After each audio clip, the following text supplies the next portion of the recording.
This is Nightline, your open door to people and places, and this is Walter O'Keefe.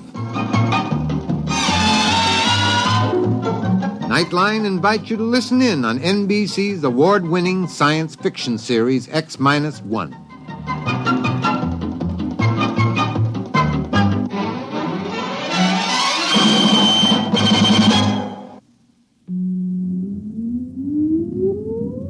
Countdown for blast off. X-5, 4, 3, 2, X-1, fire.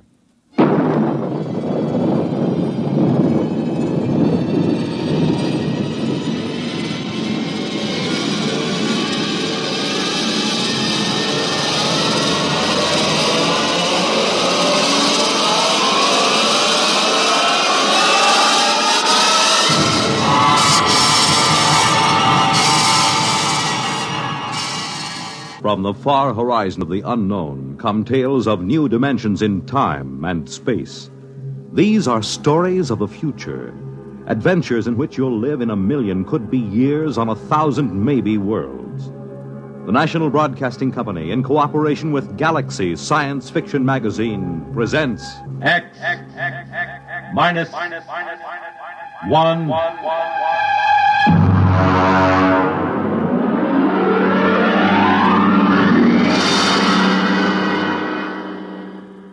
Tonight, The Light by Paul Anderson. But first, hear this. The glamour backstage at Broadway's newest hit musical show, The Spectacular West Side Story, the novel experience of accompanying a congressman, Joseph Martin, as he searches out the complaints, compliments, and problems of his constituents on a grassroots tour of his district. The thrill of attending one of the top football games in the nation as Army versus Virginia. The excitement of spending late evening hours with the music of top artists performing in famous nightclubs in New York and Chicago. These are just a few of the highlights of the weekend entertainment Monitor has planned for you. Beginning tomorrow night, Gene Kelly, Milton Berle, Tab Hunter, and Tony Martin are among the celebrities who will be visiting you over the Monitor weekend. There'll be comedy by Fibber McGee and Molly and Bob and Ray. Music, news, and sports, all on Monitor.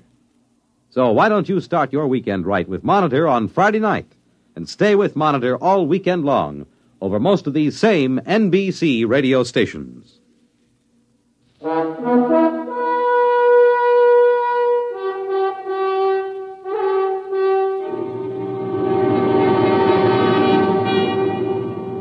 Now, X-1, and tonight's story, The Light. You really should feel highly honored, Professor. You're the only person I've been allowed to tell this to.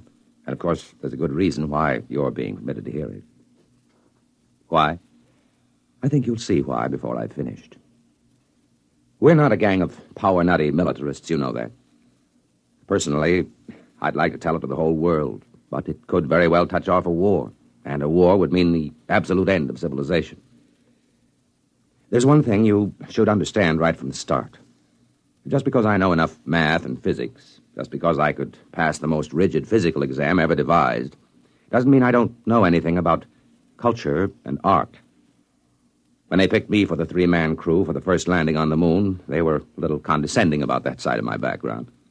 Baird, the skipper, and Hernandez, the engineer, the other two members of my team, were a little leery of me just because I could talk about art every now and then. They needn't have worried. Once we left the space station and got into orbit, we didn't have much to do for several days but talk. Look at it. From this distance, you'd swear the Earth was uninhabited. It's hanging like a big sapphire in the inky black. Poetry. Don't you ever quit spouting it. Why are you writing me all the time, Baird? Maybe I don't trust a scientist who keeps talking about art all the time. You think there's no connection between the two? I know blamed well there isn't. I always thought that when you got up this high, you could make out the continents. I can't tell where the sea ends and the land begins. It's the clouds lying all over the surface that make it so tough. I think that's Russia coming into view, isn't it, Skipper? According to the orbital schedule, that should be Siberia emerging from the Terminator right about now. Are they watching us, I wonder? Why not? They've got a space station of their own with good telescopes on it. Yeah, and I'll bet they're hoping that we smack into a meteor. Maybe they don't have to hope. Maybe they've already arranged an accident. I doubt it, Baird. They wouldn't risk sabotaging us. Not on a trip like this with the whole world watching. Because it might start a war? Don't make me laugh. Nobody's going to start shooting when they know the whole world will go up in smoke just to avenge 3 spacemen and a $10 million hunk of ship. Ever hear of chain reaction? One sharp diplomatic note might set off the whole thing. You think our own government would be sending us to the moon if there were any military advantage to be gained from it? Then what's the idea? Why are we doing this? Prestige. Yeah. They put up the first satellite, built the first space station. Now we've got to be the first man to step on the moon, or the rest of the world will start looking on us as a second-rate power. You make it sound like some kind of game. Oh, it is, Hernandez. The deadliest game mankind ever played. One false move and bang, the whole world goes up in a mushroom cloud. How long will it go on? That's what gets me. As long as there's a balance of power. But let one side, Russia or us, find a really new concept, something the other side doesn't even dream about, and it'll be all over. Suppose they find it before we do. That'll be too bad for us. The Cold War will be over, and so will we. Why don't you shut up, the two of you? You both talk too much. It was the wrong thing to say, I knew, out there in the great quiet night. We shouldn't carry our little hates and fears and greeds out beyond the sky and into space. Or perhaps the fact that we can be burdened with them and still reach the moon shows that man is bigger than he knows. I couldn't say. Anyhow, as the whole world knows, we made it. Our landing site hadn't been chosen exactly, but as you know, Professor, we came down at the foot of the lunar Alps, not far from the crater Plato. We felt no sense of pioneering when we touched down. We were tired and tense. It was merely a hard, breakneck job.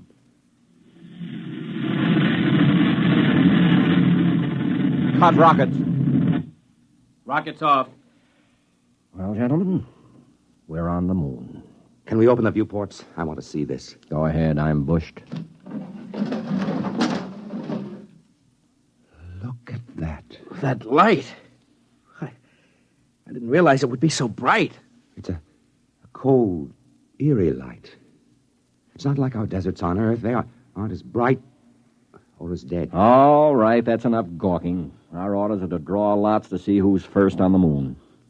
All right, Hernandez, you draw first. Well, Professor, we drew lots. And, of course, everyone knows who won. I did. I was to be the first man ever to set foot on the moon. At least for a little while, that's what I believed.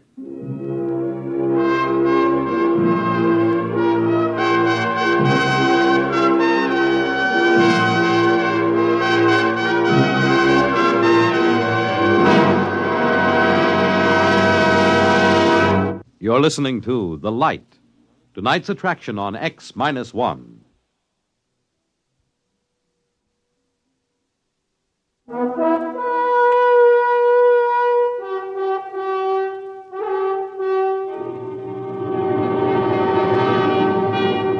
Now back to X-1 and The Light.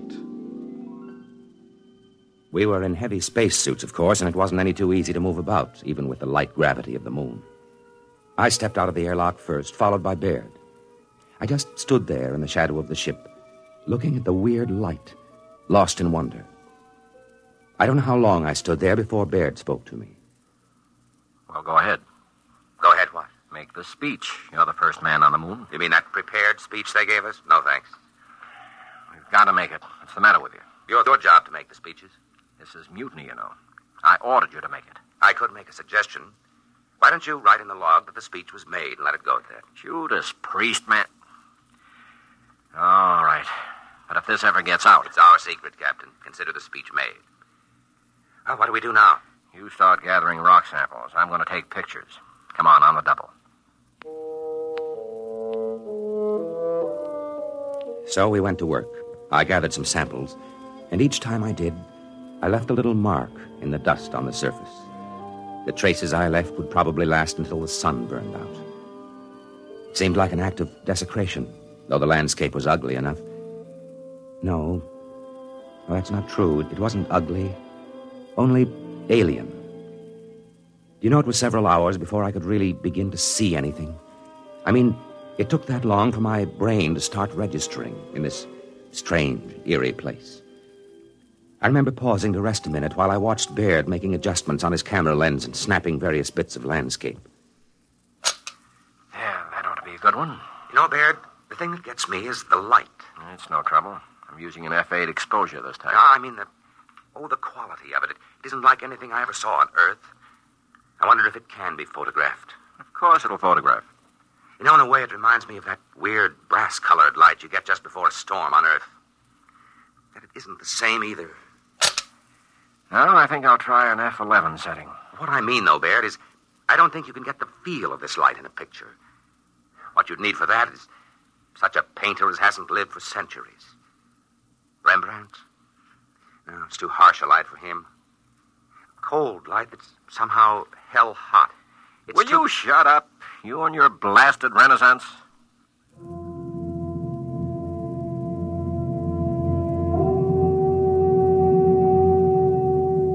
Well, I suppose Baird had a point. This was hardly the place for a chat about art. We went back to the ship after that, had a meal and a nap before setting out for more explorations. We decided to take a look at the Plato crater, and conditions were right for it, so we set off. All three of us this time. I won't describe the walk in detail. I can't. It wasn't simply the landscape and the lighting. On the moon, your weight is only 1/6 as much as it is on Earth, while the inertia remains the same. It feels almost like walking underwater, but you can move very fast once you get the hang of it. After a while, we reached the crater wall, climbed it, and stood looking down. Then Hernandez saw something and let out a yelp that almost split my ear when I heard it on the speaker in my helmet. Hey, look! What's the matter? What happened? There, in the floor of the crater, that mist. Yes, I see. Then they were right. Who? What are you talking about? The astronomers. They thought they saw something that looked like a mist in some of the big craters. They're right. It's right in front of our eyes. I thought there was no atmosphere here. How could there be mist? Maybe there's some kind of water table down on the floor of the crater. Hey, get back here. I want to go down for a closer look, Baird. And break your leg so we have to carry you home? No dice. You stay here. We've got to find out. He couldn't break anything wearing that space suit. They're like armor. Stay here. I'll have your court-martial. Oh, Skipper, have a heart. Yeah, come on, Skipper. We've got to find out what that stuff is. In the end, we convinced Captain Baird, but he insisted we rope ourselves together before we made the descent. It was agonizing work getting down the lip of that crater, but we made it. We stood there silently on the floor of the crater, bathed in a cold, golden-white radiance. There's never been such a light on Earth. It seemed to pervade everything, drenching us cold and white, like silence made luminous. It was the light of nirvana. And somewhere, somehow, I had seen it before. I stood there unable to speak until another yell from Hernandez brought me to my senses with a wrench. Oh, no. It can't be. Now, what's the matter, Hernandez? Look there in the dust of the crater. Look and tell me I'm crazy. Good Lord, footprints. Footprints of a man. Who? There's only one other country on Earth that could send a spaceship to the moon yet. Yes, Hernandez. Russians. Are they still here, I wonder? We can't tell by staring at the tracks.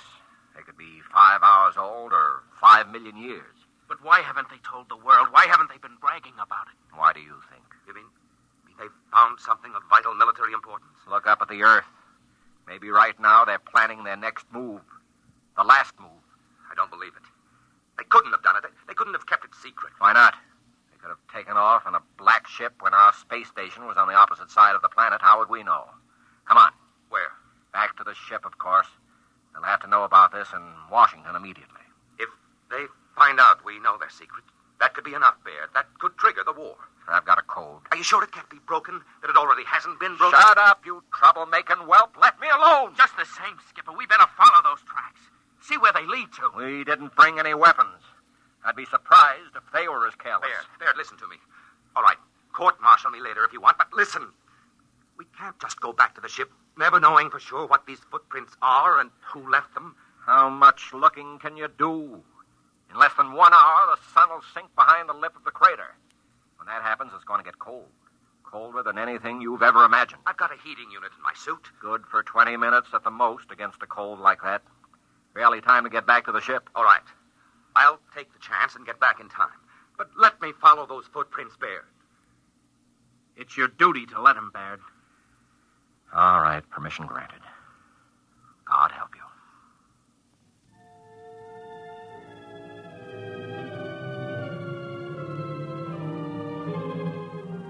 Baird and Hernandez, still roped together, climbed the crater side and disappeared, leaving me alone, staring at the hobnail boot footprints of a man. I had to work fast, knowing that the sun would soon disappear and the awful cold begin. I went on, following the steps in the still, lifeless dust of the moon. At last, I came to the place I was looking for. It wasn't much to see. There was a long track of plowed dust and a chipped stone where something had landed and taken off again. And this was the astonishing thing. There was no sign of a rocket blast. A few scars where a pick had removed samples, footprints, and that's all. Someone, sometime, had landed here without rockets and had never told anyone about it. I looked up at the sky, saw the ruddy speck of Mars, and felt cold. Had the Martians beaten us to our own moon? But I had to get back now. Every second longer that I remained whittled down my chances of ever reaching the ship again. I was about to start back when something caught my eye. A big chunk of rock with something carved on it. Something unmistakable. A cross. A million suns wheeled and glittered above me. Then I knew. I remembered where I had seen that weird light which remained on the wall at sundown. And then I knew the truth. I turned and started to run for the ship. I almost didn't make it. Baird met me halfway, ripped off my pack, and connected another heating unit. Jackass! Puddin'-brained fool! I'm going to have you up before a court-martial, so help me if it's the last thing Even if I tell you who made those footprints in Plato? What? I can, you know. I've got it all figured out. And in a way, it's a good joke on you. All right, back into the ship with you, and let's hear the whole story. And it better be good.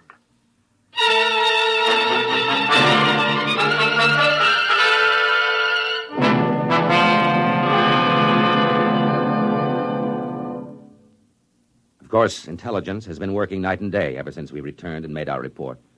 They know we were telling the truth. And that's why you've been drafted, Professor. We're going overseas together, you and I. Officially, we're tourists.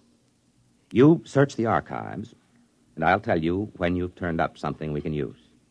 Oh, we'll find it. We'll find something. It couldn't have been done by rockets, you see. Even if the physics had been known, which it wasn't. The chemistry and metallurgy wasn't there. But there was something else. Anti-gravity? Maybe.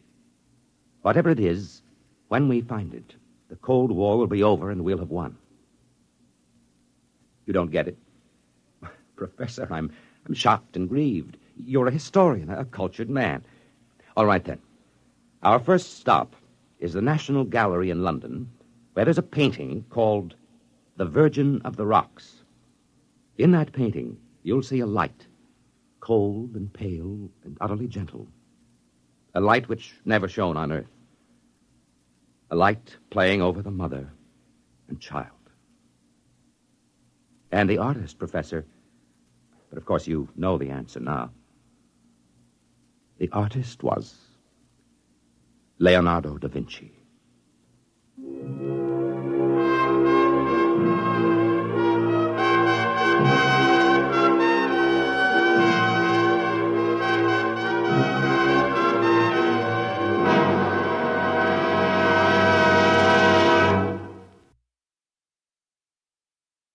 You have just heard X-1, presented by the National Broadcasting Company in cooperation with Galaxy Science Fiction Magazine, which this month features the conclusion of an exciting two-part serial, Wolfbane, by Frederick Pohl and C.M. Kornbluth. Read it in Galaxy Magazine on your newsstand today. X-1 has brought you The Light, a story written by Paul Anderson and adapted for radio by William Welch. Featured in our cast were Carl Weber as the narrator, David Kerman as Captain Baird, and Bob Hastings as Hernandez. Your announcer, Fred Collins. X-1 was an NBC Radio Network production.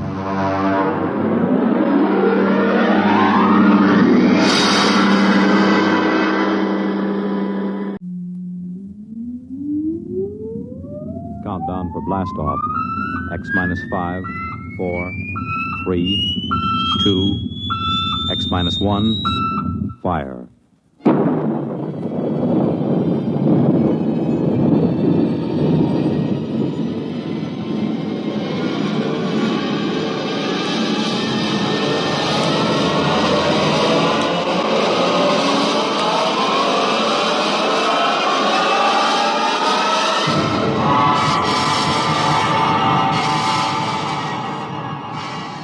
From the far horizons of the unknown come tales of new dimensions in time and space. These are stories of the future, adventures in which you'll live in a million, could be years, on 1,000 maybe worlds.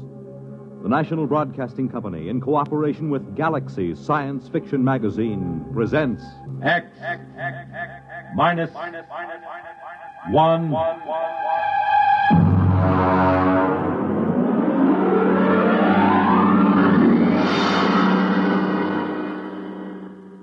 Tonight, Real Gone, starring Al Jasbo Collins, playing, of all things, Al Jasbo Collins.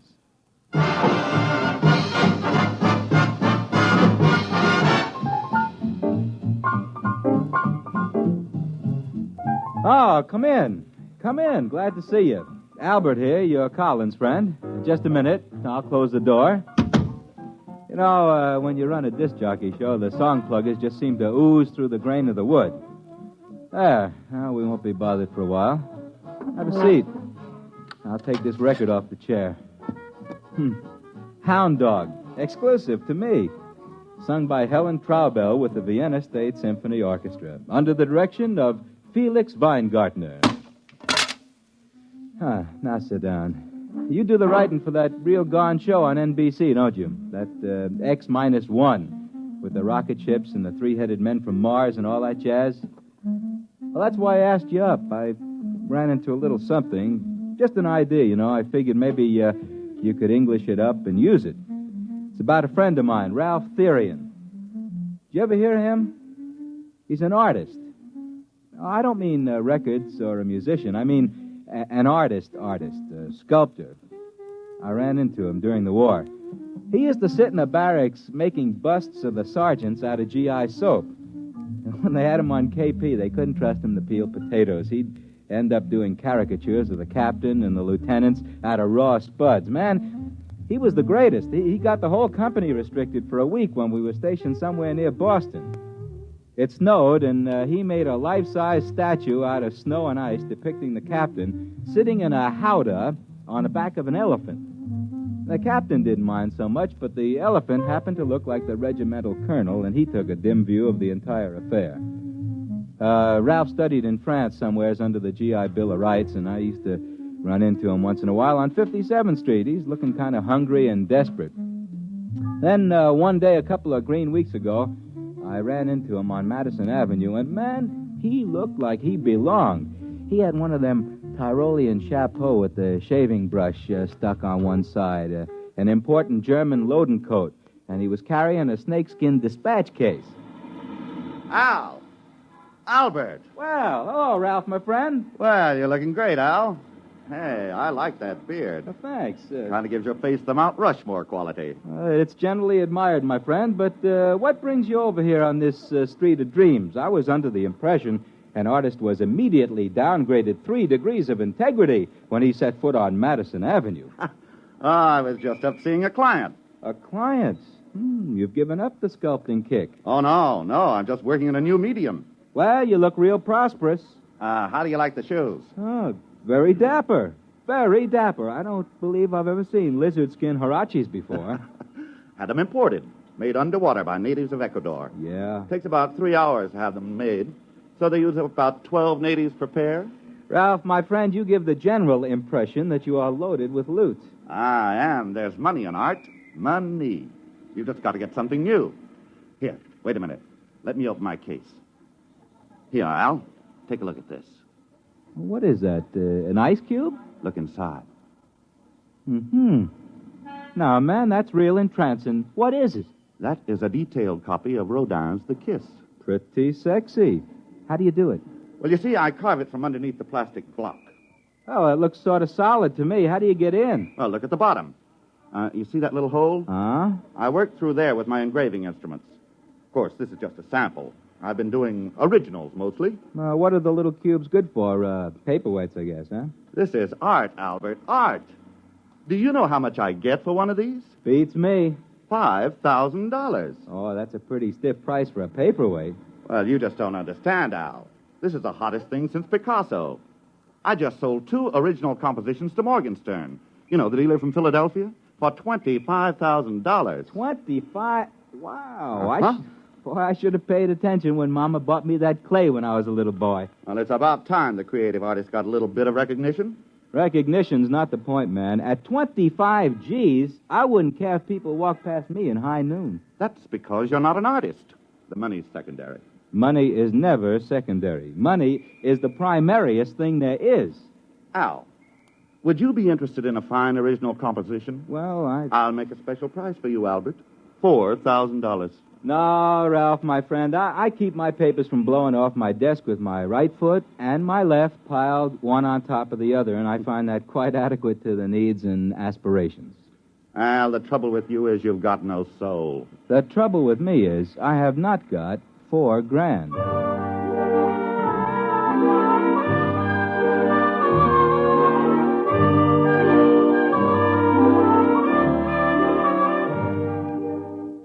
This sort of thing is happening to me all the time. For example, I have a barber who plays unaccompanied Bach chaconnes with a 1/4-inch drill and a length of steel pipe. I figured Ralph Therian was stringing me until I ran into Vladimir Osepsky. Now, Vladi is one of these men who leads a double life. He composes concerti and avant-garde operas under his Square moniker, but he's better known in the Brill Building as Larry Oss. He got in on the ground floor of this rock and roll affair, and he took an already substantial fortune and ran it up to a fantastic munificence. Larry has money he hasn't even folded yet, and he collects art. I was up at his house one night discussing such things as Tin Roof Blues and Wozzeck by Albin Berg, and Larry got around to showing me his collection.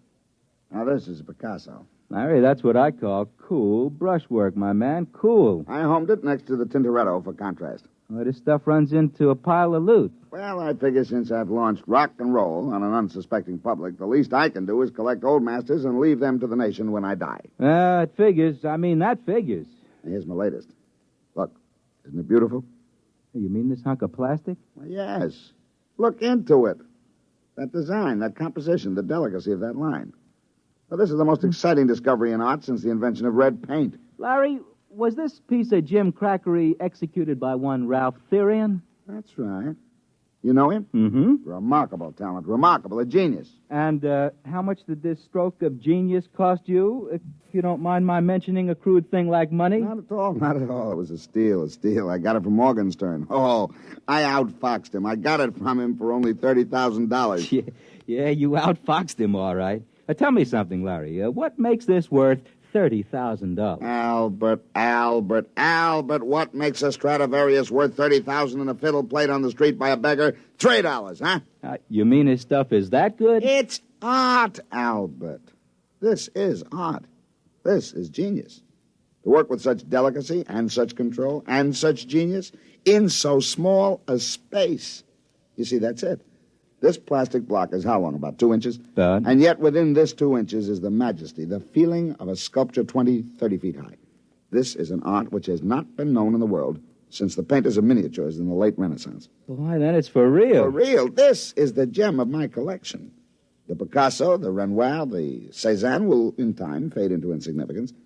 This is a new art form. Brilliant. Brilliant. And now let me play a new record we're putting out. It's called I Love You, Baby, 'Cause Your Lower Lip Drags on the Ground. A real cool you-bangy beat.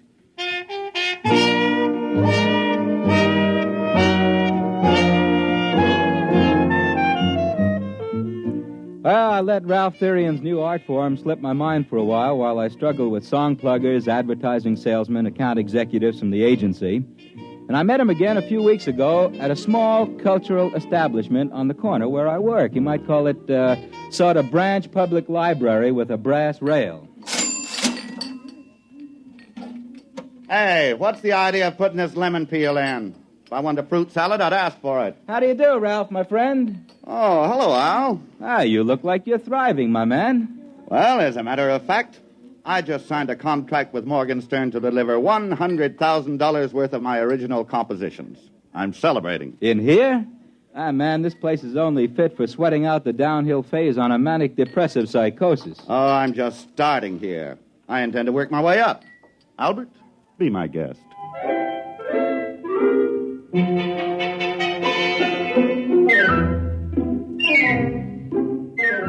Well, I just had a difficult morning with the station manager who has an illusion in his little ricky-ticky mind that my program is the answer to Lawrence Welk and Guy Lombardo. He'd been trying to convince me to program 2 solid hours of Wayne King, relieved by vocals by Frank Crummett and Julia Sanderson. I had resisted, and I was in the mood for eating the lotus and forgetting.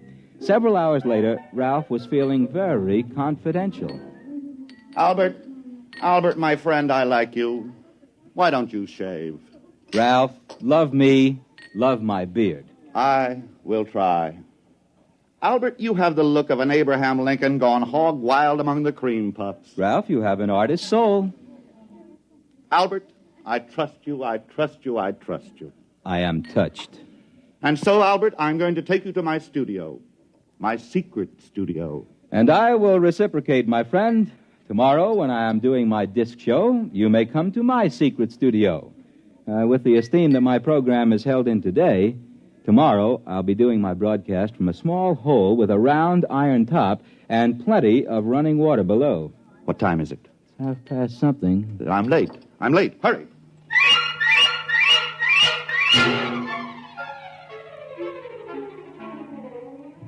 He took me to a loft somewhere down in the banana warehouse section. He had 3 locks on the door, and he opened them with 3 separate keys. I stepped inside and took a look around. The loft stretched a whole city block. The only thing that kept the New York Rangers from using it as a practice rink was the lack of ice. It was empty, except in one corner of the room there was a mess of machinery. Looked as if someone had eviscerated a television set and left it to die of shock. There was a weaselly-looking little man in a shiny blue suit standing in the middle of the floor tapping his foot. Syrian, I've been waiting for half an hour. Where have you been? Now, take it easy, Burson. Take it easy. Plenty of time. I've told you the active life of the catalyst is only... Who's this? This is my friend Al. Al Collins. Well, who is he? And what is he doing here? I've told you we must have no one here. Now, he's my friend. I trust him. Oh, I suppose you've told him all about it. Yes, I have. Have you got the stuff? Certainly I have. 3 ampules, but it won't last. You've got to hurry. Roll up your sleeves. Oh, now, just a minute, both of you gentlemen. If I've been brought down here to witness the inoculation of a little happy juice into somebody's arm, I'm leaving. I have no desire to tangle with the Federal Narcotics Bureau. Now, Albert, do I look like I'm taking narcotics? I wouldn't swear to it. You don't understand. In those little glass bottles is a secret of $100,000. And I'm going to show you how I do it. First, we take a plastic cube out of my pocket. So. We put it down on the grid in the middle of the floor. So. Now, if you will kindly step to the outside of the white line painted on the floor. Back there. Go ahead. Now, Mr. Burson, we'll turn on the machinery. Now, I take this vial of catalyst, thus, and pour it over the plastic block. So. Now, we wait.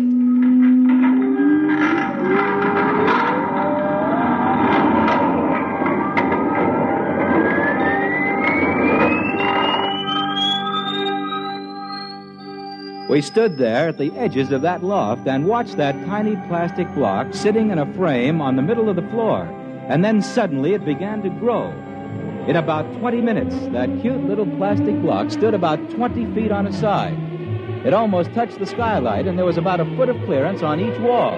See, the long organic chain of molecules in the plastic is infinitely expandable under the right conditions. Is that a fact? By applying the right voltages in series, we can expand the cube to about this size. But there's an outside limit due to the cohesive charge on the molecules. Oh, naturally, of course. Those molecules do stick together. Well, it's the catalyst that does it.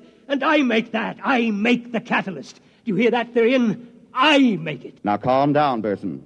Without me, you just have a great big blob of plastic. I'm the one who turns it into money. You see, Albert, a cube this big is as soft as putty inside. Now, I take my pneumatic drill and I make a hole in the bottom. And then my tools, and I start to carve my pretty sculptures inside. Therian, I'm warning you. I won't take this kind of treatment for long. Now calm down, Burson. You're getting your 10% cut. 10%? 10%? Why, before I brought you this process, the only artwork you could get people to look at was mustaches on subway advertisements. Burson, that is the typical wailing of the non-creative technician. Envy, pure envy for genius. Now look out. I'm going under there and start work. I want 50%, Therian. 50%. That's only fair, isn't it? I put it to you, Mr. Collins. Just keep me out of it, gentlemen. Leave me out of it. I'm warning you, Therian. I'm warning you. Just get out of my way, grease monkey. Let an artist work.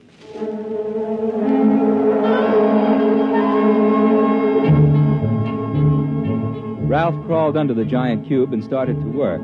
I could see what he was drawing, a collection of lovely ladies, something like the closing number at the Union City Burlesque. Didn't look very good. The lines were kind of thick and muddy, had a kind of a soft and sloppy quality to it, just about as if you were carving in butter. Took him about an hour, and then he crawled out. Just about in time. Well, what does it say on that watch? You've got about 20 seconds left. You cut it pretty fine there, Therian. It's all right. It's a masterpiece. Wait a minute. Okay, now. There she goes.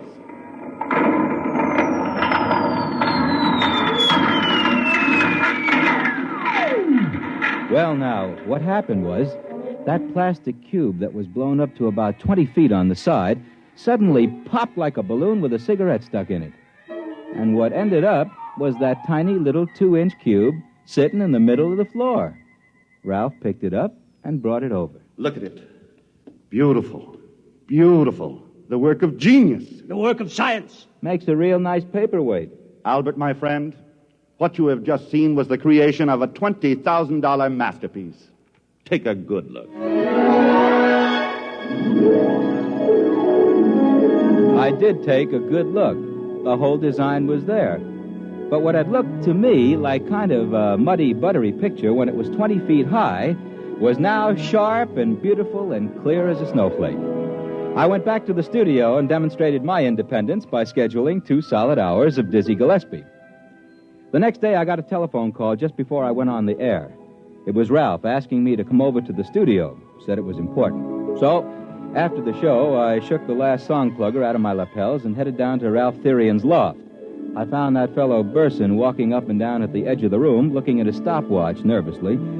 They had another plastic cube blown up in the middle of the room, and Ralph was inside the cube working. They were having quite an argument. I know you got paid off today, Therian, $100,000. I know you got it, and I want my share, 50%. Don't bother me. I'm working. Hi, Ralph. Oh, hi there, Albert.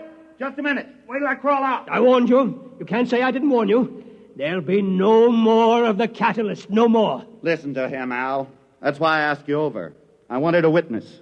And you're the only one who knew all about it already. Oh, now look, gentlemen, I told you not to get me involved in this. Now listen, this little worm, this test tube termite, had the gall to threaten not to bring any more of that catalyst. But I warned you. I want my share of that 100,000. If you'll excuse me, I'll get back into that masterpiece. That catalyst is only good for 2.7 hours. Hand me the drill, will you, Burson? Here it is. But I warned you. Boy, this plastic is tough today. All right. Must be a lower grade. I warned him. He must have the money here somewhere. Yes, it must be somewhere. Bills. Your check stubs. What are you doing over there, Burson? Looking. Just looking. Well, if you're looking for that $100,000, you can stop. I've got it right here in my pocket. Now, don't bother me while I finish work. What? Therian, come out of there. Come out. I've got to finish just a little more. Come out, you don't understand. Come out. Get out of my way, Mr. Collins. With pleasure. Therian, hand me that money. Quick. Get out of my way, Burson. I'm working. But listen, you don't understand. The catalyst. Let go of me. The catalyst. I made it up half strength. Give me that money. Quick, the money.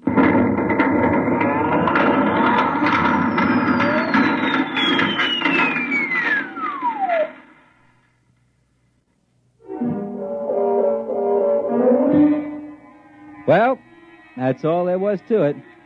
I figured out that little fella from the plastic company figured he'd get himself a new sculptor when he made up that catalyst half strength. The two of them were in there when the roof fell in. The roof and the walls. Well, that's about all there is to it. Figured you might be able to use the story. I wrote a few notes on it. They're here somewhere, under the paperweight. Oh, would you like to see the paperweight? Little plastic cube about 2 inches. Look in there. Two fellers with their hands around each other's throat. Looks realistic, don't it? As if they were squeezing. Of course, this one's an improvement on the work Ralph Therian did. This one's in full color.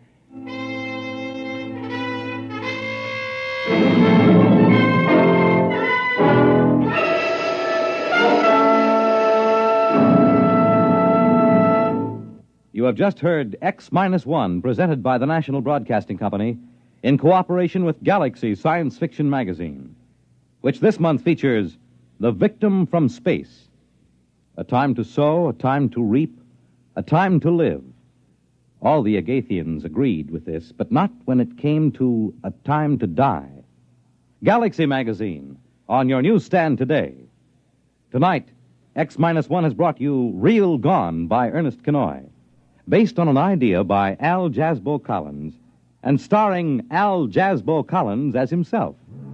Featured in our cast were John Barragray as the late sculptor Ralph Therian, John McGovern as his equally late scientific collaborator, and Harold Huber as the fabulous Larry Oss. This is Fred Collins. X-1 was directed by Kenneth McGregor and is an NBC Radio Network production.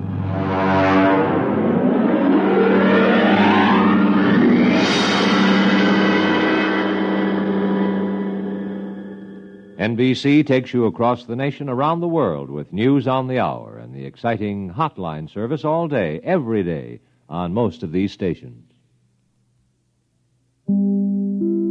In just a moment, X-1. But first, there's a certain water commissioner whose interest in the ladies sometimes overshadows his interest in civic affairs. His name is a familiar one, Throckmorton P. Gildersleeve, and he'll pursue his adventures tomorrow night when NBC Radio presents another comic episode of The Great Gildersleeve. So when you hear the familiar voice and hearty laugh of the water commissioner from Summerfield tomorrow, why, stay tuned and enjoy another romantic scramble with the one and only The Great Gildersleeve on this NBC station. And now stay tuned for X-1 on NBC.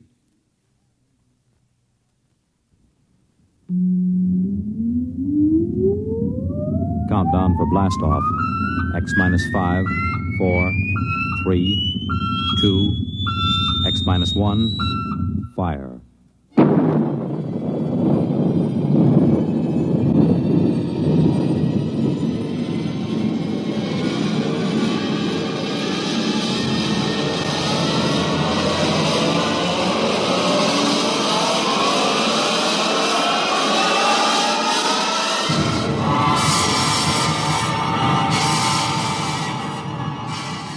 From the far horizons of the unknown come transcribed tales of new dimensions in time and space. These are stories of the future, adventures in which you'll live in a million, could be years, on 1,000 maybe worlds. The National Broadcasting Company, in cooperation with Galaxy Science Fiction Magazine, presents X-1.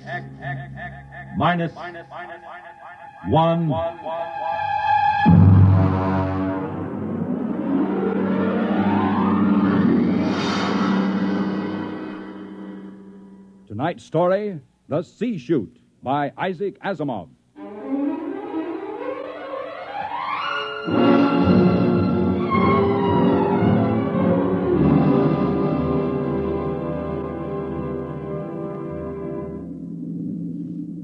We were on our way home to Earth when it happened. 6 of us, coming home as passengers aboard the merchant spaceship Starfire. At the start of the Second Interstellar War, the one between Earth and the planet Chloro. And then it happened.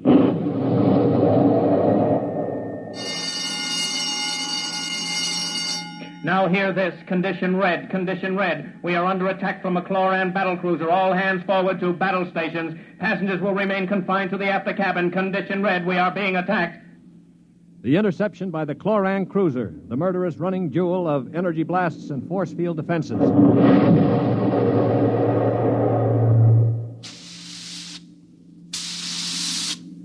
We huddled in the passengers' after cabin, terrified, not knowing how the battle was going. We could hear the desperate bursts of steam through the steering tubes as the Starfire maneuvered to dodge the enemy attacks. And then...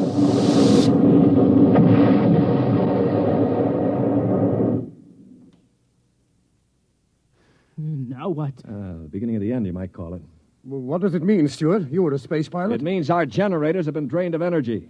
We can't fight back. But, All right, monsieur, don't worry. They won't destroy us. They need our ship too badly. They'll simply board us and take over. But what about the crew? The crew, Colonel? If they have any sense, they'll surrender. If they choose to fight, they'll... Now, they're coming aboard. Now, be very still. Oh, Mother in heaven, help Will us. you be still? If only those fools on deck will surrender without a struggle. They are fighting. Yes, it's the end. We've got to help them. All right, don't open that door. We just can't let them die. You can't help them. I'm going. Stop him! All right. Aristide! Shut the door quickly! Aristide, my brother. That poor fool. I'll get them. My brother, I swear to you, I'll get them. Yeah, you better cover his body. The brutes. The monstrous green-skinned brutes. They're no more brutes than we are, Colonel. This is a war. Are you defending them? I'm merely pointing out the facts. I ought to strangle you. Why not save it for the chloros? I will. I promise you I will. Well, they're probably deciding right now what to do with us. We might as well settle down and wait.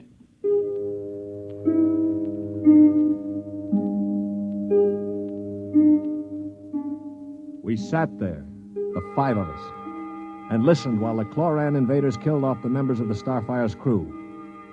Among us was Colonel Anthony Wyndham, an old Colonel Blimp type with a lame leg. Wyndham had spent his life in the militia back on Earth, but had never seen a battle. There was Demetrius Poliorkitis, who had just watched his brother being killed by a chlorocarbonizer. Poli was a huge man. He and his brother had tried truck farming in Arcturus and given it up after 2 seasons. Then there was LeBlanc, a sensitive, frightened young man of 22, and Randolph Mullen, who looked like somebody's caricature of a bookkeeper. A mild, balding, milquetoast little man. And there was myself, John Stewart. I was the only one who'd ever had contact with the Chloro people. I had a pair of artoplasm hands to prove it. It is quiet now. Yeah, they've finished with the crew. Mr. Stewart, Yes, Mr. Mullen. what do you think will happen next? Well, they'll put a prize crew of 2 aboard and take us to one of their home planets as prisoners of war. Only 2 of the Chloros will stay aboard. Well, 2 is all they'll need. Why, Colonel? You thinking of leading a gallant raid to retake the ship? Well, simply a point of information, dash it. All right, then let me give you another point of information. If you want to commit suicide quick, just open that bulkhead door. 3 steps inside, you'd fall on your face. But why? Don't you smell anything, LeBlanc? Get close to the door. It smells like gas. Yeah, it is gas. Chlorine gas. They breathe it like we breathe oxygen. They've chlorinated the whole crew's compartment. One big whiff of that and we'd all be dead. So just forget about rushing the chloros. How do you know so much about their habits, Stuart? I lived on a chloro planet for 6 months. You see these hands? They were mangled in the oxygenating machinery of my own quarters. They grew these artoplasm things and operated. They're weak, but at least I have hands again. Monsieur Stewart, Yeah.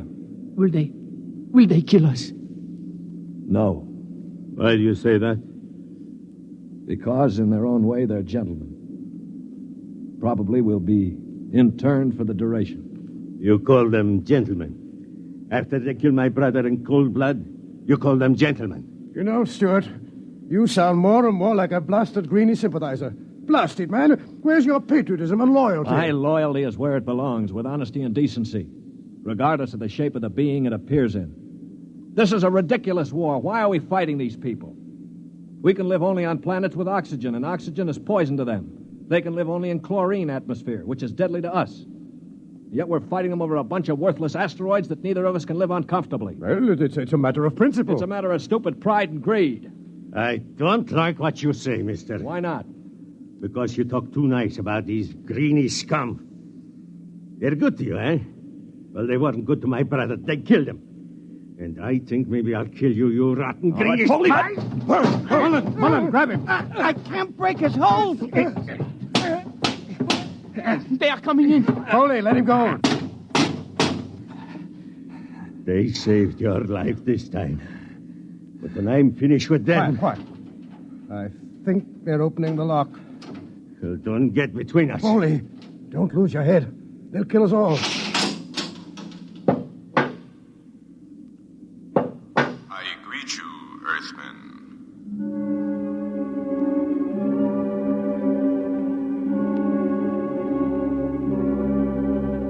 The chloro was not a pleasant sight to anyone unused to him. He was about the height of an Earthman, but the top of him was just a green stalk with eyes. He was still wearing a spacesuit to protect him from the oxygen in our compartment. In one of his tendrils, he carried a chloran gun. As he stood in the doorway, I could see Polyarchetes' eyes begin to glisten with rage. Then, with a bellow like a huge bull, he threw himself at the chloro.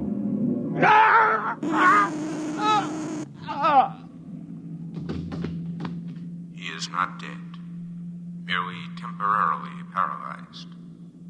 You five will remain together as prisoners of war. We expect to reach our own planet within several weeks, your time. There you will be interned for the duration of the war. If any of you attempts to leave this compartment, we shall be forced to destroy you. That is all I have to communicate.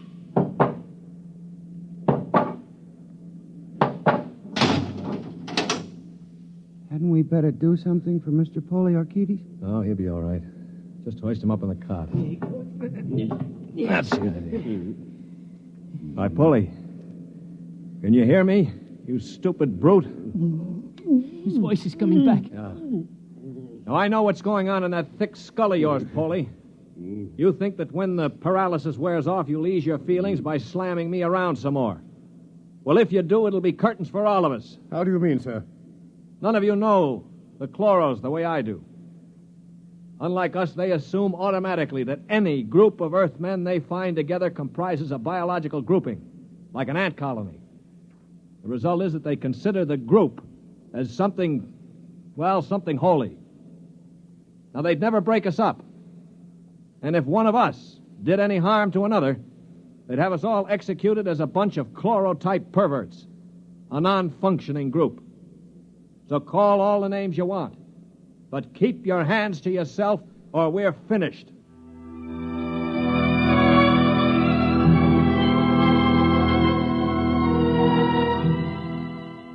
My little speech had a sobering effect on the group. For the next 24 hours, we did little besides eat our rations and think.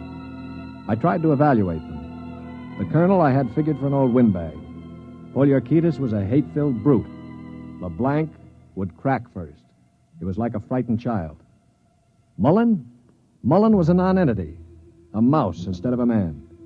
Everything he did seemed prissyish. His voice had the quality of furtively rustling underbrush. How long did you say the trip would take, Mr. Stewart? Well, the chloro said about 2 weeks. Gentlemen, if I may interrupt. Colonel? Now, it has occurred to me that perhaps you know of some weakness that might enable us to overcome these chloros. The only weakness they've got is that they can't stand oxygen. Oh, but there must be some way to get the best of them, man. After all, there are only now, look, two. Before I answer, Colonel, I have to know your motive. Is it to save your own skin or help Earth win the war? Oh, dash it, man, to help our side, of course. What we're looking for is the way to save the ship for Earth without losing our lives, yes? Well, all right, let's take a vote then. LeBlanc? I have a wife waiting on Earth, Mr. Stewart. I do not want to die. Uh-huh. Hero number 1. What about you, Mullen? I don't see how we could accomplish it without... Hero number 2. Well, Polyarchetes? When I kill Chloros, it will be with my bare hands. On their planet, I will kill dozens, I promise you. 3 down. Well, Colonel, don't you want to march to glory, an old militiaman like you? Your attitude is very cynical and unbecoming, Stuart. I see. Well, then I'll have to blow the ship up myself. Stewart! Don't worry, Colonel. I don't intend to be a dead hero. Of course, there is a way we might do it.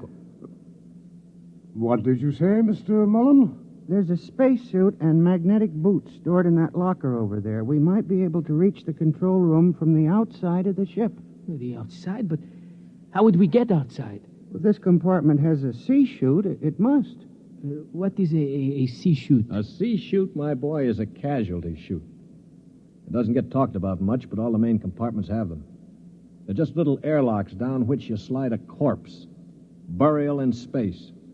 Oh, blast it, Mullen. Suppose you did get outside. How could you re-enter the ship? Through the steam tubes, the ones they use to guide the ship. Wait a minute, Mullen. What do you know about steam tubes? I thought you were a bookkeeper.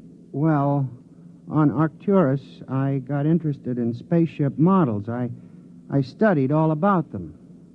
On my own time, of course. Yeah, naturally. At any rate, I learned that the steam tubes have an access vent directly to the control room for repairs and so forth. And the chloros, they are in the control room.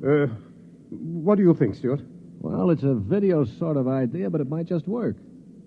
We could get permission from the chloros to open the sea chute and bury Paulie's brother. And one of us could slip into it, work forward, and climb up through the steam tube. The question being, which one? What about you? You with your loud talk and your sneers. I'm no hero, Paulie. I've already said that. My object is to stay alive. The steam tube let go while you were in it, you'd be broiled like a lobster. Well, how about the colonel here? If I were younger, blasted, I'd trounce you. You know very well with my injured leg. Yeah, of course. Not to mention my artificial hands. Well, now, what unfortunate deformities do the rest of us have? Paulie? You just keep talking, Mr. Big Mouth, and pretty soon we'll kick your teeth in. Of course, that's your standard reply to everything, isn't it? LeBlanc, will you do it? I cannot. Not even to get back to Denise? Please, I cannot. LeBlanc needn't go. I'll do it. What? After all, it is my idea. Wait a minute. Are you serious, Mullen? Yes. Well, how? I don't understand. Why? Why you? Well, it seems no one else will do it. But that's no reason, man. I can't think of any other. Look here. Do you really intend to go through with it, sir? Yes, I suppose I do. Well, dash it, man. Let me shake your hand. You're an Earthman, by heaven. You do this thing and win or die. I'll bear witness for you.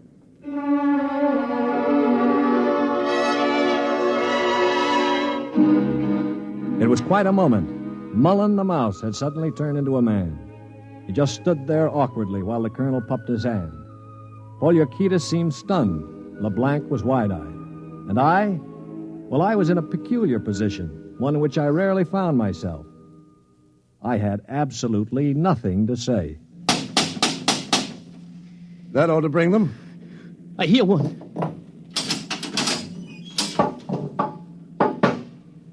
What is it, Earthman? One member of our unit is dead, as you know. We request permission to jettison his body out of the casualty chute. You may do so. You'll have to open the chute lock from the control room. I will do so. Is there anything else? No. Nothing else, thank you.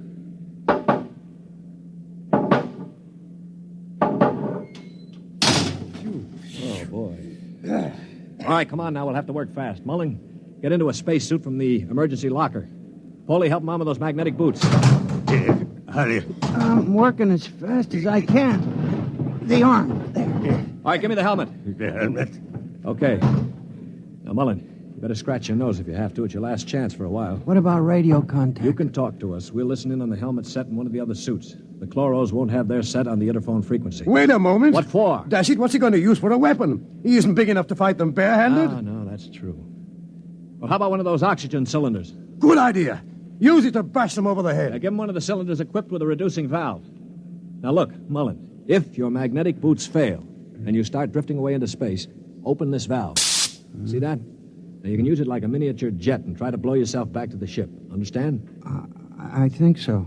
Well, I only hope it works. All right, here goes the helmet. You'd better hurry. The light is on over the sea chute. Yeah. All right. That means I've opened the lock. Here. Now, can you hear me? Oh, LeBlanc, give me that other space helmet. Yes. Here. Let me switch on the radio. Can you hear me, Mullen? I hear you. Fine. Plenty of air? Air's okay. Uh-huh. Polly, open the C chute. Okay, now help him in. Are you ready? Ready? Well, good luck. Close the chute. Pull the ejector valve. Now! He's out. Oh, God help him. The light is out. Yeah. The chloros have closed the chute lock. I don't suppose he has much of a chance. No. Do you think he knew it? I don't know. I just don't know. Should I try to contact him on the radio? Yes, I think... Wait a minute. What is it? Listen, the chloro's coming. Good Lord. He's sure to miss Mullen. Yeah, wait. Polly, get your brother's body on the cot. Put a blanket over it. Pretend it's Mullen asleep. Polly, for heaven's sake. My brother. All right, you've got to do it, man. It's our only chance. Listen, if Mullen could go out there and Very risk well. I will do it. Earthmen, Yes. you have jettisoned the body. Yes. Good. Is there something further we can do? No, We are very tired. Our grief is very great at losing one of our unit. We would like to rest alone. I will respect your wishes. I see that one of your units sleeps already. Yes, Mr. Mullen was overcome with grief. I leave you.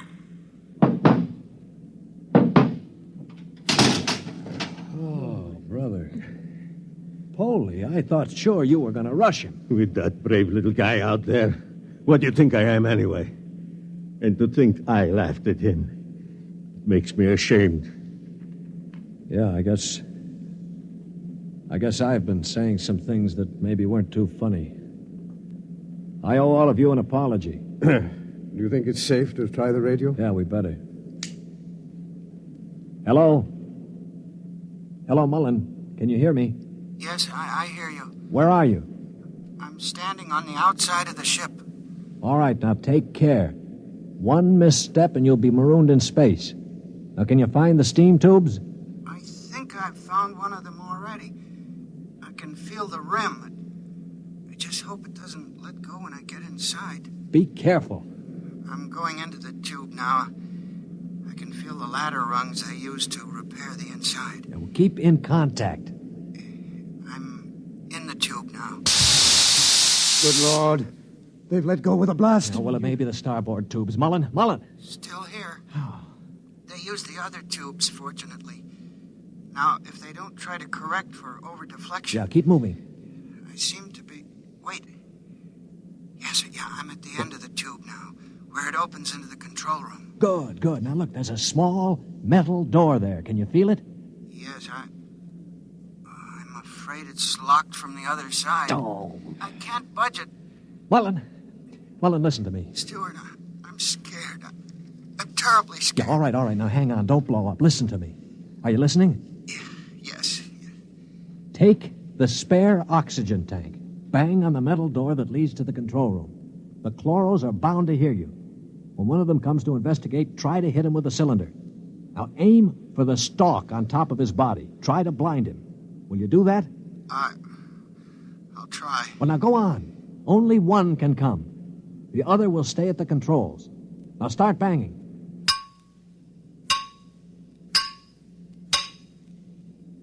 Any luck? No, Wait, I hear something. Something's opening the lock. The door now. I hear... Ah! Mullen, what happened? Mullen, can you hear me? Mullen!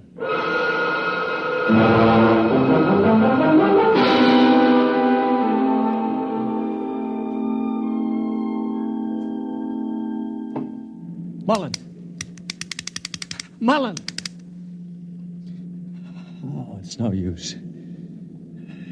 They must have gotten him. Yeah, he was one brave little guy, that one. But suppose they have just got him in the control room. I mean, maybe he's not dead. Well, Then maybe one of us could rush them. We could bang on the door and jump the chloro. Well, the first guy would be a cinch to die. But I would be willing to take the chance. You? Why not? I could try. Not you. I'm the strongest. I do it. Now listen, you chaps. I'm an old man. I've got nothing to live for anyway. Suppose I throw myself at the ray gun. Wait a minute. What's going on here? 20 minutes ago, there wasn't one of you who'd risk his little finger to get us out of here. Now you're falling all over each other. Maybe Mr. Mullen teaches us a lesson, huh? Yeah. Okay, Polly, give me the wrench. I'll start banging on the door.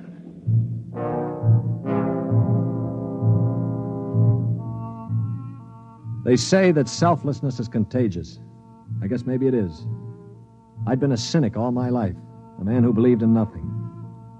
Well, I'd come face to face with 4 human beings who proved that I'd been living a lie. I knew what I was going to do now. When the chloro came to investigate our compartment, I had it all planned. If only my poor, weak hands would hold out long enough. Ready? Ready. Here goes. That should bring him. Try again. Wait, listen. Shh. It's at the door. Get ready. It's opening the lock. For poor old Mullen now. Steady. No! Let him have it! Wait! Stop it! It's not the chloro! Wait! Good Lord. It's Mullen. Here, get the helmet off. That's it. All right, now lift. Mullen, are you all right? I seem to be quite all right. Well, the chloros. Both dead. At least I hope so. Well, what happened? Well, I banged on the steam tube hatch and a chloro opened it. Yeah? I hit him with a cylinder. It blinded him, I guess, but didn't kill him. He grabbed me and pulled me into the cabin. In the struggle, he broke my transmitter. That's why I couldn't talk to you. Finally, I managed to club him down. Well, what about the other one? The other one almost got me. It must have heard the scuffle and came into the cabin with a ray gun. What I did, I guess, was pure reflex. The cabin atmosphere was chlorine, of course, and the greenie didn't have a spacesuit on. So I just turned on the oxygen valve in that spare tube. It was like spraying an insect with poison. Well, you're a brave man, Mullen. I'd have been scared to death. Mullen, what is it? Mullen.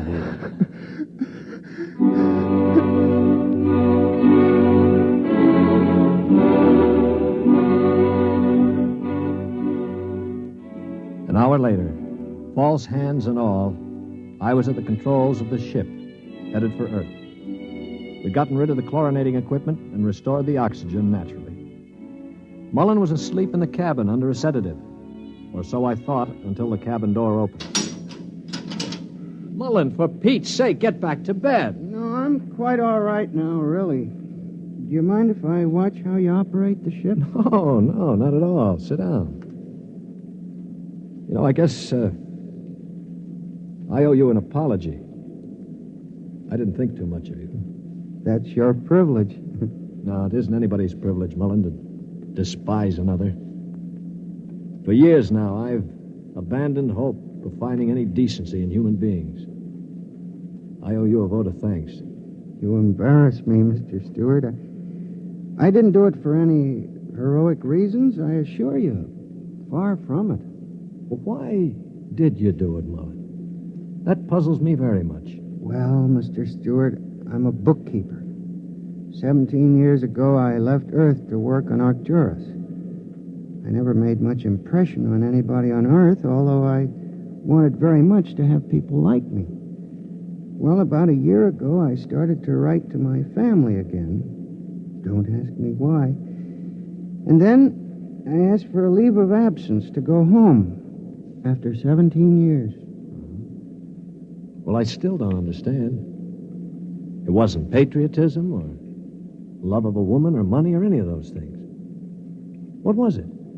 Mr. Stewart, haven't you ever been homesick?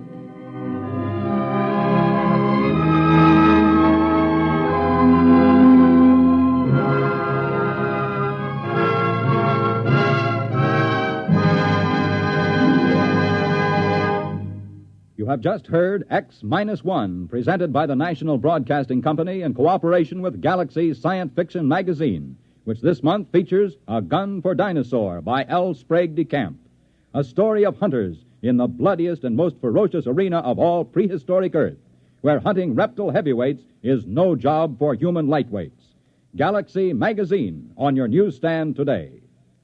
Tonight, by transcription, X-1 has brought you The Sea Shoot, a story from the pages of Galaxy, written by Isaac Asimov and adapted for radio by George Lefferts.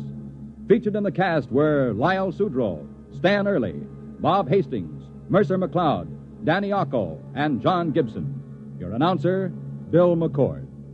X-1 was directed by Daniel Sutter and is an NBC Radio Network production.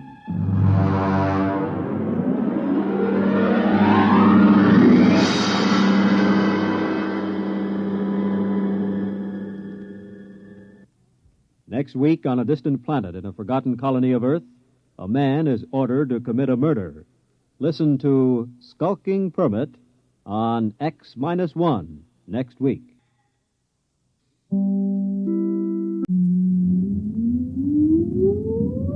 Countdown for blast off. X-5, 4, 3, 2, X-1, fire.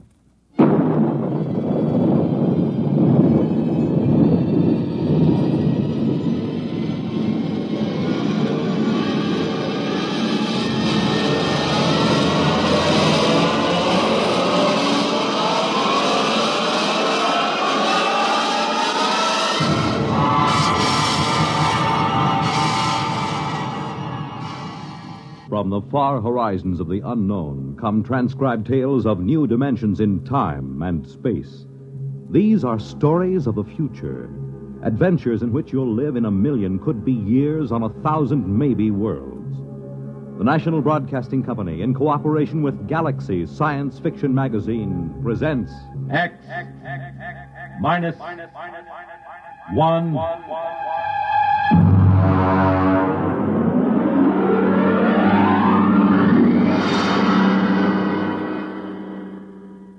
Tonight's story, Soldier Boy by Michael Shera.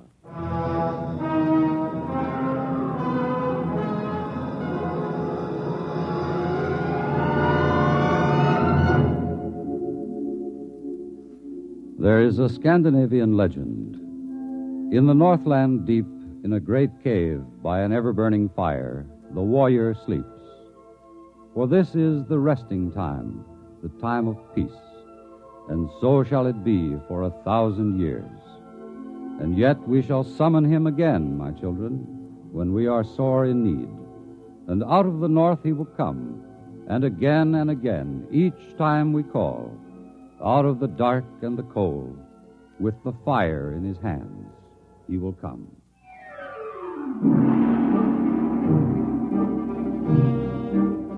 I was off duty when the call came to report. I was off duty and out of uniform.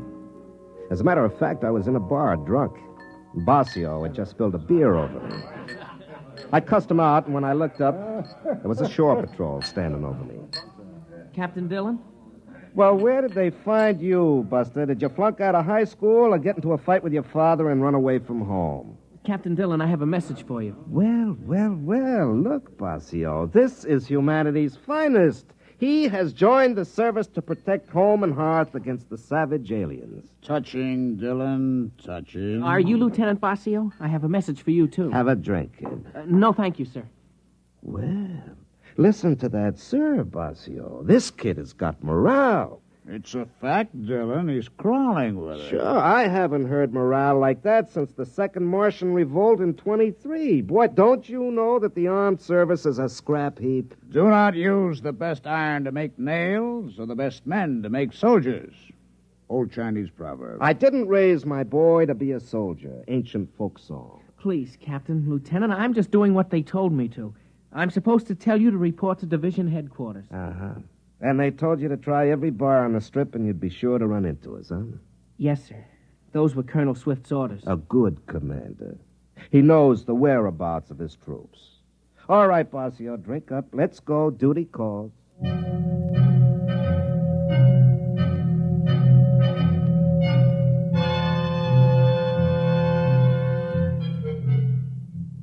The garrison town was wide open. The street was lined with saloons, gambling houses, and whatever. They cleaned up this sort of thing on Earth and every colony in the solar system and beyond, but they let them stay near the Army bases, mostly because they knew there'd been 500 years of peace, and the men that sifted down into the Army were not quite the best adjusted of human beings. The drinkers, the gamblers, the men who were destructive in 100 different quietly degrading ways wore the uniform of the Defense Command. The uniform that was usually creased and just a little dirty. I know because I'm a veteran of 20 years of it. Not a veteran of any wars nor any fighting except in some saloon on payday, but a survivor of garrison life, of chasing smugglers and rarely catching them. The colonel was fat and sweaty, and as a gesture to military discipline, he chased a frowsy blonde out of the office before he spoke to us. Sit down, Dillon. Have you ever heard of Lupus 5? No. It's out on the rim on a 360 vertical sector. They were wiped out a year ago. Disease? Aliens. A mail ship found it. By the time they called the Army in, almost 6 months had gone by. There were 70 colonists. 31 were dead. The rest were missing. All the technical equipment, all radios, guns, machines, even books were gone. The rest of the place was burned over. Only one of the men found something in the ash. As you know, every colony is equipped with a detonator in a main building. And a cobalt bomb buried right in the middle because it's a lot more important to blow a whole village than let some hostile alien learn vital technical facts about human technology and body chemistry. Well, why didn't the bomb blow at Lupus 5? Because the wire was cut. At the heart of the camp, under 12 inches of earth, somebody dug it up and cut it. Who? I don't know. Dillon, we're pulling back, evacuating the rim colonies. There's nothing else to do. No defense possible? After 500 years of peace? Look at you, Dillon. Look at me. And the rest of the Army is about the same. We're pulling out. They're not going to like that out at the rim colonies. If they don't like it, they can wait and be burned by the aliens. We can't protect them. You'll report to the 38th sector. You'll have 10 planets on your route to warn and evacuate. Try and stay sober. Yeah, I'll try. That's all. Get out of here. And send Kitty back in on your way out.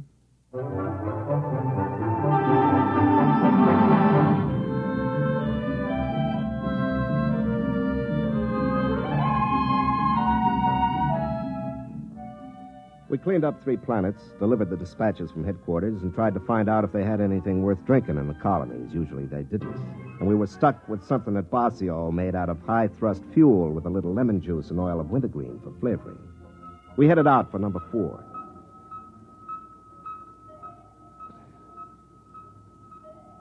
Hey, Dillon. Ah. You want another belt? No, not now. I got to feed orbits into this fool computer. Light up. Come on. There she goes. You know, it's funny. What? Life. You're a 90-proof philosopher, Basio. Nah. Look, we come down on a planet. Nobody talks to us. We can stand out in the landing field in snow or sand or whatever they got on their miserable planet. Nobody wants us. Well, look at you. Can you blame them? No, you don't get it. What are we here for? To save them. To shove a firecracker under their tails and get them out while there's still time. What do they call us? Soldier boy. Drunken bum. Now, what do they do that for? 3 guesses. Yeah, like on that last one. They almost mobbed us. Every time we walked out in the street, they looked at us as if these uniforms were some kind of an insult. Well, look up your history, Basio. There's been too much misery tied up with soldier suits of some kind. It's practically a racial memory. Ah, baloney. They got no call to treat us like we were criminals. They would have shot me down if you hadn't taken off so quick. Yeah, look, Basio. If somebody comes and tells you got to get off the planet that's been home for 20 years and then wrecks their best restaurant in a brawl, what do you expect, a medal? I guess you're right. Hey, that was some scrap. Yeah. I didn't like the way that stuck-up head waiter called me soldier boy. I'll do it all over again. I know you would. On the next planet, do your drinking on the ship. It's safer all around. Well, they still got no right to be so stuck up. After all, somebody's got to be in the Army. Yeah, I guess so. Well, that's the last orbit. Pass me the bottle.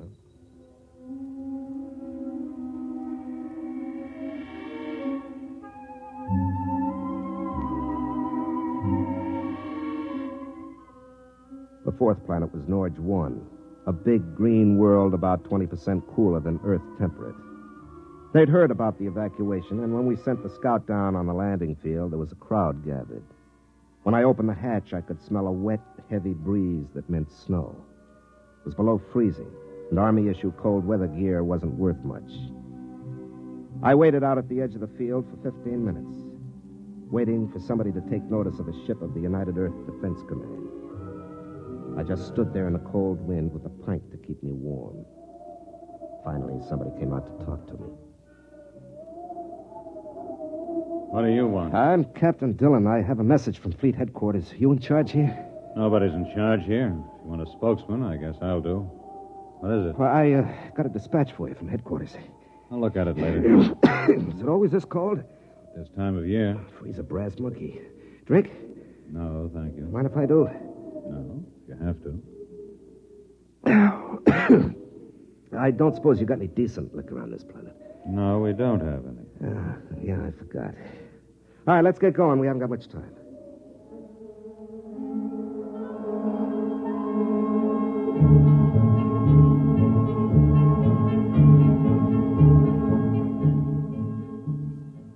They had a meeting at the main warehouse. Russell read the dispatch and the order for evacuation. It took them a long time to understand.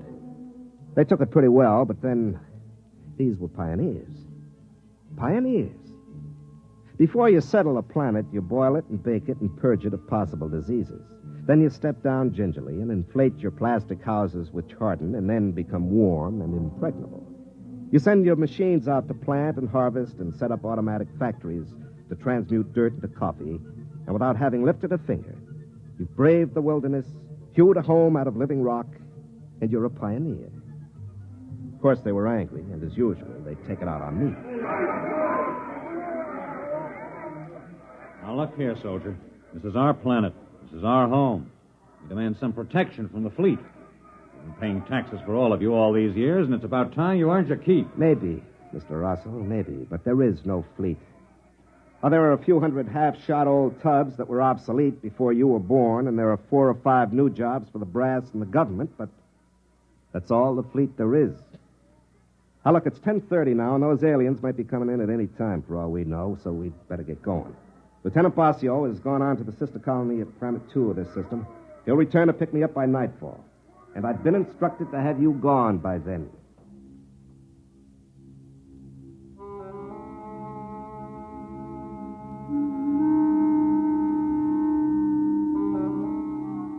I wanted to remind them that nobody wanted the Army, that the fleet had grown smaller and smaller, but there wasn't any point to it now. I realized long ago that they were right in a way. I was a big, fat anachronism, a fossil, a hangover from the Dark Ages.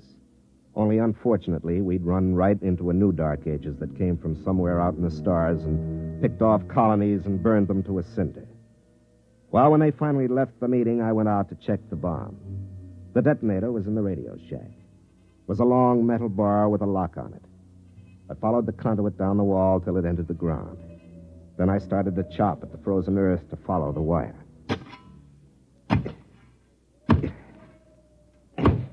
Captain Dillon. Yeah?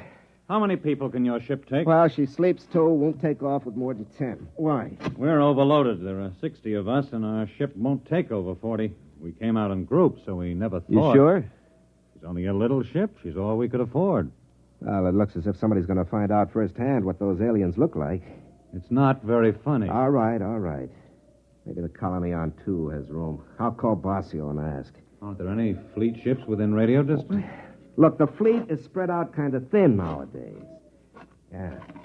Here it is. What's that? That's your wire from the detonator to the bomb. Somebody dug it up, cut it, and then buried it again and packed it down again real nice. Fool. Who? Well, one of us, of course. I knew nobody ever liked sitting on a live bomb like this, but I never You mean one of your people? Isn't that obvious? Why? Well, they probably thought it was too dangerous, like most government rules. Maybe one of the kids. No. There was a bomb wire cut on Lupus 5 just before the alien attack. Maybe an animal? No, no animal did that. Some coincidence, huh? The wire at Lupus 5 was cut just about before an alien attack. Now, this one was cut, too, newly cut. So something knew enough about this camp to know that a bomb was buried here and also to know why it was. Something didn't want the camp destroyed, so it came into the middle, traced the wire, dug it up, and cut it, and then walked right out again. What'll we do? Pass out your guns. Try not to scare them. I'll be with you as soon as I've spliced this wire.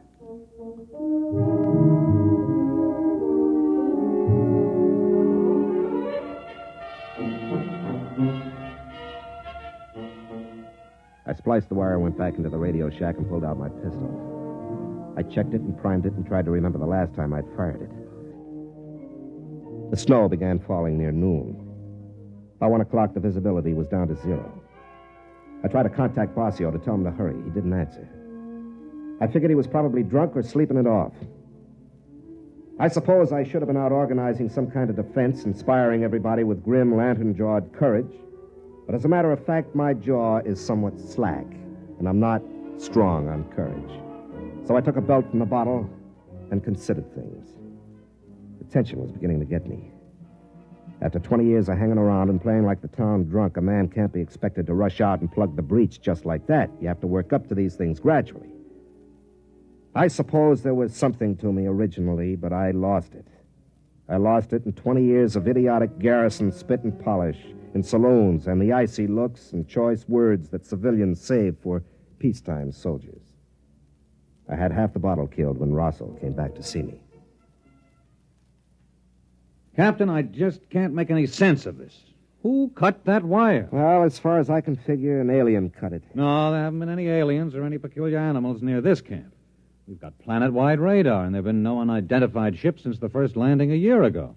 One of us must have done it. It's the only possible explanation. You mean a traitor? Or a dupe. Maybe the aliens can exert some kind of telepathic control. I can't see it. If they're able to control one, why not all and save half the bother? Now, look, is there any animal that ever comes near here that's as large as a dog?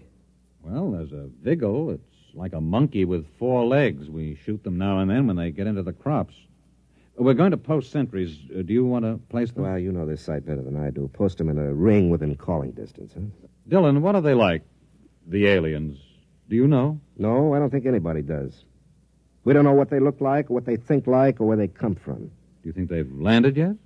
Don't know. With this snow coming down, they could be out there in the woods right now, and we'd never know.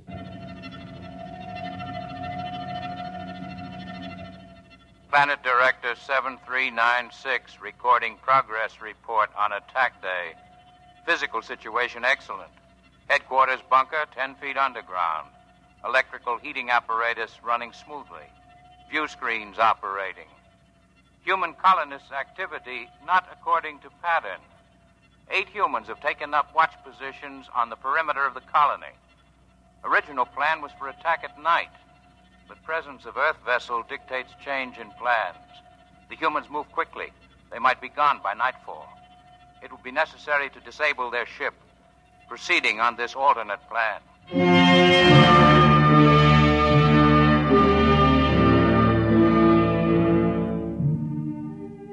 At noon, Rossel reported that Planet 2 didn't answer his call. Bossio might be drunk, but the colony on 2 wouldn't be. If there was no answer, it was because they were dead. The people were quiet and frightened. Some of the women were beginning to cry. They brought me coffee now. It had begun to dawn on the women that they might be leaving without their husbands or sons. They had their ships stripped down and they were loading. The ones that were going stood outside and stripped off their clothes. Cold weather gear of 40 people weighed enough to get a few more on board. In the end, the ship took 46 people. When they were all loaded and they cleared the landing field and the hatches closed. You could hear the generators surge for a lift. But then there was a sharp burning smell and she never got off the ground. Dylan? Over here under the tree. What happened? The lining's burned out. She's being repaired. How long will it take to fix? 4 or 5 hours. It'll be dark by then. It seems like they want to wait till the dark. Probably aren't many of them. Might mean that, or maybe they see better at night, or maybe they move slow. You got any idea how they got to the ship? No. You know, I've been in the Army 20 years. This is the first time I was ever in a fight. I never shot at anybody. I always figured I'd be afraid. But there doesn't seem to be any sense in being afraid. There's nothing to do but wait until night comes.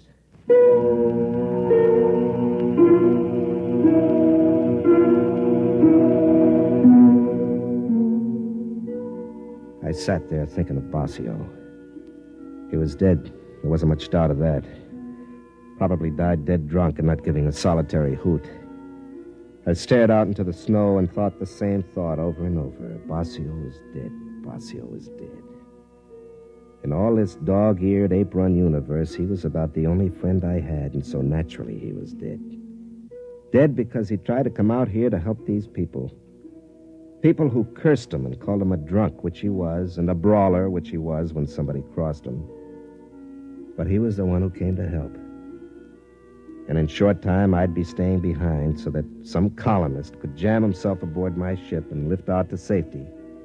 And I'd die to save somebody I didn't even know. Somebody who 24 hours before would be ashamed to be found in my company. They come to an army for help too late. An army like me, sodden and not knowing whether they can fight or not. Dylan. What? Over there at the edge of the woods. Something moving. You can see it through the snow. Look out. How far do you make it to that tree? About 50 yards. 50 yards. There it is, you see, by the bush. 50 yards, no wind, half charge. I have a feeling I'm forgetting something. Well, here goes. You got it! Get down. Maybe more of them. Wait and see. I saw it clear when it jumped. It was one of those monkeys. Maybe. We'll see.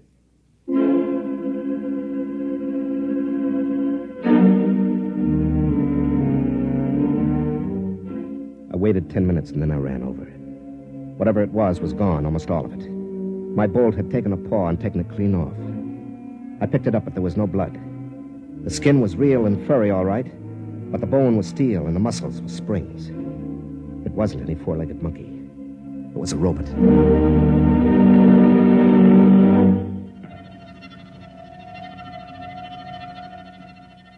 Planet Director 7396 recording progress report on attack day. Due to component tube failure, small robot unit out of control. Wandered toward settlement. Took calculated risk with poor seeing due to snow that humans would overlook it and still think of it as an animal, even firing with ports open. But a part of the robot is missing and the humans have found it. There will be no chance to disable the smaller ship now. In order to carry out total destruction, the settlement will have to be detonated. The settlement will have to be bombed from previously planted locations. I will have to leave control bunker for a more distant position as soon as protective armor is put on. I will proceed to carry out this plan. I realize this is not the ideal operation. It is more disciplined to capture humans and their equipment undamaged, but total destruction is necessary. For further operations, recommend duplication of essential controls on robots. The procedure of planting them on worlds before colonization by humans in the shape of local animals demands perfect operation when attack day arrives, or the resident director planted at the same time on each world will be unable to carry through attack plans. Now leaving bunker.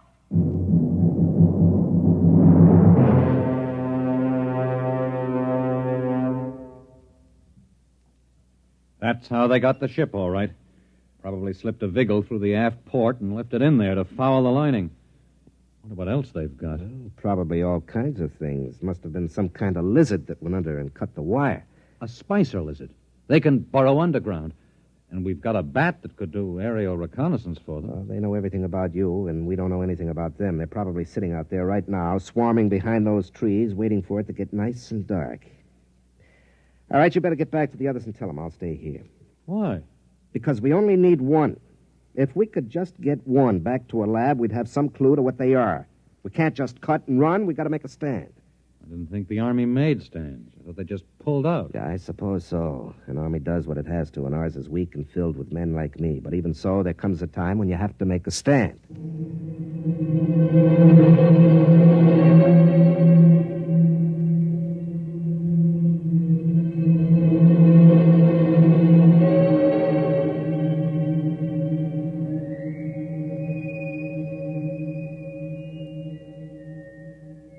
I stayed out there in the snow. I wasn't thinking very calmly. It was too cold. But it was probably just as well. I put in about 10 minutes being afraid of whatever it was that was behind those trees.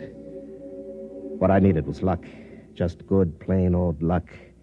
I didn't know where they were or how many there were or what kind, so I needed luck. I started to inch forward in the snow. There was nothing but quiet and the trees. I got past the first trunk. My elbow hit a rock, and it hurt. My feet were cold. And then I heard a noise. The thing was moving down the left side of a gorge up ahead. I got up on my knees, I blew on my fingers, and threw the charge level on my pistol over to full. It was a great black lump on a platform. The platform had legs and was plodding up a path that came right past me. It hadn't seen me yet, but it would. There were 5 of those little monkeys skipping on before it, acting as eyes. Then one of them spotted me and started running. My first shot took the monkey in the head, and then I aimed for the lump on the platform.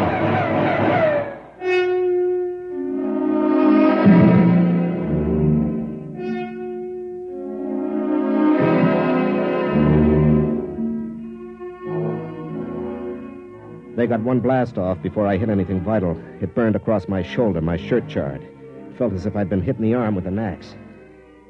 Nothing else moved. The monkeys were stiff like statues, and the platform was on its side. Through a hole in the black lump, something gray and soft was oozing out. I looked around and saw the robots frozen, and I realized I'd got them. I'd hit the guide, the alien who was directing the robots. I kicked at it with my foot. It was too big and heavy to carry. I'd have to send someone back for it. But I wanted to take something, so I grabbed one of the monkeys by his stiff, jutting arm and began to drag it back to the village. We put the alien in a freeze tank and shipped it back to Earth. They learned a lot in the lab, but out there in the colony, we learned a lot more. We learned that man wasn't born to live out his days at home by the fire. In the wee black corner of space which man had taken for his own, other men were learning. And the snow fell in the planet's world, and when it was spring, where I had fought, men were already leaping back out to the stars.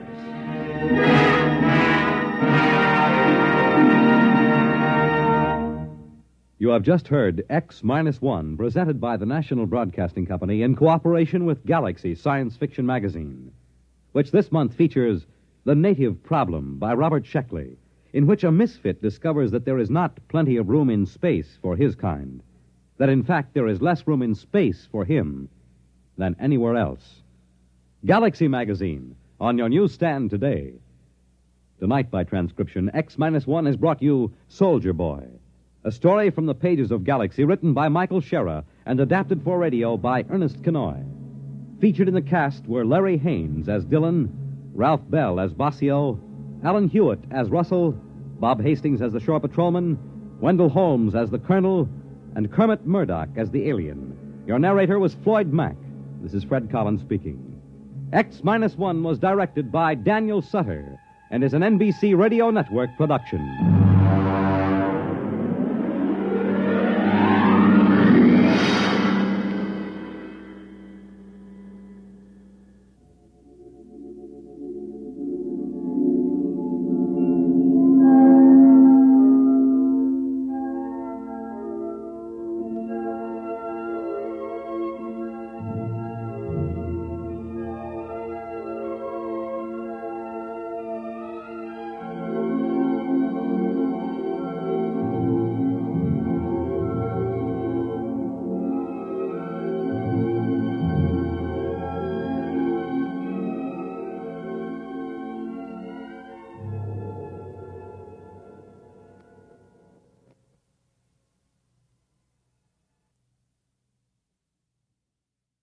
One of the best, one of the most popular programs on radio. That's You Bet Your Life with Groucho Marx. And here's a reminder. Now Groucho can be heard on Saturdays, and he's on at a time when every member of the family, from Junior to Grandpa, can join in the laughter that goes with each question and answer session. A new day, a new hour, but the very same fun and good times that have made Groucho and You Bet Your Life so popular throughout the years. Have you ever met a hamburger king or an earthworm farmer or a famous beauty contest winner? Well, these are some of those who have appeared as Groucho's guests. Who will be his guests tomorrow? Well, that's a secret, but you can bet your life they'll be full of fun and surprises. Have you ever heard Groucho sing his classic Captain Spaulding or throw a romantic line at a pretty girl? Well, listen in and you'll find out.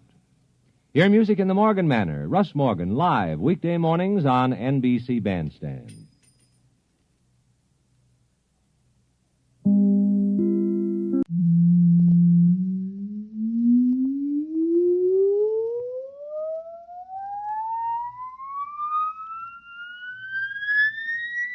Countdown for a blast off. X minus 5, minus 4, minus 3, minus 2, X minus 1. Fire.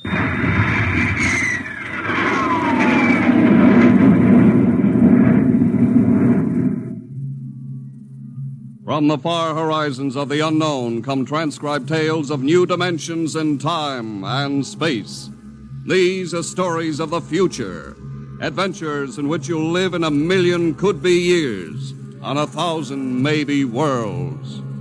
The National Broadcasting Company presents X minus 1.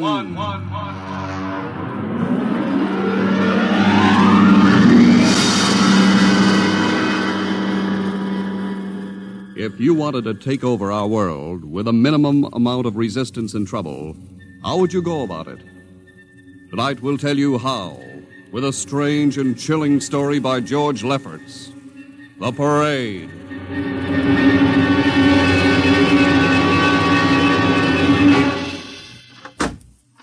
You are Mr. Sid Ryan. The same.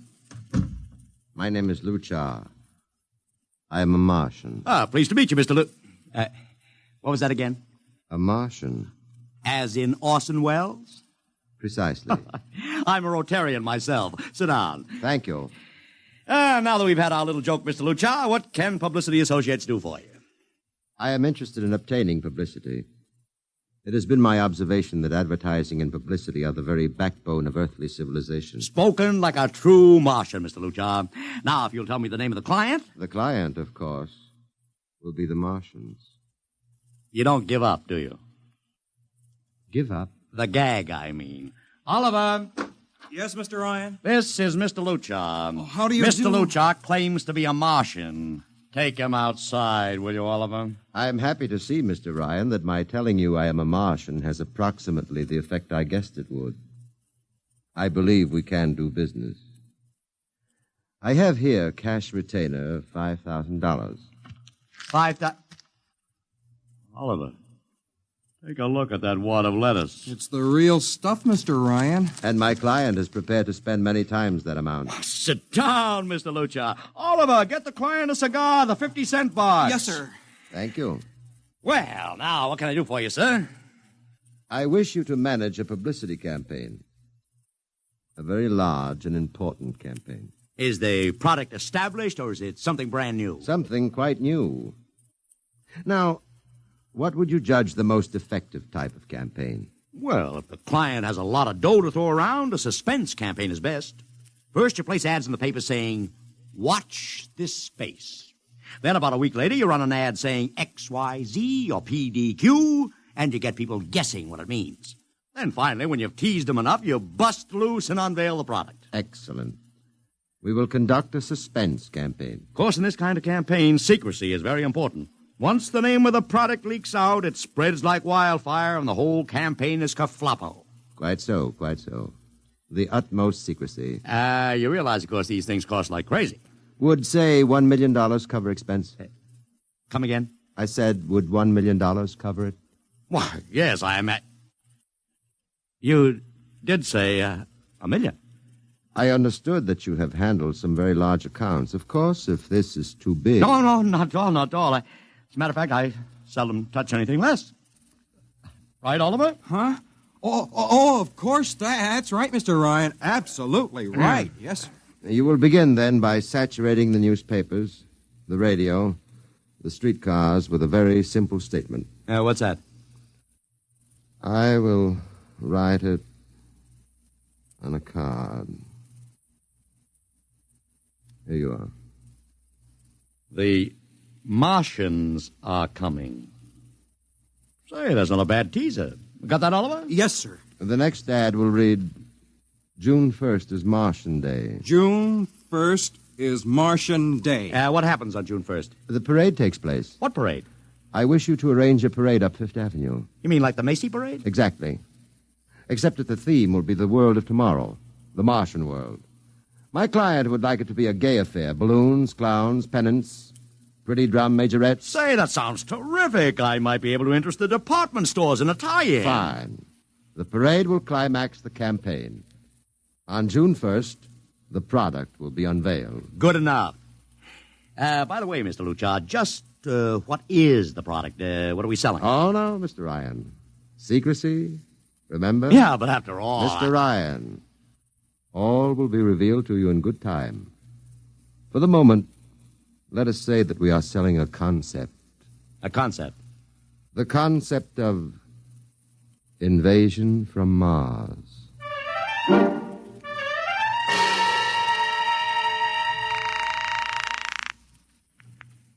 Sorrel Talent Agency. Sammy Sorrell, please. This is Sammy. This is Sid Ryan over at Publicity Associates. Listen, Sammy, how you fixed for midgets? I got midgets. Fine, I need 40 midgets for a parade. 40. June 1st. And listen, Sammy, I want them dressed in little spacesuits. In little... You know, like men from Mars. Mars. Okay? And I want some movie extras, maybe 50 of them. 50. Also rigged up like men from Mars. Make them look gruesome. Got that? Gruesome. Also, I need some horses with pretty girls on top of them. Maybe you can get that bunch from Maroney's Traveling Circus, the one we booked for the Fireman's Parade in Albany last year. Yeah, I'll try, Sid. Never mind the expense. Just get me the talent. It sounds like you landed a big client there. Who is it? It's a secret. I gotta hang now. Call me back, Sammy. Right. How you doing, Oliver? Oh, fine, Mr. Ryan, just fine. I got 100 small boys pasting little stickers. The Martians are coming on the subway platforms. Good. We got full-page ads in all the dailies. Good. And 10-second spot announcements on every local station. Good. It's costing a fortune. Good. The more it costs, the bigger our percentage. Spend like you were going to the electric chair, Oliver. Yes, sir. How are you making out in the parade? If it comes off, it'll be the biggest thing since Bonham invented the midget. I've got Macy's, gimbals, and sacks to contribute floats. Everything is built around the Martian theme, see? Even the horses will have long feelers attached to them and funny-looking extra legs. It'll be sensational. That sounds fine, only... Only what? Mr. Ryan, we don't even know what we're selling. Oliver, my boy, do you think old Sid Ryan has been sitting here spending all this moolah and not putting two and two together? You mean you know who Luchar represents? Just by accident, understand. I have learned that Century Pictures is making a big new epic. One of those expensive pictures they make in secret and then spring on the public because they don't want the other studios to get the jump on them. What's the picture? A space opera titled Invasion from Mars. Get it? Oh, I begin to see. Also, by mere coincidence, it's supposed to have its premiere sometime around June 1st. You follow me? Yes, but... Mr. Ryan, Century has an exclusive contract with New Feature Syndicate for all their publicity. Suppose Century Pictures doesn't like the way New Features is handling their stuff. They want to get out of the contract, but New Feature says no, so they have to get around the contract. A man named Luchar, client unknown, starts publicizing the Martian invasion. Need I go further? Oh, I don't know, Mr. Ryan.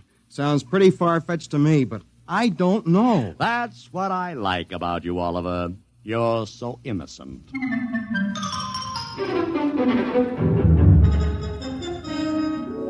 Now, let me talk to Commissioner Patrick, please. Sid Ryan. Hello. Commish, Sid Ryan. Oh. How are you, Ryan? Fine. What is it this time? You want to drop a man off the Empire State Building into a teacup full of water? The answer is no. Also, we're not arresting any fan dancers. You know I don't handle fan dances. I want a permit for a parade. June 1st, 5th Avenue. It's a Sunday. There's no traffic. Now, look, Ryan, Macy's gets a permit. Gimbals gets a permit. The American Legion gets a permit. The Sons of Erin march every time Morton Downey sings the Wearing of the Green. Oh, don't give me a hard time, Patrick. This is too big. I have the 5th Avenue Merchants Association behind me. Okay, Ryan. Fill out the forms. I'll pass them along to the license commissioner. That's my boy. By the way, what's the occasion for this parade? Oh, don't you read the papers, Patrick? June 1st is Martian Day.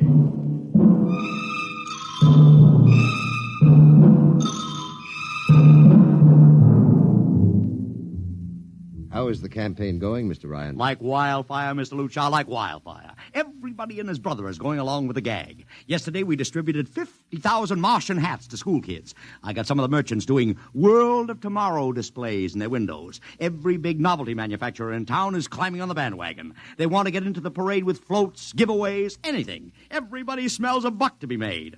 I wouldn't be surprised if the mayor himself declared Martian Day. I've even arranged for Commissioner Patrick to accept a $50,000 check for the Policeman's Benevolent Fund from the man from Mars. Oh, it's terrific, terrific. My blood pressure's up to 200. Excellent. I I understand Century Pictures spent over $1 million making that space opera. I beg pardon? Oh, come, Mr. Lucha. Sid Ryan wasn't born yesterday, you know. I know who our client is, even if you don't admit it. You do? Always thinking that's me. Well, as long as you know, let's keep it to ourselves, shall we, Mr. Ryan? As you once remarked, when these things leak out, it destroys the surprise and ruins the effectiveness of the campaign.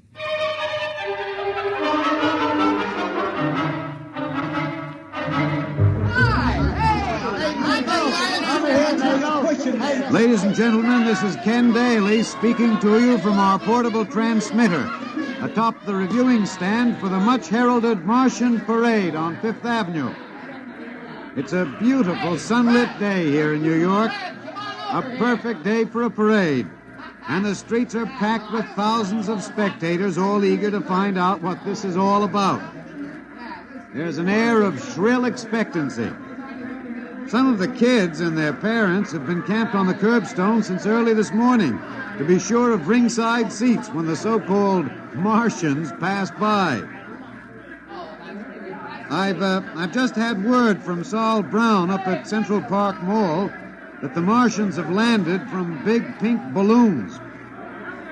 And now, while we're waiting for the arrival of the parade, we brought some people up to our microphone to tell you their reactions to this most spectacular of all publicity stunts. That's right, come on. What's your name, madam? Miss Ada Shackley. A little louder, please. Miss Ada Shackley. Uh-huh. And where are you from, Mrs. Shackley? Columbus, Ohio. I see.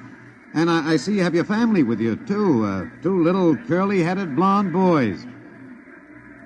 Are you in New York on vacation? We came for the Shriners Convention with their daddy. What do you think of Martian Day, Mrs. Shackley? Well, it all seems very strange to me, but the boys have been pestering me to watch it, so we've been standing here 2 hours. I can't make head or tail of it. Well, neither can a lot of other people, Mrs. Shackley. But judging by the thousands here today, there's a lot of curiosity. Curiosity killed the cat, folks say. Well, let's hope not. Thank you, Mrs. Shackley. Mr. Ryan's here. Ryan, right. And this is Mr. Sid Ryan, ladies and gentlemen, the publicity man who's the brains behind the Martian Day stunt. Hello, Sid. Good morning, Kenneth. Easy, not so close to the mic. Oh, sorry. Hey, Sid, you've certainly lifted the lid this time. Looks like it, doesn't it? Sid, there's been a great deal of speculation as to exactly what all this is leading up to. I've heard some folks say it's a big war bond drive. Others think it's just to stimulate local business. And, look, I understand in the trade itself, the smart money says you're building for the premiere of Century's forthcoming extravaganza, Invasion from Mars. Now, come clean. Can you tell us what the real story is? Ken. I'd like to, but honestly, I can't. Oh, man of mystery, eh? Are you going to watch the parade from the stand here? No, Ken, I can't stand noise. I'm going up to my office and watch it gumping. Well, thank you, Sid Ryan, and good luck. And here they come, ladies and gentlemen. The first units of the big Martian parade, swinging down Fifth Avenue with fanfare, colored streamers, music, confetti, floats, all the trappings of a Mardi Gras. And here in the vanguard is a whole troop of little midgets in weird-looking pink and blue spacesuits, carrying Rube Goldberg weapons with signs painted on them. Let's see, I can read one which says, Atomic Blaster. Another one has a placard reading, We're Martian through Georgia. And here come the clowns, laughing and falling all over each other. They're giving free sugar candy to the kids along the way. Yes, ladies and gentlemen, this is a happy, laughing crowd along Fifth Avenue today. A true reflection of the great sense of humor and good nature that makes America the place it is.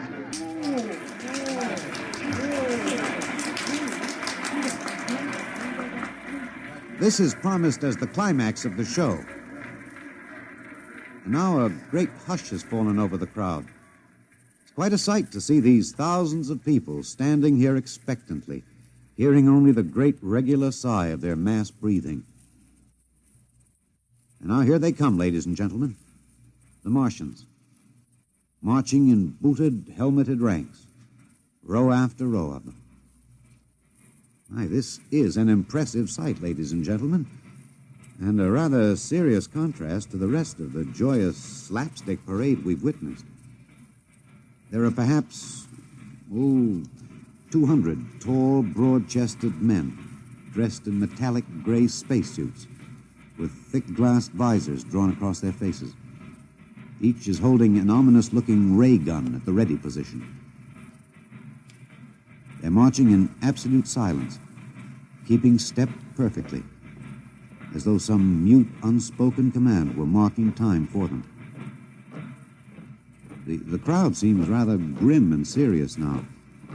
Perhaps they're reminded of the actuality of war and possible invasion.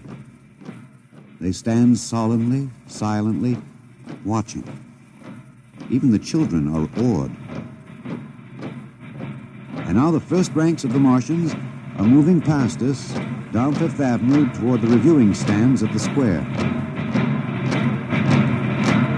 No one moves. What's that? What's happening? There, a woman, ladies and gentlemen.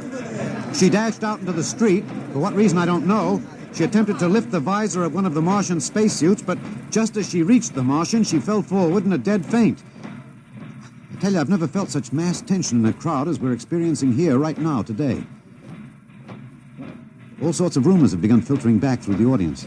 There are excited whispers of she's dead, she fainted, and now an undercurrent of, what? They're really Martians.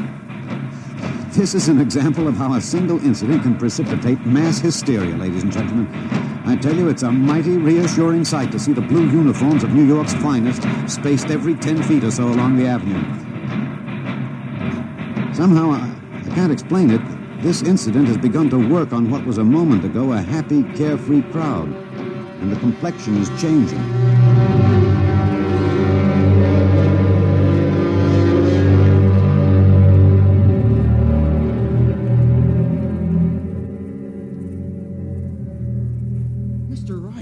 Did you see that? A woman fainted. Of course I saw it.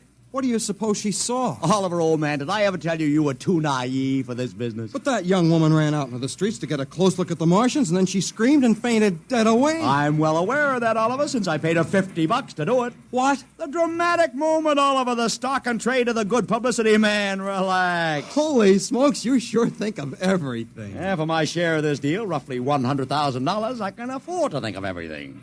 Shut the window. Don't you want to see the finish? We'll go down to the reviewing stand for the finish. Right now, I want to make a phone call. By the way, where's Lucha? I haven't seen him. Well, he'll be around. Boy, those Martians sure look like the real thing. How would you know the real thing if you saw it, Oliver? Well, gee, I don't know. Close the window, Oliver. Oh, yes, Mr. Ryan.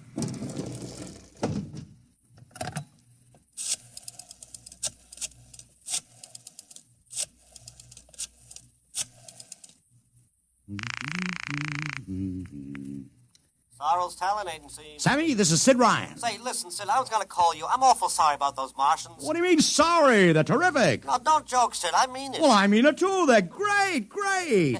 Are you in the bag? Never felt better. You mean it, don't you? Of course I mean it. What is this? There are Martians in the parade? About 150. Of course, I only ordered 50, but Sid. under the circumstances... Sid. Well, what is it? Sid, don't you know? I couldn't get you a single movie extra. There's a studio strike in New York. I was going to call you, but I figured... Wait a minute. Where'd these guys come from if you didn't hire them? I don't know. Maybe Oliver... Oh, hold on. Oliver? Yes, Mr. Ryan? Did you hire those Martians? No, sir, Sammy, this is on the level, isn't it? Honest, Sid, Okay, Sammy, I'll call you back. What's the matter, Mr. Ryan? I don't know. I just don't know. I've got to locate Lucha. What's Century Pictures number? Mr. Ryan, this is Sunday. Oh, yeah. Well, get me their publicity director, Marty Sanford, at home. Oh, yes, sir. Yeah.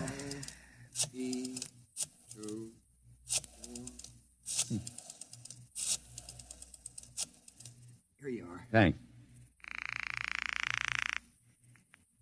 Sanford. Marty, this is Sid Ryan. Oh, hello, Sid. How's the big Fine, promotion? fine. Listen, Marty, this is dead serious. On the level. Get it? What's wrong? I've got to locate Lucha. Lou who? Lucha, come on now, Marty. This is life and death. The guy you sent over to hire me for the invasion picture. Invasion picture? Invasion from Mars, the space opera. Are you batty? Marty. That picture was shelved last month. What? Sure, back in the can. Too expensive and too fantastic. The big shots decided you can't sell a Martian invasion to the American public. And I never heard of a guy named Lou...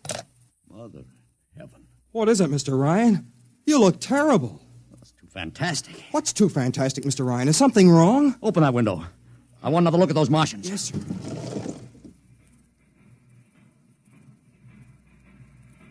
Look at them. Oliver, you were in the Army.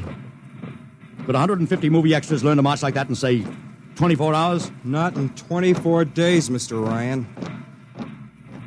Not a second's hesitation. Not one other step. Look at the way they carry those ray guns at the ready. The only other time I've seen troops march like that was in a film of the Nazi stormtroops marching through the streets of Paris. See those chests, Oliver? That's pride. Sheer, arrogant pride. Look at those chins. That's contempt. Nobody could act like that. Mr. Ryan! Oliver, get down there. Find that woman who fainted. Her name's Gloria Montex. Get her up here. Make it fast.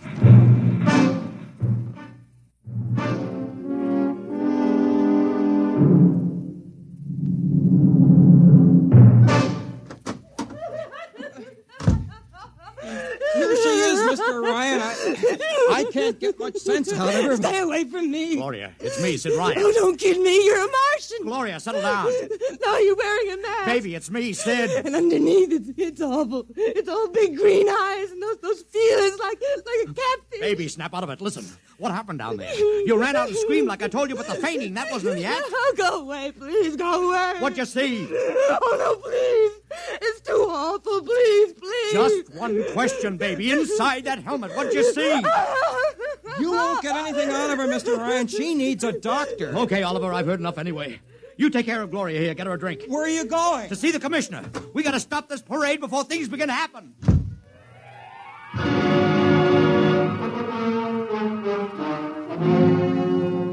Okay, Ryan, what's the beef? Listen, Patrick, I don't know what it is, see, but something's wrong. You got to stop that parade. I suppose you'd like the riot squad. That would get you a front-page spread on every paper in town. Honest, you publicity guys give me a pay. This may be a matter of life and death. Oh, sure. Look, Ryan, I've got no time for your cheap publicity gags. I'm a busy man. Listen, I'm trying to tell you I don't know where these Martians came from, who they are, anything about them. All I want you to do is stop the parade and make sure they're on the level. Ryan, I'm wise to your tricks. Now, if you let the sergeant show you out... You won't do it, huh? An honest citizen appeals for protection and you refuse it. I most emphatically do. Now beat it. All right, Patrick. I'll go right to the mayor's office. I'll have you busted flatter than a fried egg. Go ahead. I'm sure his honor will be glad to toss you out on that phony nickel-plated skull of yours.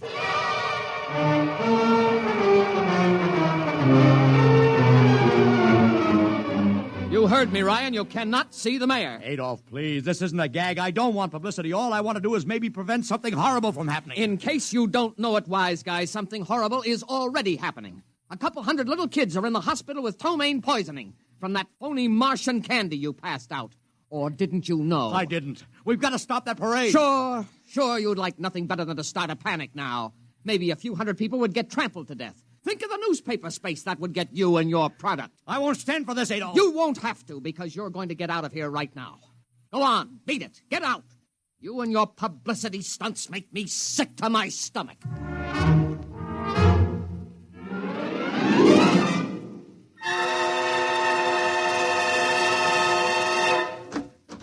Oliver! Oliver, where are you? Oliver! Oliver! It is useless What? to scream at him, Mr. Ryan. Your friend is quite dead. Lucha. He wanted to run to the police with some story about a Martian invasion. I found it necessary to restrain him. Restrain him, you stinking murderer. Now, Mr. Ryan, collect yourself. After all our planning, it wouldn't do to have everything spoiled, now would it? Lucha, start talking and talk fast, because when you get through, I'm going to take you apart piece by piece. What's this all about? But surely you know, Mr. Ryan, after all, you've been publicizing it for months. Listen, you... Please, do not interrupt. You see, before colonizing your planet, we Martians sent advanced scouts to study your habits, your weaknesses. We found that the people on Earth are predominantly conditioned by advertising and publicity, and so... we conceived the idea of treating our entire invasion as a vast publicity stunt. Clever, huh? After all, Mr. Ryan, who would suspect an invader who advertised his invasion in the newspaper, invited the public to his surprise attack, and spent millions publicizing his plans? Holy jumping catfish. You've done very well. Then There was no product. Ah, but there is a product. The product is death. What are you trying to do, Lucha? We Martians are a humane people, Mr. Ryan. We do not like to destroy thousands where a few hundreds would suffice. In exactly 2 minutes, our troops will treat the world to a spectacle of death, which will bring the rest of your planet to its knees in horror. Nations will clamor to surrender. Perhaps, Mr. Lucha, but not if I can help it. You...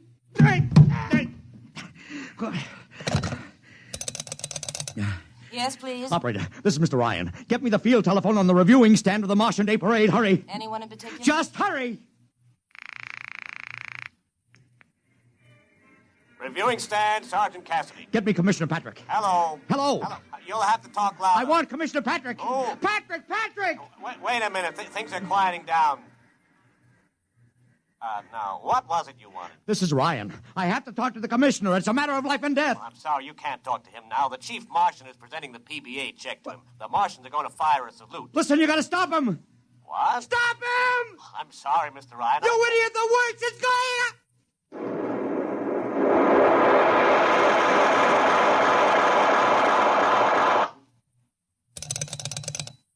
This is the operator.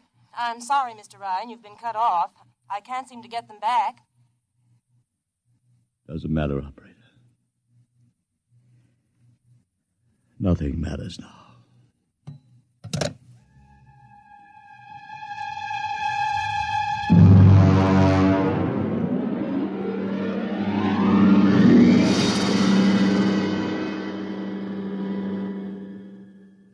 Tonight, X-1 has brought you The Parade, an original story written by George Lefferts. Featured in the cast were Joseph Curtin as Ryan, Joe DeSantis as Luchar, Alexander Scorby as Daly, Agnes Young as the woman, Ellen Deming as Gloria, John Thomas as Oliver, Arthur Anderson as Sammy, Wendell Holmes as the Commissioner, and William Keene as Sanford. Your announcer, Don Pardo. X-1 was directed by Fred Way and is a transcribed NBC Radio Network production.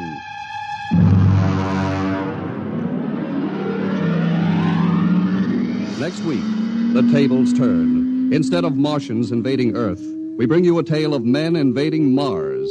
Ray Bradbury's brilliant short story entitled Mars is Heaven. Suppose you were a member of the first rocket ship crew to land on Mars, but instead of seeing Martians, you find that you've landed in a town that looks just like home, that all your dead relatives and friends are there to greet you, so that as incredible as it may seem, you think you're really in heaven. That is, you think so, right up to the fatal moment, the moment of X-1.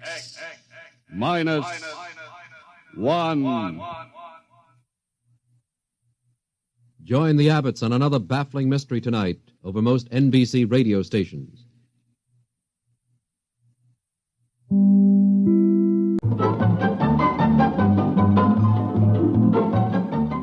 This is Walter O'Keefe inviting you to listen in on the Nightline.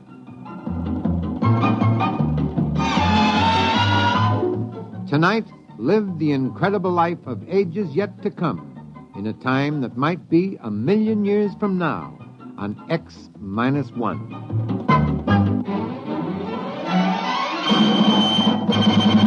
Now, an incredible story of the world beyond. Countdown for blast off.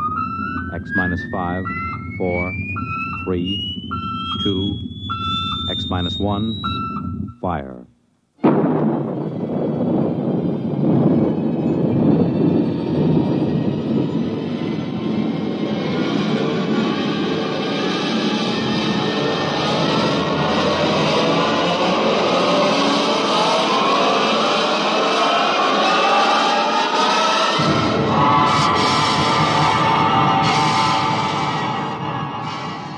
From the far horizons of the unknown come tales of new dimensions in time and space.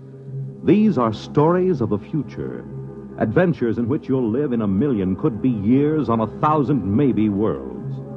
The National Broadcasting Company, in cooperation with Galaxy Science Fiction Magazine, presents X-1.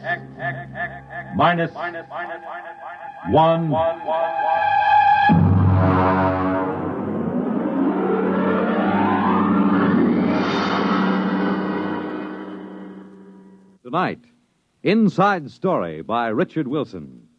But first, hear this. I know a couple old friends that argue about everything. Politics, world affairs, even the time of day. One thing they agree on, though, is Pabst Blue Ribbon Draft Beer. They say it's the best. And for a change, they're both right. Pabst Blue Ribbon Draft is a bright, modern-tasting beer that still has plenty of that old-fashioned beer flavor.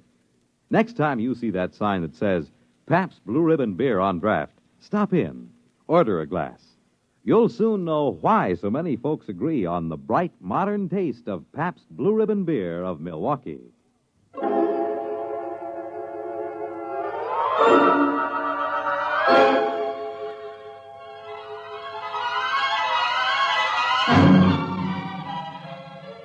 Now, X-1 and Inside Story.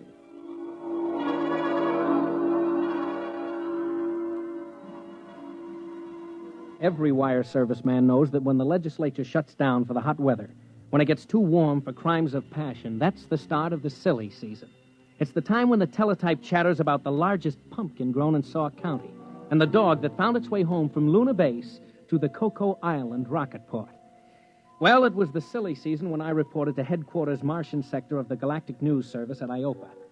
I found the bureau chief, Scott Warren, looking sourly at a strip of copy. GNS Sonala add lizards. Lizards? Lizards. Ew. New light on the longevity span of the Martian sand lizard was shed today by the Sonala Zoological Society. Now, that is what I call hot news. Flash copy. Dull day? Following a dull night. Was it like this in New York when you left? They had me covering a kitten in a tree in Gramercy Park.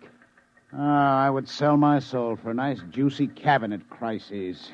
Or else a little honest graft on a spaceport contract. Well, have you got any leads? No.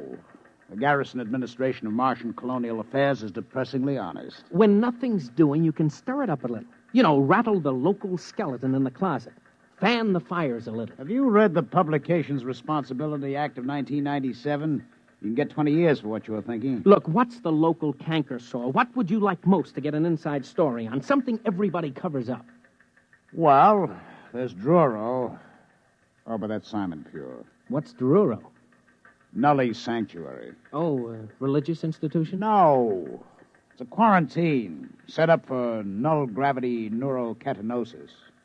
Nully fever. It's completely segregated. Nobody's ever gotten a report out of there. Well, it sounds like a natural.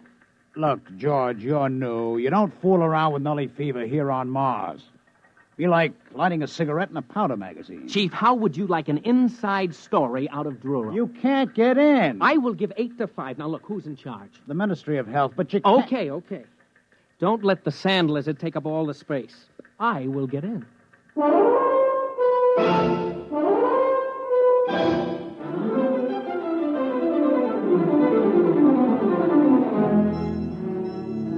It wasn't so easy.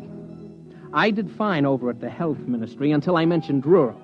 And then I might just as well have had a galloping case of Nully fever myself. I was referred to the press officer, to the assistant administrator, to the legal department, the protocol division, and then back to the press officer. Finally, I got in to see the commissioner, Dr. Marks. Just what caused you to raise the question of Druro, Mr. Gordon? Look, Dr. Marks, what I want is your permission to visit Druro and get the inside story. Visit Druro? You mean inside the camp? Yes, that's right. Mr. Gordon, I am quoting Administrative Code, Section 65. Any person found within the perimeter at Druro is considered to be a Nully fever victim. Contagion is something like 99% certain at a range of 100 yards. What's the treatment? Druro. You mean they're just shoved there to rot? A Nully, Mr. Gordon, will rot wherever he is. He deteriorates to the point of total sterility. Take my advice. Forget it.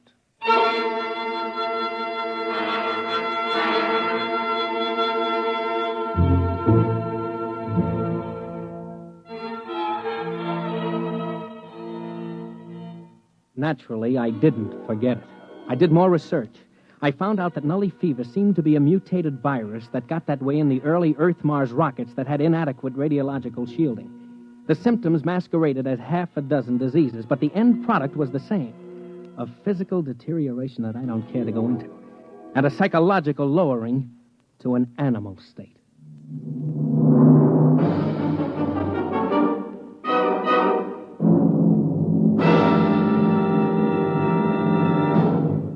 You're listening to Inside Story, tonight's attraction on X-1. Now, back to X-1 and Inside Story. I may be a little reckless following a story, but believe me, there isn't a bonus big enough to make a hero out of me. I had no intention of contracting Nully Fever just to provide a byline story for old GNS. I had stumbled onto something, and I was wearing it when I dropped into the bureau and asked Scott if he noticed anything different about me. You're putting on a little weight? No. Guess again. Your pants aren't hanging right. Your shirt's all bunched up. That's because I am wearing the latest fashion, an invisible suit. Oh, goodbye. Try another one. Look, I'm not kidding. It's heat-proof and airtight. They developed it over at Mars Electronics for spacesuit use. You mean you're all buttoned up? Well, how do I hear you? Short wave from a miniaturized dental mic. It's hanging on a front tooth, see? You're not kidding. Well, how come it's invisible? It beats me. Something to do with a non-refractive coating. You need that for dark side work on airless satellites. I got an experimental model from a PRO at ME. What's it good for? Outside of spaceship work, not much, except it is my ticket to Druro. Now, wait a minute. Don't you get it, Chief? I can't be infected, not with this suit on. It's absolutely airtight. Don't worry, I'll be safe.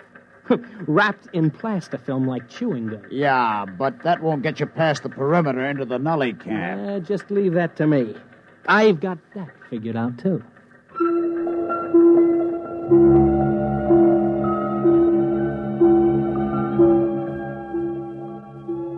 I picked up a sandcat out to the town of Druro and waited for 2 days. There was a shipment of nullies, the last of the Sonala roundup, due at the camp. Out of respect to public opinion, they dumped nullies at night, which suited me fine.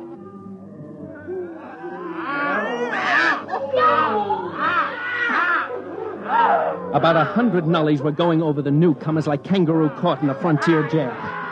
I don't think anybody actually got killed, but they almost tore the new bunch to pieces, grabbing cigarettes, jackknives, buttons, shoes, anything.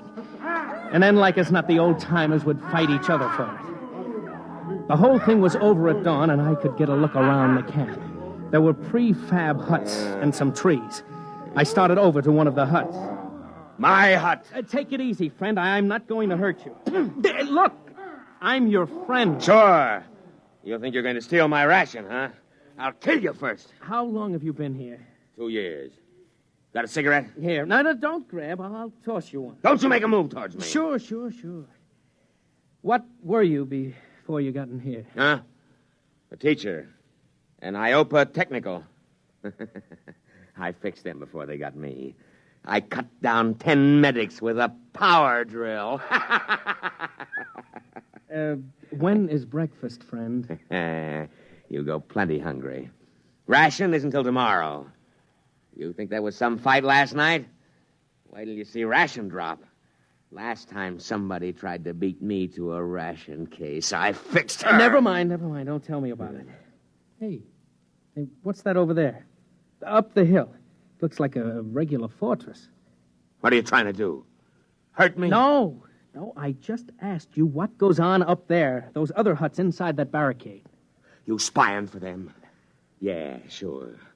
You're spying for them, you dirty...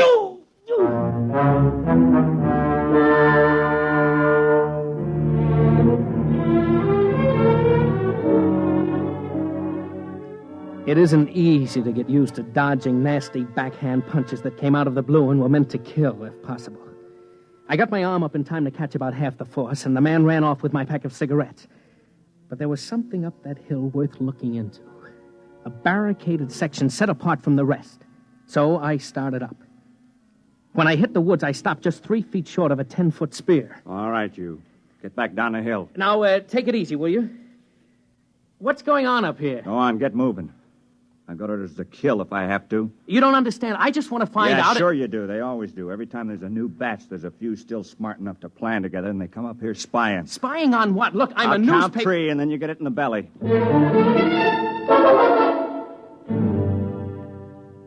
No hero I got before he reached 1.5. That night, I managed to talk to the ex-teacher without either of us slugging the other. I asked him about the guard on the hill. They get all the best rations. They make us give up our food or they come kill us. They've got spears and knives. You mean there's a gang up there living off the rest of you? Yeah. I killed one of them once. Caught him from behind with a rock. They came down and killed 10 of us.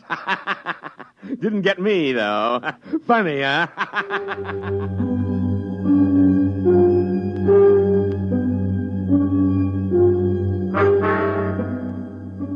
I got the picture. It's been the same every time men are herded together like animals. Andersonville, Buchenwald, and Dachau, the Alaskan camps in the 70s, and now Druro. The strong live off the others, a kind of racketeering in spades. Grab the best of everything, live as rich as you can, and don't worry how many you leave to starve to death. We're gonna get him, though. Tonight.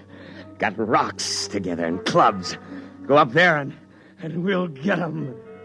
You come.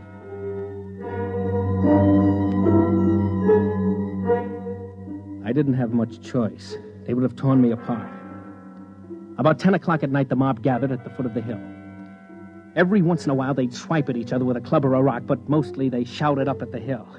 And then suddenly, without any signal, they charged.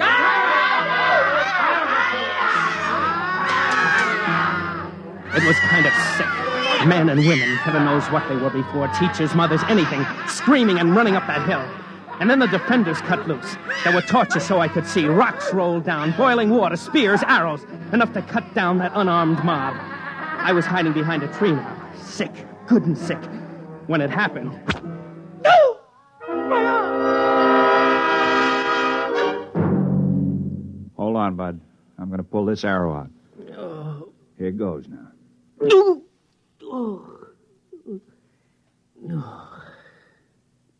Where am I? Up the hill. That's where you wanted to go, isn't it? But how did... We dragged you up here. Herb, get some bandages up here. You're one of them, aren't you? One of who? The big shots, the kingpins, gangsters. You didn't get hit in the head, did you? Oh, it's too bad they didn't wipe you out up here.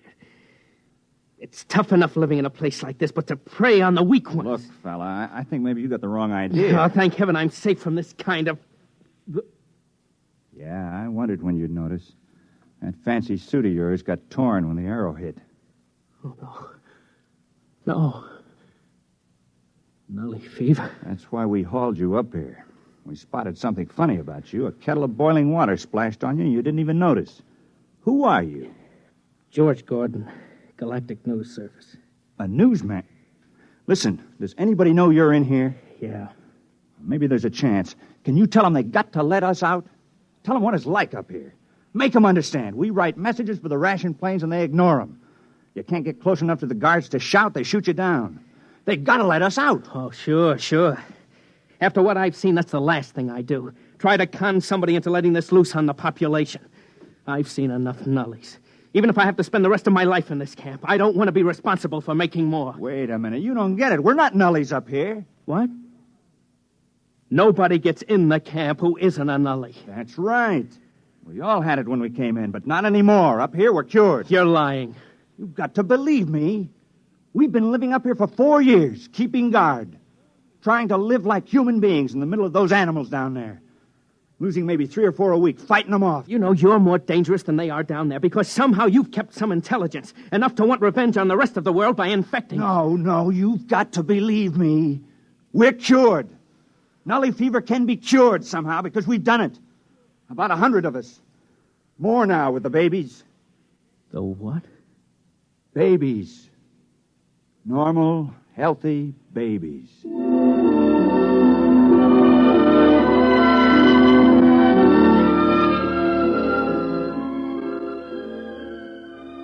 He pointed across the clearing to another hut, and I saw it.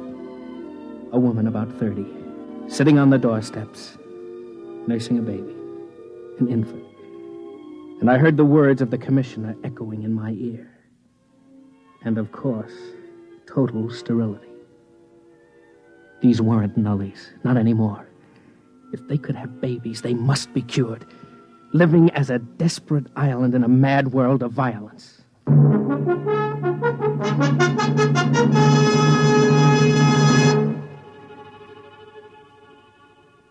Well, you know the rest of it. You ought to. It was carried under my byline in every fact sheet on 3 planets. They had a micro-technician up the hill who gimmicked my miniature microphone with a hairpin and a piece of quartz crystal, so I cut in on the main traffic beam between Sinala and Iopa. I had Scott Warren at Government House in 15 minutes, threatening to blow the lid off the whole colonial government. The babies did it. Aerial photographs with micro-enlargements. They had pictures of those babies on the wire the next day. Red tape held it up a week. But finally, 100 cured ex-nullies and 1 reporter were out of Druro at Iopa General Hospital for checks. They found it. Nully fever is psychosomatic. You take somebody strong enough to fight for survival, give him incentive, and he'll lick it by himself. No miracle drugs needed. It starts with a virus, all right. But it ends with psychotherapy. A good dose of willpower. I got back to work in a month. Welcome back, George. The teletype's dead as ever. Back to the longevity of the Martian sand lizard. Druro Nully story played out? Dead as last week's herring. Well, what else is new? Maybe we can find another skeleton in the closet. How about life on the Martian moons? Now, that ought to be good for a headline.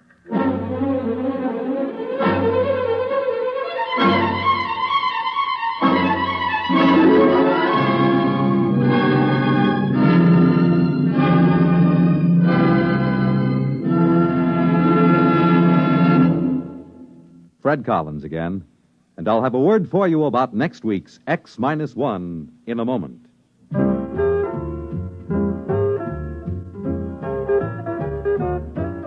Hey, Molly, it's me. Where are you? Right here, McGee. What's the matter? Are you doing anything? Am I doing anything? I've got a towel wrapped around my head, a broom in one hand, a bucket of soap and water in the other, and the kitchen curtains under my arm, and you ask me if I'm doing anything. Sure, I'm vacationing in Florida. Oh, here, Molly, let me take that stuff. What are you doing? Now, just sit down. Sit down right here. Well, you're sweet, McGee, but I've got... You can go back to work in a minute. I got something big to tell you. You know, something really big. What have you gone and done? We're going to be on Monitor. Monitor? NBC's fascinating, motivating, merry-making, scintillating, ever-vescerating weekend radio service. Oh, that Monitor. Of course. And we're on it, McGee? When? This weekend and every weekend. What do you say to that? Oh, that's wonderful, McGee. So don't make any plans, folks. We'll be seeing you this weekend. All weekend. On Monitor. And now a word about next week's story. The category Inventors by Arthur Sellings on X-1.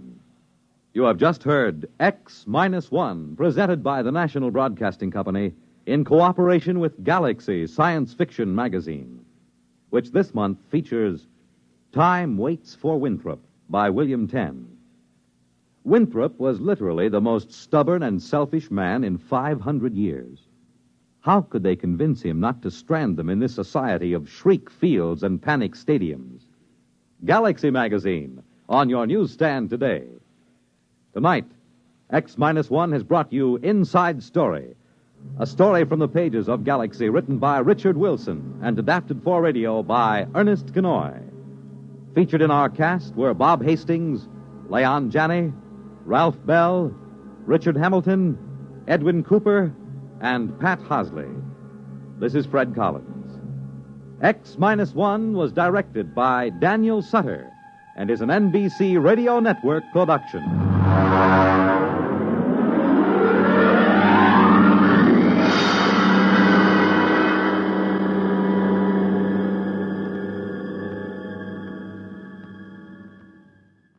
There's excitement in the air at night, and Nightline brings it to you. Hear Nightline with Walter O'Keefe, next on most of these NBC stations. Now stay tuned for X-1 on NBC.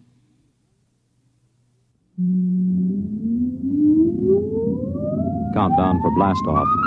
X-5, 4, 3, 2, X-1, fire.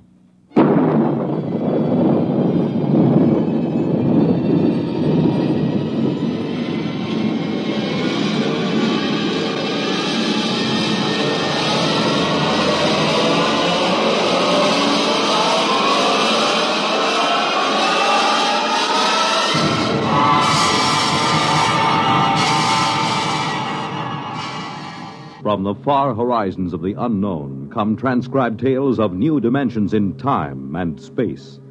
These are stories of the future, adventures in which you'll live in a million, could be years, on 1,000 maybe worlds.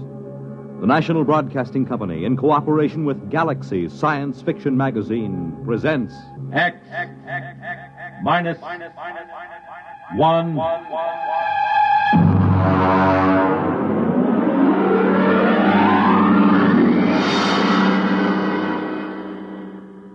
Tonight, Project Mastodon by Clifford D. Simak.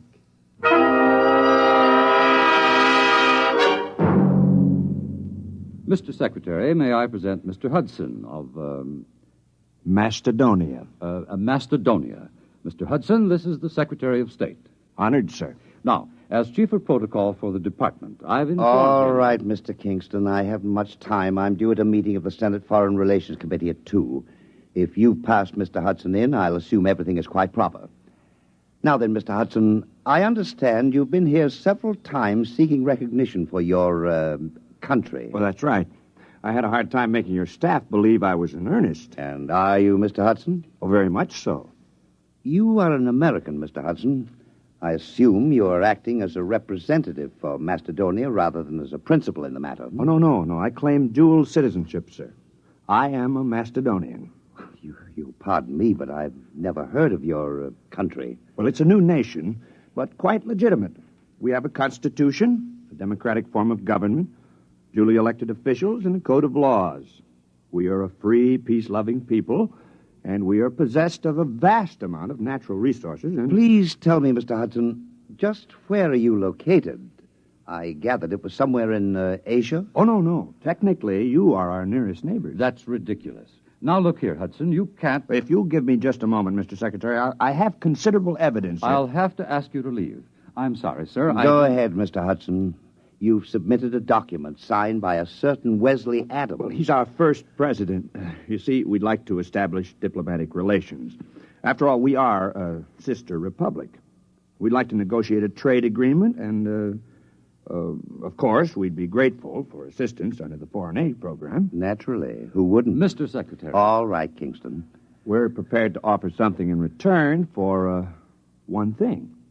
Sanctuary. Sanctuary? I understand that in the present state of international tensions, a foolproof sanctuary is not something to be sneezed at. All right, Kingston, I think we've had enough. Show Mr. Hudson out.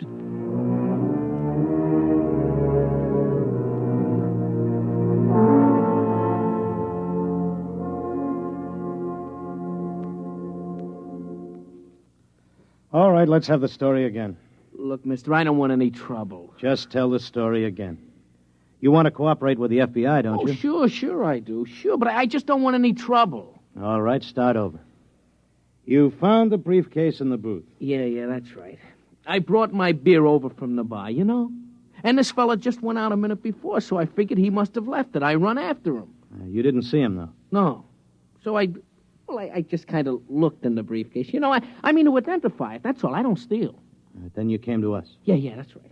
I mean, after all, when I saw that stuff, well, I just figured I was way over my head, you know? All right. Don't say anything about this, do you understand? We'd rather you just forgot the whole thing. Oh, sure. Listen, some things I don't want to remember. You know?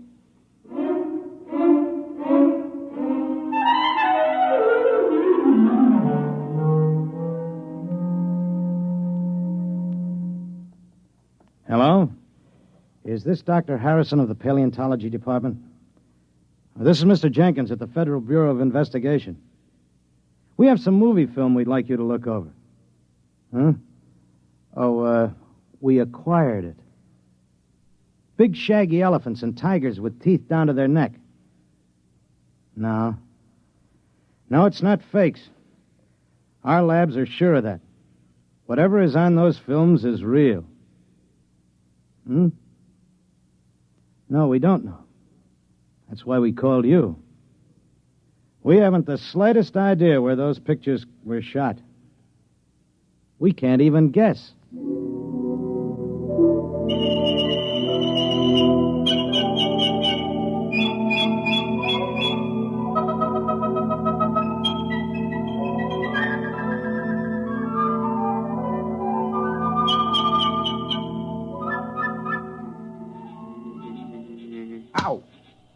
the matter, Coop? One of those flying hypodermics. This is a fine, healthy spot. Mosquitoes as big as hummingbirds. Oh, careful, son. You're knocking the climate of the capital city of Macedonia. Yeah, some capital city.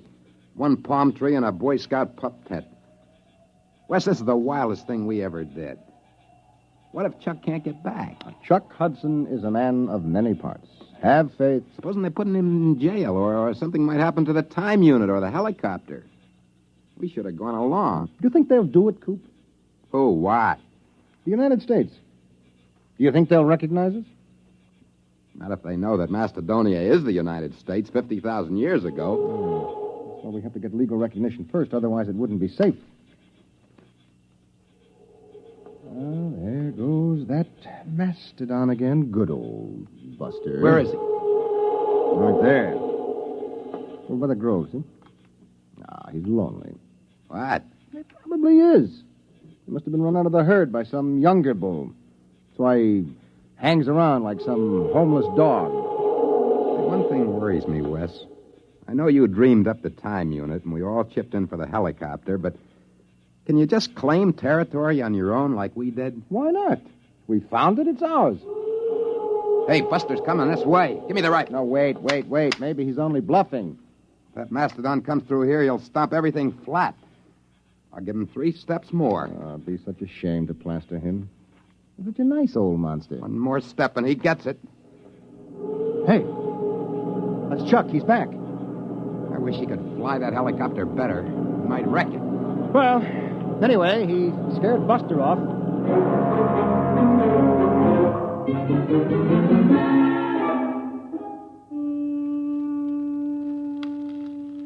Poke those fires up, Wes. Oh, they're high enough, Coop. You don't want a saber-tooth waltzing through here, do you? Well, we better get a stockade up. You know, some night a herd of mastodon will come busting in here, and if they ever hit the helicopter, we'll be dead ducks. We'd never get back. We'd be stuck back here in the Pleistocene age. I won't feel safe till we get another helicopter. Those mastodons carry a lot of ivory. And the mammoths up north. Oh, sure. And get socked in the jug for smuggling ivory? The only way to cash in on the time unit is to get diplomatic recognition for Macedonia. We've got a good case. You said so yourself. What, a saber-tooth? Down by the grove. I don't like that. Sounds closer. Hey, poke up that fire, will you, Coop? Oh, well, that's Buster. There he is. He's tangling with a saber-tooth. I'll lay 3 to 5 on Buster. Cat's drawing blood. I'll take $5 of it. Come on, Buster. Roll on him, will you? Cat's on his head now. Hey, he's coming this way. Look out! Wes, turn him. Shoot.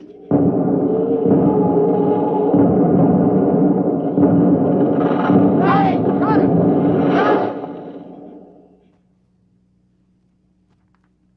Is he dead? Yeah. The tiger's gone. He won't get far. Neither will we. Oh, no. Yeah, good old Buster. Trust him to drop dead right across the helicopter. Well, we can fix it, can't we? We probably won't even be able to roll Buster off of it. And the rotor blades are twisted and the frame is a mess. A total mess, gentlemen. We are in trouble. Macedonia faces a crisis.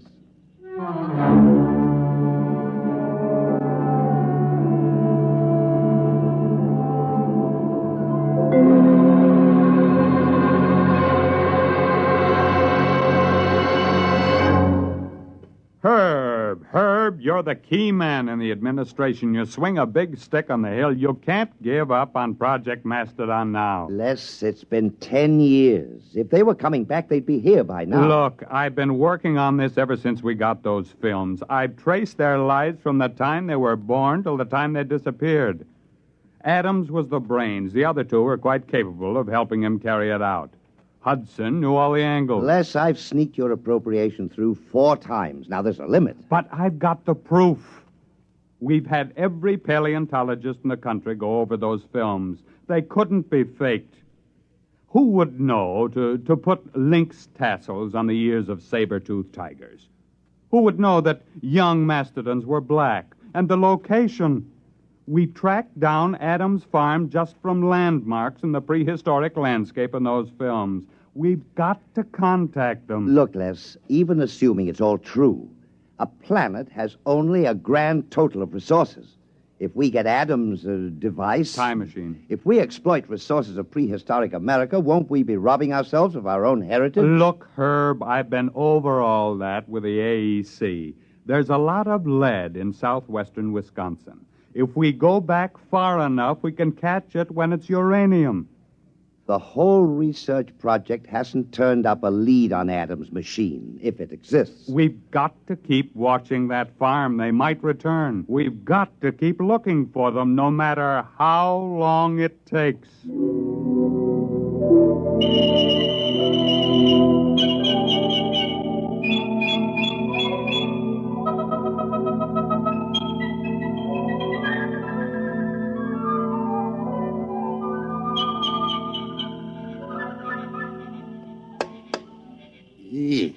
Listen, Wes, we can't stay around here much longer. Old Buster's getting a little too strong. Yeah, well, I'll have the time unit clear the helicopter in a few minutes. Then we'll just have to move camp upwind. Look at him. It's only 2 days since he dropped dead. Bless his heart. Already those vultures are half into him. I'll have him picked clean inside of a week. Give me the hex wrench, will you? Wes, is it all right? The time unit? Well, we won't know until we try it, Coop. And then, of course, it's too late. Well, either does or doesn't. Problem is, how are we going to use it without the copter? Couldn't we take a chance on using it on the ground? No, we have to get up in the air. You don't want to take a chance of arriving in the 20th century about 6 feet underground. Wait a minute, Wes. It's got to be higher here than in the 20th century. Look, these hills have stood here since the Jurassic era. They got to be weathered down. Yeah, I know. The only safe way is to build a platform about 12 feet high. That should be enough to clear us. But suppose we come out on the other end 2 feet higher. Well, we fall. Which would you rather do? Take a chance on a broken leg or stay Yeah, here? okay. Now, what do we build the platform out of?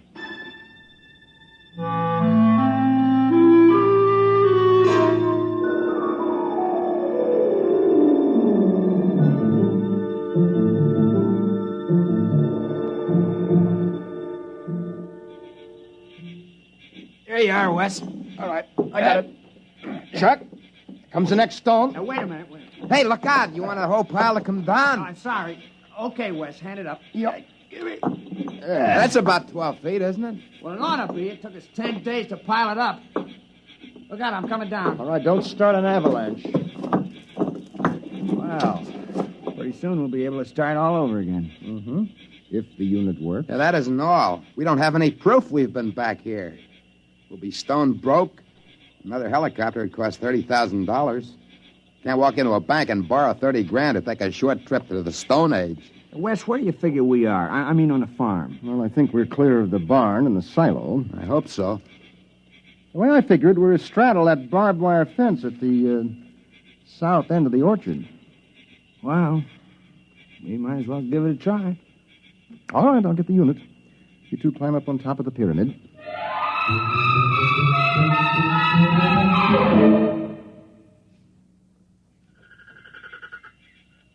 You ready? Think it'll work, Wes? I don't know, Coop. Got pretty well banged up when Buster hit the copter. I haven't got the equipment to check the waveforms. All right, stand around close. Bend your knees a little. Might be quite a drop. Go ahead. Push the button. Okay. 1, 2, 3. Nothing. Doesn't work. Well, that's that. We're stuck.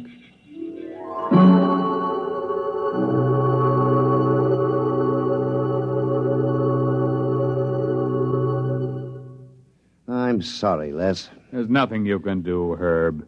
You've been out of government for 5 years. If there's anything I can do, the board of directors instructed me to offer you... No, thank you. Well, what are you going to do? I mean, now that you're retired. I bought a farm. Oh? In Wisconsin. Well, you haven't given up, have you? I'm the only one. They closed Project Mastodon down 3 years ago, and they've been hinting ever since that I'd be happier retired.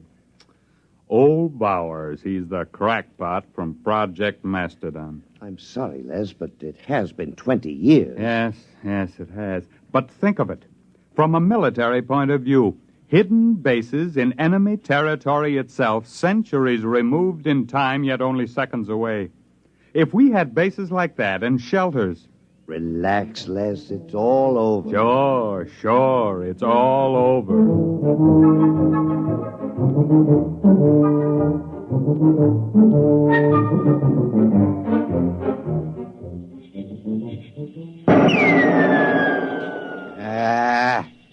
Missed.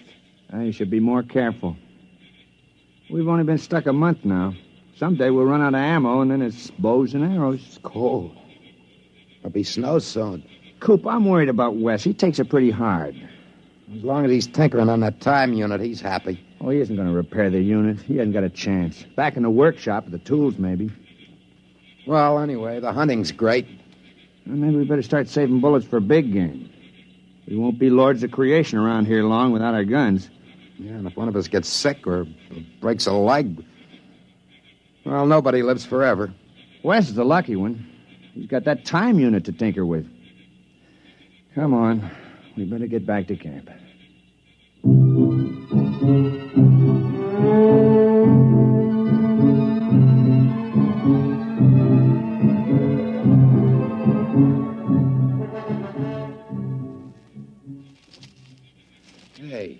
Hey, Wes! Come on. Wes! Wes! There's no sign of him. Wait, there's a note on the door. Wes! Never mind, listen. Dear guys, I don't want to get your hopes up again and have you disappointed, but I think I may have found the trouble. I'm going to try it out. If it works, I'll be back to get you. Wes. What, a fool? That unit can't work. He must be off his rocker. Wait a minute. Coop, look, that pyramid. It took us 10 days to pile those stones up. It's gone. The pyramid of rocks. It's gone.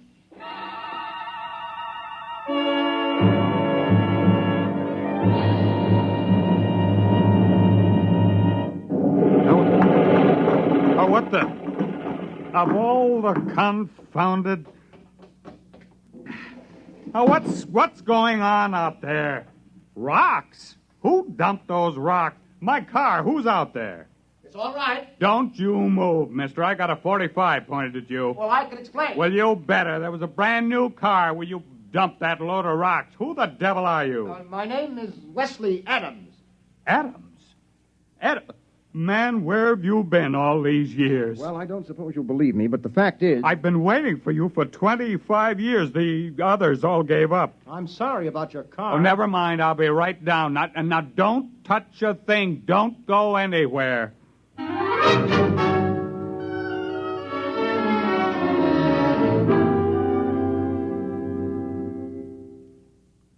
Can't be 25 years. It's only been a few months in Macedonian time. 25 years. Man, it's been a long wait. The unit must have been badly calibrated.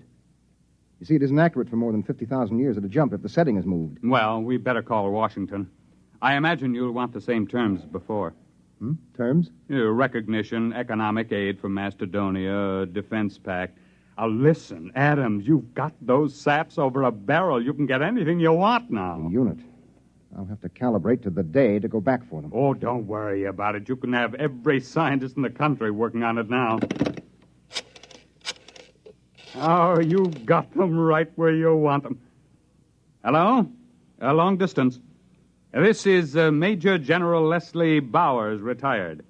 I want to put a call to the President of the United States, White House, Washington. You can tell them I'm placing the call for the President of the Republic of Macedonia.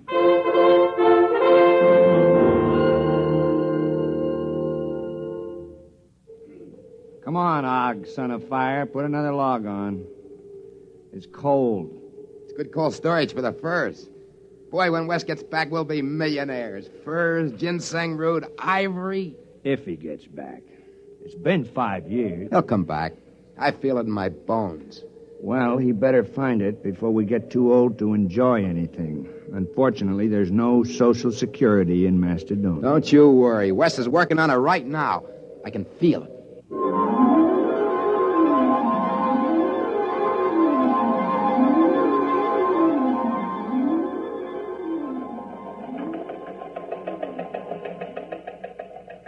Hello, Charlie.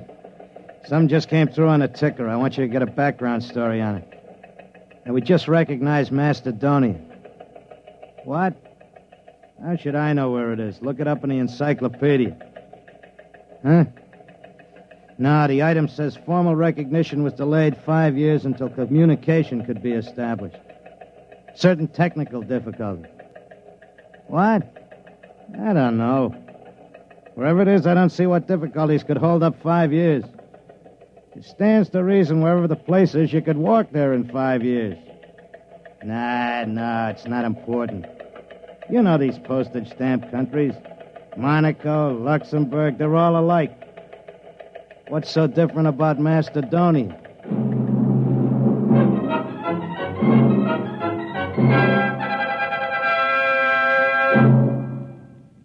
You have just heard X-1, presented by the National Broadcasting Company in cooperation with Galaxy Science Fiction Magazine, which this month features the Theodore Sturgeon novelette, The Skills of Xanadu. When a malignant world endangers another, surgery is the usual answer. But perhaps there's another solution, to kill it with kindness. Galaxy Magazine on your newsstand today. Tonight, by transcription, X-1 has brought you Project Mastodon, a story from the pages of Galaxy written by Clifford D. Simak and adapted for radio by Ernest Kenoy. Featured in the cast were Floyd Mack, Dick Hamilton, Charles Penman, Raymond Edward Johnson, Frank Maxwell, Robert Hastings, John Larkin, and Joseph Julian. Your announcer is Jerry Damon. X-1 was directed by Daniel Sutter and is an NBC Radio Network production.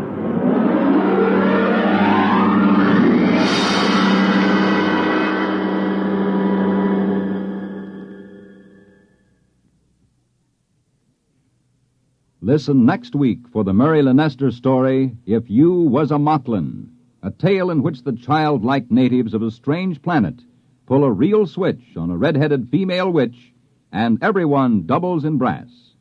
That's next week on X-1. In just a moment, X-1. But first, here's an important date to remember. It's this Sunday when the highly acclaimed program On the Line with Bob Considine premieres on NBC Radio. Behind each news event is a human interest story. And beginning Sunday, you can hear these fascinating sidelights with commentator Bob Considine. You'll also meet the important people who make the headlines, people from the government, labor, and management, or perhaps someone in your own hometown today. The latest news becomes more meaningful when you understand the human interest. So make a date to hear On the Line with Bob Considine. Now stay tuned for X-1 on NBC. Countdown for blastoff. X-5, 4, 3, 2, X-1, fire.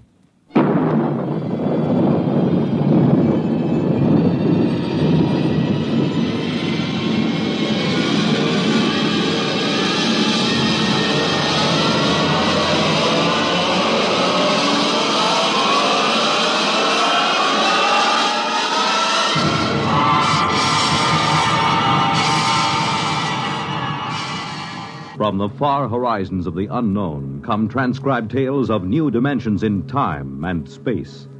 These are stories of the future, adventures in which you'll live in 1,000,000, could be years, on 1,000 maybe worlds.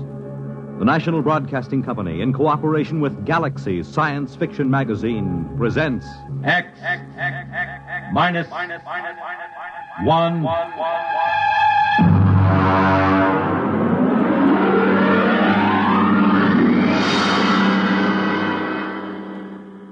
Tonight, The Old Die Rich by H.L. Gold. The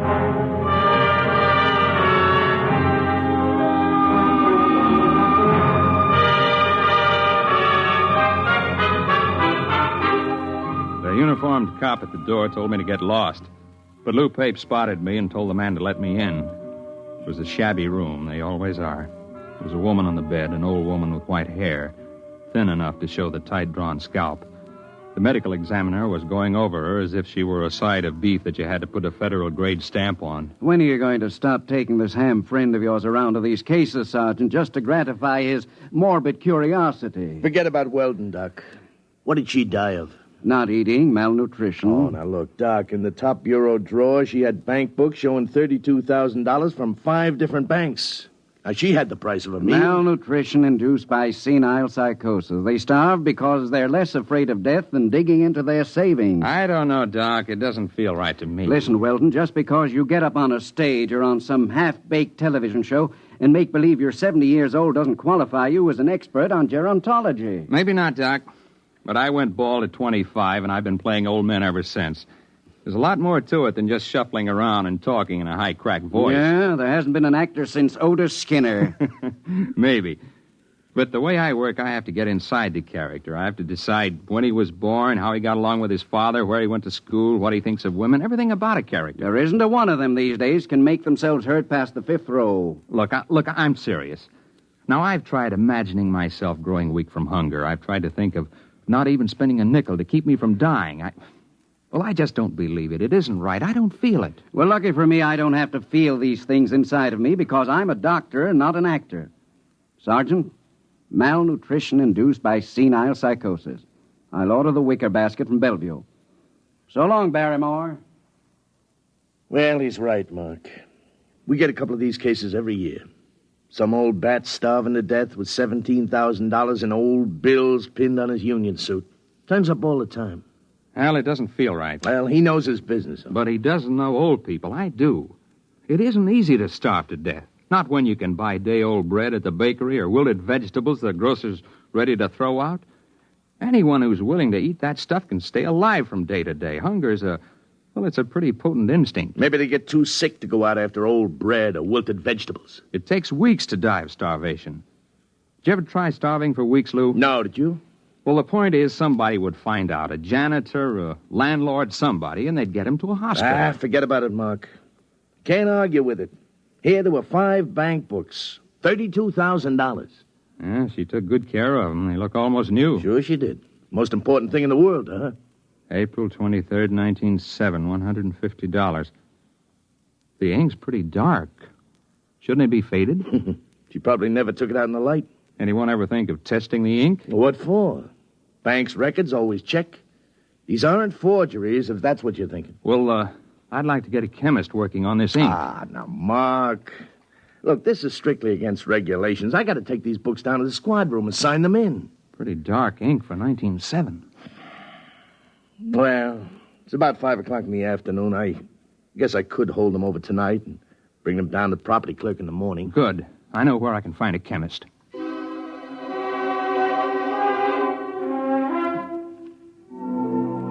Mr. Weldon, there's no doubt of it. The ink sample is typical of inks used 50 years ago. 1907 would be about right. There, you see, Weldon? I was supposed to go to the Trotters tonight. But according to the amount of oxidation, it's fresh enough to be only a few months old. There, I was right. Well, couldn't that be the result of unusually careful handling, though? Oh, yes, I suppose it could. An airtight compartment, perhaps, sealed with one of the inert gases or a vacuum. That might account for the lack of normal aging. Lou, you can't keep inert gases in a top bureau drawer in a 4th-floor walk-up. Yeah. Well, it's probably some simple explanation. For fresh ink, half a century old.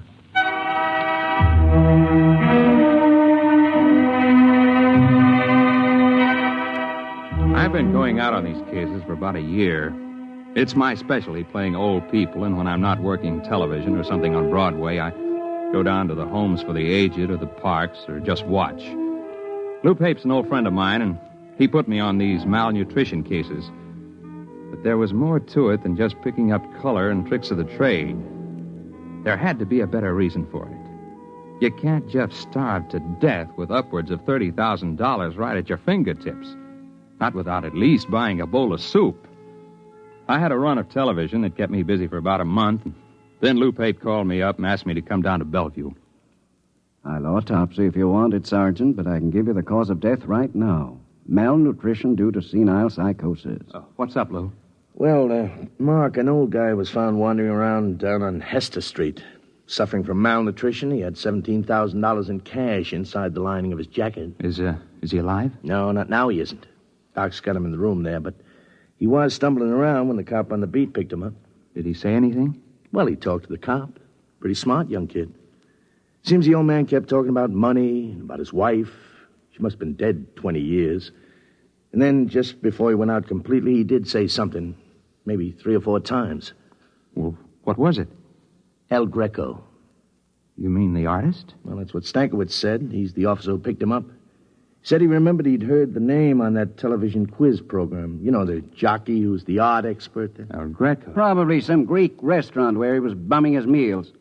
Are you sure you want no top seat, Sergeant? It's late. I won't get to it till tomorrow. All right, take your time, Duck. There's something else, isn't there, Lou? Well, maybe, Mark. We found the old guy's room, and there was an ad thumbtacked over the sink. Nothing too unusual. Yeah? Here it is. Men and women wanted, light work suitable for old people. No references required. Well, I checked it with the lieutenant. He says to forget it. He says it figures for an old guy to be interested in an ad like that. An old guy with $17,000 in cash? Yeah. Well, I didn't figure I'd argue with the lieutenant. You mind if I keep it? No, go ahead.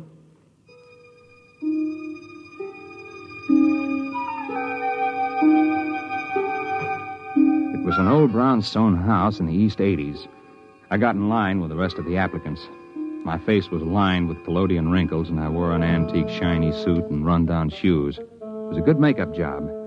I looked more authentic than the rest of the old-timers who were waiting for the interview. I finally came up to where a woman was asking the questions. Name? Kernet. Louis Kernet. Kernet. Mm-hmm. Address? Well, I don't exactly have a place. I've been staying with a fella down on 12th Street, a friend of mine. I met him in the cafeteria. Previous occupation? Well, I worked at a lot of things. Used to be a printer way back. I could handset... Do you have any references? Well... Family? No, ma'am. I haven't got any family. I had a cousin in Salt Lake City, but I haven't seen him in 30 years or more. The ad said you didn't need no references. Well, that's right. Now, will you wait in the other room? Yes, ma'am. Do I get the job, ma'am? Just wait in the other room.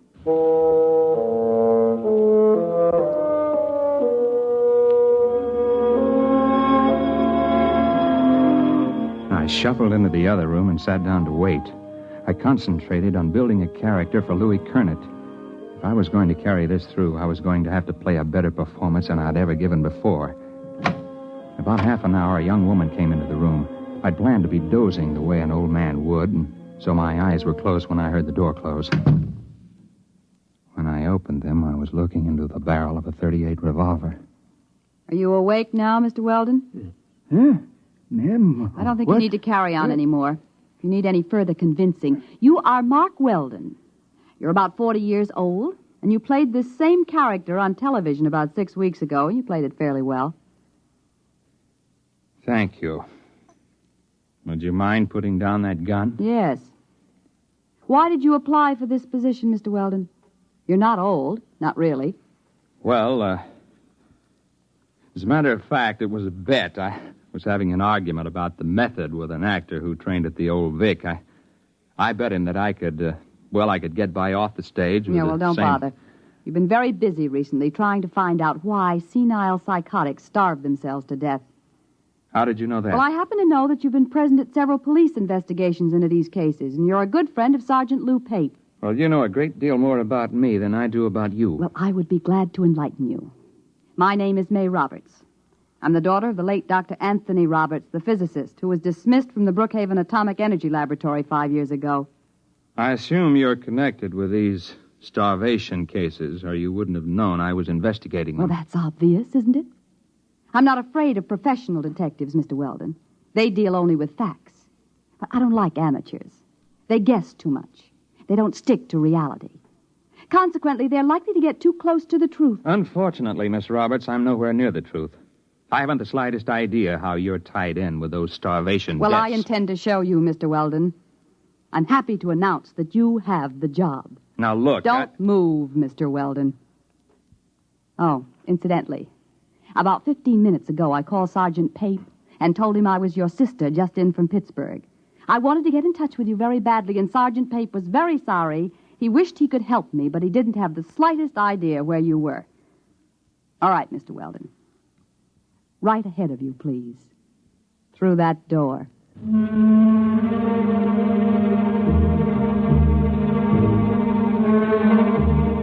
She didn't look like the kind of girl who would forget to hold the gun on me as I went down the hall.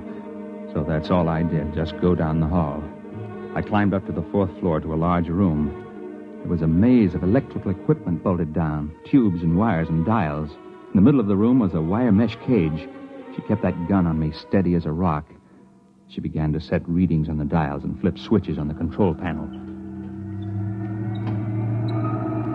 It'll take about 5 minutes for the field to build up, Mr. Weldon.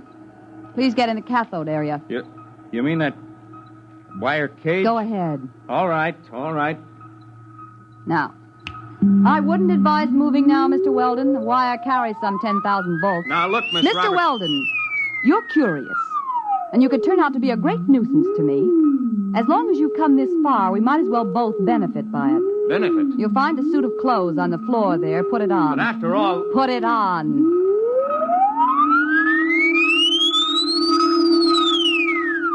I didn't know whether she was bluffing about the electric charge, but the revolver looked real enough, so I stripped and changed into the other clothes. The shoes were a little too tight and pointed. The collar of the shirt was too stiffly starched and too high under my chin. The suit was too narrow at the shoulders and at the ankles. I remember my father had a suit like that. The same shiny blue serge. All right. In your pocket, you'll find a set of envelopes. And you'll find a set of instructions on each. Follow them carefully. I don't get it. You will. Use the envelopes in the order they're arranged. What's this all about? Mr. Weldon, I meant it when I said this could be a benefit to both of us. There's no use explaining anything. You'll find out. And don't try to escape. It can't be done. All right. Now the field generators are ready. Look, Miss Roberts, this is absolutely... Just follow instructions, Mr. Weldon.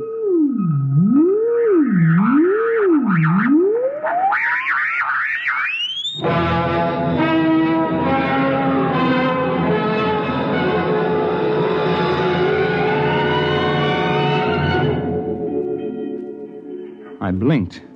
I was standing outside a bank on a sunny day in spring. I stared at the people passing by. They were dressed like the characters in a 1930 movie. The women wore long dresses and flower pot hats. Men had hard straw hats, suits with narrow shoulders. Cars were square with flat radiators in the front. There was a trolley car passing by, and suddenly I realized that the last trolley car stopped running in Manhattan years ago. I tried to figure it out. It was New York, all right. I recognized some of the buildings. First, I figured it must have been hypnosis. And then I looked at the first of the envelopes in my pocket. I read it and walked into the bank. Yes, sir. Our Mr. Golden tells me that you wish to open an account. Yes, that's right. Uh-huh. Well, we're very happy to have a new depositor. Very happy indeed. Of course, you realize the institution is in sound condition, very sound.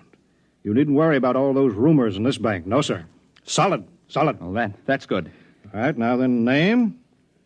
Mark Weldon. You have no address in the city at present? No. And you're depositing $150? That's right. All righty. I'll just check the slip here. $150, right. And the date, May 15th, of course, 1931. 31? The Depression. Oh, now, Mr. Weldon, this is a very good year for business. This temporary recession is bound to abate. Sound banking policies will see us through. It's just around the corner, you know. What is? Prosperity. All right, Mr. Weldon, we're very happy to have your account.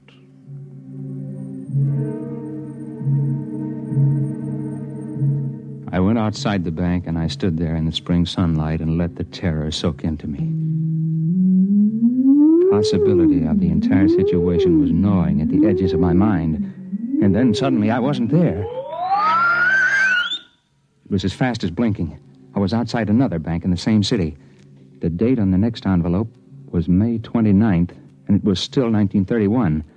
I made a $75 deposit there, and then $100 at another place a few days later, spending a few minutes each time and going ahead anywhere from a couple of days to almost a month. In 1934, I found myself inside a broker's office. Very well, Mr. Weldon. As I understand it, you are buying this stock for a Dr. Anthony Roberts. That's right.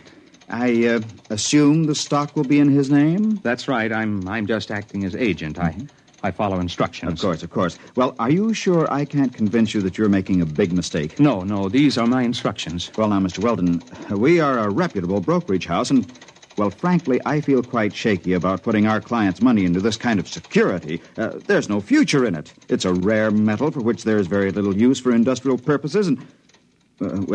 however, if your client is adamant... I have my instructions. Very well, then. In the name of Dr. Anthony Roberts, 100 shares of Montana uranium. Most unwise, most unwise. It went that way about 50-50. I'd deposit money in my own name in various banks at other times. Then I'd buy a stock or make a bet for May Roberts. On June 21st, 1932, I bet Jack Sharkey to take the heavyweight title away from Max Schmeling. There was Singing Wood in 1933 at Belmont Park and Max Bayer over Primo Carnera. I went on skipping through the years, touching here and there for a few minutes to an hour at a time. It was in early October 1938, about 5 hours after I'd left May Roberts' house, before I realized what she had me doing. It was making deposits and winning sure bets, just as those senile psychotics had done. The ink on their bank book seemed fresh because it was fresh. It wasn't given a chance to oxidize. At the rate I was going, I'd be back at my own time in a few hours with $15,000 compound interest in cash. But those old people had died of starvation somehow with all that cash in banks. I didn't know how it happened or why. But suddenly it occurred to me that I didn't want to be found dead in my hotel room. So rather than make the deposit in 1938, I grabbed a cab and told the driver to step on it. He got a mile away from the bank, and then the cab suddenly disappeared. I found myself in front of a counter at a lunchroom. The envelope instructed me to make a bet on the World Series. There wasn't any way to get out of the range of the machine. It picked me up at least 5 miles away from where I was supposed to be. Came back a week later to get my winnings. I was hungry, so I got myself a hamburger and went out the door. When I hit the sidewalk, it happened again.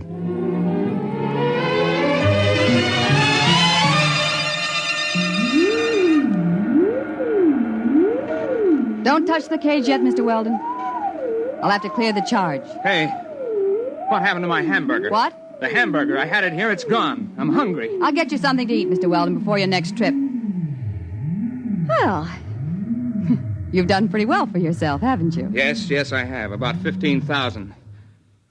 I had ketchup on my sleeve. It's gone. Mr. Weldon, I want to talk seriously with you. Now you've seen part of what I'm doing. Part? My father was discharged from all his research and university connections because he insisted in publishing his findings on the temporal field research. All the conventional physicists explained that it was overwork and recommended everything from hot bouillon before retiring to psychoanalysis. Well, possibly both of these might have been beneficial. But the fact of the matter is that temporal field activities are quite true, and you've seen proof. Well, I suppose I have. So it seemed just a question of money, although obviously I can get all I need now. But sending people back through time to bet on sure things like uranium... It's a fair exchange. I pay well for service, don't I? I suppose so. But that isn't the most important thing. I've been able to save things that would have been lost otherwise. I've sent people back to find precious treasures that would have been destroyed or would have disappeared. Like an El Greco painting? Yes. And the original score of Mozart's Magic Flute that would have been burned in 1942, and a Picasso miniature that would have been lost at sea in 52. I have them all here. Stolen? No. Bought with money from the year itself at a fair price. Well, Mr. Weldon, I sent you back because I've needed someone to work with me on a regular basis. Someone who's faster and more alert than the old people I've hired till now. Why old people? It's a function of the field. You can't send somebody back to a year in which they didn't exist at all. I'm hungry. Please, Mr. Weldon, this is very important. My father died trying to prove the validity of his field theory to conventional scientists, and I don't intend to bother. We can become the most powerful people in the world. I don't feel very powerful now. You haven't got a sandwich hanging around. I want to make you an offer, Mr. Weldon. I need someone to help me expand the operation, plan the projects and research. I chose you because I was afraid that you might hit on the truth by yourself. Can I come out of this cage Be careful. now? Don't touch the contacts. The field reacts on a random factor for at least an hour after it's cut off. I'll be careful. Tell me, Miss Roberts, why haven't you been able to go back to the time that your father was alive and bring him back before he died? Dead tissue can't be transported. We've tried it with mice and rabbits from a laboratory in 1941, and they just disappear. Like my hamburger. Mr. Weldon, I assume that you're interested and that we can make our plans without using this revolver. I hope so. $15,000 is a lot of money. Of course, you were able to send those old people back a lot further. Some of them as far back as 1880.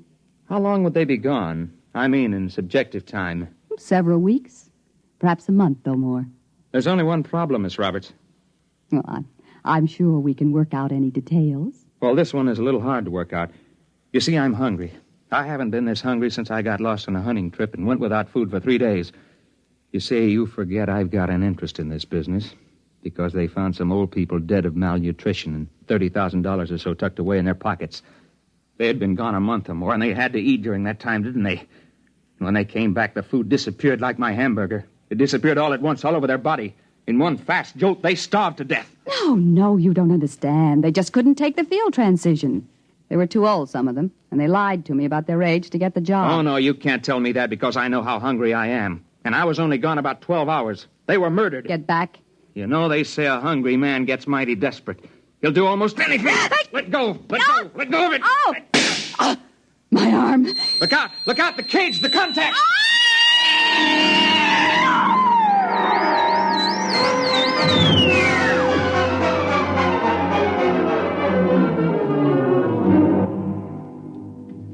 She fell into that cage and disappeared before she hit the ground. I didn't know what happened. I know she said the field worked in a random factor, whatever that meant. I called Lou Pate, and he came to the house just after the fire started. Something went in the control panel, and it turned out to be a 4-alarm fire before they got it under control. There was nothing left of the machine.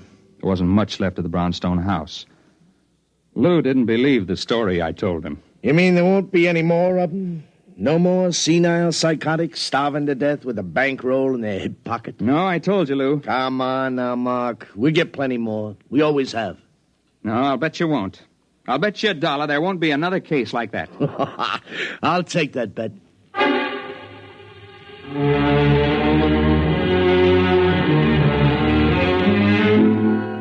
I lost the bet. There was one more case, and perhaps it was the strangest one. A woman was found wandering in Bryant Park just before she died of acute starvation. One strange thing was she was young, not more than 30. And the other was she had $17,000 stuffed in her pocketbook and a bullet wound in her arm the medical examiner said was at least 2 months old. I guess that's what she meant by the random factor.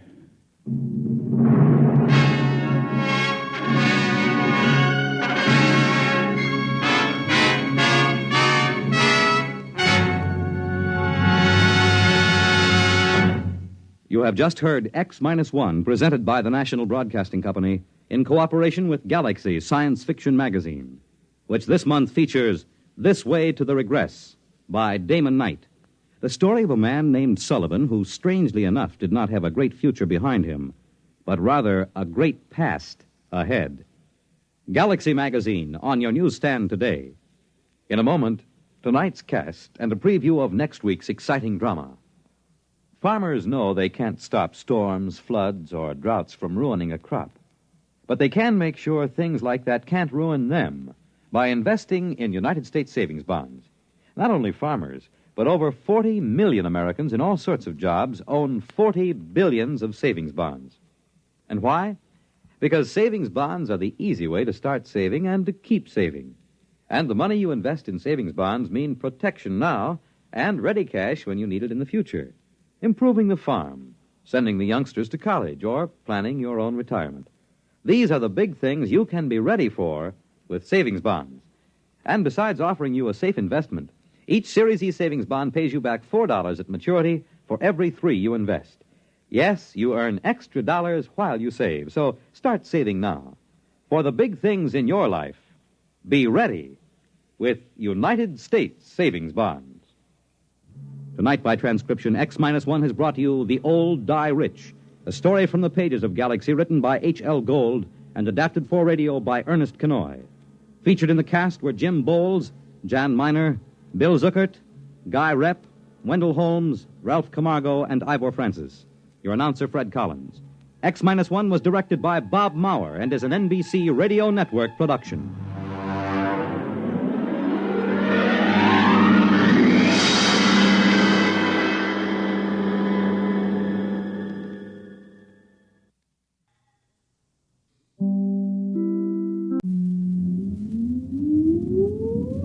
Countdown for blast off. X-5, 4, 3, 2, X-1, fire.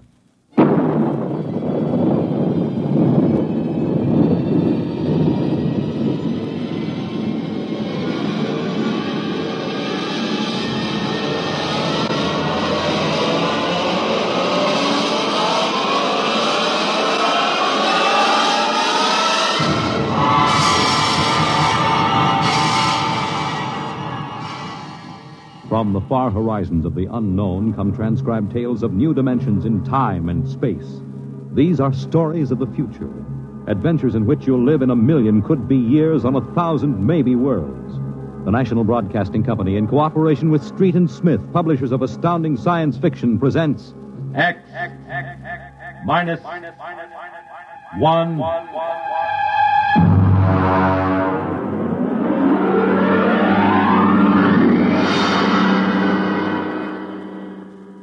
Tonight's story, A Logic Named Joe, by Murray Leinster.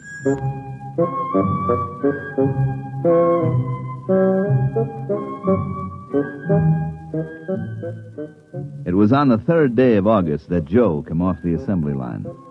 And on the 4th, Maureen came into town. And that afternoon, I saved civilization. Maureen is a blonde I was crazy about once, and Joe is a new 1974 model Logic that I've got stored away down in the cellar. And how do I save civilization? You're listening now to a voice save from the it by future. keeping Joe down The voice in of the Frank Caldwell, head serviceman for the sometimes I think Logix about Corporation, turning Joe on makers of the machine that does everything for you. Well, And nearly other times I everything think of anyway. taking an axe to him. The electronic Logic. In the year we speak, 1974, no modern home was complete without one. And the Logic sets were working so well that life scared was to take a soft chance. indeed for repairman Frank Caldwell. After all, like That I is, say, I until figured that I'd fatal save day of August the 3rd, when suddenly the Logics began doing everything for their Well, users I'm and getting doing ahead it of myself. too well. On the 3rd of August, there wasn't much doing, and I'm hanging around the boss's office smoking up his cigars. Frank, there's a customer outside. Go take care of him, will you? Me? I'm a maintenance man. Mr. Korlanovich wants to have Logics explained to him. Explained? Where's he been, on Mars? I just moved up from the backwoods someplace. Well, why don't you explain him? Well, I don't feel too well. You were okay half an hour ago. Are you the boss here or am I? Go on out there, will you? Okay. Oh, Mr. Korlanovich, good morning. My name is Caldwell. Can I help you? Oh, thank you, Mr. Caldwell. This is my little boy, Freddie. Hi, you jerk! Oh! Freddie, how many times have I got to tell you not to kick people in the shins? Excuse it, please, Mr. Caldwell. Oh, sure. Just a kid. I got a knife home, could cut you into little pieces. Please, Freddie. We'd like to buy a Logic, Mr. Caldwell. The gentleman we spoke to first said he had to leave in a hurry. I'll fix him. Well, I understand that you're not acquainted with Logics, Mr. Korlanovich. That's right. We just moved to the city. Uh-huh. My wife, she saw everybody else had a Logic, and you know how women are. Oh, you bet. Well, you can't get along without a Logic in this day and age, Mr. Korlanovich. Look, I got a snake. You want to see? Well, you shut that. Now, about the Logic. Here, I'll just plug in this one right here. Now, you see, the Logic looks kind of like an old-fashioned television set, only it's got keys instead of dials. Now, a lot of the keys are standard, like the television stations, the news, the stock market quotes, and so on. Now, of course, if you want to talk to somebody, you just punch the number of his Logic. It's like making an old-fashioned phone call. But there can't be keys for everything. Oh, no. Now, let's say that you want to ask a question, like what to take for a sore throat, or who won the American League pennant in 1911. You turn on the Logic, then you just punch the question key and ask. Like this. Who was the first president of the United States? George Washington. There, you see. But I already knew that. Well, of course, that was just a sample. I got a little store. Will it keep books for me?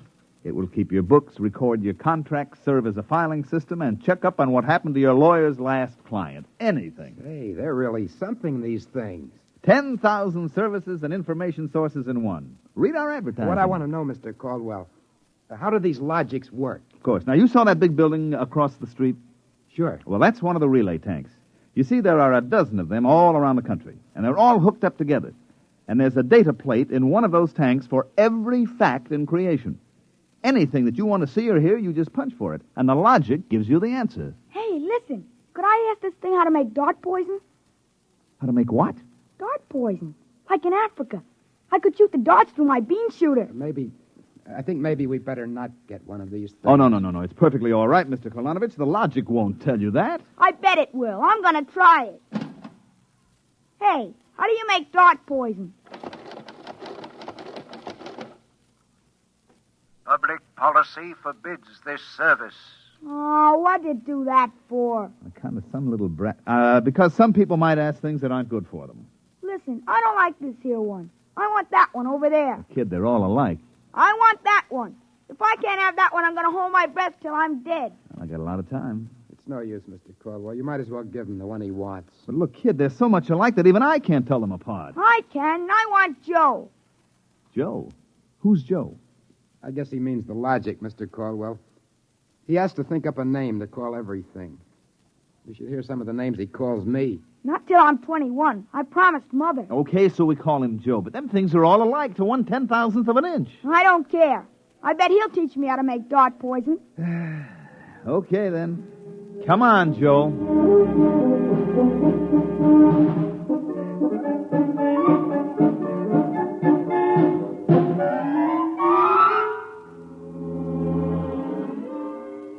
So he keeps yelling, I want that one. I want that one. I'm going to call him Joe. Mike, I tell you, I could have wrung his neck. How many cards? I'll draw 2. What a holy terror. He had his father scared to death. It's too bad that kid ain't mine. I'd show him quick enough who was boss in the family. Uh-oh, holy smoke. What's the matter? I'm sorry, fellas. I got to hold up the hand a minute. I just remembered. Oh, I got to call my wife. Oh, let her wait. You ever met my wife? Hey, what's the matter with this thing? It ain't getting my house. Announcing new and improved logic service. Your logic is now equipped to give not only consultative, but directive advice. If you want to do something and don't know how to do it, ask your logic. Hey, did you guys hear that? Well, they should have told us about this. Oh, it's just somebody trying to pull a gag. Oh, it didn't sound like a gag to me. Maybe the boss decided to add a new logic service. Look, the minute the system starts giving advice, some joker like you is going to be asking questions like, how do I get rid of my wife? Oh, no. The boss knows better than to start anything like that. Yeah, but you heard what the logic just said. Oh, listen, the censor circuits will block the question. If you don't believe me, go ahead and try it. Well, anything for a gag. Okay, logic, I got a question for you. How do I get rid of my wife? Service question. Is your wife blonde or brunette? You guys hear that? She's a blonde. Hexacrylobinatine is a constituent of green shoe polish. Take home a frozen meal containing pea soup. Color the soup with green shoe polish. This poison is fatal to blonde females only. This fact is a product of logic service. You cannot be convicted of murder. It is improbable that you will be suspected. The saints preserve us. And it's bound to be right. These things can't make a mistake. Well, Mike, don't just stand there. Check the sensor circuits, quick. Oh, we can't get to them. They're all sealed up. It's supposed to be impossible for them to go out of order. Well, they're out of order now. And I got a feeling that some awful things are going to happen.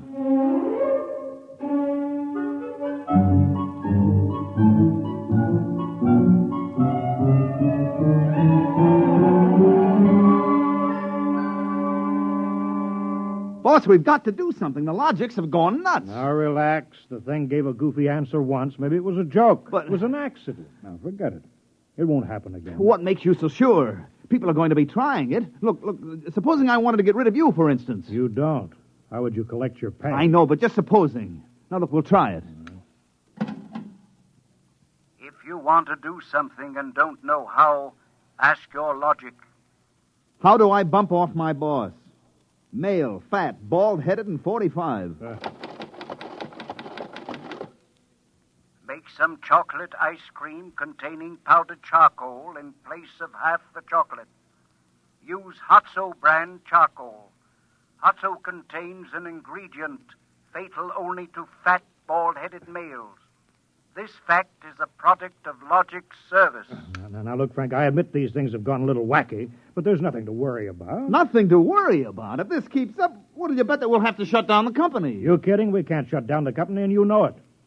Logics have taken the place of everything but night baseball. We shut them down, we go back to a civilization that we've forgotten how to run. Yes, but, boss, there's no telling what they'll do. Listen, now, you've asked these questions for a gag. Nobody's going to ask them seriously. What you need is a little faith in human nature. Excuse me, it's probably my wife. Cyrus, dear, how do you feel? Why, just fine, sweetheart. What have you been doing? I just called to tell you, Cyrus. I've got your favorite dessert for dinner. Dessert? What kind? Homemade chocolate ice cream. Cyrus, when you taste it, you'll just die. Cyrus, what's wrong? Why don't you answer me, Cyrus? Chocolate ice cream. This can't be happening. Why, this is awful. These logics are dangerous. Have a little faith in human nature. Now, Caldwell, you're the head of the maintenance crew. I'll give you 24 hours to fix these logics or you're fired. Well, now, look, boss. What are you standing there for? Get in the service car. Get moving. Where? Anywhere. Find out what the logics are up to and see that you find out before the logics do.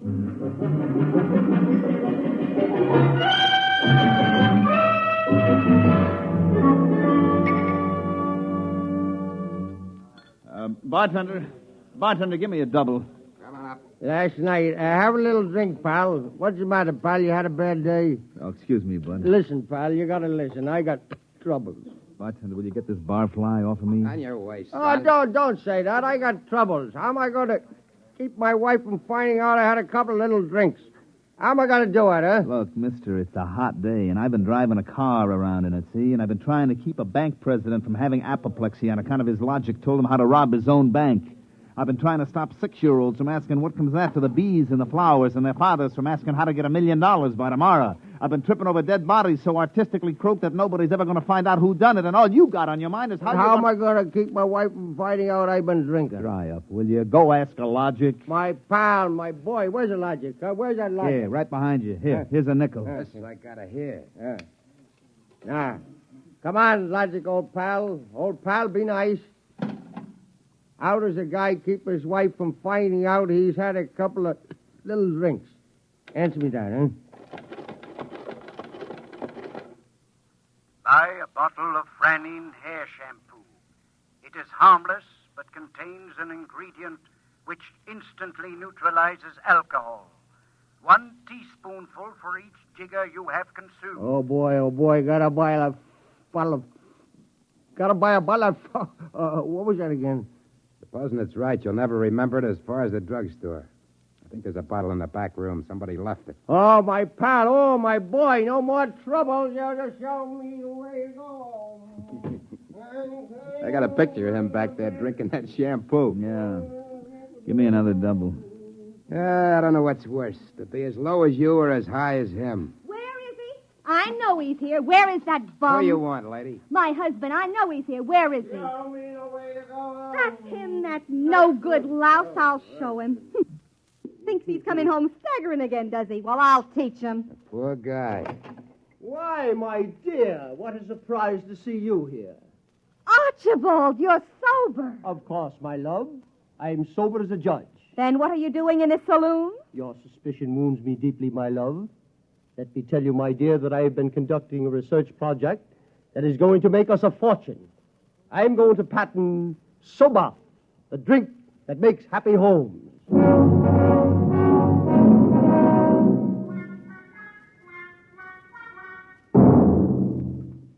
Look at this blotter, Caldwell. Blank. The greatest crime wave in history, and we can't even make an arrest. They're all perfect crimes. Thanks to the logics. But, Sergeant, we're doing our best to find Well, out. that's not good enough. You can't find out what's back of this. Shut down the company. Unless the police department will. Look, nobody is back of it. The logics run themselves. They pick their own circuits automatically. Ah, you mean they're doing all this by themselves? Sure. We always knew they could do a lot more things than we knew about. I think they're just trying to be helpful, that's all. That's all, huh? Well, you better make them cut out the tricks, including this new business they're up to now. What new business? Just started an hour ago. Every time you turn on a logic, it asks your name, and then it spells out the whole history of your life. What? I haven't heard about that. What's it do that for? You tell me. Go on, go ahead, try it. Okay. What is your name? How do you like that? I'm Frank Caldwell. Frank Caldwell. Were you ever called Ducky? Ducky? Wow. Lay off, will you, fella? What if I was? It's been years. Ducky, there is a call for you. Hello, Ducky. Holy cats. Lorene. Ducky, darling, how marvelous. Hey, let me get a look, huh? Gosh, Lorene, where are you? I'm in a hotel. I just got into town. Oh, Ducky, wasn't it smart of the logic to find you? The logic? To find me? I asked it how to find Ducky. You must have an unlisted number, darling. You're not in the directory. Well, gee, how have you been, Lorene, since I saw you last?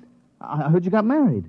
You won't believe me, Ducky, I know, but I've had 4 husbands, and I've never loved anybody as much as I love you. You've divorced 4 husbands? 3. The last one, died unexpectedly. Oh, who unexpected it? He did. But the jury acquitted me, Ducky. They knew it was just a little old accident. So now I'm free again, and we got lots of things to talk over. You come right on over here, Ducky, instant. Oh, well, Lorraine, I'm working, you see, and I'll call you back. All right. Here's a kiss. Mm-hmm. That'll have to hold you till you get here. Hurry, Ducky. Oh, my back. What am I going to do? Do like you were telling me a while ago. Huh? Calm yourself. Ducky.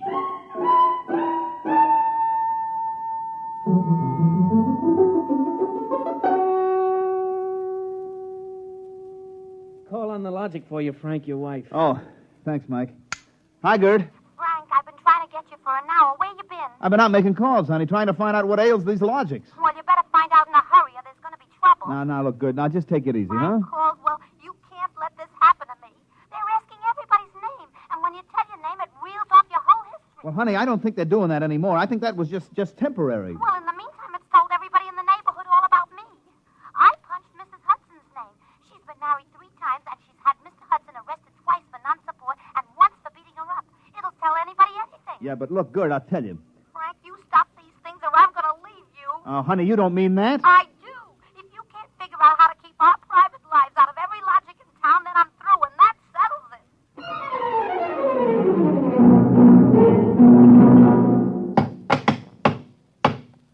I can't even budge any of these relay plates. Me either. Isn't there some way we can disconnect them? Nope, there is not. They weren't built to be disconnected. The sensor circuits were supposed to take care of cutting them off. Now, see who that's for, Frank. Hello, Ducky, darling. Oh, Lorene, not again. Ducky, darling. I'm so lonesome. Why haven't you come over? Well, I've been busy. Oh, poor Ducky. Look, let's get married. Gosh, Lorene, well, what I mean is... Right away, Ducky. You're not busy tonight, are you? Look, Lorene, I got married. Oh, poor boy. My poor Ducky. Well, we'll just get you out of that. No, now, look, Lorene. It's all arranged, darling. I'll just call up your wife and have a little talk. No, now, please, Lorene, I mean, it's nice of you to think of me and all, but Yeah, you just give me your address and your logic number, darling. I haven't got one. Never mind, darling. The logic will find out for me. Lorene?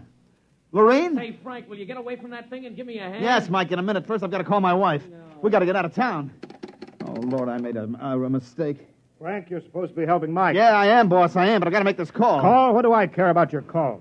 President's getting ready to close down the company and declare martial law. Now, for the love of heaven, do something. Yes, boss, I will. I've just got to make this one call before the logics get on my trail. To assist in solving a special problem of logic service, kindly give the following information if possible. Where does Frank Caldwell live? They got me. I'm through.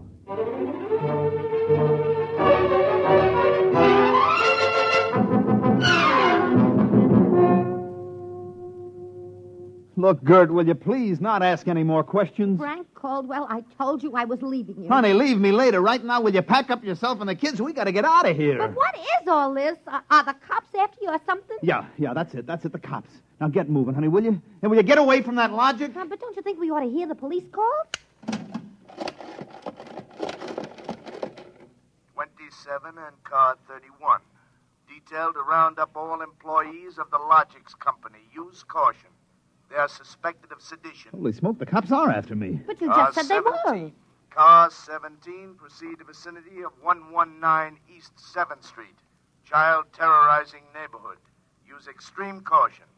Child is armed with bean shooter using poison darts. Freddie. Who's Freddie? Something I met once in a horrible nightmare. He wanted a logic that would tell him how to make dart poison. They're all alike, I kept telling him. They're all alike. What are you talking about? Oh, I don't know, Gert. All I know is it was a nice world up till yesterday. Now it's like a guy named Joe come along and squashed all our mud pies for us. Looks to me more like it was a logic named Joe. What'd you say? A logic named Joe. A logic name. But they're all alike. Gert, baby! Frank, let me go. Don't be so silly. All right, honey, look, you hold the fort. Maybe they aren't all alike. Where are you going? Frank, are you going to make a getaway? Getaway, baby. If you've got the right inspiration, I'm going straight to the middle of this whole jamboree.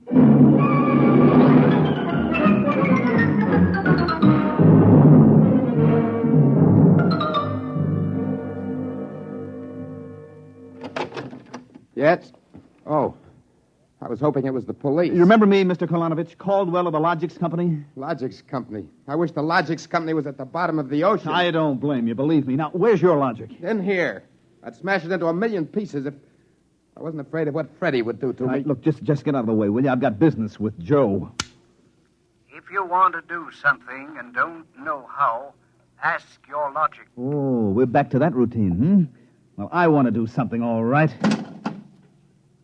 Can a logic be modified to achieve correlations for which human brains are too limited?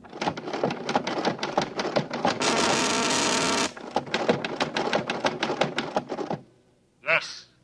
How great will the modifications be? Microscopically slight. Changes in dimension not detectable even by precision gauges. They can come about only through an extremely improbable accident. And what would this super logic then be able to do? Come on, you, spill it. It could set up entire new combinations of electronic relays, which would bypass the normal sensor blocks, thereby enabling it to perform valuable new services, including the giving of helpful advice on any human problem. And has this accident ever happened?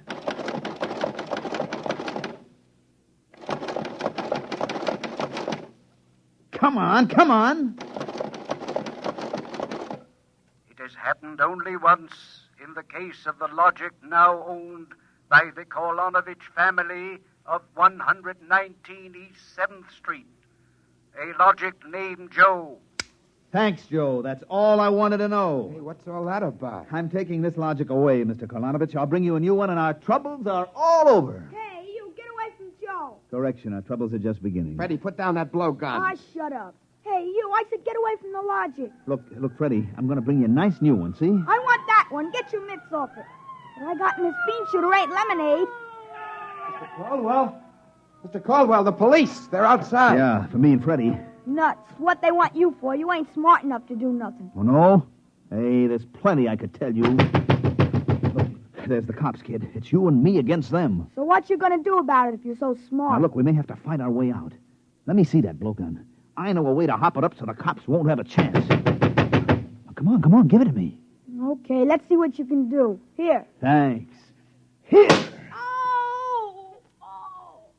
Mr. Caldwell, you're a great man. Now all I got left to do is pull this plug out of the wall. Come right in, Sergeant. Well, that must be the kid. He don't look so tough to me. Well, he just got a little softening. There'll be no more complaints, officer. I guess I can go on where Mr. Caldwell left off. Caldwell?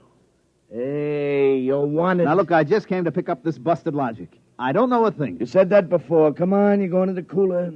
Let's go. Now, wait a minute.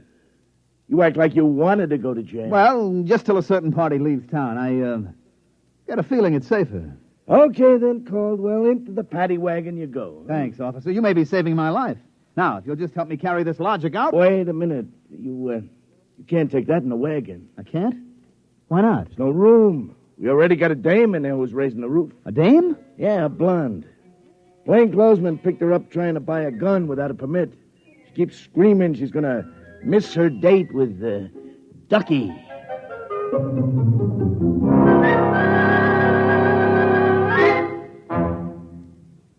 You have just heard X-1, presented by the National Broadcasting Company in cooperation with Street and Smith, publishers of astounding science fiction. Tonight, by transcription, X-1 has brought you A Logic Named Joe, adapted for radio by Clarice Ross from the story by Murray Leinster. Featured in the cast were Mandel Kramer, Wendell Holmes, Guy Rep, Bill Zuckert, Walter Kinsella, Bob Hastings, Joseph Julian, Joey Fallon, Mary Lou Forster, Ann Thomas, and Mary Patton. Your announcer, Fred Collins. X-1 was directed by Daniel Sutter and is an NBC Radio Network production.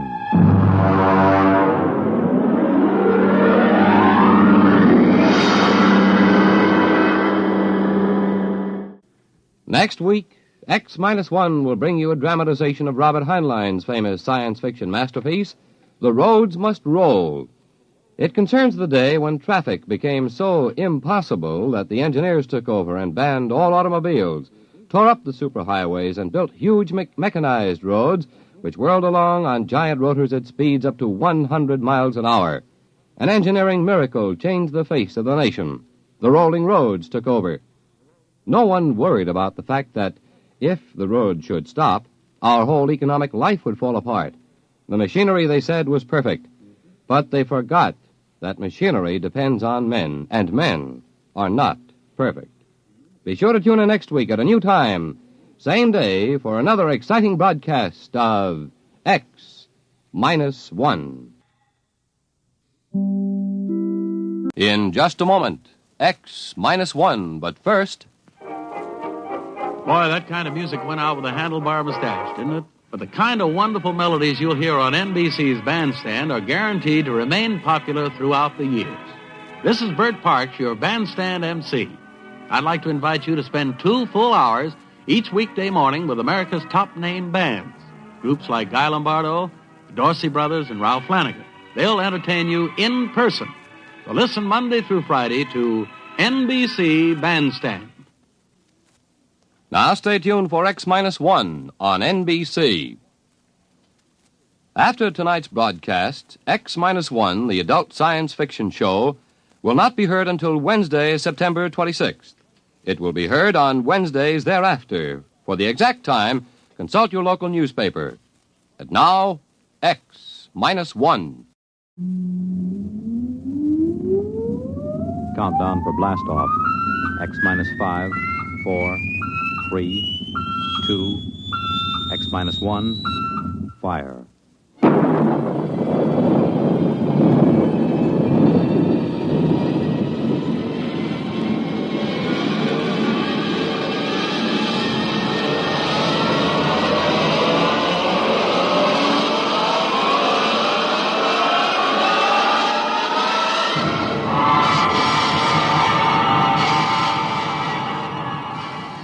From the far horizons of the unknown come transcribed tales of new dimensions in time and space.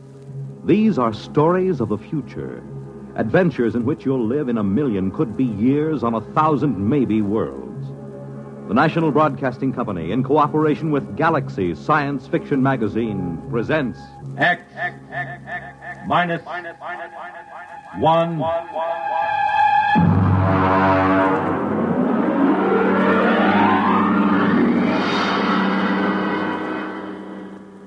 This week, the police chiefs of the country are meeting in Chicago for the 63rd annual conference of the International Association of Chiefs of Police. Tonight, X-1 is proud to salute them as we present The Lifeboat Mutiny by Robert Sheckley.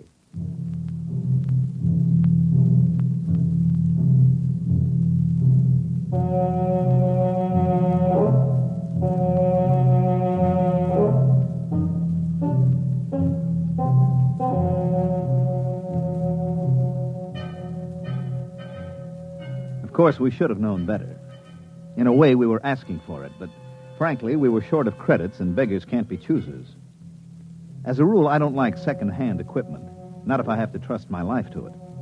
But Joe, the interstellar junk man, can be pretty persuasive. He has an air of confidence when he walks down between the rows of antique jalopies on his lot and pats an airlock door lovingly or kicks at the ground gyros to show how firm they are. Joe exudes faith the way trees drip sap in the spring. And if you get too close, a little rubs off on you. Yeah, you see, solid as a rock.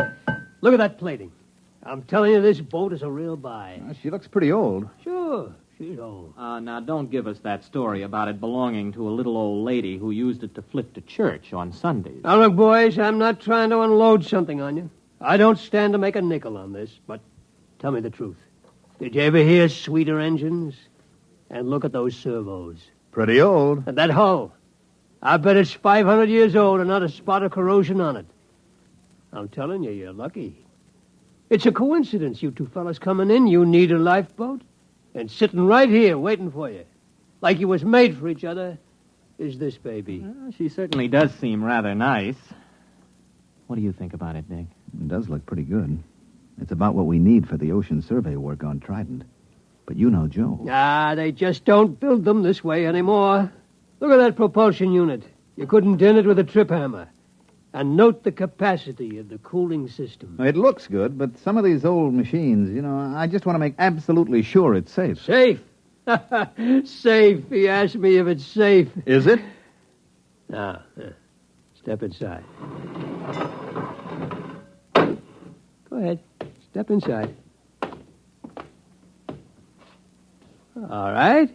Push that button. Right there on the instrument panel. This one? Yeah. I am Lifeboat 324A. Hey, the darn thing talks. Yeah, and in English, too. It's equipped with a universal translator. It's completely automatic. I told you they just don't build them this way anymore. Go ahead. Push the button again. I am Lifeboat 324A. My primary purpose is to preserve those within me from peril and to maintain them in good health. At present, I am only partially activated. Could anything be safer? This is no senseless hunk of metal. This boat will look after you. This boat cares. I don't know. The idea of an emotional machine always gets me. I can't even stand those robot maitre d's. They keep slobbering over you every time you go into a restaurant with their tubes just pouring kindness and consideration. You're a reactionary. We'll take it. You won't be sorry. Boys, you just bought yourselves a lifeboat.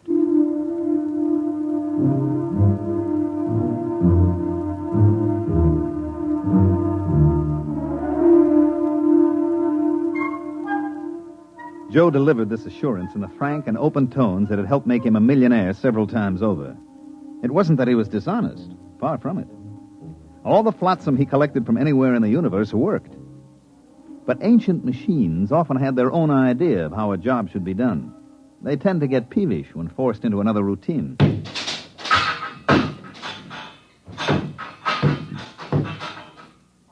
Al, there she goes, Lifeboat 324A. I got her down in the afterhold. I think she's in perfect condition. It's just what we need for those oceans on Trident. I hope so. The last thing I bought from Joe was an electric razor. Only it turned out that it came from Deneb 3, where they are slightly reptilian. And an electric razor is used to help them change their skin in the hot months. If you remember, I was in the hospital 3 months, and after the skin grafts, I don't know my ears from my elbow.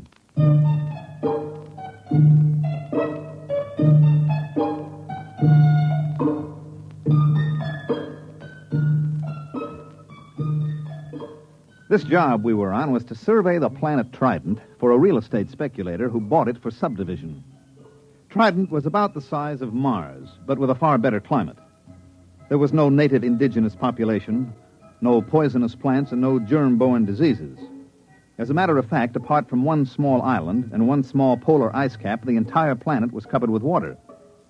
There was no real shortage of land. You could wade across some of Trident's several seas. Our firm had been hired to survey and plan a little mountain raising because the sector council frowned on selling building lots under 4 feet of water. We landed on Trident and launched the lifeboat. Okay, I got the sandwiches in the water. Ready to cast off? Aye, aye, sir. All mooring lines are on board. All right, let's crank this swan boat up and get going. Well, push that button. Aye, aye.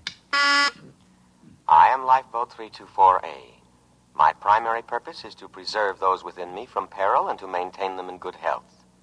At present, I am only partially activated. For full activity, press button 2. Oh, there it is, right next to the first one.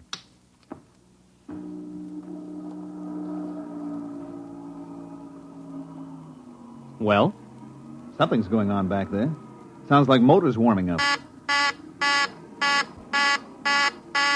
Hey, that sounds like a short circuit somewhere. You know there's no wheel on this thing? Oh, wait a minute. There's got to be some kind of tiller or control. Well, you look. That's all there are, 2 buttons. Well, then maybe she controls telepathically. I'll try it. Hey, 324A, go ahead slowly.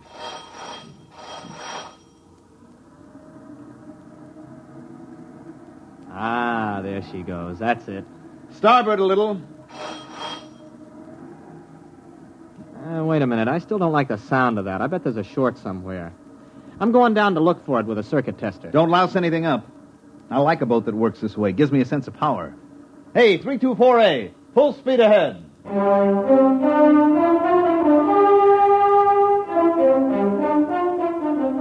Arnold disappeared into the bilge with a circuit tester, and I handled the survey.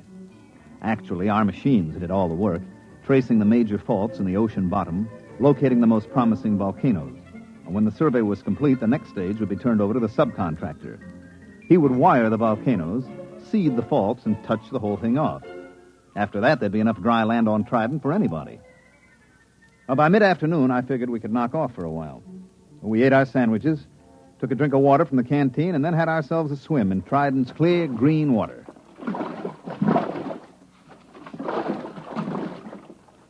Hey, give me a hand up. There we are. That was very refreshing. Oh, yeah. I'll have to get this grease off with sandpaper, but I think I found the trouble. You see, the leads to the primary activator have been removed and the power cable's been cut. Well, why would anyone do that? Well, it might have been part of the decommissioning, but I got it hooked up now. Go ahead, hit the second button. Might as well have this thing working right. Okay, here she goes.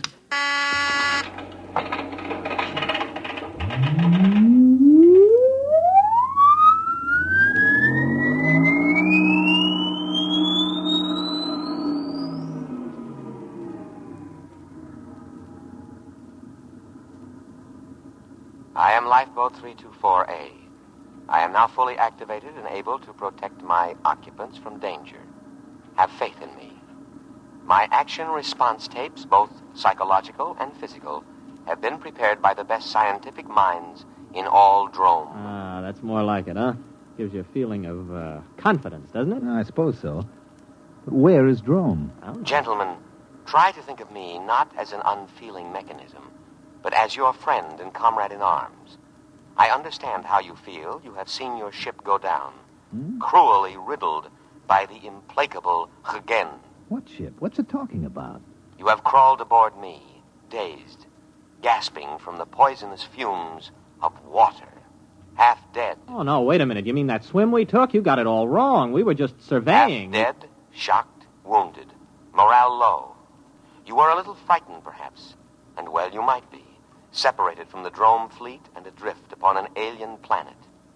A little fear is nothing to be ashamed of, gentlemen. But this is war, and war is a cruel business, and we have no alternative but to drive the barbaric Hagen across space. There must be a reasonable explanation for all this. Probably an old television script got mixed up in its response bank. We better give it a complete overhaul. We can't listen to that stuff all day. Well, we're about a quarter of a mile from the island. I'll tell you what. I'll take it down and clean the goo out of the contacts when we get there.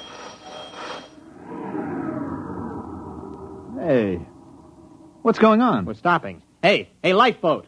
Quiet, calm, trust in me. I am scanning the island. What's he talking about, scanning the... Better humor it. Lifeboat, that island's okay. We checked it personally. Perhaps you did, but in modern lightning-quick warfare, drone senses cannot be trusted. They are too limited, too prone to interpret what they wish. Electronic senses, on the other hand, are emotionless, eternally vigilant, and infallible within their limits. But there isn't anything there. I perceive a foreign spaceship on the island. Oh, that's our ship. It has no drone markings. Well, it hasn't any enemy markings either. I painted it myself. In war, we must assume that what is not ours is the enemy's. Oh. I understand your desire to set foot on land again, but I take into account factors that a drone motivated by his emotions would overlook. Consider the apparent emptiness of the strategic bit of land, the unmarked spaceship put temptingly out for bait, the fact that our fleet is no longer in this vicinity. All right, that's enough. Now, I'm tired of arguing with you. Go directly to that island. That's an order. I cannot obey that order. You are unbalanced from your harrowing escape from death. All right. Enough of this nonsense. I'm just going to take that cutoff switch and... Come to your senses, gentlemen. Only the decommissioning officer is empowered to turn me off. For your own safety, I must warn you not to touch any of my controls. You are mentally unbalanced. Later, when our position is safer, I will administer to you. Now, my full energies must be devoted towards detection and escape from the enemy.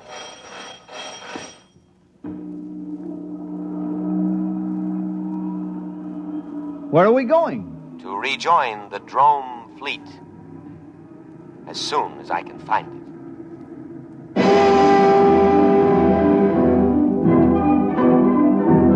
We sailed over the empty seas of Trident for the rest of the afternoon and far into the night. At about midnight, we sat in the cabin sharing our last sandwich. The lifeboat was still rushing madly over the waves, its every electronic sense alert, searching for a fleet that had existed 500 years ago upon an entirely different planet.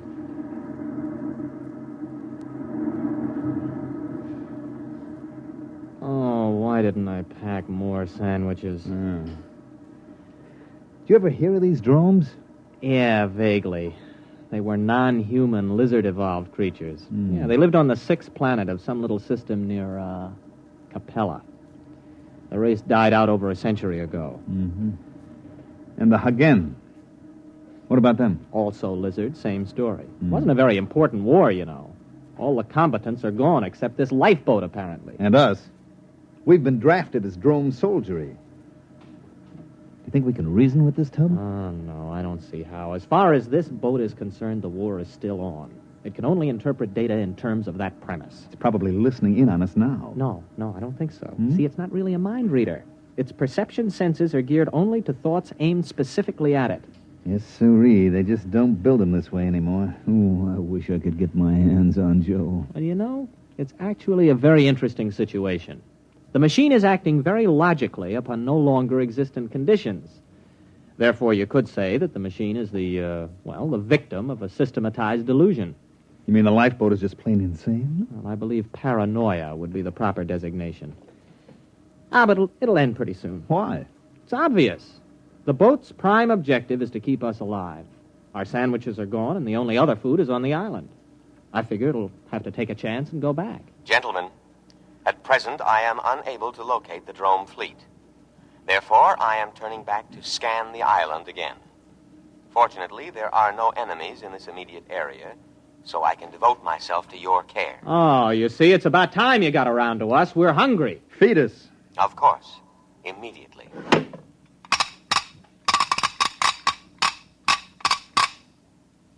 There you are, on the tray. What's that? That looks like clay. Oh, it smells like machine oil. Hey, what's it supposed to be? That is Giesel. It's the staple diet of the Drome people. I can prepare it in 16 different ways. Oh, try it. All right. It tastes like clay coated with machine oil. We can't eat that. Of course you can. An adult drone consumes 5.3 pounds of Giesel a day and cries for more. Now listen, we are not dromes. We are humans, an entirely different species. The war you think you're fighting ended 500 years ago. We can't eat Giesel. Our food is on the island. Ah, yes. Your delusion is a common one among fighting men. It is an escape fantasy, a retreat from an intolerable situation. Gentlemen, I beg you, face reality. You face reality, or I'll have you dismantled bolt by bolt. Threats do not disturb me. I know what you've been through. Possibly you've suffered some brain damage from your exposure to poisonous water. Poisonous? To drones. If absolutely necessary, I am also equipped to perform physical brain therapy. It is a drastic measure, but there can be no coddling in time of war. You see, you need not worry. All my scalpels are razor sharp and ready for immediate action. Oh, scalpels, huh? Well, we're feeling better already. It's a fine-looking batch of Giesel, isn't it, Arnold? Oh, delicious. Nothing is too good for our boys in uniform. Do try a little. Oh, that's wonderful. Oh, that's delicious. Good. I am moving toward the island now, and I promise you in a little while you will be more comfortable. Why? The temperature here is unbearably hot. It is amazing you haven't gone into a coma. Any other drome would have. Soon I'll have it down to drome norm of 20 degrees below zero. And now I'll play our national anthem.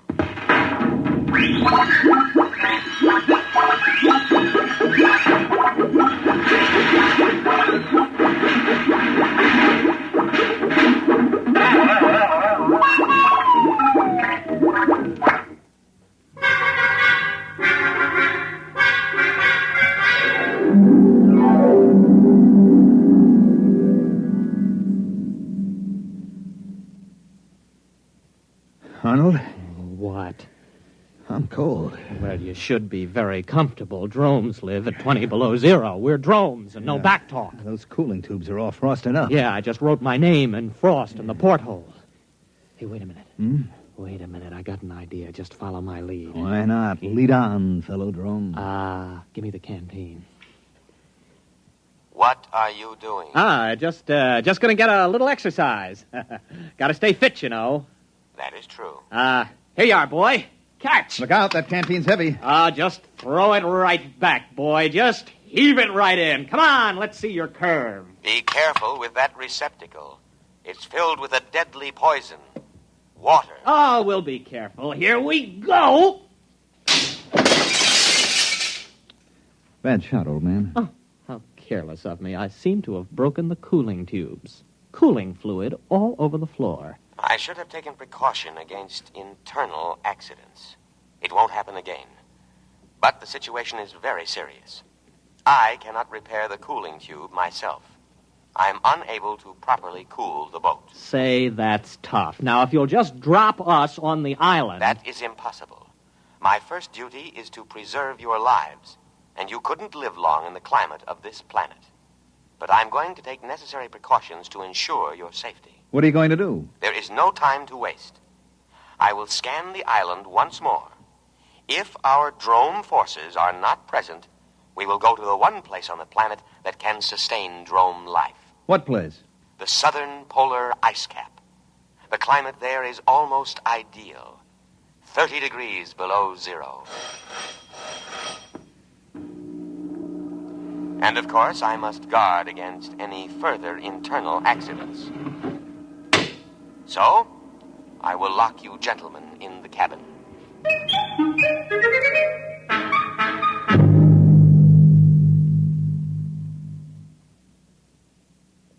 Think.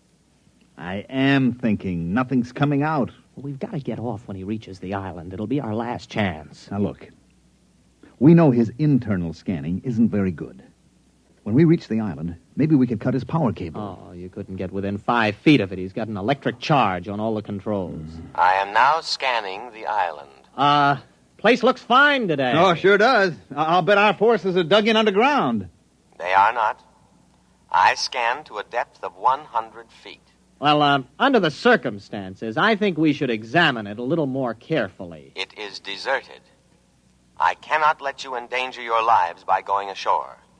Drome needs her soldiers, especially sturdy, heat-resistant types like you. We like this climate. Spoken like a patriot. I know you must be suffering, but now I am going to the South Pole to give you veterans the rest you deserve. Wait a minute. You don't understand. We're operating under special orders. We weren't supposed to disclose them to any vessel below the rank of super dreadnought. We're a suicide squad. Yes, that's right. Especially trained for hot climate war. Our orders are to land and secure that island for the Drome forces. I didn't know that. You weren't supposed to. After all, you're only a lifeboat. Land us at once. I couldn't guess, you know. All right. We'll head for the island. Arnold, it's going to work. Why not, as long as we tell him the truth? The beach is only 50 yards away.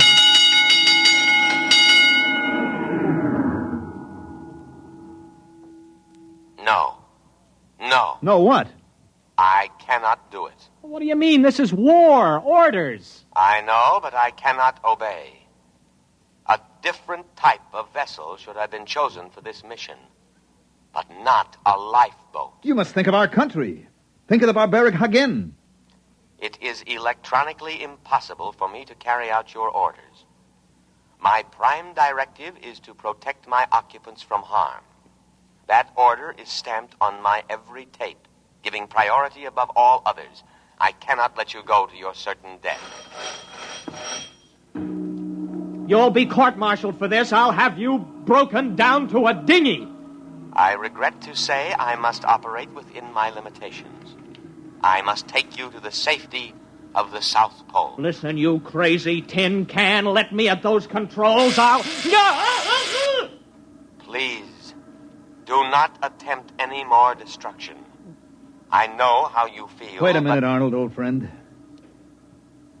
Since we cannot accomplish our mission, we cannot ever again face our comrades. Death before dishonor. Hand me the canteen. No, don't. That's water. It is a deadly poison. Don't. Too late. Arnold, it's your turn. We, who are about to die, salute you. We die for glorious Drome. That goes for me, too. Speak to me. Speak to me. Lie still, you idiot. There is no known antidote.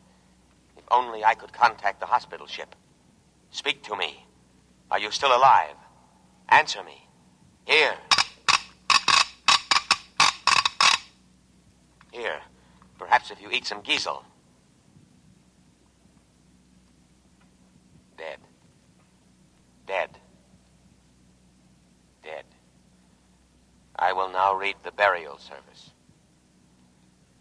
Great Spirit of the universe, take into your custody the souls of these your servants.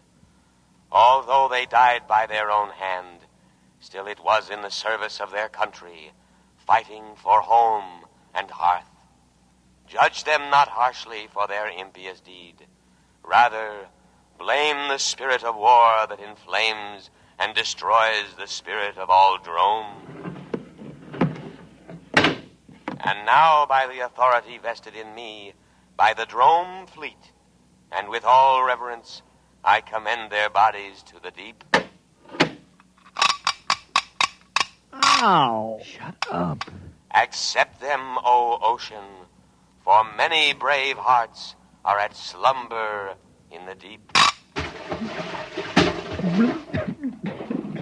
Float quietly. What's the lifeboat doing? It's still hanging around. Just pray the drones didn't believe in cremation. Sleep quietly, brave spirits. I will now play the Drome National Anthem.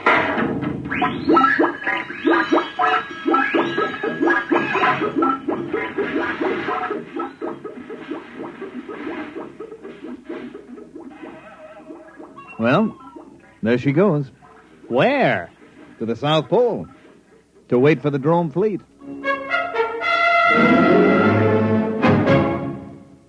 You have just heard X-1, presented by the National Broadcasting Company in cooperation with Galaxy Science Fiction Magazine, which this month features The Man Who Ate the World by Frederick Pohl.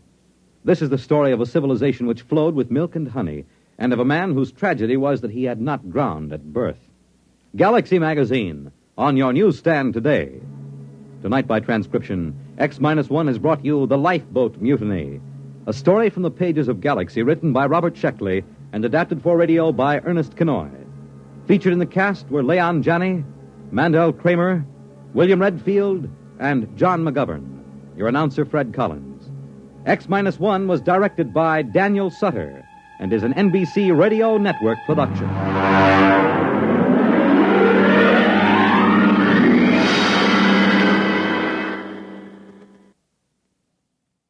A special announcement to the audience of X-1, the adult science fiction show. X-1 will not be heard next week, but will resume broadcasts at a new time on Wednesday, September 26th, and every Wednesday evening thereafter. For the exact time of the broadcast in your locality, remember to consult your local newspaper. The music of Tommy Tucker, live on Bandstand, weekday mornings on NBC Radio. In just a moment, X-1. But first, how does one man get himself into so many impossible situations? This is a question you'll probably ask yourself tomorrow night when you follow another hilarious adventure of Throckmorton P. Gildersleeve. Yes, Gildy's eye for the ladies and his impulsive temperament managed to entangle him in a web of riotous circumstances. Join the romantic water commissioner, his neighbors, Judge Hooker, Mr. Peavy, and all the loyal Gildersleeve household as they romp through another episode of The Great Gildersleeve tomorrow night. And now stay tuned for X-1 on NBC. Countdown for blast-off. X-5, 4, 3, 2, X-1, fire.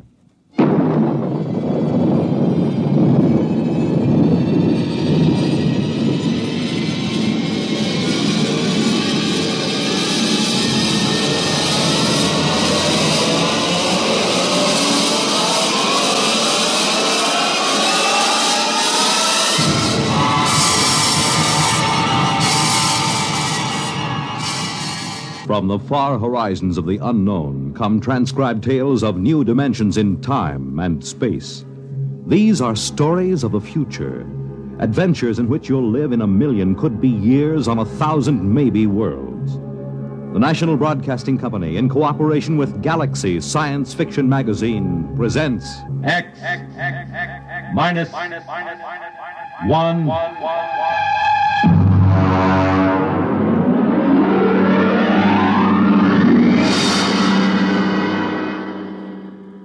Tonight's story, The Cave of Night by James E. Gunn. Oh, you want a level, Charlie? Okay.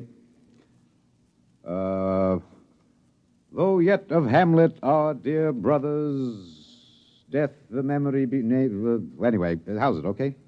Okay. Check recording, will you? I may go over a half hour. Make sure they got another reel of tape ready, okay? All right, Look, Bill, I've just put the segments of tape together for the next week's show. I'm going to record my narrations, and we'll listen to it together tomorrow. I know this is unusual, but you're the producer, and I don't want you out on a limb that may be sawed off behind us. This week's show is liable to either win us every award from the Peabody to the Pulitzer Prize, or maybe put the network out of business. Okay, we start with the standard opening. Behind the world, etc., 40 seconds. This is Harry Anders, your editor. At 8 o'clock, after the sun has set and the sky is darkening, look up. There's a man up there where no man has ever been. He is lost in the cave of night. And the fuel tank's empty. Receiver broken. Transmitting and clear. Anyone picking this up, anyone. This is Rev McMillan calling. Notify Goddard Rock, New Mexico. There's no way to get back. There's a man up there where no man has ever been. He is lost in the cave of night. We all know that phrase now, the cave of night. It was written by a poet disguised in the cynical hide of a newspaper rewrite man. But it stuck. It caught the world and held it like a butterfly pinned to a board. It started with a ham, an amateur radio operator, in Davenport, Iowa. All right, Eddie. Roll the first tape in here. It's marked. Am I too close? I was up in the attic. I usually have a talk with WG-73. He's in Buenos Aires. We play chess. Well, there was some kind of interference. And then all of a sudden, I heard this voice. I record most of my listening anyway, so I had the tape machine running. After I heard it, I called civil defense. That's what we're supposed to. Look, Bill, I haven't done the final editing on these tapes, so don't worry if they're a little rough. Down out of the night, flung from the darkness, came these words, the first of so many that electrified the world. Notify Goddard Rock, New Mexico. There's no way to get back. No way to get back. I'm stuck up here. No way to get down. What does it take to catch the pity of the world? A man wedged underground in Kentucky. A little girl in the bottom of a well. Somebody alive, waiting for rescue, with the days of his life numbered. Somebody, somewhere, waiting for us to get him out. The story broke in this morning's papers. Orbiting 1,000 miles above our heads was a man, an officer of the United States Air Force in a fuelless spaceship. We're recording at the desk of Mike Bayless, senior night editor of the Continental Press National Wire. Hey, you always get a reaction like this. I remember the Floyd Collins story in the 20s. Fellow trapped in that cave in Kentucky, remember? Oh, sure. And the whole country hanging on to see if he could get out. Then there was that little girl stuck in the well. Kathy Fiskus? Yeah. We pulled all those stories out and put them on the wire for background. But this hit bigger. We got the first lead from an Air Force handout in New Mexico. They just said an experimental rocket failed to return to base. But by that time, the cat was out of the bag. Ham operators picked up those messages from Boston to Fairbanks, Alaska. Mr. Bayless, you first used the phrase, the cave of night, didn't you? Yeah, I guess so. I mean, you got to get a little purple on a thing like this. People eat it up. You can't spread it on too thick. Anyway, I was lost in a cave once when I was a kid in upstate New York. I waited around for a couple of hours in the dark until they came for me. It kind of reminded me of that. It reminded the world of terrors at night, of struggling awake through nightmares. The fears of loneliness, darkness, falling, suffocation, thirst. It reminded me of Rev McMillan. Perhaps I have an advantage over all the other reporters for newspapers and radio and television because I knew Rev McMillan. I knew him in college and in the Air Force. I knew that he was testing rocket-powered craft at Goddard, but I didn't know they were so close to space. No one knew, till those messages of desperation crackled down through the atmosphere. I remembered Rev when I saw those headlines that morning. Straight black hair, Clark Gable ears, a reckless grin. He ate well, reveled in expert jazz and Mozart opera, and he talked incessantly. His southern speech was no drawl. There was too much to say. And now he was alone, and soon all that might be extinguished. The men from the radio newsrooms rushed to Goddard Rocket Base armed with miniature tape recorders. Gentlemen, I'm Colonel Arthur J. Hannigan, Information Officer for Goddard Rocket Base. And I'm authorized to issue the following statement. First Lieutenant Reverty L. McMillan, United States Air Force pilot, Experimental Rocket Division, took off from Goddard Base at 22:34 Rocky Mountain time. As craft, the XR-37 Mark II, a hydrazine nitric three-stage rocket.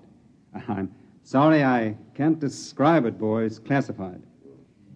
Well, in order to maintain orbit, the motors were pulsed for 1 second every 15 seconds elapsed time. After 3 minutes, the exhaust was seen by ground spectroscope observation to flare for half a minute. As fuel supply is exhausted, the craft has reached sustaining orbital speed. What does that mean, Colonel? He's out of gas. He can't get down. The first mobilization was of the scientific brains massed at Goddard. Few of them knew Rev. Brains at a research project are usually carefully sorted out and salted away from the distractions of the outside world. They designed, they invented, they calibrated and theorized. But they didn't know the short, stocky man with a lopsided grin who rode the fruit of their labor up and out, and now circled the world of his birth, with time ticking out. I covered the hearings in Washington for the network newsroom. I flew down from New York, and the stewardess came out every few minutes to tell the passengers the latest news. She called him Rev, although she never knew him, and once I thought I saw a tear. The hearing was before the subcommittee of the Senate Committee on Military Affairs. Presiding, Senator Alan J. Haggister of Kentucky. All right, General Finch. You've made the technical situation fairly comprehensive, even to an old cane-brake, redneck hillbilly like myself. I have tried to make the gravity of the situation apparent, sir. It appears to me, General, that the sacred life of a human being created in the image of his maker is in danger. It's no light thing to be thrown away like some guinea pig. If that ship wasn't safe, if that poor man up there in the cave of night is to die, somebody is responsible. Isn't that right, General? Sir, a manned rocket was sent up because of one simple fact. It takes a computer of tremendous versatility and capacity to operate a Harrison-Munch reactor engine. A computer of infinite complexity. And I ask you, General, I put the question to you, why was such a computer not designed? It has been designed, sir. It was designed 500,000 years ago. There is only one mechanism competent to handle those controls, sir.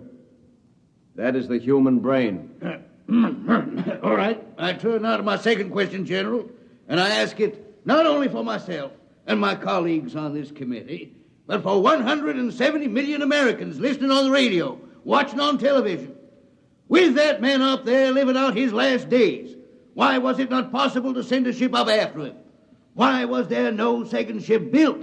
For one reason, Senator, money. The appropriation for rocket research fell short by 12% of the amount needed even to build one vessel. Oh, frankly, gentlemen, the deficiency was made up by cutting corners and diverting funds from other projects. That is not the point, General. There's a man up there who's going to die. With the limited funds you gave us, we've done what we set out to do. We've demonstrated that space flight is possible, that a space platform is feasible. If there is any inefficiency, if there is any blame for what has happened, it lies at the door of those who lack the confidence and the courage and ability of their countrymen to fight free of Earth to their greatest glory. Senator, how did you vote on that?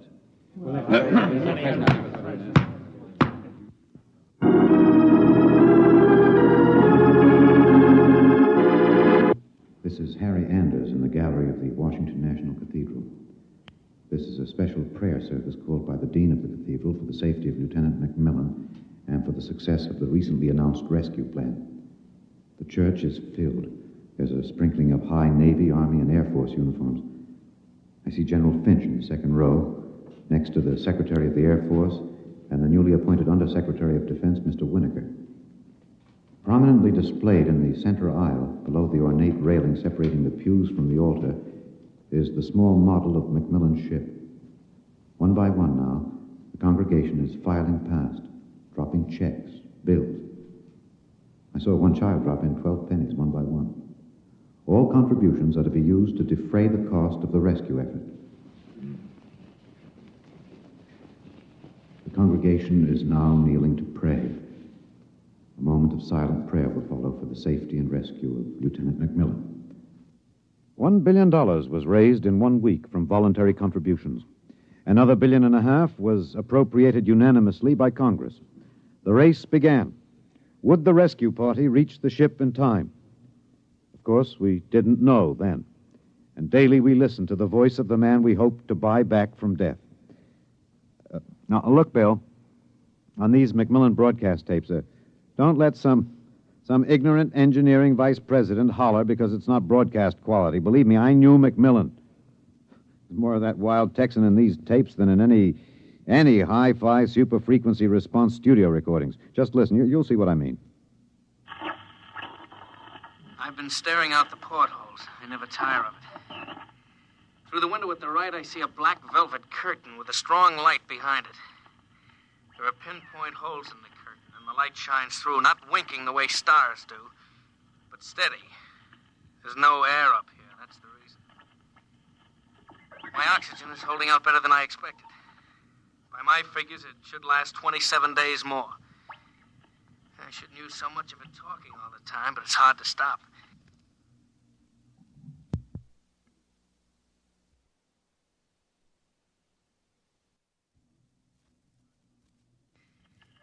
Talking, I feel as if I was still in touch with the Earth. Still one of you. Even though I am way up here. Too bad the receiver is broken, but if it had to be one or the other, I'm glad it was the transmitter that came through all right. There's only one of me. There are billions of you to talk to. You can't see me now. You'll have to wait hours for the dawn. I'll have mine in a few minutes. That's the way he talked. And as we listened to the lonely voice from the night, the engineers, the scientists, the construction men worked round the clock. General Finch presented the problem in the pool interview. I asked the questions for the combined networks that afternoon. Most of you heard the complete broadcast live as he briefed the world with the clipped, laconic delivery of a soldier. There are two basic problems. We've recovered the first and second stages of the rocket. We've only to construct the third stage. The second problem is more difficult. The pilot. Lieutenant McMillan was the only man physically and psychologically qualified. We discovered that in our first program. His training and orientation took 18 months. We have now to duplicate this in 27 days. You think it's possible, General? I don't know. That's all, Mr. Anders. Stevenson, get me some coffee, will you? Black and some kind of sandwich, no butter, no mayonnaise. And then the voice from the cave asked a question and expected no answer. Do you hear me down there? Sometimes I wonder. I wish there was some way I could be sure you were hearing me. Just that one thing might keep me from going crazy. I was there the night we answered that question. I was there in a helicopter over Kansas City. This is Harry Anders speaking to you from a helicopter over Kansas City. There are 15 seconds till midnight. The plan was developed by General Finch. At precisely midnight, every light in the city will be out and then flashed on in 2-second intervals. This will be the exact moment that McMillan's ship is calculated to pass overhead. It's almost time now. 5, 4, 3, 2, 1. There they go. Off. On. Off. On. Off. On. I see it. I see it. Kansas City winking at me. Oh, yes, I can see it. Thanks. Thanks. You're listening. I know that now. I'm not alone. I'll never forget. I'm waiting for you. We're recording in the press gallery of the Goddard Rocket Base main construction hangar. The vast third stage component stands before us, men swarming up and down the gantry cranes. The Mark III is being built to carry 5 men instead of 1. The pilot selection has been kept a top secret to avoid unnecessary strain on the men selected. The latest progress report gives a possible margin of 6 hours between the launching of the rescue ship and the estimated exhaustion supply of oxygen to Lieutenant McMillan. The shift is changing now. The expert construction workers recruited from across the country by the combined efforts of the Air Force Personnel Service, the Atomic Energy Commission, and the International United Electrical Workers and United Auto Workers of the AFL-CIO. The margin is 6 hours. 6 hours between life and death for Lieutenant Reverdy L. McMillan. An hour ago, I saw the sun rise over Russia. Looks like any other land from here. The green where it should be green. Farther north, a sort of mud color. And then white where the snow is still deep. Up here, you wonder why we're so different when the land is the same. You think we're all the same children of the same mother planet. Who says we're different?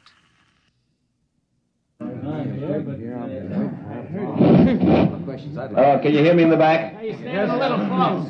Well, how about this? That's better. That's better. All right, gentlemen, I have exactly 5 minutes for the press conference, therefore I'm not going to answer any questions.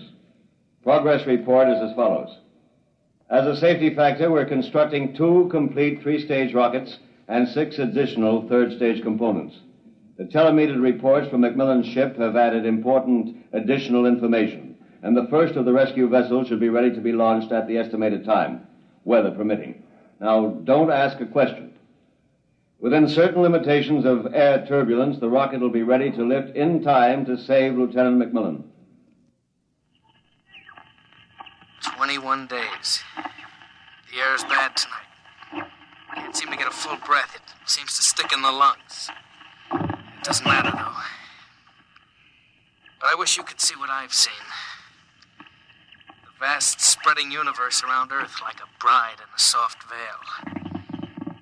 You'd know then that we belong out here.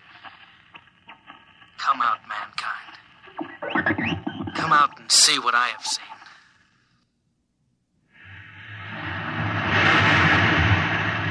This is Harry Anders at Goddard Rocket Base. The Harrison Munch reactor engine for the first 3rd-stage rescue is being tested here at Goddard. You can hear the roaring of the gases in the test chamber behind me. The work has been stepped up as a new calculation based on the increased temperature reading from McMillan's ship indicates that the exhaustion time will be some 6 hours earlier than originally estimated. The margin of rescue will be in minutes. Air very bad. Better hurry. Can't last much longer. It's silly, of course you'll hurry. But I don't want anyone feeling sorry for me. I've seen the stars clearly. But more than this, I've seen the earth. There where I have lived and loved. I have known it better than any man. And loved it better. And known its children better. Goodbye. I have a better tomb than the greatest conqueror Earth ever bore. Do not disturb.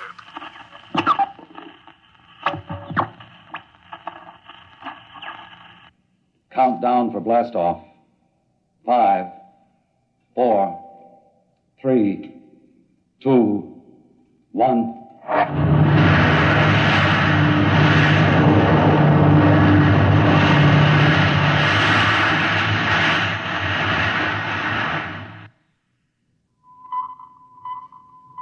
Anders, tape 323. We're in the press operation room of Goddard Field. The rescue rocket has been aloft 53 minutes plus. Its calculated time of arrival is 54 minutes.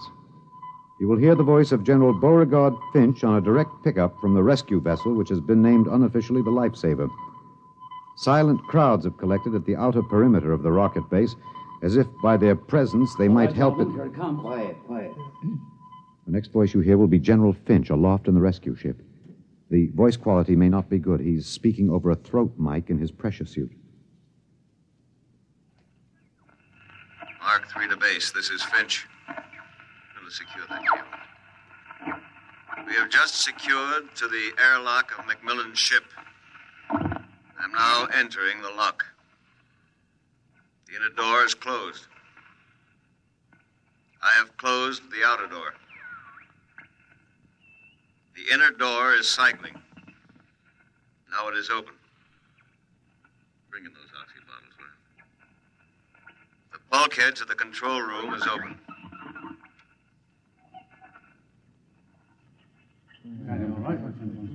Is he all right? Come on, will you? What's happening? Lieutenant Macmillan is dead. He died heroically, waiting till all hope was gone. Until every oxygen gauge stood at 0. And then, well, the airlock was open when we arrived. In accordance with his own wish, his body will be left here in its eternal orbit. I'm going to leave now. My feet will be the last to touch this deck. Lieutenant Macmillan is in his control chair, staring out towards the stars.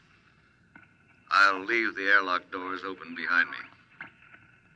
Let the airless, frigid arms of space protect and preserve for all eternity this man they would not let go. Well, that's the show, Bill. Bill, you remember at the conference we hadn't made up our mind whether to pick anything up from the celebration last night after the news of the Mars landing?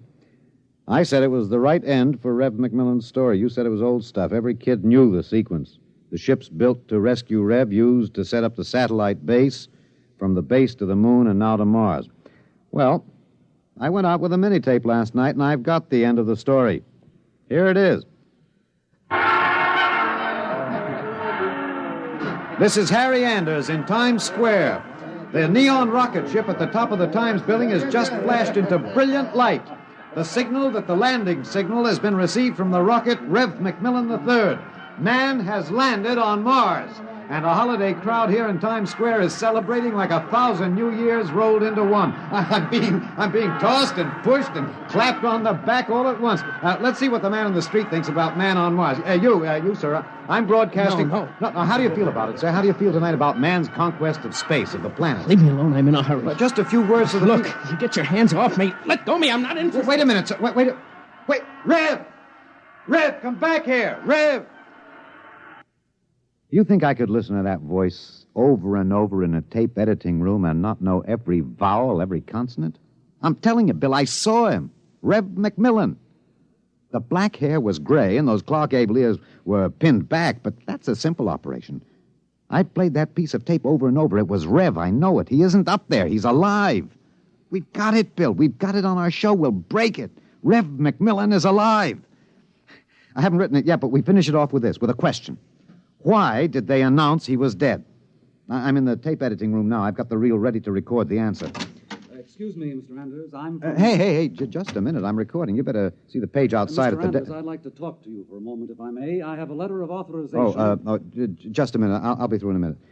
Look, Bill, I've got the answer now. Last night, they landed on Mars. But that first ship, the one that circles up there now, there isn't anybody on it. There never was, except a 30 days recording and a transmitter. That's all. He was never up there. They didn't have the money for a manned rocket. They wanted a crash program all out, so they sent a decoy up. And we all broke our hearts to rescue the man who wasn't there. Oh, he must be laughing, General Finch and the rest of them, the ones that knew. I guess they had a problem. What to do with Rev? I wonder if he slipped away from whatever guards they have around him to see the celebration. He looked a little sad. I think sometimes he must wish he was really up there in the cave of night, seated in the icy control room, 1,075 miles above the Earth, staring out at the stars. Mr. Anders, I must insist... What? Bill. Looks as if I won't have to worry about editing this tape. My friends are from Washington. I'd like to call your attention to the last paragraph. What? Oh, no. It's very simple. You won't have to burn it. It's easy to destroy recording tape. I throw this switch. When the tape goes through the erasing head, it's gone forever. Oh, too bad. Would have made one fine show. Okay. So long, Rev.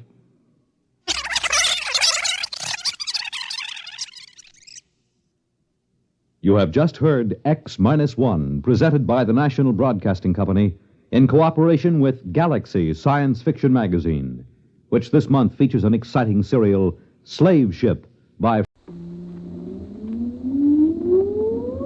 Countdown for blast-off. X-5, 4, 3, 2, X-1, fire.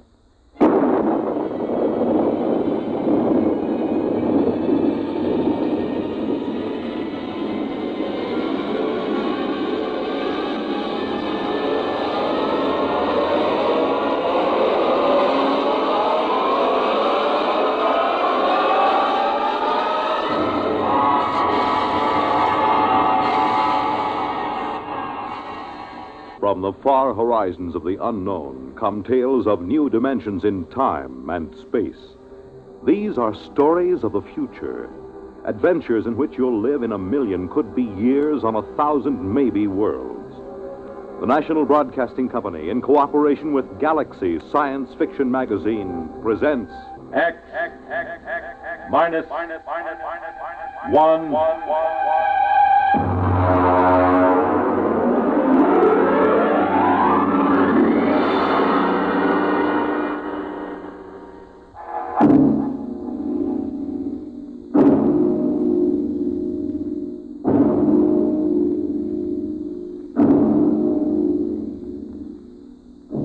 Can you predict the future?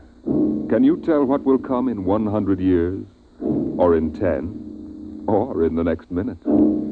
Tonight we present two ventures into the unknown, two fantasies of the future, chosen from the works of one of our most brilliant young science fiction writers, Ray Bradbury.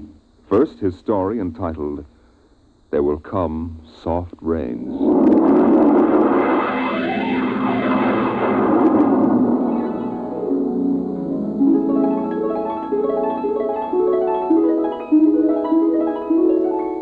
The house was a good house, planned and built to be lived in the year 1980. The real estate agent had told them all about it. Now, this is the bedroom.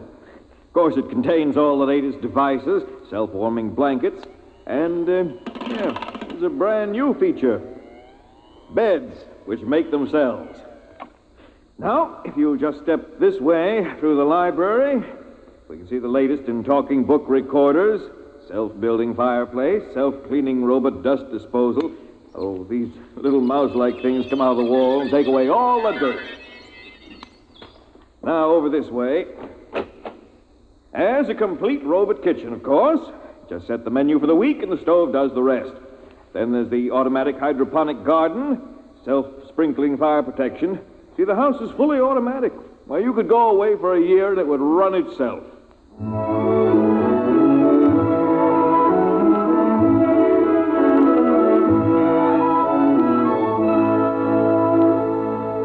And so the family took the house. The man and the woman and the two children, a boy and a girl.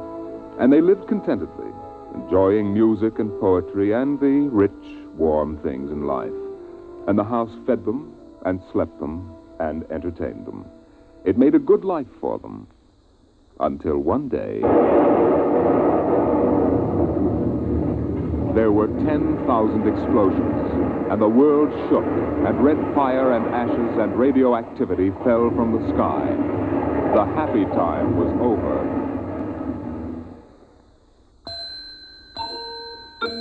Tick-tock, 7 o'clock, time to rise, open your eyes. Tick-tock, 7 o'clock, time to rise, open your eyes. But the house lay empty. The clock talked to the empty morning. In the kitchen, the stove sighed and ejected from its warm interior 8 eggs, sunny side up, 12 bacon slices, 2 coffees, and 2 cups of hot cocoa. 7-9, breakfast time, come and dine. 7-9. Today is April 28th, 1985. Today, remember, is Mr. Featherstone's birthday. Insurance, gas, atom heat, and electricity bills are due. In the walls, relays clicked, memory tapes glided under electric eyes, recorded voices moved beneath steel meters. 8-1, run, off to school, off to work, run, tick-tock, 8 o'clock. But no doors slammed. No carpets took the quick tread of rubber heels. At 8:30, the eggs began to shrivel. An aluminum wedge scraped them into the sink. 9:15, time to clean. 9:15, time to clean. Out of the wall, hundreds of tiny mechanical mice darted. The rooms were a crawl with small cleaning animals, all rubber and metal. They sucked up the hidden dust and dirt and popped back into their burrows. At 10 o'clock, the sun came out from behind the rain. The house stood alone on a street where all the other houses were rubble and ashes. At night, the ruined town gave off a radioactive glow which could be seen for miles. At 10:15, the garden sprinkler filled the soft morning air with golden fountains. The water tinkled over the charred west side of the house, the side which had been facing the blast. It was blank, except in 5 places. One of the 5 places was a silhouette of a man mowing a lawn, just as he'd been the instant the radioactivity burned his image into the side of the house.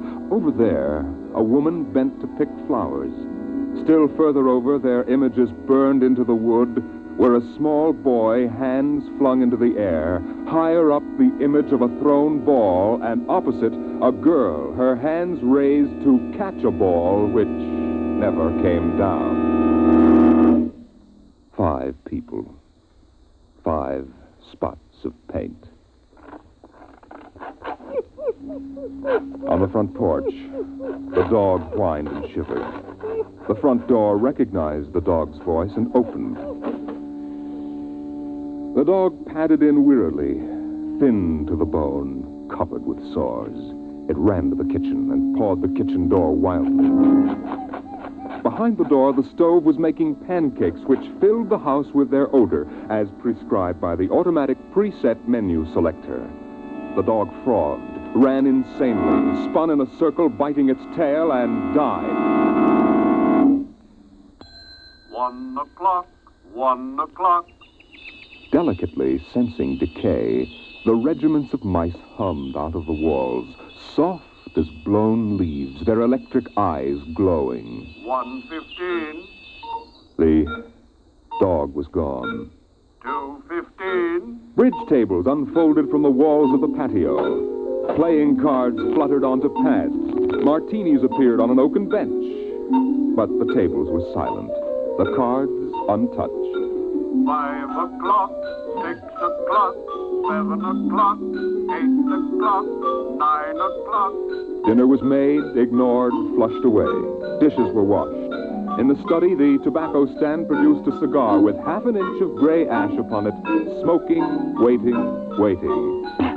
The hearth fire bloomed out of nothing. 9 o'clock, 9 o'clock. The beds began to warm their hidden circuits, and the phonograph spoke from beside the fireplace.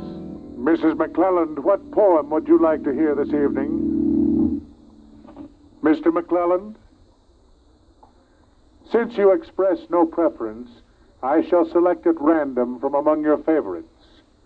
Sarah Teasdale, There Will Come Soft Rains. There will come soft rains, and the smell of the ground, and swallows circling with their shimmering sound, and frogs in the pools singing at night, and wild plum trees in tremulous white. Robins will wear their feathery fire, whistling their whims on a low fence wire, and not one will know of war. Not one will care at last when it is done. Not one would mind, neither bird nor tree, if mankind perished utterly. And spring herself, when she woke at dawn, would scarcely know that we were gone. The phonograph finished the poem. The empty chairs faced each other between the silent walls. At 10 o'clock that evening, the house began to die. The wind blew the bough of a falling tree into the kitchen window, smashing it. A bottle of cleaning fluid crashed on the stove.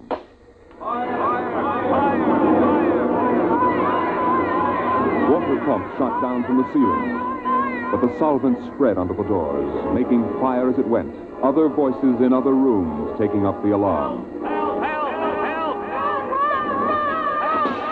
The windows broke with the heat, and the wind blew in to help the fire.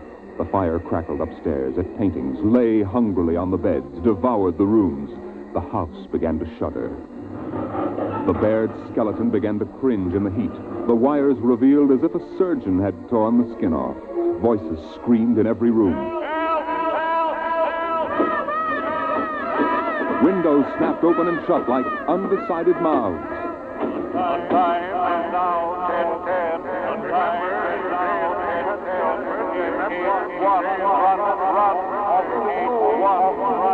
A thousand things were happening at once. Like the interior of a clock shop at midnight, all the clocks were striking, making a merry-go-round of squeaking, whispering, and rushing. In the kitchen, the stove hissing hysterically was making breakfast at a psychopathic rate. 10 dozen pancakes, 6 dozen loaves of toast. Then, there was silence. The film spools were burned out. The wires withered and the circuits cracked. Then the house began to breathe its last. The beams began to give at the foundations. Long cracks appeared in the concrete. The seams were burst from the heat. And finally, with a huge rumble, it crashed into dust and rubble.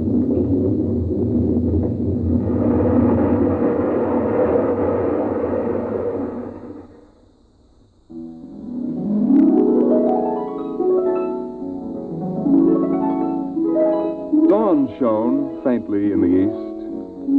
In the ruins of the house, only one wall remained standing. And within the wall, even as the sun rose to shine upon the burning rubble, a voice spoke again and again and again. No one would mind, neither bird nor tree, if mankind perished utterly. And spring herself, when she woke at dawn, would scarcely know that we were gone.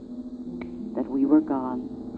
That we were gone. That we were gone. Today is April 29th, 1985. Today is April 29th, 1985. Strange are the uses of Providence. Is this how the end will come for mankind, with 10,000 explosions and a flash of radioactive gas? Or will destruction come more subtly, extended to us gently and innocently in, let's say, the hand of a child? Who knows in what manner 0 hour may arrest the world we know?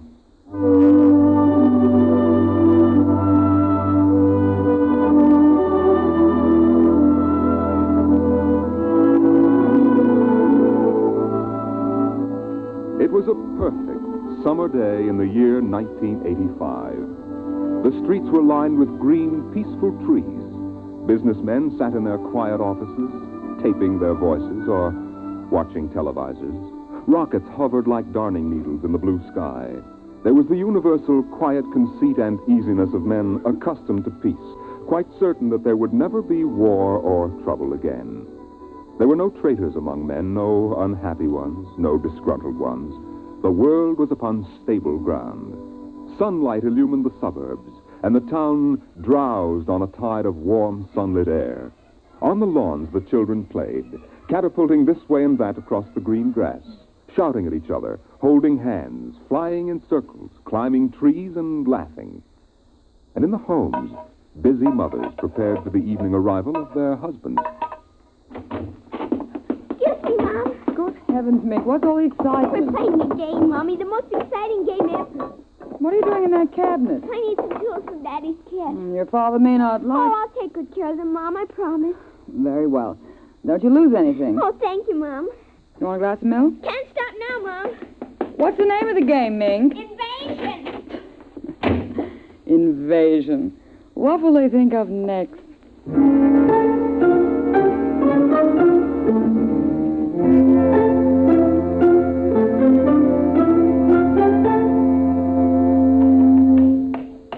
Now this, and this, and this, and this. Now put that there and bring that over here. Oh, no, you ninny. Now get back while I fix this. There, they want it this way, see? Here, just let me fix it. Mink. Oh, Mink, it's that smarty pants Joseph Connors. Don't let him play. He's 12 years old. Don't worry, I won't. What you playing, Mink? None of your business, smarty pants. I want to play. Can't. Why not? You're too old. Just 'cause you're only 8. No, you'd only laugh at us and spoil the invasion. Make him go away, Mink. Go away. This is my backyard. Who wants to play with you and your old fairies anyway? They aren't fairies. Nuts to you. I don't want to play anyway. Good riddance. I'm glad you didn't let him play, Mink. He'd only laugh. Now, we'd better talk to Drill and get some more instructions, Art. Now, here's your pad and pencil. Where is Drill? Drill? Here, Drill. Drill? Well, he's in the rose bush, I think. I'll talk to him myself and you write it down in the pad. Okay. Drill? Drill? Okay. Drill wants you to write down triangle. What's a triangle? Never mind. Drill will tell us when he wants us to know. It helps the invasion. How do you spell it? Well, I'll ask Drill. Drill, how do you spell... Here's your mother, looking out the window. Mink? Yes, Mother? Who are you talking to? The rose bush, Mom. Only it's not really a rose bush. That's Drill. Who's Drill? He's planning the invasion. Oh, I see. Well, you better come in and clean up for supper. Your daddy will be home soon. In just a second, Mom. You got that, Art? See, now what? 4, 9, 7, and A, and B, and X, and a fork, and some string, and a hexagonal droopy. Come on, Mink. Supper's in 10 minutes. Okay, Mom. Just a minute. I have to tell Drill. I wish we didn't have to eat, though. It holds up the invasion.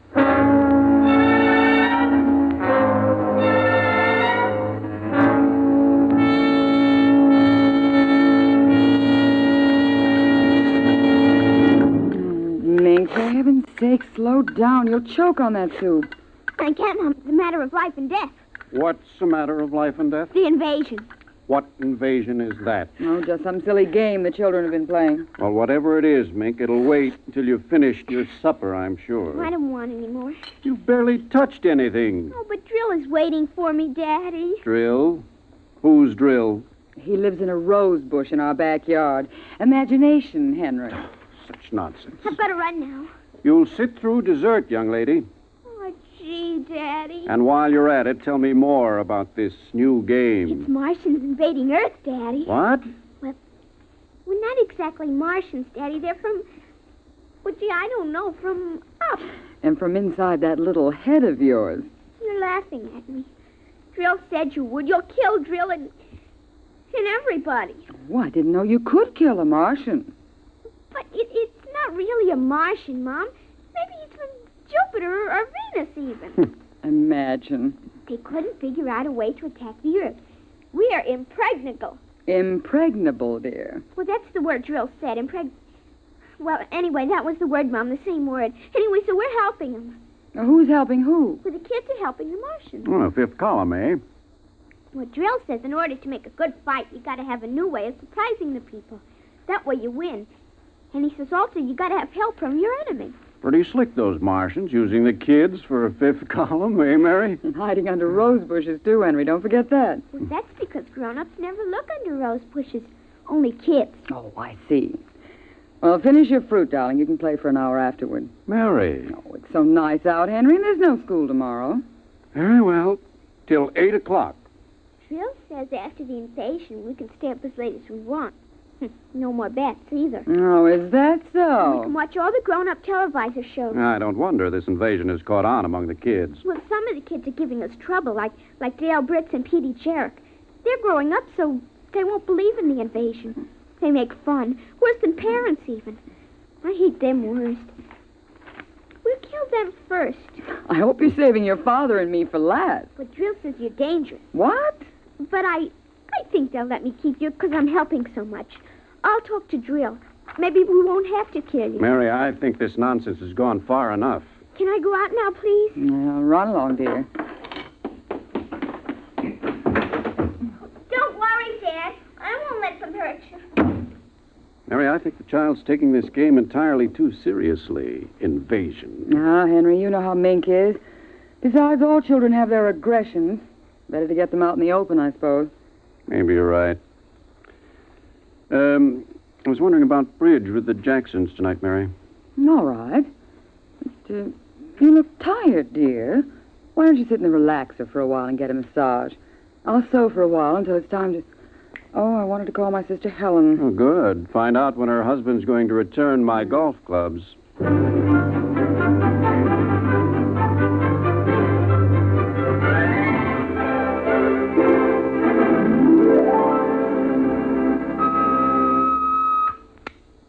Televisor. Would you please connect me with Mrs. Helen Rogerson on channel 72Z, Pittsburgh, Pennsylvania. What is your channel, please? 817X, New Rochelle, New York. Thank you.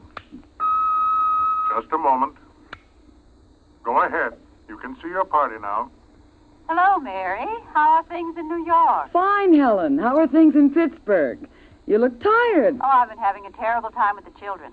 Sick? No, just underfoot. They've got a new game that's got me just about crazy. It's called Invasion. Did you say invasion? That's right. Well, isn't that strange? My Mink is playing it, too. My boy Tim is all involved with some imaginary fellow named Drill who's running the invasion. Must be a new password. Mink likes him, too. How do you suppose these games start? My backyard looks like a scrap drive. They've got every conceivable kind of mechanical gadget arranged out there.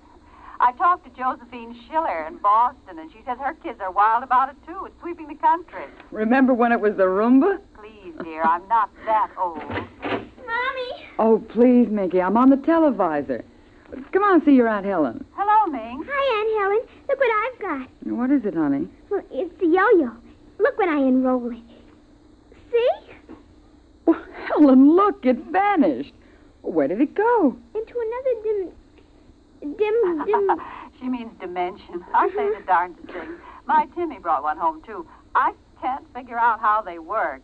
Make it reappear, honey. There. See, it's easy. Where'd you get it, dear? Drill gave it to me, Mom. Mink? Bye, Aunt Helen. Gotta run now. Mink, you come back here. I want to talk to you. Hands on 0 hour at 5 o'clock. Mink! Bye!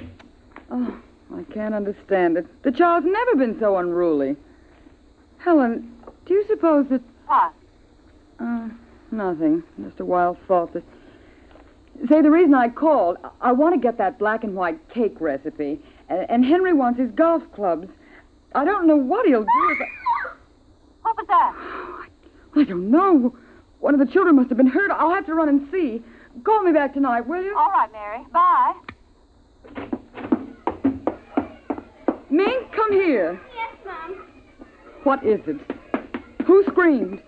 Peggy Ann. All right, what happened? Well, she got scared and went home. Did you hit her?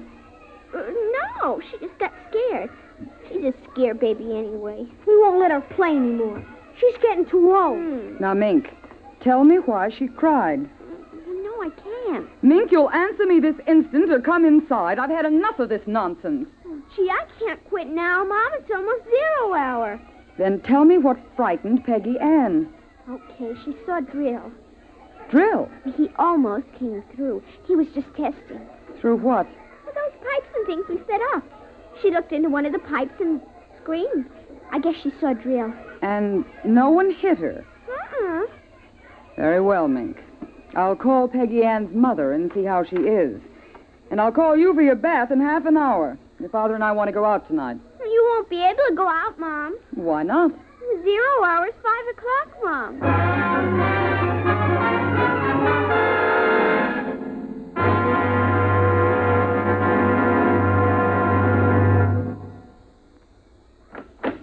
Hello, dear. Oh, you home already, Henry? Yes, I thought I'd relax a little before we went to theater.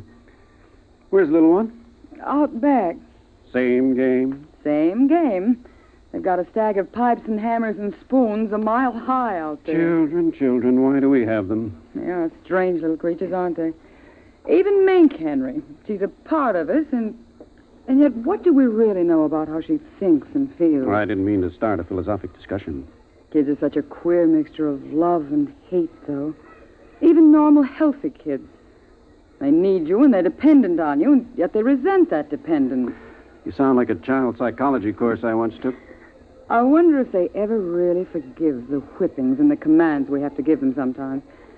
I wonder if we ever forgot them when we were children. Look, I'd like to discuss this with you, dear, but we do have a theater date, and it's almost 5 o'clock now. What's happened to the kids? They're so quiet. When children are quiet, you know there's some mischief. Oh. What's that sound? I don't know. Those kids aren't playing with anything electrical, are they? I'm sure they aren't. At least I Just the same, I'd better go out. Henry, tell them to put off the invasion. What? Mary, don't get upset. It's just a game.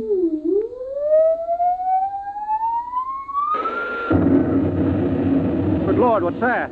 Look out the window, Mary. What is it? Where are the children? Mary, why are you shaking? What did you see? Henry, quick, up to the attic. They aren't in the attic. Yes, the attic. Quick. Mary, come back here. Mary! Mary, don't go up. They aren't up there. Mary, you out of your mind? There's no one up here. Quick, shut the door. Lock it. But there's nothing up here. What is wrong with you? Mary, come to your senses. Henry's got to stay here and hide. What are you talking about? I saw it through the window, Henry. It was horrible. What? It is an invasion. Mary, for heaven's sake, let's get down out of this attic and talk this over sensibly. I want to find out if Mink is all right. She's all right. I saw her. She was leading them around the corner of the house. Leading who? The kids? Shh. Listen. It's nothing. Listen. Huh? The front door. They're coming. Good Lord, those kids sound like 50 men with boots on. No, not men. Oh, please, God, don't let them find us. Don't let them, please, God. I don't understand. Who's there? Shh, don't shout down here. Who's down there? I demand that you answer me. They're coming. The whole house is shaking. Who's there? Please, be quiet. They might go away.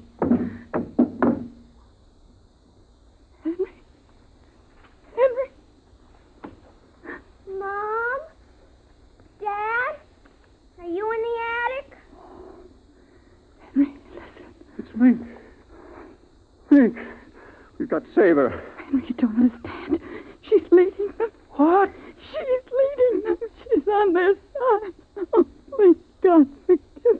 The children on their side? Oh, she told us, but we wouldn't believe her.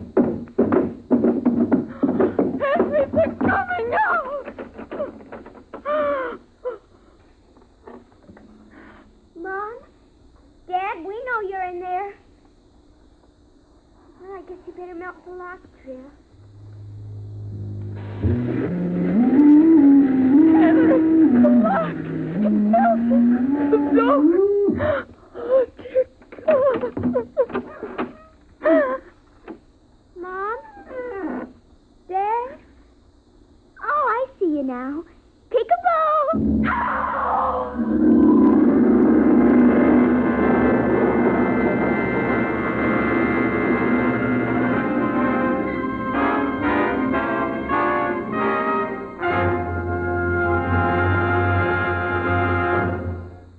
You have just heard There Will Come Soft Rains and 0 Hour, written by Ray Bradbury and adapted for radio by George Lefferts.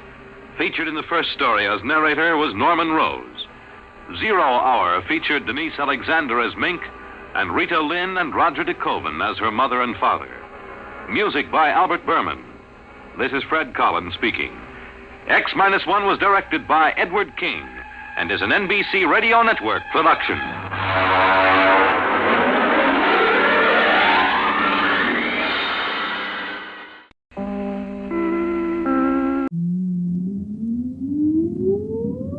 Countdown for blast off.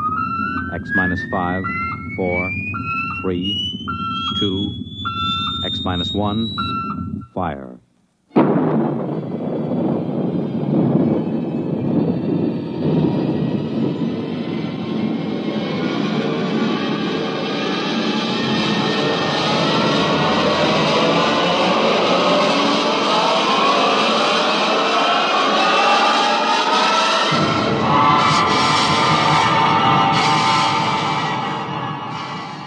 From the far horizons of the unknown come tales of new dimensions in time and space. These are stories of the future, adventures in which you'll live in a million, could be years, on 1,000 maybe worlds. The National Broadcasting Company, in cooperation with Galaxy Science Fiction Magazine, presents X minus 1.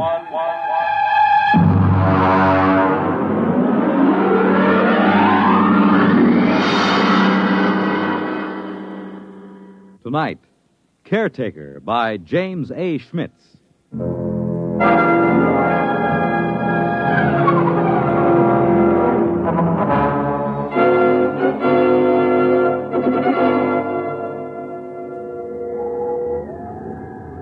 Commander Lowndes?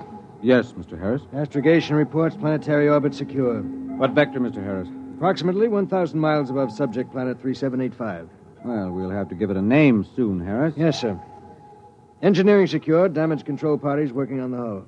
Very well. Has Martyr touched down in the scout ship? Yes, sir. We have him on the tight beam. Give him to me on my screen. Yes, sir. Sparkman, put Martyr on the command screen. Exploration ship Titan calling ship 375. Come in. Scout 375 reporting.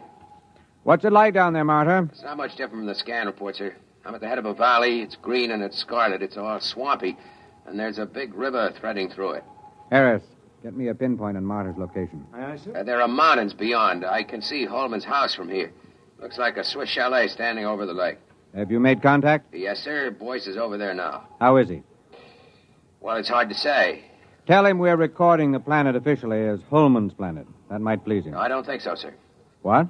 A boy suggested it during our first visit with Holman today. He wants us to record it instead as, I'll spell it. Cresgyth, Cresgyth. What's that, local? Well, that's his phonetic interpretation of the name the people here use. Fair enough, if that's how he wants it. Anything to add on your present report? No, sir. I'll call you back after we've met his woman. His wife? Yes, sir. I'm glad it was you and Boyce who found Holman. You're reliable men, you in particular. Martyr, I don't need to emphasize that Holman's discovery of what appears to be the first genuine human race ever encountered outside of Earth is of primary importance. Yes, sir. Boyce might be inclined to hurry through the diplomatic overtures. You'll be careful about that part of it, Martyr. Yes, very careful, sir. On the 2 continents we've scanned before, we've found no traces of human inhabitants, present or past. Yes, I know, sir, but Holman's... It's possible Holman's acquaintances are the sole survivors of humanity here. If we frighten the tribe into hiding, there may never be another contact. Yes, I understand, sir. Fine. Now then, what about these other creatures? What did Holman have to say about them? Well, in the 20 years he's been marooned in this valley, he's had only 3 or 4 actual encounters with them, sir. Rather violent encounters on his side. Apparently they learned to avoid him after that. They're called Zares. He seems to have an almost psychopathic hatred for them. That's not very surprising. We pulled up a scout drag a little while ago, bagged a couple of specimens. The description checks with Holman's description of the Zares, the worm-like, slimy, blue body with a set of arms, legs, and head. Out of the water, they seem to wear some kind of clothes, presumably to conserve body moisture. Yes, that's what he said. All right now, Martyr. I want you to continue according to the plan. And remember, be careful of Holman. He's been alone on this planet for 22 years. He deserves a lot from us. Yes, sir. But he hasn't been alone. He has his wife.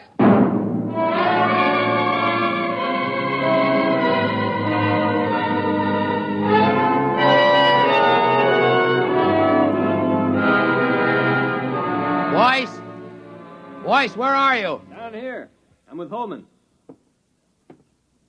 Check in with the exploration ship? Yes, it's all right. Holman, they say they'll name the planet the way you want it. That's good. Celia will like that. Celia? My wife. I called her Celia from the start. She likes the name. I see. Where's she now? Oh, she's out somewhere. She's very timid. She'll show up sometime in the night, and I'm leaving the doors open for her. I'll talk to her a little first to reassure her, and you can meet her then. Meanwhile, would you like to see her picture? Why, you got photographs? No, I painted it. I used to do a little bit before I went into service. It's over here. I've done about 50 or so paintings over the years. I paint a lot of them over, you know. Here, in here. I grind my own pigments and cut brushes from the swamp grass. I'd give my arm for a good camel's hair brush. Here she is. Beautiful. Real good looking. Of course, it isn't an exact likeness. I tried to capture the spirit. I think I've got it pretty good. You know, there's something about that picture sort of... Never mind, boys. Boyce doesn't know much about art. Yeah, but I know what I like. I like a good-looking woman. You're a lucky man, Holman. You wanted to see the deep water well. It's right through here.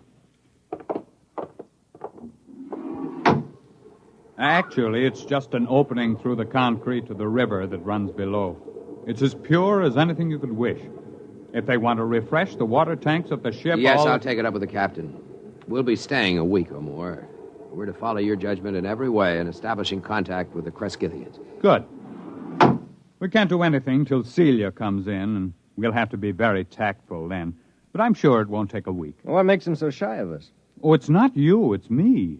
Or it's an impression I gave them of the Earth kind of human beings. Come on upstairs and I'll tell you.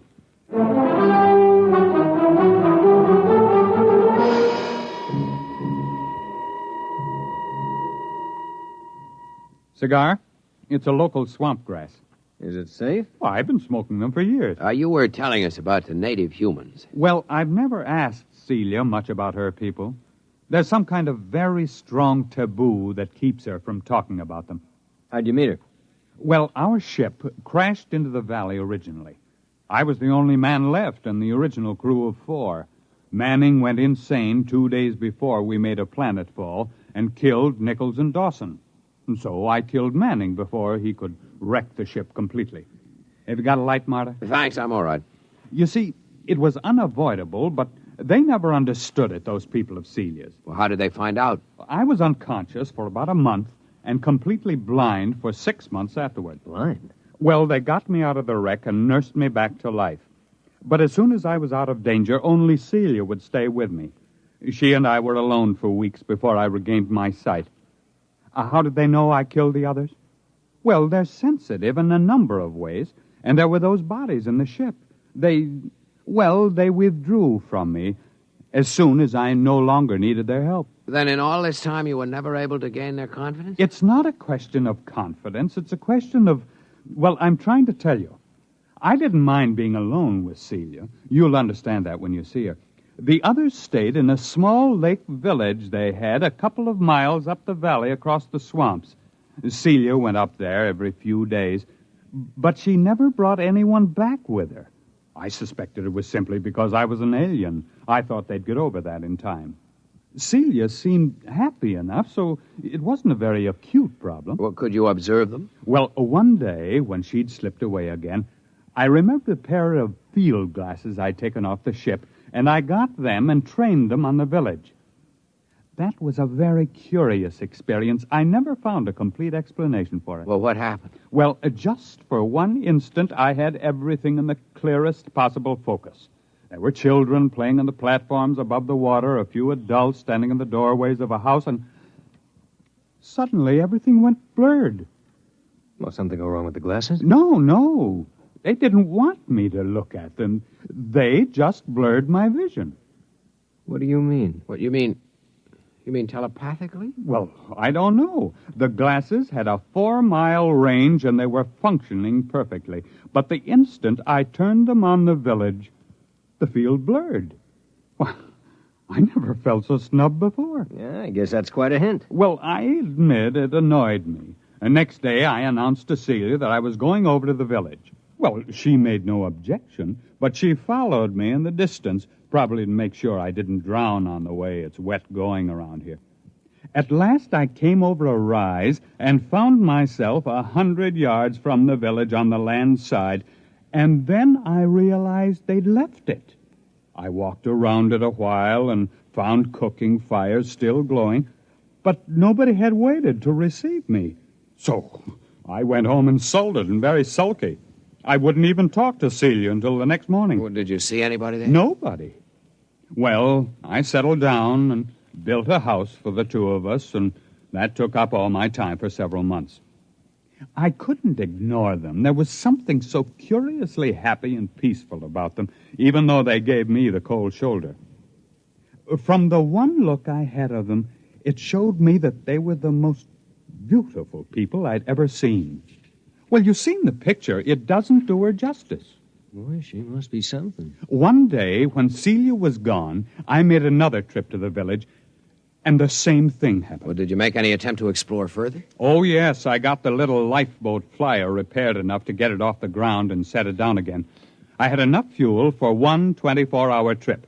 I flew down the valley for almost 50 miles before I came across the first colony of the other ones, the Zares. Is that what the people here call them? No, Zare, that's the word for snake. I named them that. Did they live in caves? No, that's what fooled me.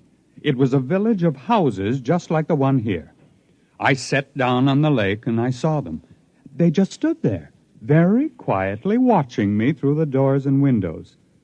What made it worse somehow was that they wore clothes, but the clothes didn't cover enough. Those weaving, soft, blue, slimy bodies and those staring eyes. I backed down the ladder with my gun ready in case they rushed me, but they never moved. Did you find any more of them? There were about 8 more colonies of Zares further down the valley, but there was no trace of another tribe of humans. At the time, I didn't know just what to make of it. There was a possibility that my village represented an advanced troop of human beings into the land of snakes. But it turned out to be the other way around. It seemed to be the snakes that were pushing out the humans. So I swore to myself that as long as I lived, at least, human beings were going to hold this section of the valley undisturbed in its safety. When I came back, I said to Celia, "Celia, I must speak to your people. Go tell them I'll come again tomorrow, and they mustn't run away." Well, she looked at me, and then she went in the direction of the village. Did they wait for you? Well, she came back late at night, crept into my arms, and told me they promised to wait for me. Oh, I set out the next morning full of great plans. After all, the Zare snakes lived in widely scattered settlements. The villagers and I could wipe out those settlements one by one until we'd cleared the land. But then I didn't realize how different Celia's people were from us. How? What happened? Well, I came over that rise, and there the village was. This time I knew they'd stayed home. And then, not 20 feet off my path, I saw 2 of the Zares standing in the bushes, one watching me and the other looking at the village. They were the first ones I'd seen that close, and they were horrible. They had a rapacious, greedy look. They seemed oily and unclean. Each had a kind of tricky crossbow over his shoulder, and they couldn't be seen from the village. Would you like something to drink? There's some kind of fermented homebrew I made. No. What happened? Well, I shot them both down before they got over the surprise. It was a natural thing to do, wasn't it? Sure, I guess so. But apparently, from the point of view of the villagers, it wasn't. The village was empty again. When I got back home, I was actually sick with disappointment. And then I discovered Celia was gone. She stayed away 3 days. And when she came back, I never went back to the village. But I don't see why. Neither did I until it was too late. They won't kill their enemies. They're too polite for that. So their enemies are gradually squeezing them out of existence. Captain, what do you expect us to do in this situation? Kill the Zares, as many as we can find. If the human beings of this world won't defend themselves, we'll have to defend them. I can't be on guard here forever. It's up to you and the other men on the ship to do the job right. You will, won't you? You'll make a report to Commander Lowndes? We'll make our report. Oh, that's fine. Well, gentlemen, I suppose it's late now. I suppose you'll want to turn in. When will your wife get back? Well, she'll be back later. Don't worry about her.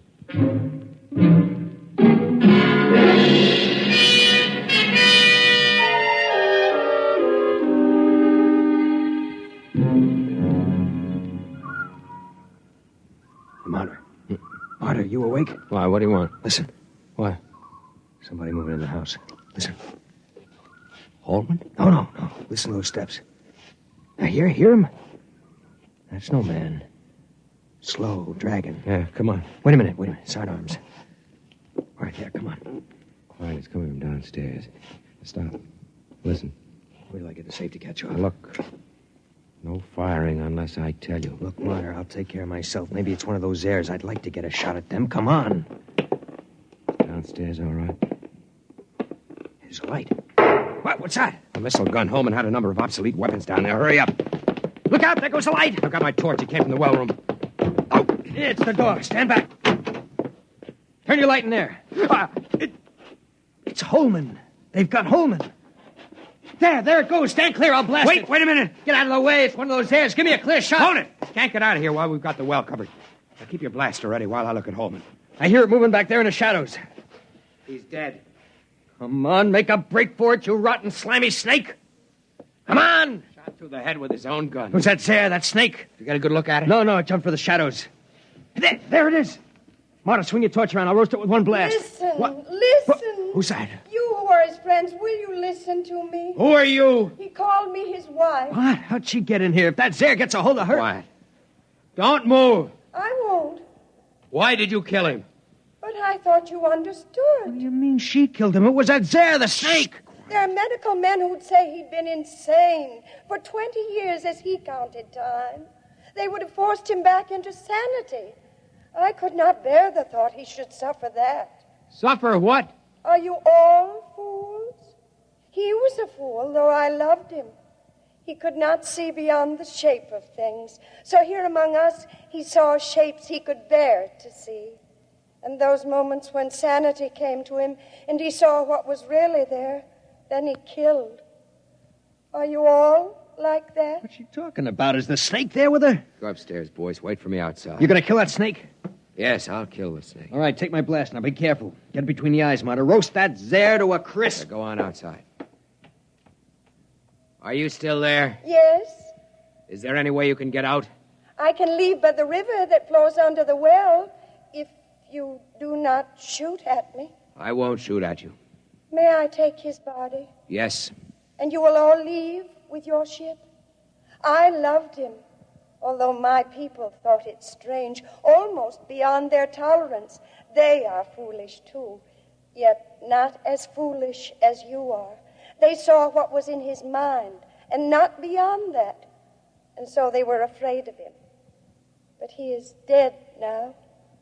And there is nothing that your people and mine could share. We are too different. Will you leave? We'll leave. What did you see that was beyond his mind? A brave spirit, though very frightened. He ventured far, far, far into the dark, of which he was afraid. I loved him for that. I am coming now. I think you had better look away.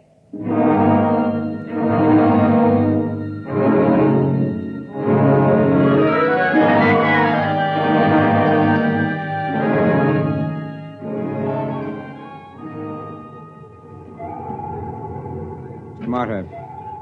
Yes, sir. I've just been down to sick bay. Boyce is all right. He's in shock. Well, I gave him a shot of sedative on my way up here. Oh, the medics say he'll be all right. They're giving him a reconstructive psychotherapy fix. He won't remember much of it. If you had looked squarely at that thing, we might have had to give you the same treatment. Our pickled specimens of the Zare are pretty hideous. I suppose it's all the way you look at it. Yes, I suppose so. Holman had his own way of looking at it. Selective hysterical blindness maintained for 22 years, with his own type of artistic hallucinations thrown in. I can't help wishing it hadn't happened to Holman. He didn't maintain it throughout. When he was hallucinating, he saw them as beautiful. He saw her as beautiful. But when he saw them clearly, the way they really were, He killed him. Who wouldn't? I almost feel like getting out of space and staying out for good. Well, it's time to file a report and wrap up. What are you reporting? That Holman died here quite peacefully about a year before we found him, leaving a diary of inspiring courage and devotion to space exploration behind him. We'll have time enough to work up the diary. That should keep everybody happy. All secure, sir. Shall I close down the ports? Just a minute. Marta, look down there. The whole galaxy. Do you think there actually are people out there somewhere? I hope so. Do you think we'll ever find them? I don't know. They've never found us.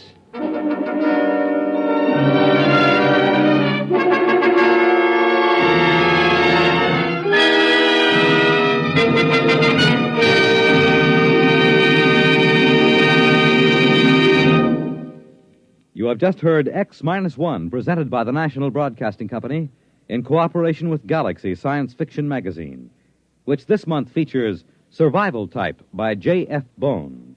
Score 1 or 1 million was not enough for the human race. It had to be all or nothing, with one man doing all the scoring. Galaxy Magazine on your newsstand today. Tonight, X-1 has brought you Caretaker, a story from the pages of Galaxy written by James A. Schmitz and adapted for radio by Ernest Kenoy. Featured in the cast were Ted Osborne, Bill Lipton, Mason Adams, Raymond Edward Johnson, and Betty Kane. This is Fred Collins. X-1 was directed by Daniel Sutter and is an NBC Radio Network production.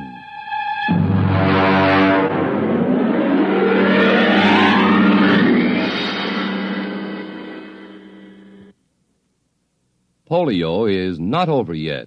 A total of $46,900,000 is needed to continue the fight against this crippling disease. Thousands of polio victims are depending on you. Help finish the polio fight. Join the 1957 March of Dimes.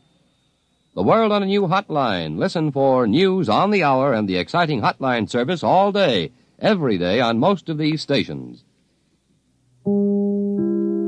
In just a moment, X-1. But first, when you hear the hearty laugh and familiar voice of the great Gildersleeve tomorrow night, you know you're in for some hilarious adventures. Because wherever Gildy is around, why, somehow things never seem to go as planned. It might be his impulsive nature, or maybe it's his incurable weakness for the fairer sex.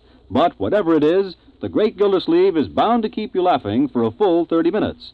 Tune in tomorrow night and meet Judge Hooker, Nephew Leroy, Housekeeper Bertie, and all the rest of the friendly people from Somerville as they join the great Gildersleeve. And now stay tuned for X-1 on NBC. Countdown for blast-off. X-5, 4, 3, 2, X-1, fire.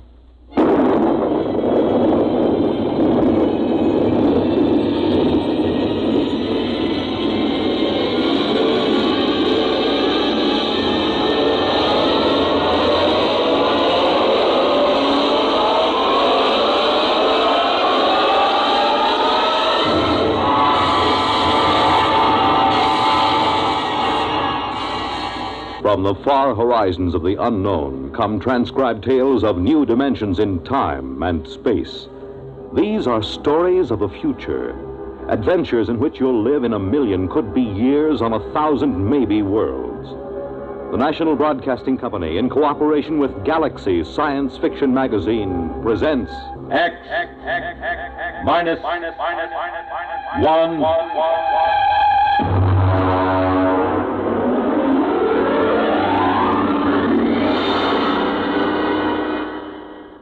Tonight's story, Junkyard, by Clifford D. Simak.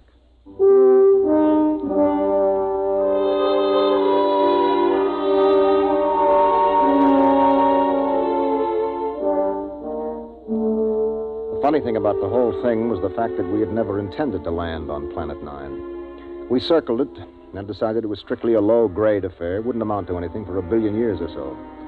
As commander of a galactic survey team, I couldn't waste my time on it.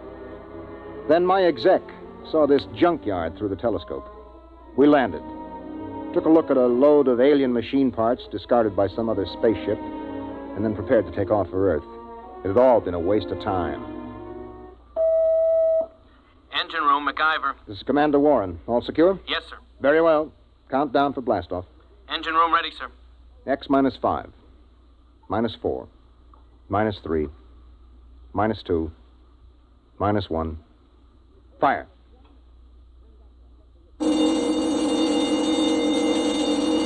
Mac, what's wrong down there? Well, I don't know, sir.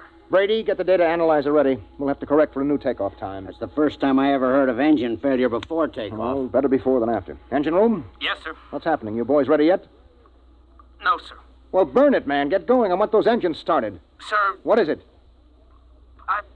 I don't quite know what to say. Well, say something or I'll have you busted. We can't start the engines, Commander. At least I can't. Well, why not? I don't know. Klein, put Klein on. Lieutenant Klein, sir. Lieutenant, what is going on down there? Is there something wrong with the engines? No, sir. I've double-checked them. Well, then let's get them heated up or we'll be on this godforsaken planet the rest of our lives.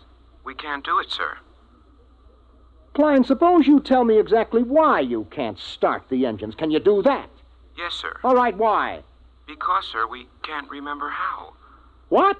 Yes, sir. We've forgotten how to start the engine. Lieutenant, report up here in 1 minute. Bring Dr. Spencer with you. Yes, sir. All right, Brady, where have you got it? Got what, Ira? Don't play innocent. You and I have been doing planet surveys together for 15 years. You carry enough dead weight in grain alcohol on every trip to keep you happy for 1,000,000 light years. Now, obviously, the boys in the engine room have gotten into it. Impossible. Where is it? I got a few fifths in my locker, but nobody's touched it. I checked a few minutes ago. Well, then somebody has got some in the engine room. Come in. Lieutenant Klein, sir, I brought Dr. Spencer as ordered. Hello, Doc. Did Klein here tell you what's going on? He did. How long will it take you to get these guys sobered up? I can't. Why not? Because they're not drunk. I tested Klein in my office. Now, wait a minute, Doc. Are you trying to get me to actually believe that these men, intergalactic engineers with years of hyperfission experience, have forgotten how to start the engines of this ship? That's right. You're serious? Dead serious, Ira. Something, somehow, has caused these men to forget how to start the engines. There it was. It fit in perfectly with a lot of other annoying little things that have been happening to us ever since we put down on Planet 9. It was to have been a routine exploration of a low-grade uninhabited planet. Some routine exploration. All right, Klein, now listen to me. Do you have manuals aboard, engineering manuals? Yes, sir. Take the engine room boys and study those manuals.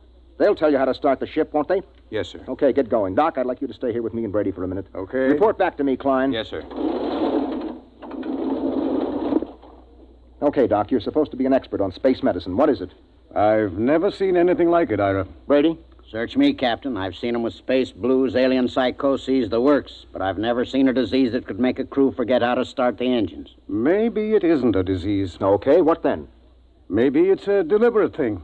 You mean they're faking? No, I know Klein and the others too well for that. I mean, maybe there's some outside influence. Doc, we've surveyed this planet from top to bottom. We know there isn't a living cell on it. What about the junkyard? What junkyard? Oh, he means that pile of rusty space engine parts we found. The boys nicknamed it the junkyard. He's right. Somebody put it there. Well, we know that another spaceship landed here. We know that from the blast marks on the rock. We know that for some unexplained reason they took their engine apart and tried to put it together again. We know they succeeded in building a much simpler engine, leaving a lot of spare parts, and we know that they took off. The blast-off marks tell us that, too. What we don't know is whether or not they left somebody behind. Or something. What about that stone tower, Ira? The boys looked it over. It's just a pile of stones. They probably threw them together as a shelter while they were rebuilding their engine. Oh, that sounds too simple. I don't like that tower, Ira. Why not? I don't know. It was scary. It had that black look about it. The smell of death. I felt it when I walked past with Klein and MacIver. Oh, that's the Celt in you. Banshees and spooks. I still don't like it. I need a drink. Skip it. We should be ready to blast off in a few minutes. Engine room. Engine room. What's going on down there? Engine room. Lieutenant Klein. Daddy? Is that you, Daddy? Did you bring me a present? Daddy, I'm scared. Holy mackerel, that's Klein. He's gone off his rocker. Klein! Doc, I think we better get down to that engine room.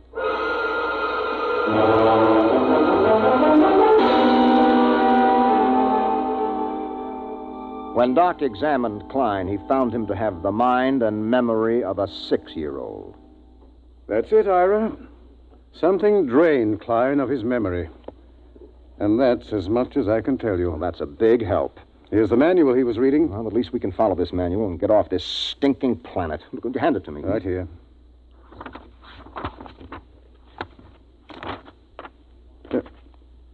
Anything wrong, Ira? Is it all there? It's all here, Doc. This is the engine manual that tells all about the engines. How they operate, how to locate trouble, how to fix them, how to start them. Well, what is it then? You're sweating like a pig. All of a sudden, I can't remember the symbols. Doc, I've forgotten how to read.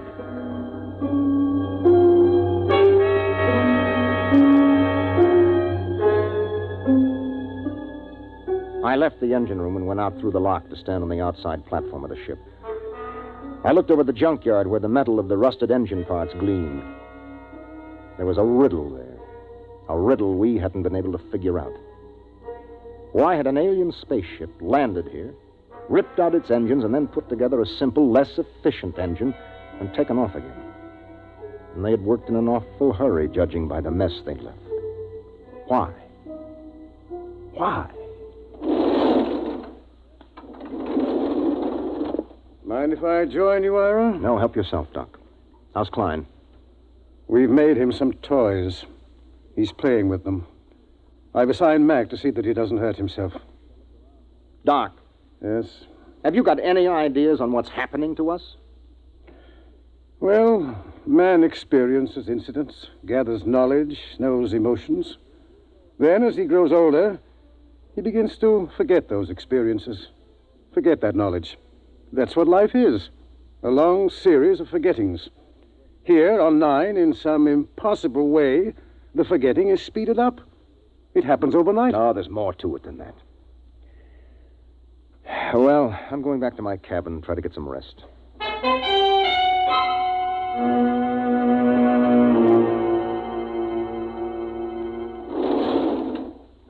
That you, Ira? That's me, Batters. What gives? We're in a jam. There's been planets I wouldn't mind being marooned on, you know.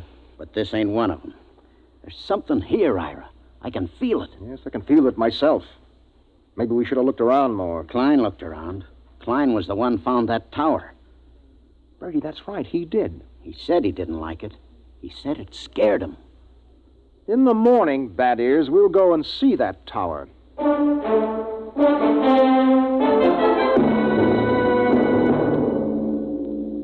In the morning, I took Doc and MacIver and Brady with me, and we walked across the valley to the stone tower. It wasn't much of a tower, maybe 8 or 9 feet high, made of rocks piled one on top of the other. Pretty solid. Well built and odd. Type F culture, I'd say. Did anybody bother to look inside this thing? MacIver, you were here with Klein yesterday. Yes, sir. We couldn't find a way in, Captain. Klein poked around but gave up. Well, we'll make a way in. Stand back. I think I can shoot the top off it. Oh, now that should be big enough for a man to lower himself into. Okay, pass a rope around my shoulders. Captain. Yes? In case there's anything, well, dangerous, maybe I ought to go. After all, I'm survey engineer. MacIver's right, Ira. Okay, Mac, your responsibility.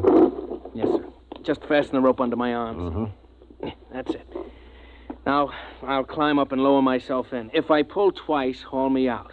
One pull means okay. Give me a hand, Brady. Huh? How about a quick shot of whiskey first? Never touch it. Ready? Yep. Can you see inside? Black as a tomb. I'm going to lower myself. Pay out a little rope. Well, it's been lovely. Here we go.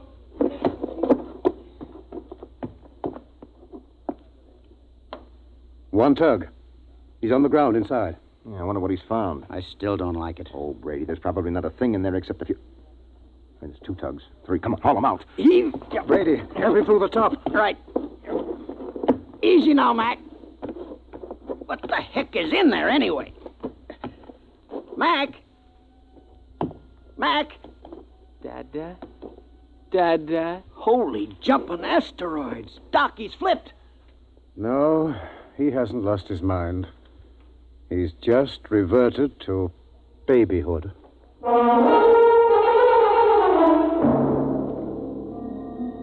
We stood there at the foot of the tower, stunned. MacIver sat on the ground, happy as a clam, playing with his fingers and talking happy little nonsense syllables. Doc, take a look at him. Make sure that he's okay physically. Check. If it's fright, his pulse will be way up. Mac, let me have your hand. That's a good fellow. Now. Good heavens. What is it? I've forgotten what the normal pulse rate is. Pulse. Pulse? Doc, let's get out of here. Brady, pick up MacIver and bring him back to the ship. Come on, let's get away from this tower.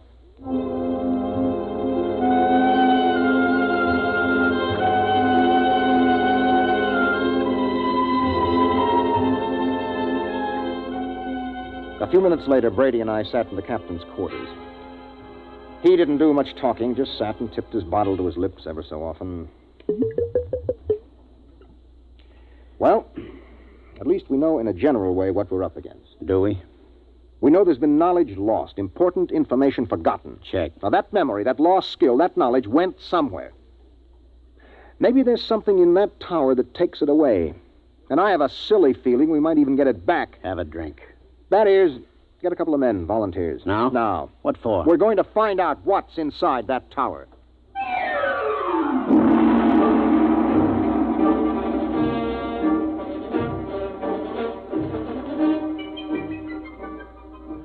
We lowered a rotating infrared movie camera into the tower, took some pictures, and went back to the ship for a look. There was something in there, all right. Now, as far as we can determine, this thing we photographed is shaped like a watermelon standing on end. The movement of the hairs all over it suggests vibrations, such as an antenna of an insect. Underneath are wires leading to terminals that seemed plugged right into the thing. You think it's a form of life? My guess is a combination of living organism and machine. After all, man and machines work together. The difference is that man retains his individual identity. Well, since it doesn't locomote, somebody or something must have put it there. Exactly. It looks like some kind of communication organism. If it is, it's a communication machine that is built to take in information rather than pass it along. Doc, do you really think that egg in there has been stealing our memory? Why not? Well, because it's too wild, that's why not. It's no wilder than a lot of other things we found. Say that egg is a device for gathering knowledge. But there's no knowledge here to gather. I mean, how often does a ship land on an out-of-the-way melon like this? Wait a minute, Brady. Who says that knowledge has to be collected here? What? I said, why do we assume that knowledge has to be collected right here on Planet 9? We forget things back on Earth, don't we? Good Lord. Suppose you were some race setting out fish traps for knowledge, and you had plenty of time to gather it. Where would you put your traps? On a planet swarming with intelligent beings where the traps would be found and destroyed or their secrets snatched away? Or would you put them out on some second-rate world where nobody would ever bother them? Good heavens, I'd pick a spot just like this. Let me fill in this picture, Doc. I think that some unknown race is bent on trapping knowledge throughout the galaxy. Ira, if what you say is true, if it is, then every time someone on Earth forgets something, it's because one of these eggs has drained it out of him. Well? It's too fantastic. Have you got a better guess? No. Well, the question is, what do we do next? If anybody gets near that egg, he winds up like some puling little baby. You were pretty near it that first day. Did you forget anything? Well, how should I know? I was too pleasantly lit up on grain spirits to know the difference. Well, the question is still, what now? I'm going outside to think. Ira. Yes?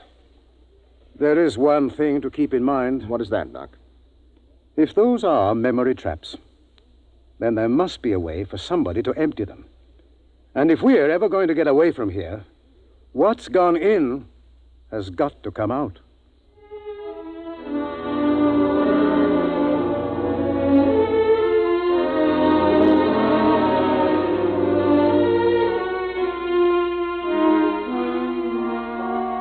I stood out on the platform of the ship and tried to make some sort of pattern of it. Forgetfulness. That was the key word. All through the galaxy, in every culture, there was forgetfulness. There were lots of learned theories, of course, kinks in the brain, neuroses, data processing. But suppose they were wrong.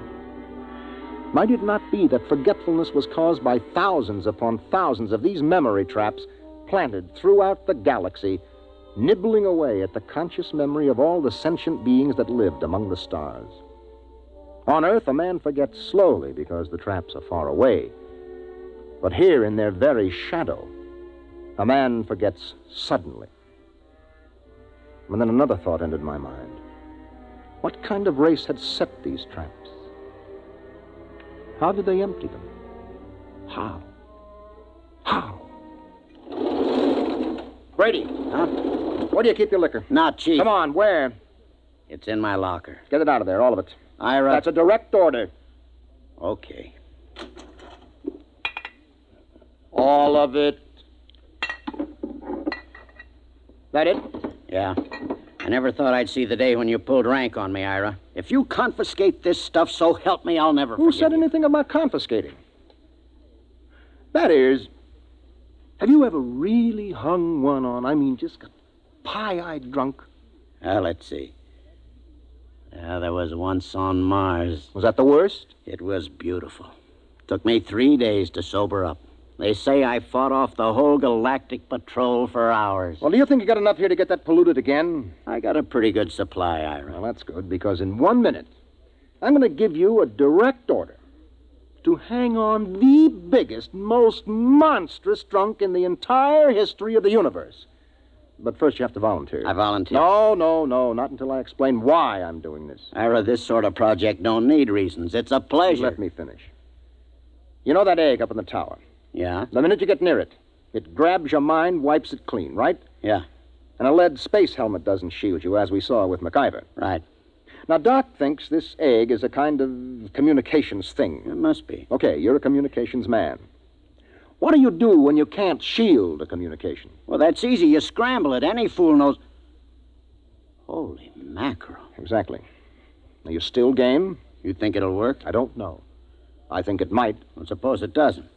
You'll be a babbling infant like Klein and MacIver. If we don't stop that thing, it'll happen anyway. Unless we can remember how to start the engines. Okay, Ira. I'll do it. When do I start? Right now.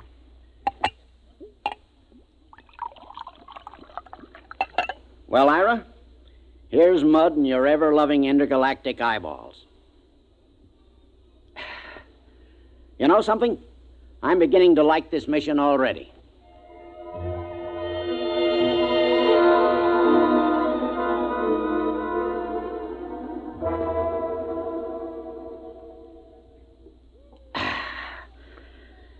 Well, that kills the last bottle. How am I doing, Ira, old buddy? You're not drunk enough. I should have picked somebody like Doc, except he'd probably pass out.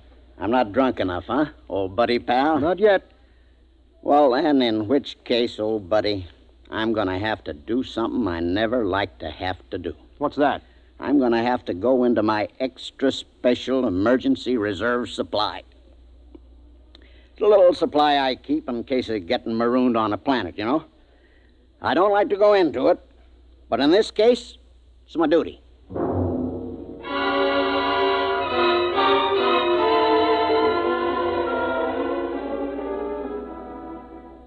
I'm a rambling wreck from Georgia Tech and a heck of an engineer. A rambling wreck from Georgia Tech and a heck of an engineer. Woo! Blast off! Okay, I guess you're ready. What do you think, Doc? Most amazing thing I've ever seen. Is he drunk enough? What I want to know is what's keeping him conscious. Okay, Bad Ears, on your feet. Help him up, Doc. Right. Rambling wreck from Georgia Tech. Let's go, Bad Ears. Right. Rambling wreck from Georgia Tech.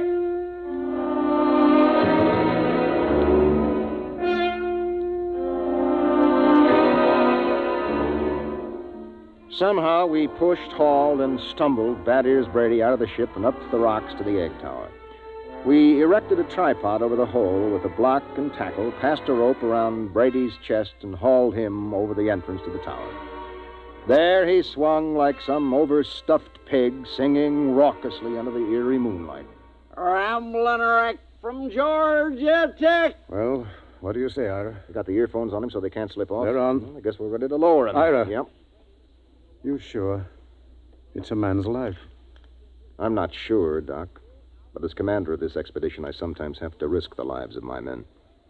Okay, Ira. Lower away before I start to get sober. Lower away. Blast off. Fire 1! Fire 2! Bon voyage, Ira! Good luck, Brady. Good luck.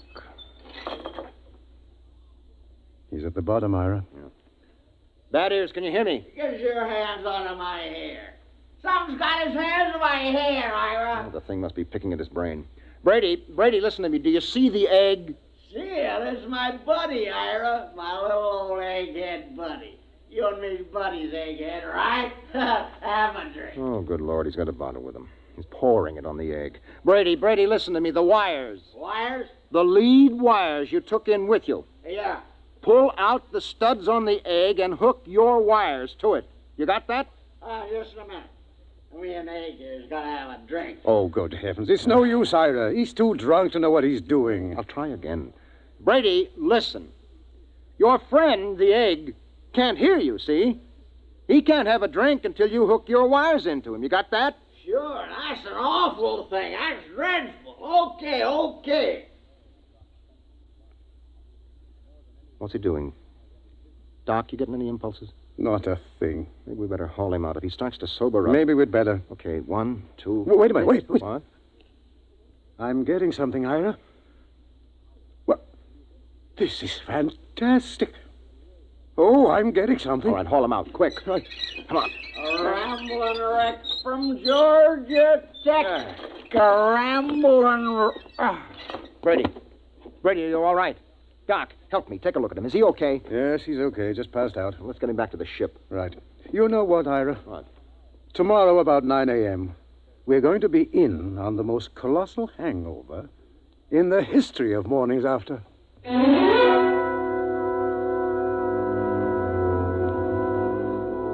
We were in on more than Doc Spencer had bargained for.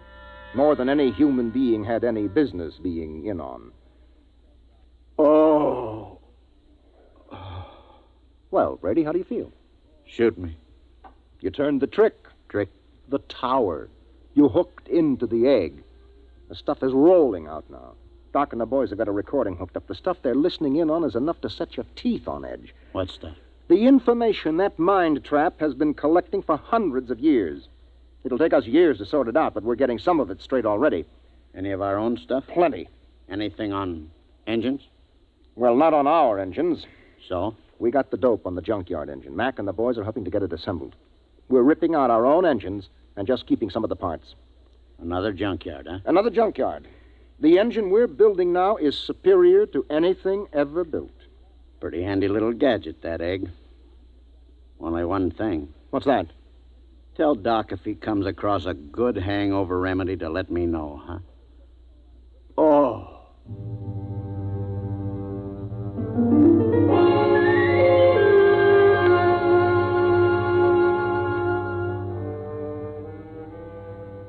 It took us about 6 days to assemble new engines using some of our parts and some of the advanced designs from the junkyard. During most of that time, Doc Spencer sat down at the tower with a set of headphones monitoring the information from the egg. He was like a man possessed. I didn't think anything unnatural was happening until the night of the 6th day. Well, that does it. The boys have got the engines ready for blast-off. There's a full moon, too. We should be able to lift her by tomorrow morning, huh? We're blasting off in exactly 1 minute, that is. What? In exactly 1 minute. But Ira, Doc, and some of the techno boys are down monitoring that egg. I know it. Well, it'll take them 20 minutes to get back into the ship with all that equipment. They're not getting back. Huh? I said they're not getting back. Ira, are you nuts? Come here, that is. I want you to take a look through this field scope. You can get a good close-up of Doc and the boys who have been monitoring that egg. Now, wait till I get it focused. You got 'em? Yeah? Take a close-up. Mother in heaven. You see why we have to leave them here?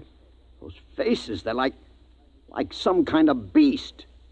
What is it, Ira? What's happened to them? The same thing that must have happened to the crew of the last ship that touched here. The same thing that made them blast out of here in such a tearing hurry. What? That is, there isn't only knowledge in that thing. Those boys are monitoring something else. Something else? Personality, that is. They're not human anymore. They're turning alien.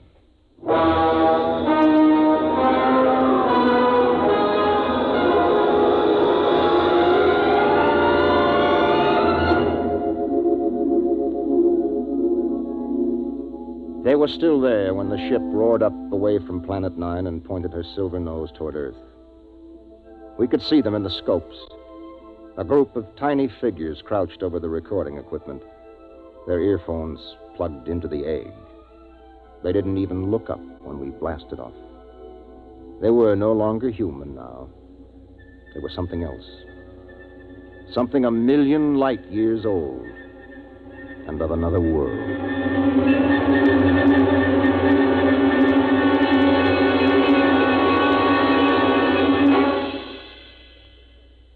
You have just heard X-1, presented by the National Broadcasting Company in cooperation with Galaxy Science Fiction Magazine, which this month features the R. DeWitt Miller story, Swenson, Dispatcher.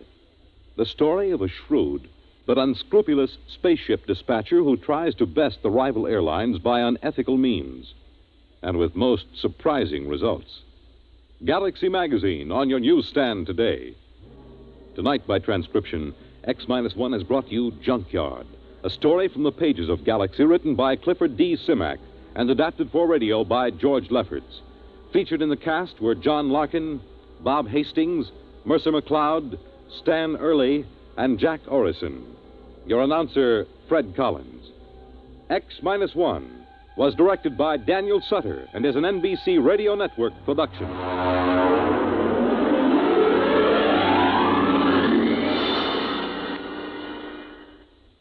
Let's visit Fibber McGee and Molly tonight on the NBC Radio Network.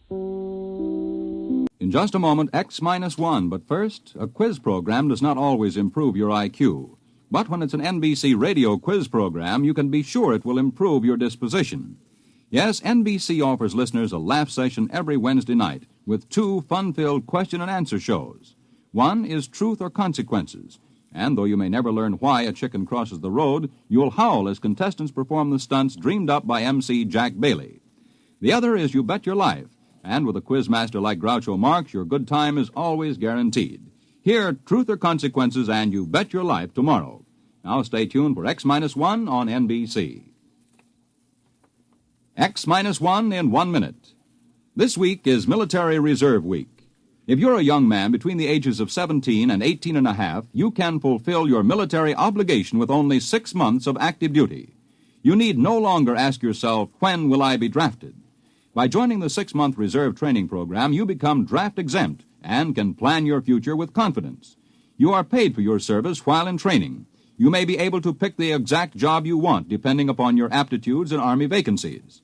You may enlist in the program and then receive a deferment until you have finished high school. Your training will teach you to protect yourself and your family in any emergency. The training builds you physically, and the technical skills you learn can help you later in your civilian career. There are many other big advantages for you in the 6-month training program. Visit your Army Reserve Center for all the facts about your big opportunity in the 6-month training program. Learn how you can plan your future with confidence. The book says, when the ship shall enter into the orbital pool of its destination, the motors will change in sound due to the increased anti-gravity components. A study is being made to interpret the meaning of the word destination, which was lost some 4,000 years ago and has always been a subject for much controversy. But this need not concern you. Suffice to be reassured that the change in the sound of the motors is a part of the scheme of things. Return to the schedule. The ship is all. Praise the ship. The ship is all. Praise the ship. Countdown for blast-off. X-5, 4, 3, 2, X-1, fire.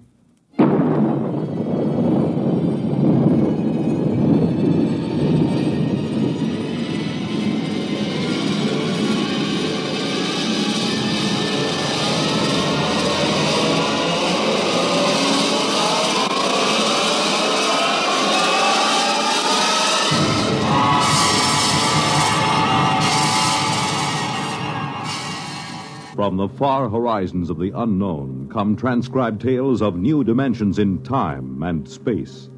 These are stories of the future, Adventures in which you'll live in a million, could be years on 1,000 maybe worlds. The National Broadcasting Company, in cooperation with Galaxy Science Fiction Magazine, presents X minus 1.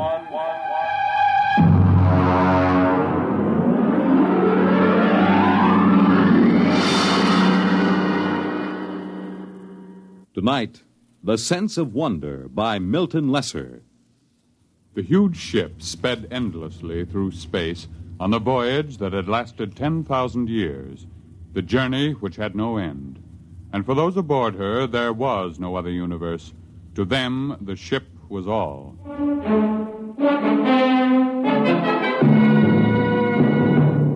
The ship is all. Rykud read the slogan embossed in raised letters of steel outside the door to the priest's compartment. The ship is all. His eyes wandered to the face of the young man standing next to him, his superior, Kreifer. The face had the empty, unquestioning expression that was typical of the people of the ship. Are you ready, Kreifer? I am. Enter. Come in. Well? I am Kreifer. Superior class, third level, compartment Y51. Welcome. This is my attendant, Rykud. Be welcome. Praise the ship. Praise the ship. What is your mission? My superior's schedule shows that today he is 25 units of age. He is ordered to appear before the priest of the third level to be given a woman. You have the schedule with you? Here. Good. You have your certificate of health and fertility? Show him the certificate, Rykud. Don't just stand there dreaming. Oh, yes. Here. Good. Return to your compartment. I will have the matron bring you a woman from the fourth level. Praise the ship. Praise the ship.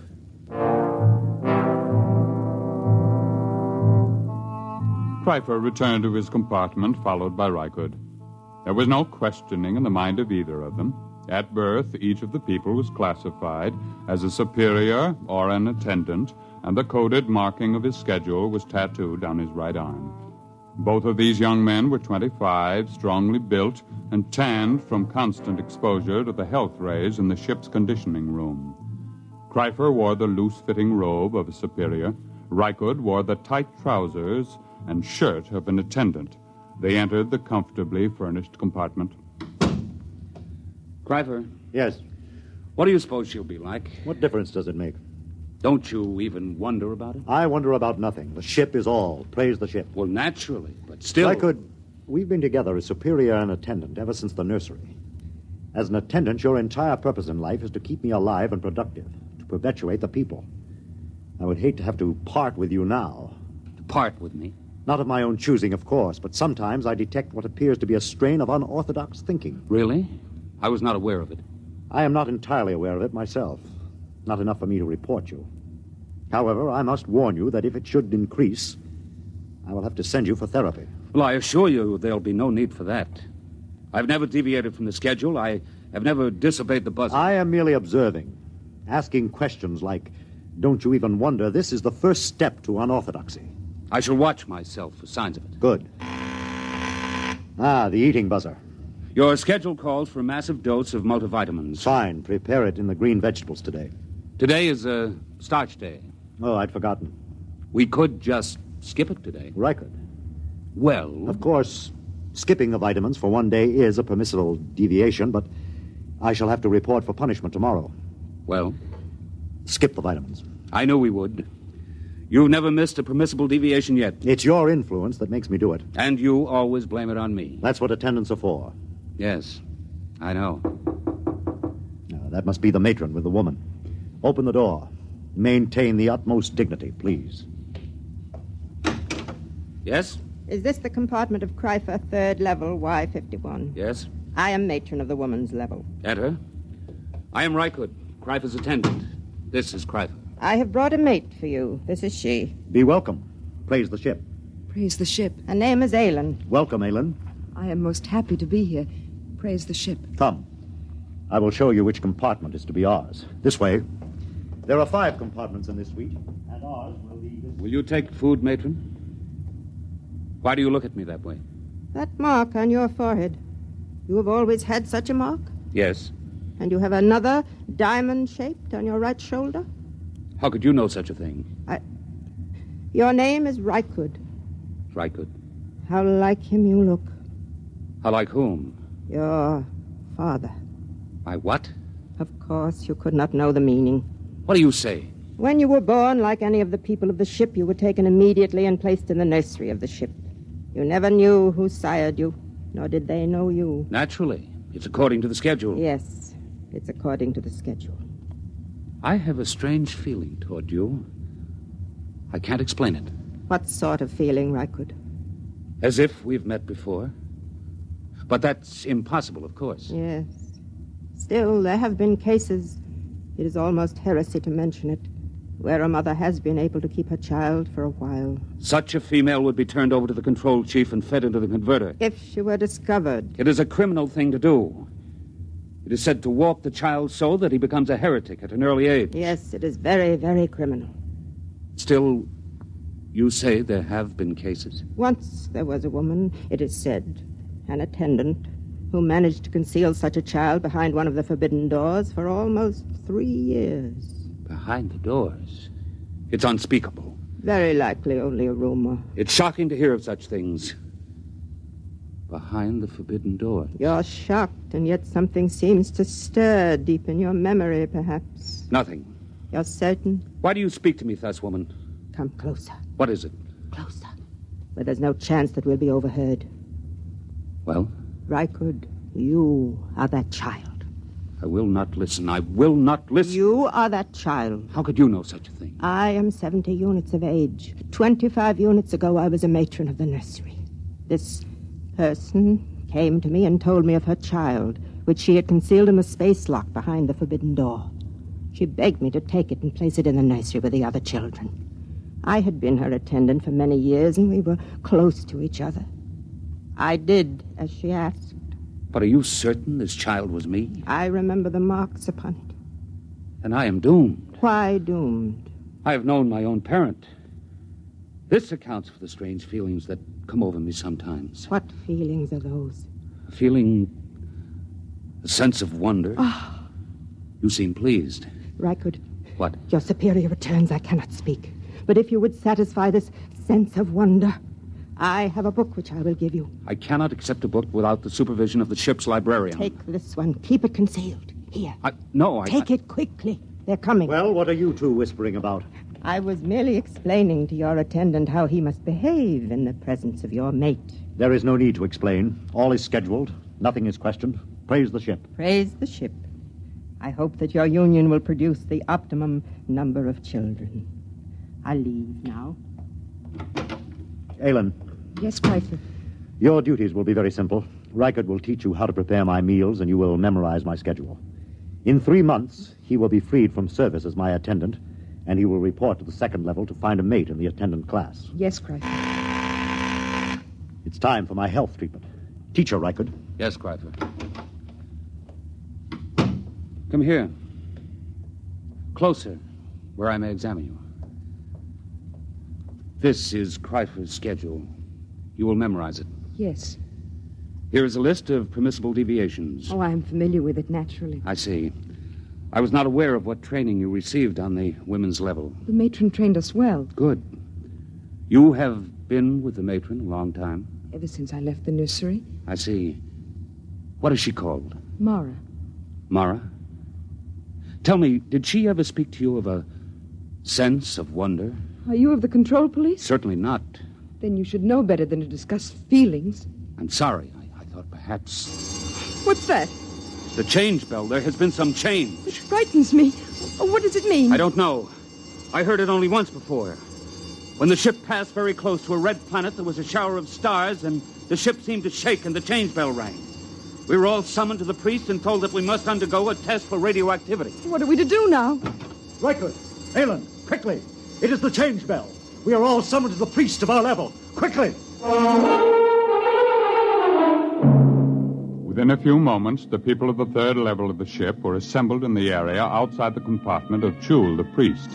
They stood there trembling, listening, and panicked to the clangor of the change bell, not daring to wonder what it meant, but aware that something different had happened. Something different. I'm frightened. Hush! The priest is coming. The ship is all. Praise the ship. Praise the ship. Listen to Chul, your priest. I have just been in contact with the chief priest of the ship. This is what I have been given to say. For 10,000 years now, ever since the ship began the voyage which has no end, we have lived as one people following the schedule. In those years, the change bell has rung only twice. On one occasion, it was to announce a change in the schedule for the preservation of the people of the ship following the epidemic. On another occasion, the ship passed close to a radioactive explosion, and it was feared that we had become dangerously activated. Now the change bell has rung again. You wish to know the reason, naturally. I am given to tell you there has been a change in the sound of the motor. There is no cause for alarm. The priests have consulted the book, which no man may see save the high priest. And we have learned that there is in the book a provision for a change in the sound of the motors. The book says, when the ship shall enter into the orbital pool of its destination, the motors will change in sound due to the increased anti-gravity components. A study is being made to interpret the meaning of the word destination, which was lost some 4,000 years ago and has always been a subject for much controversy. But this need not concern you. Suffice to be reassured that the change in the sound of the motors is a part of the scheme of things. Return to the schedule. The ship is all. Praise the ship. The ship is all. Praise the ship. On his way back to his compartment, Rykud stopped for a moment in front of the forbidden door which led to no one knew what, and listened to the sound of the motors. Yes, it was true. There was a new sound. It was frightening, and yet at the same time it made Rykud's heart leap with expectation. He looked at the forbidden door again and read the warning. No unauthorized persons permitted through this door. Attendant? Yes. What's your name and compartment? Rykud, attendant to Kryfer, third level, Y51. Who are you? Graf, control police. Why do you loiter outside the forbidden door? I was merely reading the warning, trying to impress it upon my brain. Is there a need to impress it? You have doubts? Well, no. No, of course not. Then why bother to impress it? If you have no doubts, there is no need to impress it. Well, I was merely... You see, I am engaged in the training of a mate for my superior. I wish to make certain that she knows every jot and line of the warning. Has she doubts? I'm sure she does not. Then why impress the warning upon her? It should be sufficiently impressed upon her since birth. I was merely... You were merely loitering, eh? Tell me, Rykud, do you ever wonder what is behind the forbidden door? Never. Are you perfectly content?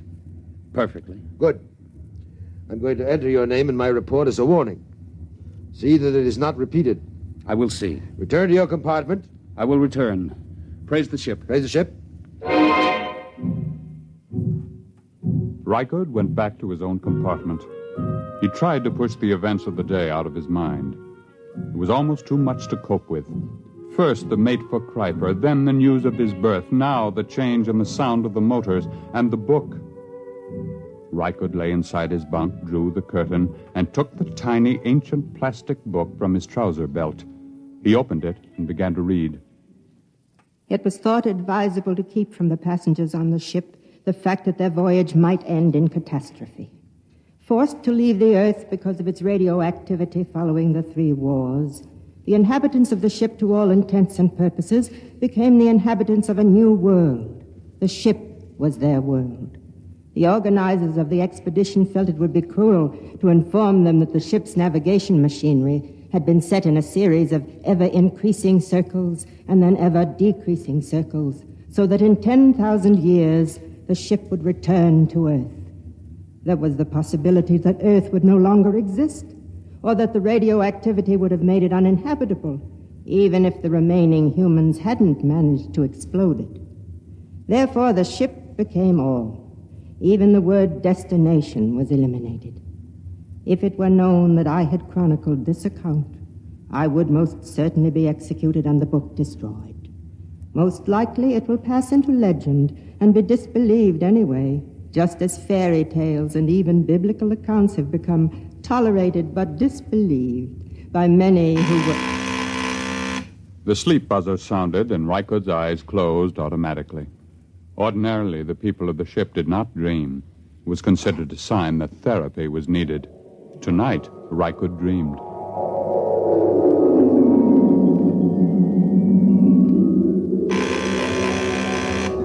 Rise. Dress. Eat. Raise the ship. Rise. Eat. Dress. The ship is all. Rycood! No. Rycood! What? Shh. What is it? You've been dreaming. I heard you and came in to see what was troubling you. Where's Cryfer? He sleeps like the dead. I was dreaming. Ellen, look at me and tell me the truth. Do you ever dream? Do you? Yes. I know it. I could tell it by looking at your eyes. But you mustn't tell anyone. I won't. You were very close to the matron, were you not? Yes. Did she ever read to you? Read? Did she ever read from this? Where did you get that? She gave it to me. Then you must be one of the trusted ones. Who are the trusted ones? Some of us, the women who were with the matron since we were very small. We've been trusted by her to hear the reading of this book. I see. But if anyone found out... I know. Rycood? Yes? I feel very strange. I, too. What is it? I don't know. Sometimes, after the matron had read to us from the book, I would have this feeling, strange and frightened. And she would comfort us. Comfort? What does that mean? She would put her arms around us. And did that comfort you? Yes. How terribly strange. Rycood? Yes? Comfort me. Put your arms around me. Helen. Please, will you? Yes.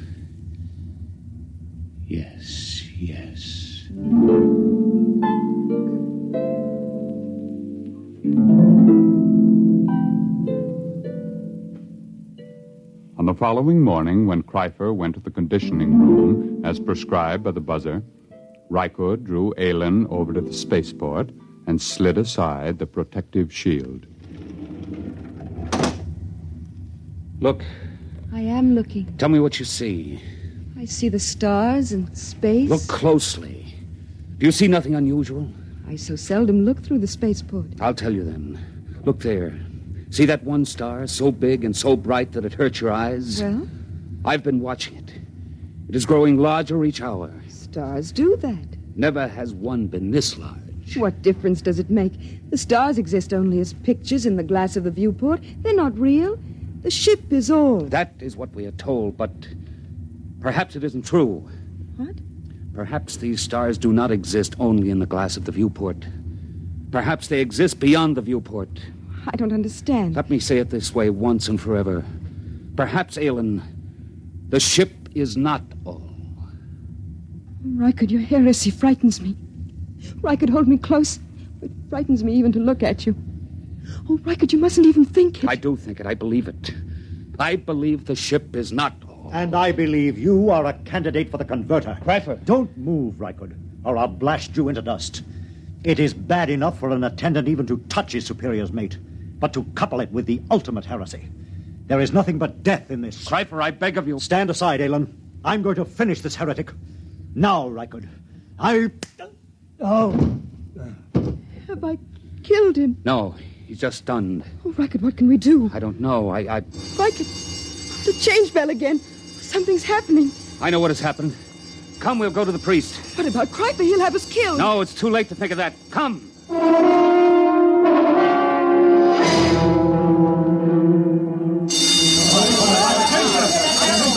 Come, Aylin. Stand close to me. The priest is entering. Silence! Once again, the change bell has sounded. There has been another change. Doubtless you all felt the shock and the vibration a moment ago. I am informed that the motors have stopped. Silence! However, once again, there is no need for any panic or alarm. We will continue to live our lives just as before. The only thing that has changed is that the motors have stopped and that the view in the viewports has changed. Behold. The view in the viewports has been changed from the stars to a garden. That is all there is to it. The book makes mention of the fact that the view in the viewports is changeable. Go back to your compartments and resume the schedule. The buzzer will be your guide as always. The ship is all. The ship is all. Wait!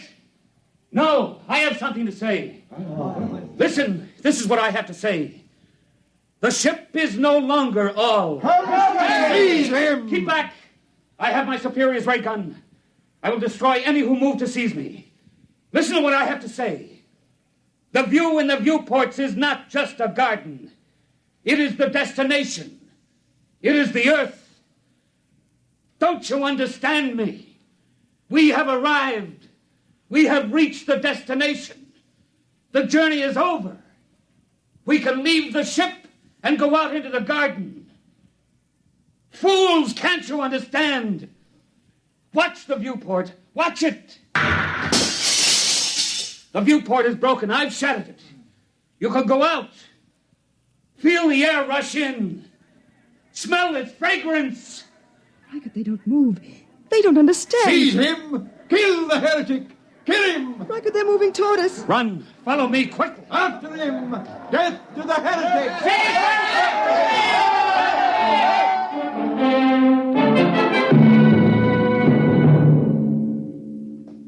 Riker and Aylin ran down the long steel corridor with the crowd on their heels. After a few moments, they came to the forbidden door of the control room. Aylin, quick, in here. Riker, it's forbidden. I'll have to blast the lock. Quickly, now come. Now, help me close the door. Now the bar. We're safe in here for a while. Not even the priest can make them come in here after us. It'll take them time to figure out what to do.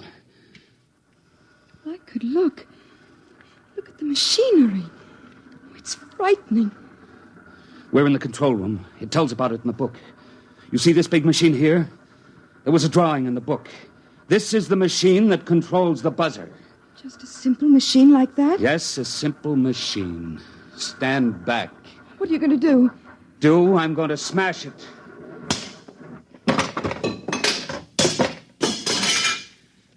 Now they're going to have to find a way to live without the buzzer. Riker, they're breaking down the door. Come with me. Where can we go? There's nothing except the ship. No, there is more than the ship now, Aylin. There's the Earth. The cool green Earth. I'm going to smash the viewport. Come on. We're going to leave the ship. Riker, I'm frightened. Put your arms around me. There's nothing to be afraid of. Come, Aylin. Take my hand. Here is the Earth. And it is ours.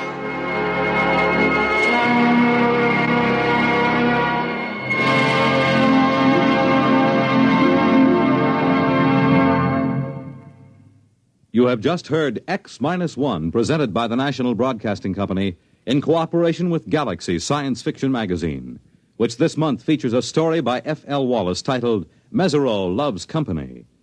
When Marcus Mesereau set out on his mission to Earth, he was driven by pride and indignation, plus a practical reason. But if he'd known what lay ahead, he might have decided to let bad enough alone. Galaxy Magazine on your newsstand today. Tonight, by transcription, X-1 has brought you The Sense of Wonder, based on a story from the pages of Galaxy written by Milton Lesser and adapted for radio by George Lefferts. Featured in the cast were James Monks, Bill Quinn, Edwin Jerome, Vera Allen, Rita Lloyd, Joe DeSantis, and Dick Hamilton. Raymond Edward Johnson was the narrator. Your announcer, Fred Collins. X-1 was directed by Daniel Sutter and is an NBC Radio Network production.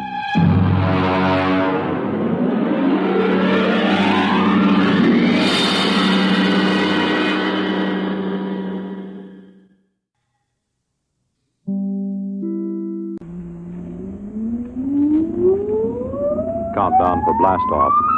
X-5, 4, 3, 2, X-1, fire.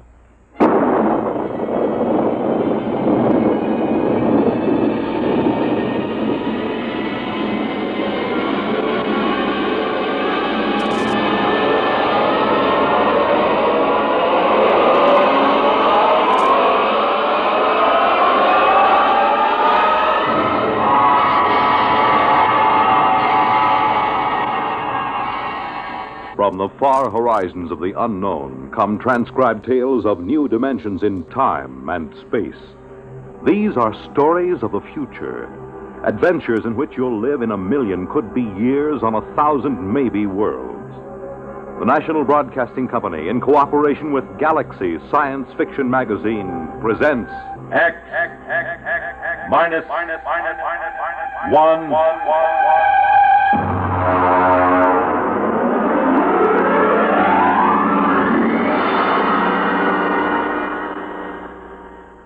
Tonight's story, Colony, by Philip K. Dick.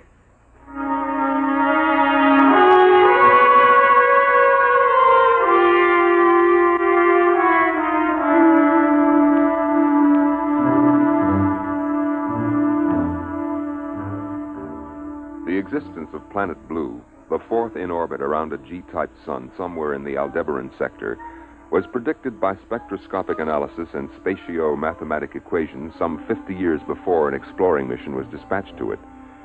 The research team, under Commander Stella Morrison of the Colonial Administration, went into orbit around Planet Blue at 0700 Standard Sidereal Time. Authorized procedures were followed. Aerial photography completed, Commander. Anything show on the plates? Well, Masterson was suspicious of these lines towards the poles, but the angles seemed to be coincidence. They're not artifacts. Glacial faults. Geological survey reports no volcanism. The launch is back. Dodge has a landing site pinpointed. Preliminary atmospheric tests look good. There's a 0.7 bulge in oxygen, but it's just enough to make you feel good. Looks like an open-air job. No pressure suits or condenser masks. Well, that's precisely what they thought on Centauri 1. And the whole expedition was wiped out by spores. Of course, I was assuming a favorable biocheck. Preliminary photographic survey, Mr. Wood. Thank you, Dodge. You want them played back here? We haven't transcribed the tape. If you please, Lieutenant. 393. Al, pipe the photo tapes up here on 324. Looks like a green world, all right. Punch up the tape, if you please, Lieutenant.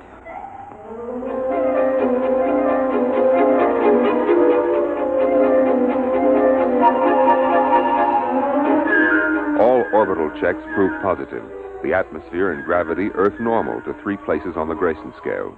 And the exploratory research ship lowered itself by the Meyerson-Lay atmospheric skip method, came into a stalled tail landing just before sunset on a day marked in the logs as Planet Fall 0. The hatches remained sealed as a 2-mile perimeter was scanned by direct instrumentation. Major Lawrence Hall of Biosurvey reported EEG sweeps to the bridge. Of course, it isn't conclusive. We've run into life forms that didn't broadcast a brainwave at all. The Grylodon lizard on Ganymede. Skull acted as an effective shielding due to a heavy lead constituent in the body chemistry. Major Hall, I am not interested in a lecture on extraterrestrial zoology. Is there or is there not life within the range of your instruments?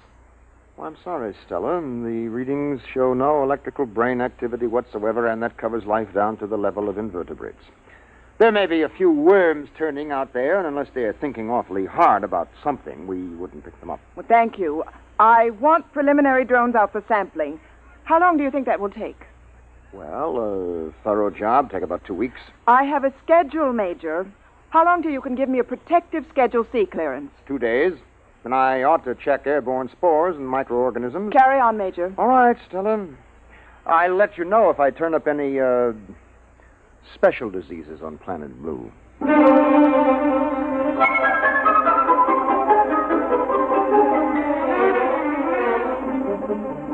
Drone sample missiles were dispatched at sunrise. Air scoops, ground samplers, and vegetation choppers returned to base, and the bio team instituted full prescribed tests. Immediately identifiable airborne dangers were ruled out. Outside of the possible allergenic action of pollens, Planet Blue was ruled safe for normal exploratory procedures, and the real work of the survey was gotten underway. Here's the morning report, Commander. 4 in sick bay, 3 ordered to light duty. What happened? Well, last night was liquor ration. Oh. Survey teams out in the field. Bio crew under Major Hall. Agronomy, ecological, geological, and deep map teams out. Any reports back? Deep map seems to think there's petroleum over to the north, and agronomy reports if you dropped a seed in this soil, you'd have to jump back to keep from being knocked over by the plant. Sounds pretty good. Commander, Blue is about as likely a spot for colonization as has been turned up since Harvey's planted in 27. Well, they'll be glad to hear that in Central. How long do you think until we can send back a clearance? I've checked with department chiefs. They all estimate about 2 or 3 days more until they're satisfied. All except Bio. Why is Major Hall dragging his feet? I don't know. Well, find out. And in the meantime, I'm going to call a staff meeting. Every day we can save on our report is important. If Blue is suitable for colonization, I don't want to waste a minute.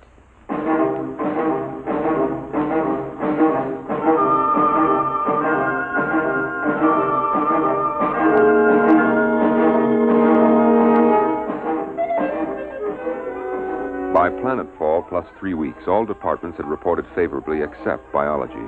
Ecological survey pointed out the difficulty involved in the necessity of importing animal life. But this problem had already been met in the colonization of Gamma 2 and 3, when an entire ecology had been transported in frozen gene banks and fertilized and incubated on the site.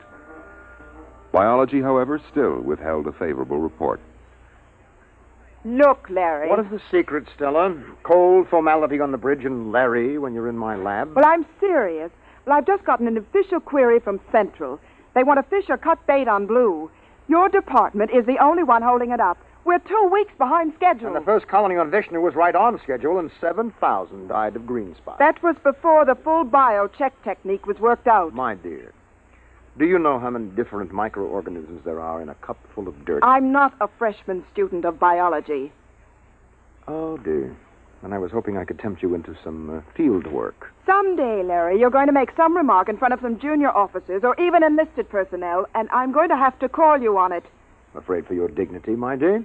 Look, I'm in charge of this expedition. My dignity happens to be a function of command, and as such, it's a survival factor. Ah, well, then you had better take it easy at officers' mess. You know, I saw 2 biomates watching you climbing the ladder to the bridge. Do you know what their affectionate name for you is? Major Hall. I'm serious. I want a bio clearance as soon as possible. And you will get it. As soon as possible. And when will that be? When I'm satisfied. Are the bugs here so dangerous that you're afraid of them? No, on the contrary. We have yet to find a harmful life form. Well, you didn't report that.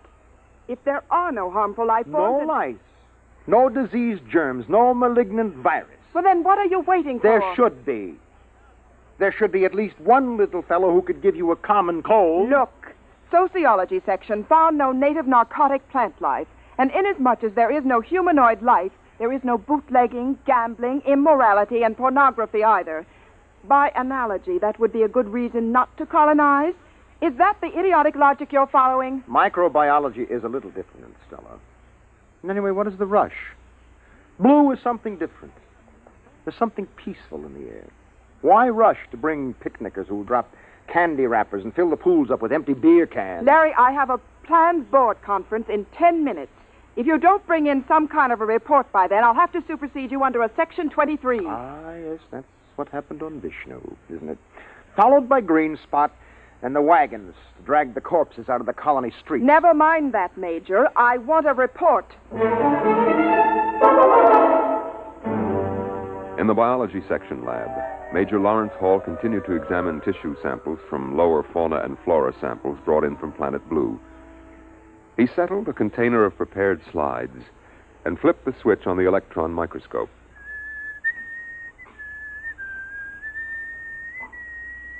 Major Hall slid the first slide on the stage of the microscope and adjusted the focus knob. Come on. Ah, there you are. All right, come on, kid, eat something. The microorganisms, a form of rotifer, displayed none of the characteristics of ferocity and aggression which were normal on several dozen other planets. Presently, however, Major Hall stopped whistling.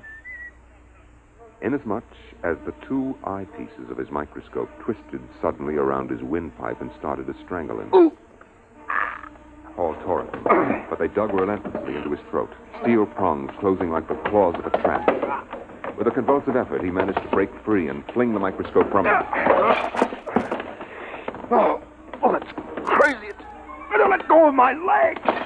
He kicked the microscope loose and drew his blaster. As the microscope scuttled away, rolling on its coarse adjustment knobs, he fired. The microscope disappeared in a cloud of metallic particles. The plans board of the research team was assembled in the officer's library. Commander Stella Morrison was outlining plans on a detailed aerial survey map. This long, flat area is ideal for the actual city. It has an adequate watershed in the hills here, and weather conditions vary sufficiently to give the settlers something to talk about. There are large deposits of various minerals. The colonists can set up their own factories. They won't have to do any importing. Over here is the biggest forest on the planet. If they have any sense, they'll leave us, but if they want to make newspapers out of it, that's not our concern. Now, all reports are in, except bio, and I think that before long we'll be getting... Stella! Major Hall, may I remind you that when the consul is in session, no one is permitted to interrupt... Come to my lab. Look, Hall, if you're not feeling well, you look a little sick. Yes, well, I should be. My microscope just tried to strangle me. What? Oh? Oh, I see. It almost got me, but I blasted it. Well, that's not the worst. It isn't? No. The microscope is still there. After I blasted it, I found it under the lab bench, untouched. Look, Major, you sure you don't need a psych test? Well, I don't know. I suppose it does sound a little... You look post-trauma to me. Huh? Oh. Maybe you're right. Well, I'm sorry. I'm sorry. Commander. Put Major Hall on psycho report. I think we'll have to proceed to order colonization here without him.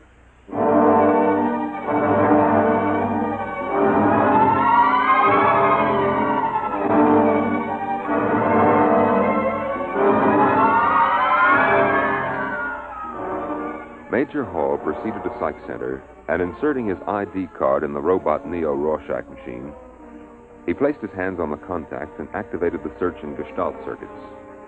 Presently, the green light flashed, indicating tentative diagnosis. Major Hall hit the response key. Severe disturbance. Instability ratio above 10. And that's over danger, isn't it? Yes. 8 is danger. 10 is unusual, especially for a person of your index. Your norm is 4. Yeah, I know. I require more data to determine whether this unusual instability ratio is an aberrant reaction or is normal survival oriented. Well, I can't tell you anymore. It is illegal to hold back information during a robo-psych test.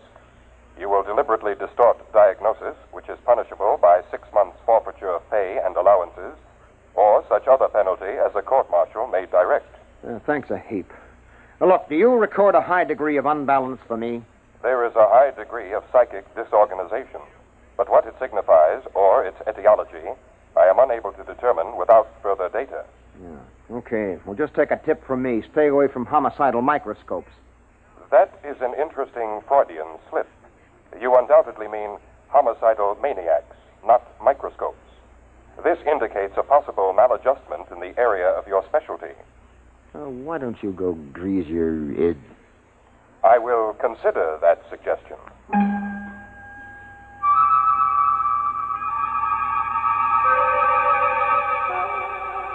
Major Hall returned to the biosection lab and tested the atmosphere near the place where he had fired his blast gun at the microscope.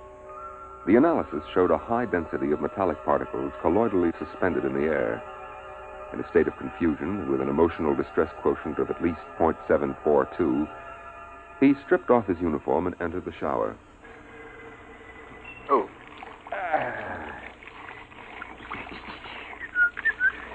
Oh, well, you can't expect anybody to believe a story like that.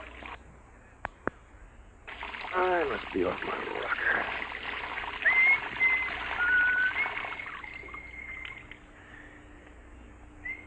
Major Hall stepped out of the shower, reached for one of the towels on the rack. The towel wrapped around his head and yanked him against the wall. Rough cloth pressed over his mouth and nose. He fought wildly, pulling away. All at once, the towel let go. Major Hall crawled out of the shower and proceeded to dress. His belt, heavy canvas with reinforced metal links, tried to get him around the waist and crush him. The belt, being a heavy-duty issue, was strong, and they rolled on the floor until Hall was able to reach his blaster.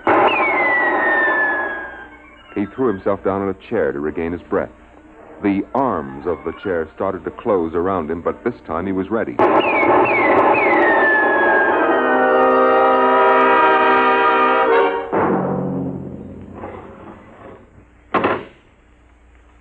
Major, I don't believe you were announced. Look, Commander. Stella. You're armed. You know that regulations I'm sorry, Stella. This is important. Well, what do you want?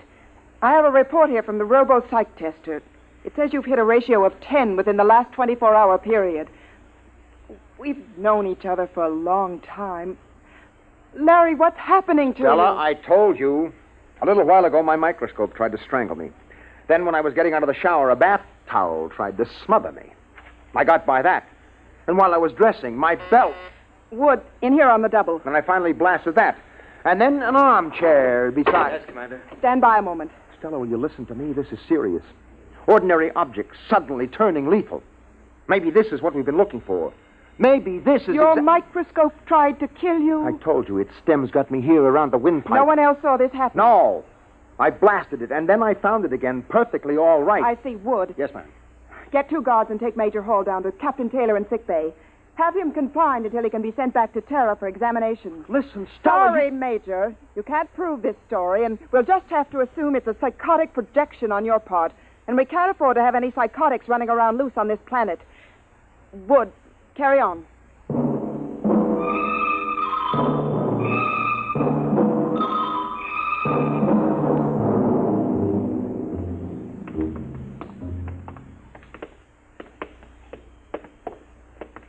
You'll be all right, Hall. Back on Earth, they can clear a thing like this up in a few weeks. Yeah, maybe you're right, Wood. Maybe I'm just out of my mind. Here we are. Captain Taylor. Captain Taylor. He should be in. Captain. The hatch isn't locked. Taylor, what's the matter? That scatter rug is choking him. Take an end and pull. But quick, before he's crushed, grab that rug.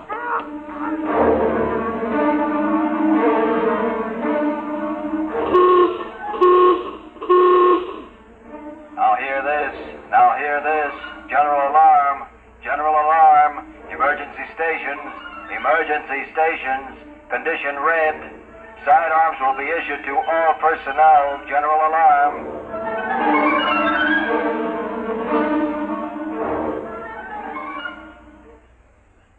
Captain Taylor tells me the rug came from Terra. His grandmother braided it. That's what I was trying to tell you. It was not the rug that attacked him. Then what was it? Something that looked like this rug. And it was something that looked like a microscope that went for me.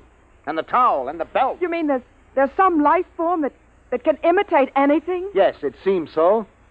And it's deadly.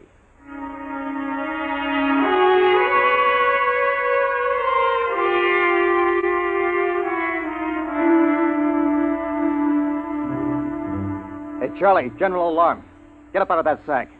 Hey, what'd you do with my gloves? Oh. Hey, where'd I get 2 pair? Well, eeny, meeny, miny, mo. 1 pair of gloves is the same as the other. Hey, these gloves are moving. How do you like that? These fool gloves are going for my blast pistol. Charlie, is this one of your crazy electronic gags? Did you rig my gloves? Hey, look out for that pistol!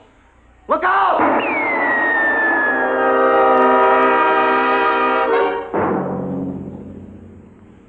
Commander, there's another casualty.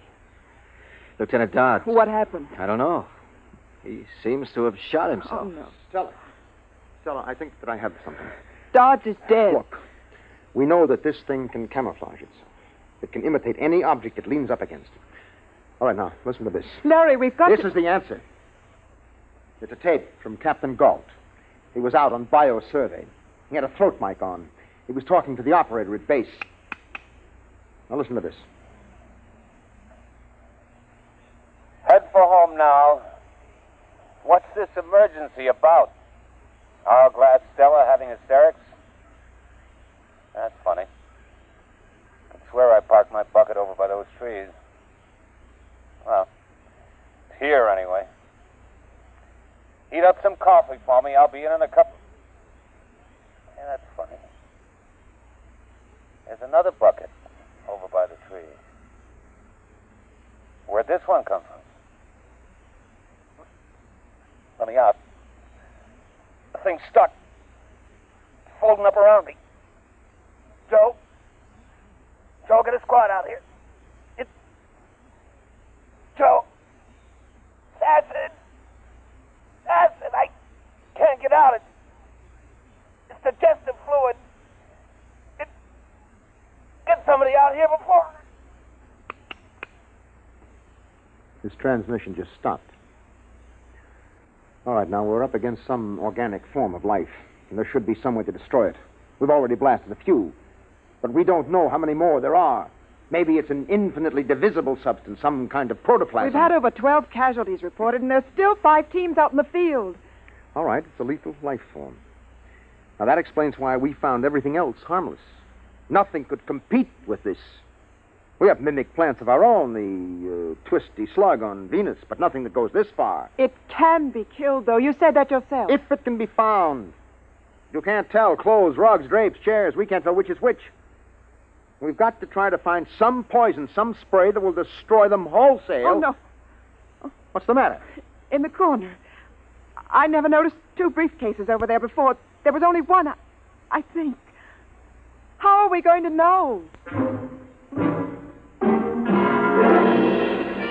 Shortly after the final casualty report of 30 dead and 12 wounded, Major Hall sealed off the bio quarters and moved in with a team from Chem Section, all dressed in corrosive-resistant suits. Well, I'll make sure that you've got a tight seal on the neck joint. What are you going to do, Major? I've got a combination of hydrogen and arsenic under pressure, arsine gas. That'll give us an idea of how much they've infiltrated. Arsine is deadly to humans, so check your helmets. Now, Sergeant, I don't want any panic blasting. Arsine is inflammable. All right. Release the valve.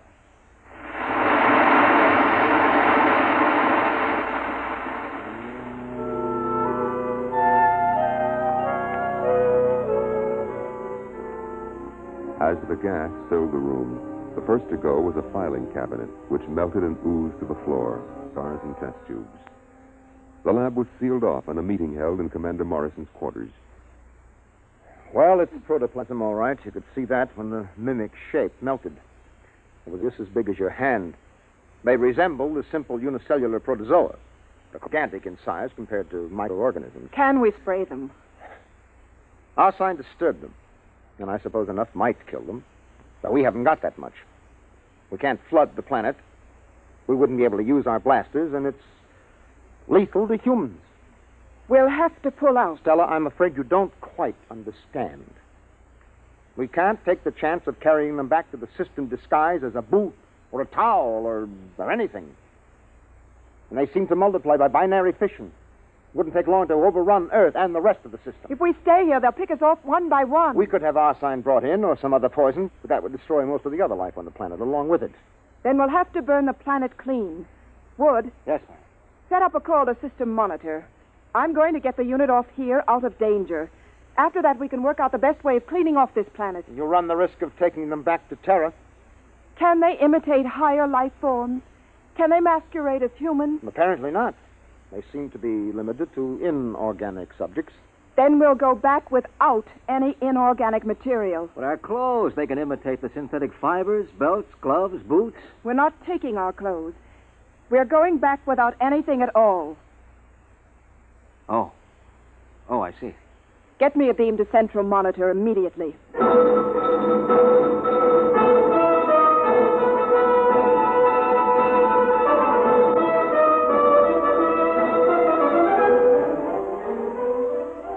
The nearest cruiser was 2 light hours away, Captain Daniel Davis commanding. Tight beam communication was established after coordinates were flashed from central monitor. This is Captain Davis. Can you read me? I read you. Commander Morrison here. Captain, You are to make a planetfall as soon as possible at coordinates to be supplied you. We are going to board your ship naked. Naked? That's right. That's, well, When will you land? at about 1,500 hours, I'd say. Captain, would it be possible for your men to... I'll have my crew below decks. We'll land on robot control. Thank you. Wood, sign off the transmission. Yes, ma'am. There was some objection among the enlisted personnel, particularly in the women's quarters. The ship landed at 1,200 hours, 3 hours sooner than expected. All hands disrobe immediately. All personnel report to field, ready to embark. So soon? I didn't hear the ship land. It's there, all right. We'd better go. Larry. Mm-hmm. Larry, you go ahead. I'd rather get ready alone.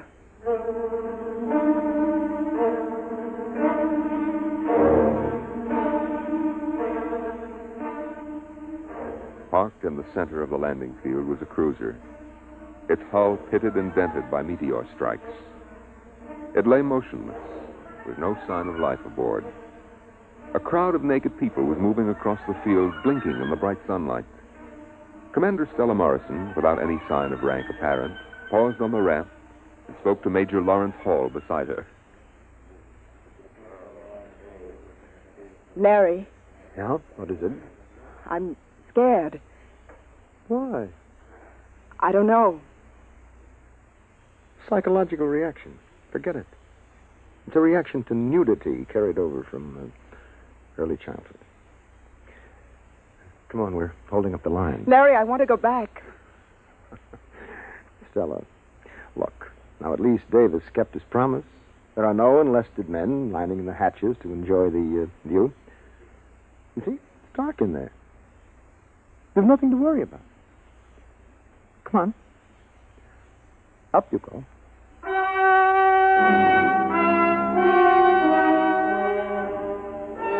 The last of the research team filed into the interior of the ship, and the hatch closed behind them.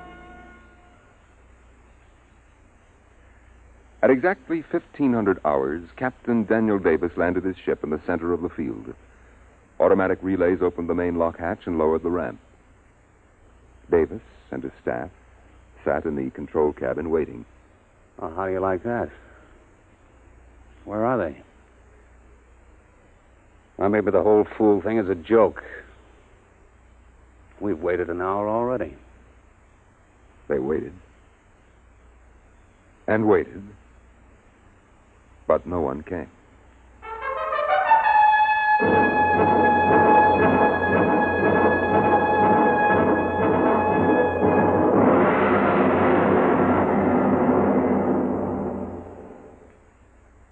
You have just heard X-1, presented by the National Broadcasting Company in cooperation with Galaxy Science Fiction Magazine, which this month features Double Dare by Robert Silverberg, which demonstrates that pride can lead to much worse than a fall.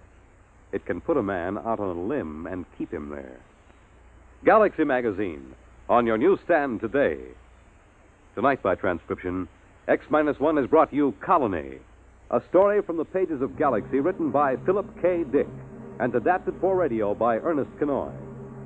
Featured in the cast were Frederica Chandler, John Larkin, James Stevens, Larry Robinson, Bill Quinn, and Alan Bergman.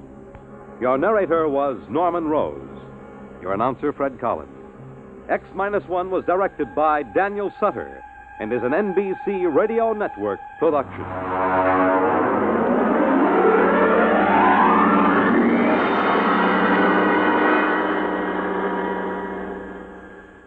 Hear music in the Morgan manner.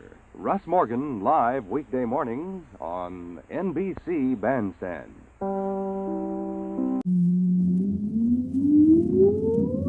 Countdown for blast off. X-5, 4, 3, 2, X-1, fire.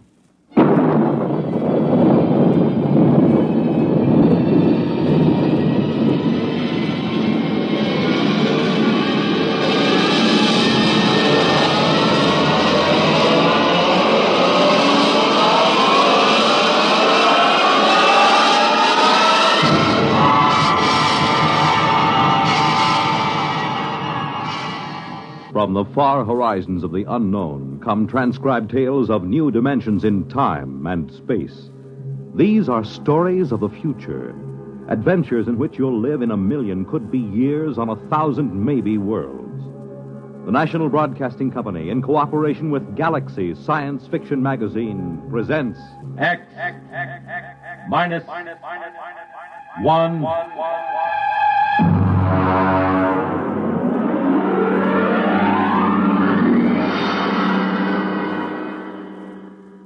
tonight's story, The Map Makers, by Frederick Pohl.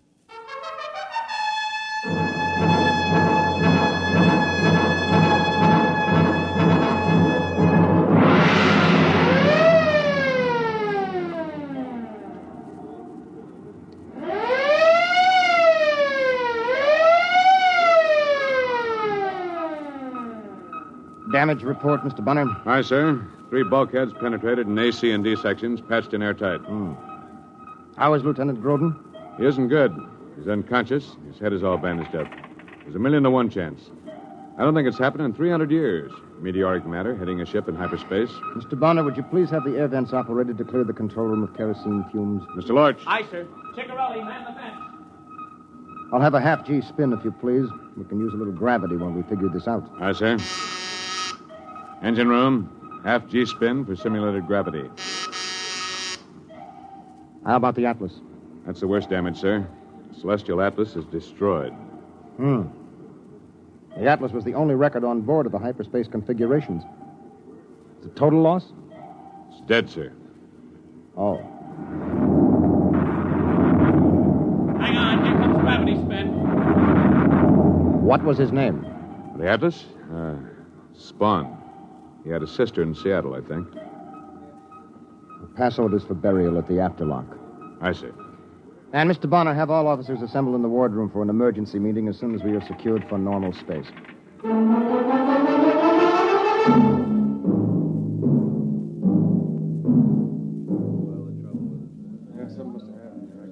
At ease, gentlemen. Gentlemen, we are in trouble. We're in the soup, and we're a long way from home. Bonner, would you get me a bulb of coffee, please? Now, nobody is going to come and get us out of this. We'll have to do it ourselves, if we can. Ciccarelli is trying to get us a fix. But I can tell you right now, we are not close to the solar system. Here you are, sir. Oh, thank you. That meteor dropped us out of hyperspace in the middle of a jump. Consequently, there isn't a constellation in the sky that you or I or anybody else ever saw before. We might be 100 light years from home, or we might be 10,000. Well, sir, what about our records? They went with the Atlas. We can't retrace our steps, not in hyperspace. Sir? Yes, what is it, Lorch? Burial detail standing by at the afterlock. Very well, we'll get down there in a few minutes. I'm afraid the Atlas will have to wait.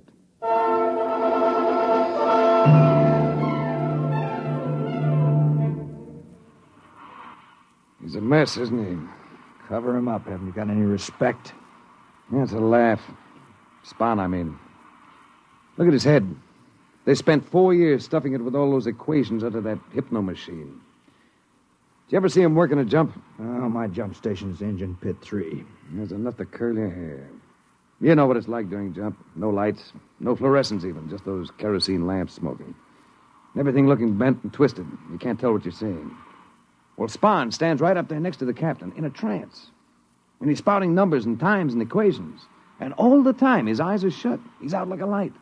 He's sure out for good now. It's funny. He never knew how to count up his pay when he was conscious. When he's out, he's as good as a 5-story computer. I never could figure it. It's kind of creepy. Why don't they take a regular machine to do hyperspace navigating? Well, you ought to know. You just lifted him. Spawn weighed 130, wringing wet. A computer would weigh maybe 3 or 4 tons. Ship couldn't lift it. We got computers on board. Yeah, electronic computers. What's the first order before jump? Douse all electric gear. Sure. The Terra 1 blew higher than the kite before they found that out. You don't use juice in hyperspace. Not if you want to get out of it. So you can't use a computer during a jump. That's where Spawn came in. I can't use him in a jump anymore either. Yeah, that's for sure. Hey, listen. There's a brass coming to dump him. I gotta get back to my patient. Put out that cigarette and try to look solemn.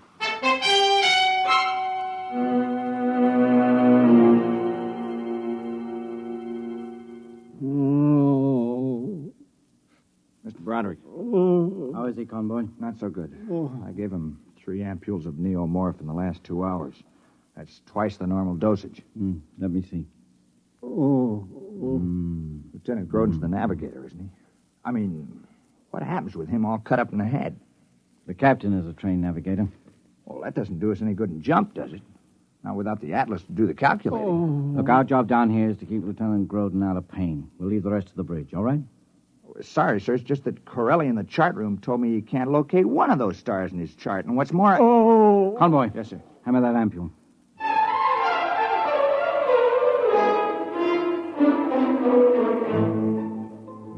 Now hear this.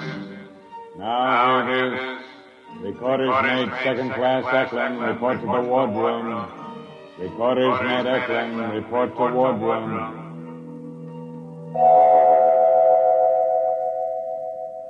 All right, Eklund, come in.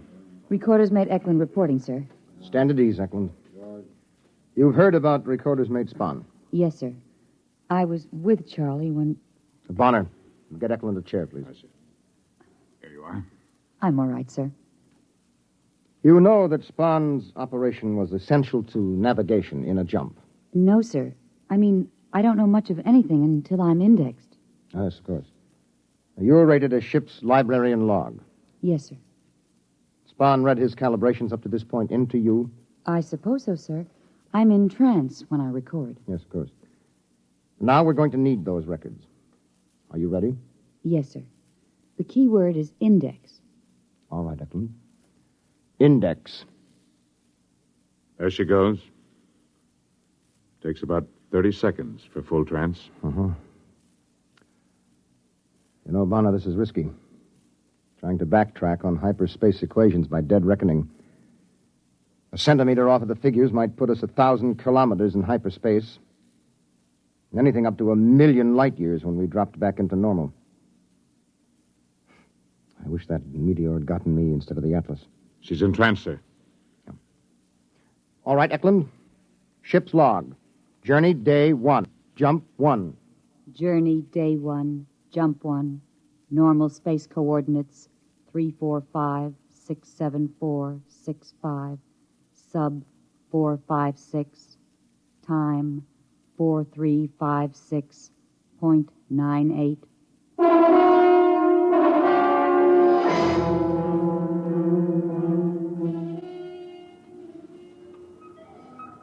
Ensign Lortz reporting on watch, sir.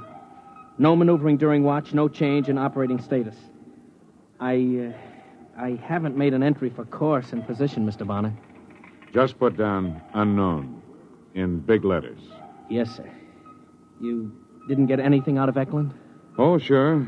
We got the absolute magnitudes and the stellar distances of half the stars in the galaxy, and short course in the geodesics of the n-dimensional space.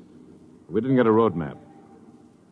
What does that thermometer read? It's all right, sir. I adjusted heat level. What? The welding torches had the temperature up 5 degrees, so I ordered air valved into the expansion line. Mr. Lorch, you were bleeding air? Well, yes, sir, to cool ship. Lorch, you're a fool. What?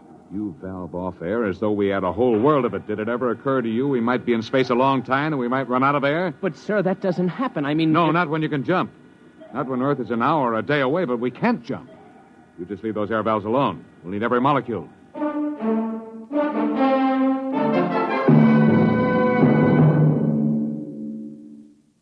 Grodin, can you hear me? Oh. It's Doc Broderick. Can you hear me? Yes, All right, don't talk. You've been hurt. A meteorite got the Atlas and something got you right across the eyes. Drops of molten metal. You're blind, at least for now. Oh. We can fix you up from the eye bank when we get back on Earth. The Atlas. Dad. We got enough problems. I've got to take the bandages off now. Can you see anything? I'm going to pass the light in front of your eyes. You tell me if you can see anything. No. Nothing, but it hurts. All right, Conboy. Hand me that ampule.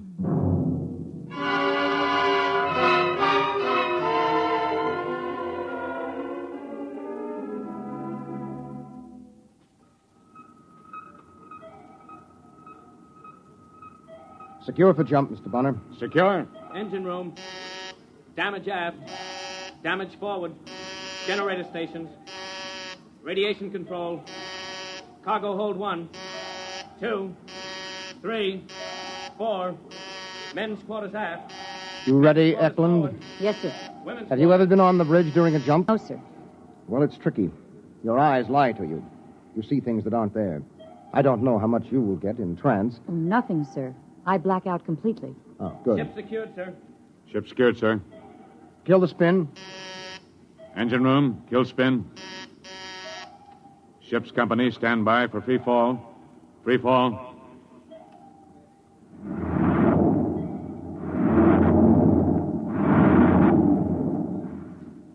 Check off. Chronometers wound and synchronized. Kerosene lamps lit. Navigator. Aye. Communicator. Aye. Atlas. I'm sorry. Ready, Eklund? Aye. Put her under. Eklund. Index. Proceed, Mr. Bonner. Main circuit breakers open. Main circuit breakers open. Electricity cut. Eklund's in trance. Well, we'll give it a try. Now, Bonner, backtrack on our jumps. Yeah. Maybe it'll work out. Maybe. Stand by to jump. Stand by to jump. Stand by to jump. We'll go when she's straight up. 7, 6, 5, 4, 3, 2, 1. Jump.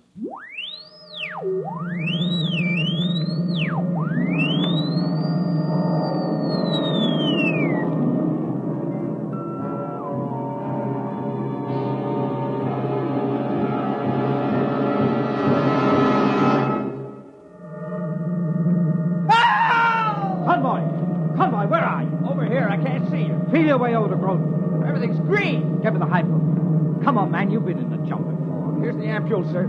Not the pressure hypo. We can't use current in jump that's for range. Groden, it's all right. We're in jump, that's all. My eyes! My eyes! My eyes!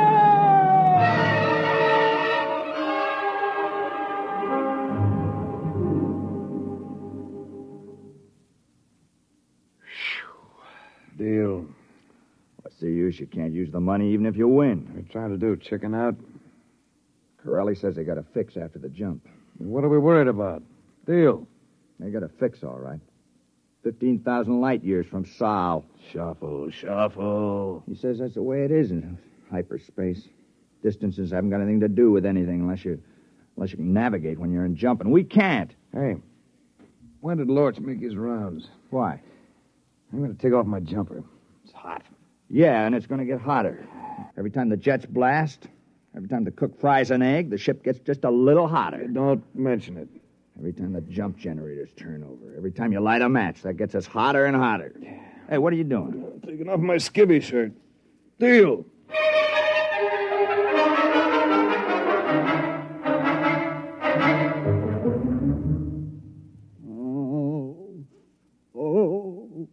How is he, Mr. Broderick? You can tell the captain that Lieutenant Groden remains unimproved. How is he really? He's working up to some real damage. The kind I can't handle. It's in his head. I had to tell him his sight was gone, unless we can get back to an eye bank within 10 days. You can patch in an eye, but once the nerve has deteriorated, you can't replace it. Did he take it hard? Worse? Worse. He didn't say a word. I know that man is in pain. The convoy found his pills hidden under his pillow. He wouldn't take them. He just lay there without a sound until we went into the jump. Then he screamed his head off. What's wrong with him? Who knows? If I had an electroencephaloscope on board, but I'm lucky they let me have a mini X-ray. Yeah, what did doctors do before they had those gadgets? Shoot the patients? No. With luck, I could run an old-fashioned verbal psychoanalysis on him. I might pick something significant out of the sludge. Maybe 5 or 6 months. That's what they did before they had the EES. What time is it? 07:56. I've got sick call in 20 minutes. Heat exhaustion, dizzy spells, skin rashes. I'm running out of aspirin and salt tablets. Yeah. Bonner had me with a 10-man detail defluffing the filter traps on the air circulators. It's a lucky thing spaceships aren't painted. They'd have us chipping paint. Now hear this. Mr. Broderick, report to the bridge. Mr. Broderick, report to the bridge. How am I supposed to do that? I got 2 corpsmen down with heat prostration. I'll look after Groden, Mr. Broderick. Maybe I could give him an alcohol rub? Thanks, Lodge. Oh, by the way, that alcohol. Yes? It's denatured.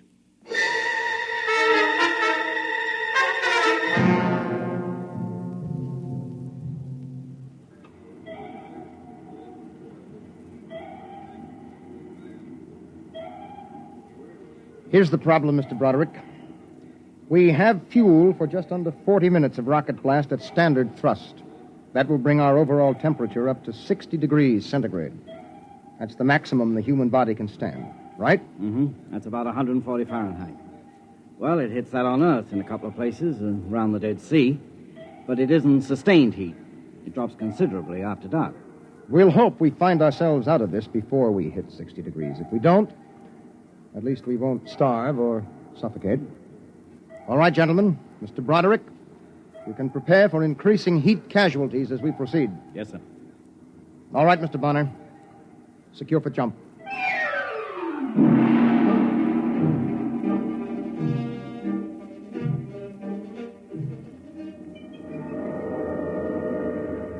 My eyes. My eyes. Now take it easy, Groden. Convoy! Convoy! Yes, sir. Where's the doctor? He stayed on the bridge with the jump. Well, what do we do for Groden? During the jump, I can't even see him. I don't think he can hurt himself. We better just wait till the jump's over.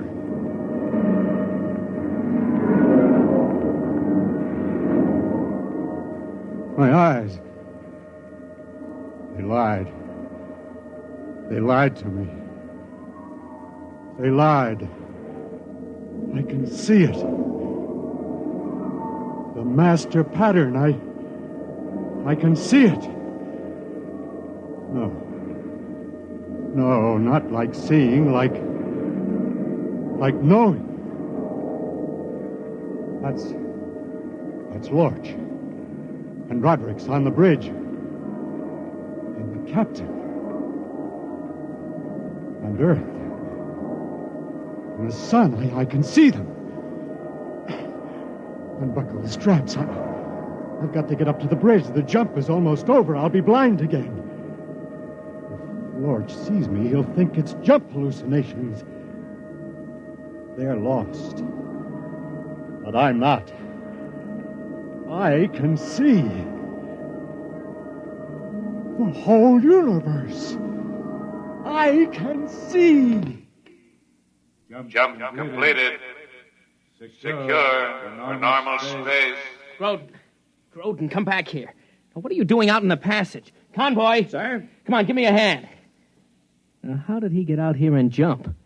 He's blind.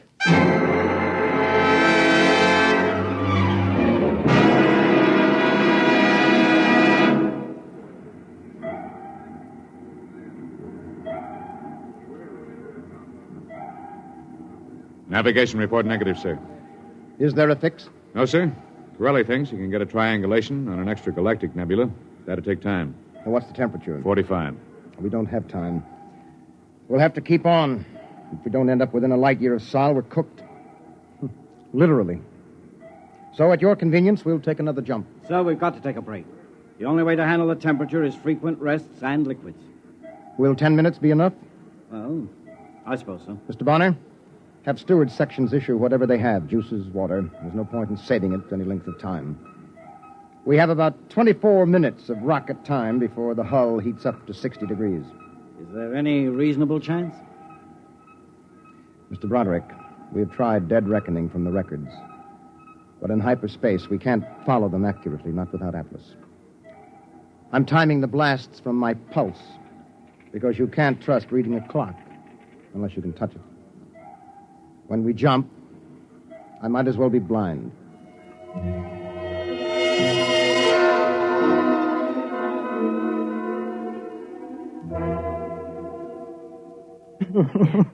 Yeah, easy. Get him back on the bed. Now, easy, Convoy, easy. I got his arm. There. I can't figure how he got out there. I saw him, but I thought it was a jump hallucination. Easy, Mr. Grodin. Now just lie back. No, I can see. Is that possible? Look at him, Mr. Lorch. His eyes are covered with bandages. He's blind.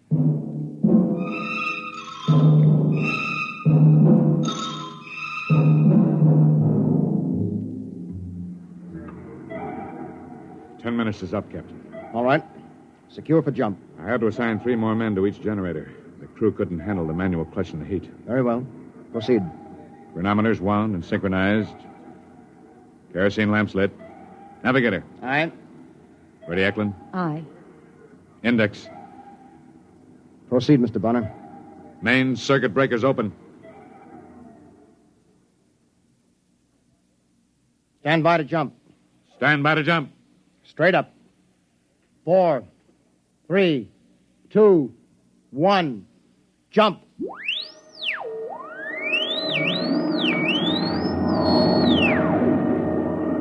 "30 seconds to full velocity, sir. You never can get used to it. You can hear, you can touch, but your eyes lie. The photons and electrons that carry vision have some crazy mathematics of their own. I know, sir. I remember once I saw a row of monkeys sitting on the control console. I wondered what they were before hyperspace twisted them into monkeys. 10 seconds. Yeah, that's what I mean. Now it seems as if I'm seeing Grodin up here on the bridge, and I know very well he's down in sick bay asleep. Captain. Who is that? Lorch? Yes, sir. You're not on bridge watch. Captain, he's really here. It's not a hallucination. What are you talking about? Grodin. He's really here, sir. Lorch, what's the idea of bringing him up here during jump? I only brought him to the forward lock, sir. Then he brought me. Broderick, is this some kind of heat exhaustion? I'm telling you, sir. We went into jump, and I couldn't see anything that made sense. Just twisting shadows and lights, you know. But Grodin took my hand and led me right up here along the passage. He's blind. Not in hyperspace. Not in jump. Then he can see. Captain. I gotta get him to sick bay. He must be in intense pain. Yes, it's painful, all right. But I can see the whole plan, the whole pattern. It makes sense to me now. I can see the stars and the ship and the Earth at the same time. The equations on hyperspace. I can see them the way you can see a triangle or a circle. I can see the Earth, and I can tell you how far it is. Grodin, you mean you can pilot us home? Yes, I can.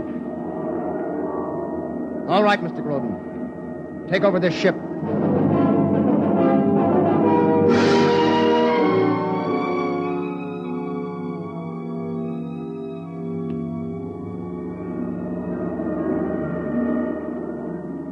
Number 3 pattern.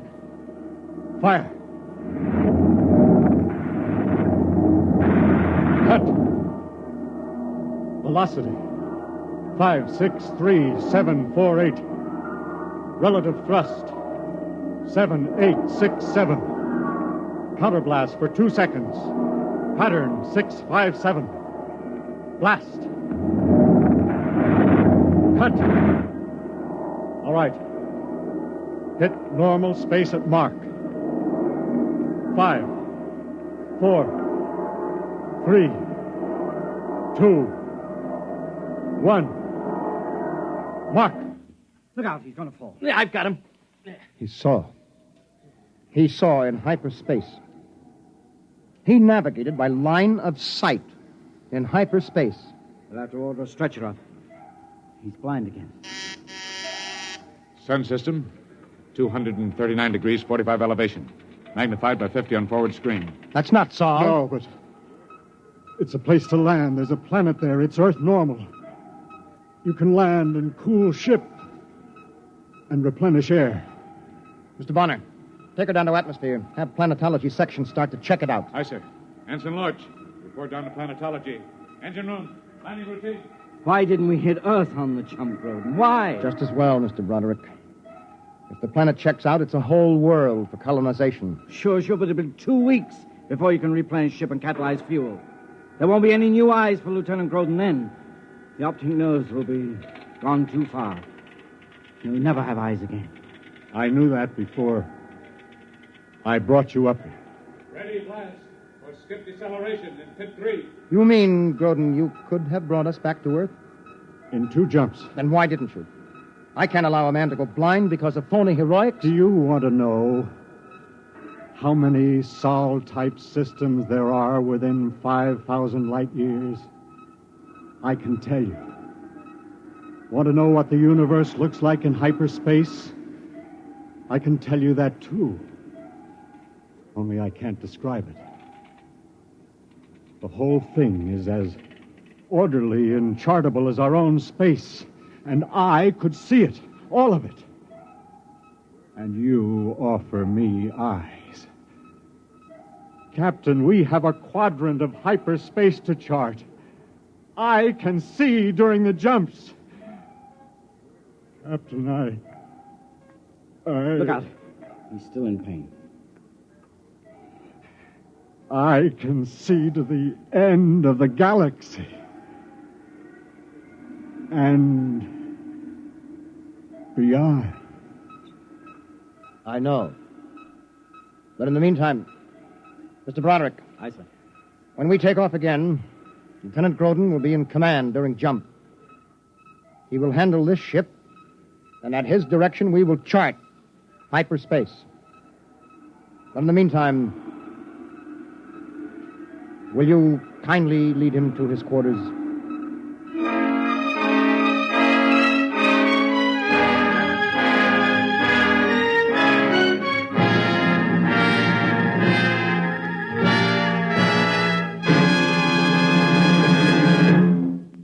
You have just heard X-1, presented by the National Broadcasting Company in cooperation with Galaxy Science Fiction Magazine, which this month features Dead Ringer by Lester Del Rey, a fascinating story about a man who learned that there was nothing on Earth which could set him free, least of all the truth.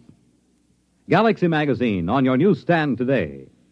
Tonight, by transcription, X-1 has brought you The Mapmakers, a story from the pages of Galaxy written by Frederick Pohl and adapted for radio by Ernest Kenoy.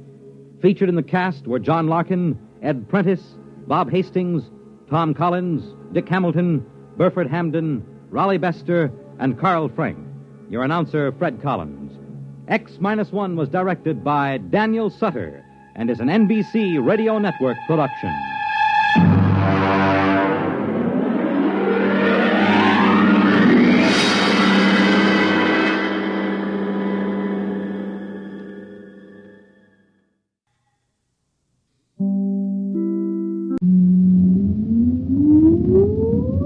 Countdown for blast off.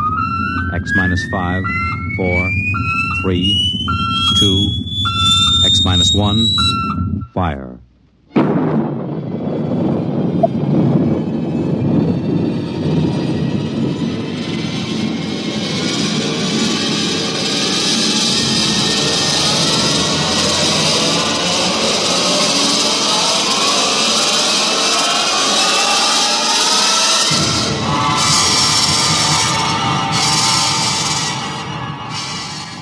From the far horizons of the unknown come transcribed tales of new dimensions in time and space.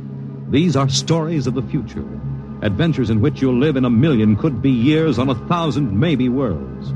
The National Broadcasting Company, in cooperation with Street and Smith, publishers of astounding science fiction, presents X minus 1.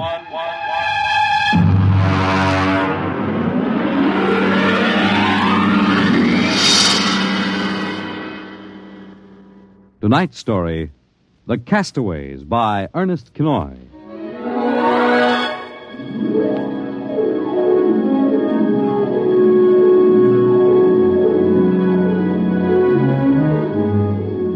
In the South Pacific, night comes on rapidly. The sun dips below the flat horizon, the sea is crimson for a moment, and then night falls. But on Tahani Atoll, giant arc lights turn night into day. Across the waters of the lagoon, within the barrier reef, launches and tugs skitter back and forth, while on the curving half-moon of the island, Army trucks and jeeps scuttle down the rough roads bulldozed by the Seabees just 6 weeks ago. A low Quonset hut stands near the beach, surrounded by tangled wire. This is the preliminary command post, and inside is General Frank Gaydosh, field director of the test. Operation destruction. Everything's on schedule, General. Radiological surveys complete. Instruments placement checked. Well, get me Navy and tell them HR is as ordered. Send a periodic time check to Air Force on 90-week talk and observation control on the Missouri. Yes, sir. I want a complete roster check on all personnel before HR. Yes, sir. Oh, Nate Cohen wants to see you. Well, who the devil's he? AP man. He's been selected by the press radio pool to interview. I haven't got any time. Tell him to speak to Major Dwight Friedenberg. He's the PRO. I think perhaps you'd better see him, sir. The directive on public relations from Washington was very clear. Well, how in blazes am I supposed to run a bomb test and play mother hen to a bunch of reporters? Washington said... All right. Bring him in. Borelli? Yes, sir. Get me some black coffee, will you? Yes, sir. This is Mr. Cohen, General Gaydar. How do you do, General?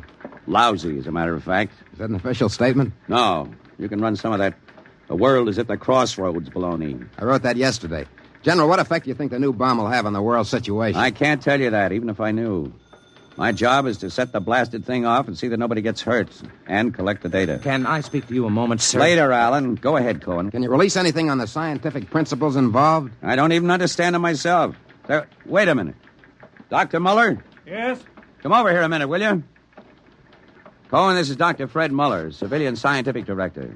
He's the only one who knows what's inside that warhead. How do you do, Mr. Cohen? How about a statement, Doctor? Oh, I'm afraid all I'm allowed to say is that the bomb is new, it's extremely powerful, and off the record, it's very tricky and dangerous. What'll happen if it goes off prematurely?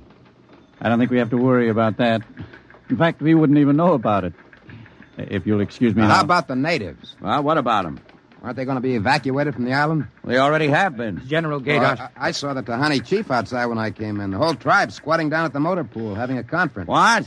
Alan? I've been trying to tell you, sir. The Tahani are still on the island. Well, why? The LCTs are ready, aren't they? Yes, sir, but they won't go. They refuse. The schedule called for their evacuation to Mailani 3 hours ago. I realize that, sir, but I hoped we could still get them off without violence. Look, Alan, they're either on the island or off. Now, wait a minute. Cohen, that's all. What are you going to do about the natives, General? Never mind. I'll issue a statement later. You going to force them? Go on. Get out. I haven't got time. All right, General. Thanks. Thanks a lot. All right, Alan. Let's have it. Well, sir, the Tahani been kicking up all along. They won't leave. They won't. Do they know what's going to happen to the island? Do they know that we're going to blow it higher than a kite? I told the chief. He just said they won't go. They'll go, all right, if I have to... Yeah, hey, get him in here. The chief? Yeah, and that lieutenant who interprets. Yes, sir. How do you like that, Dr. Muller? I haven't got enough trouble. You know, I feel rather sorry for the Tahani. Can't make much sense to them. We arrive and tell them they've got to get out. Look, I appreciate your finer feelings, Muller, but I can't let the Kanakas hold up the bomb test. They're not Kanakas, General. Captain Cook discovered the island in 1788. Well, what's the difference? Lieutenant Gilbert reporting, sir. Aloha, Hey, look, I haven't got time for ceremony, Gilbert. Tell the chief he and his tribe have got to get off the island. We're providing homes for them on Mailani. Translate, Gilbert. The chief says you do not understand. Mailani is a bad island. My people have lived on Tahani from the time that our ancestors were cast away on the island. The spirits of our ancestors are buried in the earth. Our fathers are buried here. Our fathers' fathers. If he thinks I'm going to move his graveyard, he's crazy. In our ancestors' time, the Tahani came in a great bird canoe.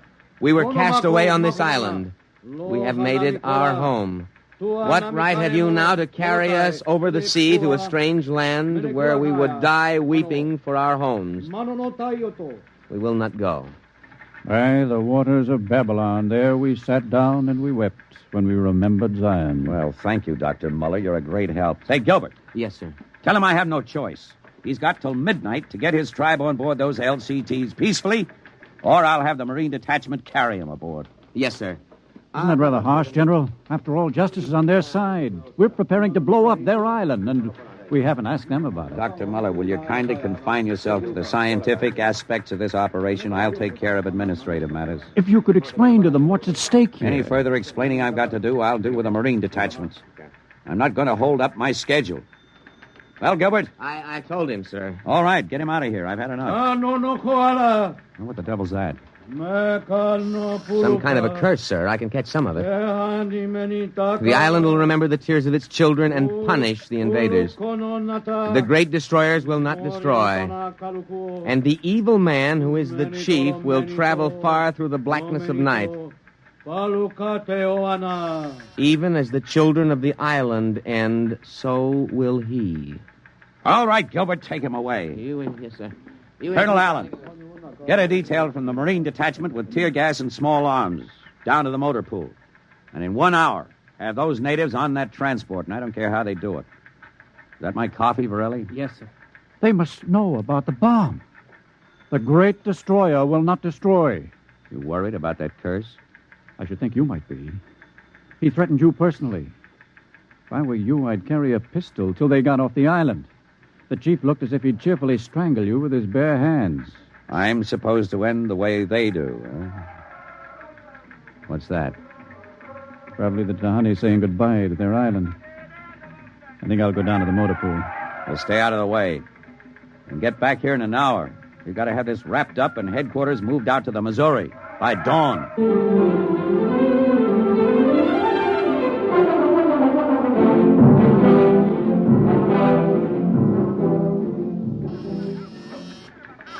Instrument room checking in, sir. That's the last. Have the Missouri take over control and send for my jeep. Yes, sir. Are the LCTs standing by for those natives? Yes, sir. They're on the beach. The bomb unit is assembled in place, General. 2330, right on the nose. Robin, start evacuation procedure. The Tahani have stopped. Allen's probably moving them out to the beach. Check in with Navy and Air Force, Varelli. Yes, sir. What's that? Coming from the beach. The Tahani making trouble. Come on. General! Hey, you! Gilbert, what is it? Colonel Allen ordered the Marines. Well, what happened? The natives just got up and started marching. Did they embark? You don't understand, sir. They marched up the cliff and right off into the lagoon. What? All of them, the women and the kids, too. They didn't even try to swim. What were you doing all this time? Just standing around with your thumb in your mouth? Where was the Marine detachment? We couldn't stop them, sir. They just walked over the cliff. They didn't even scream, not even the kids. We sent the crash boats out, but we couldn't get them, any of them. The crazy idiots. Were there any reporters there? Well, Cohen and a life photographer. Well, get his film and hold it till I release it. What are you going to do, General? Postpone H hour? It's too late for that now. And calling H hour off isn't going to bring the natives back. But 100 men, women, and children just walking into the water. It's horrible. I know. I'm not happy about it either. There's nothing we can do now. I gave him a chance to get off. I was just thinking about the curse the chief put on you. Even as the children of the island end, so will he. That's what he said to you, General. I know. I heard him. Your jeep's waiting, General. The great destroyer will not destroy. That must mean the bomb. Don't worry, Dr. Muller. It'll take more than a mumbo-jumbo curse from a native witch doctor to stop this operation. At H hour, that bomb goes off.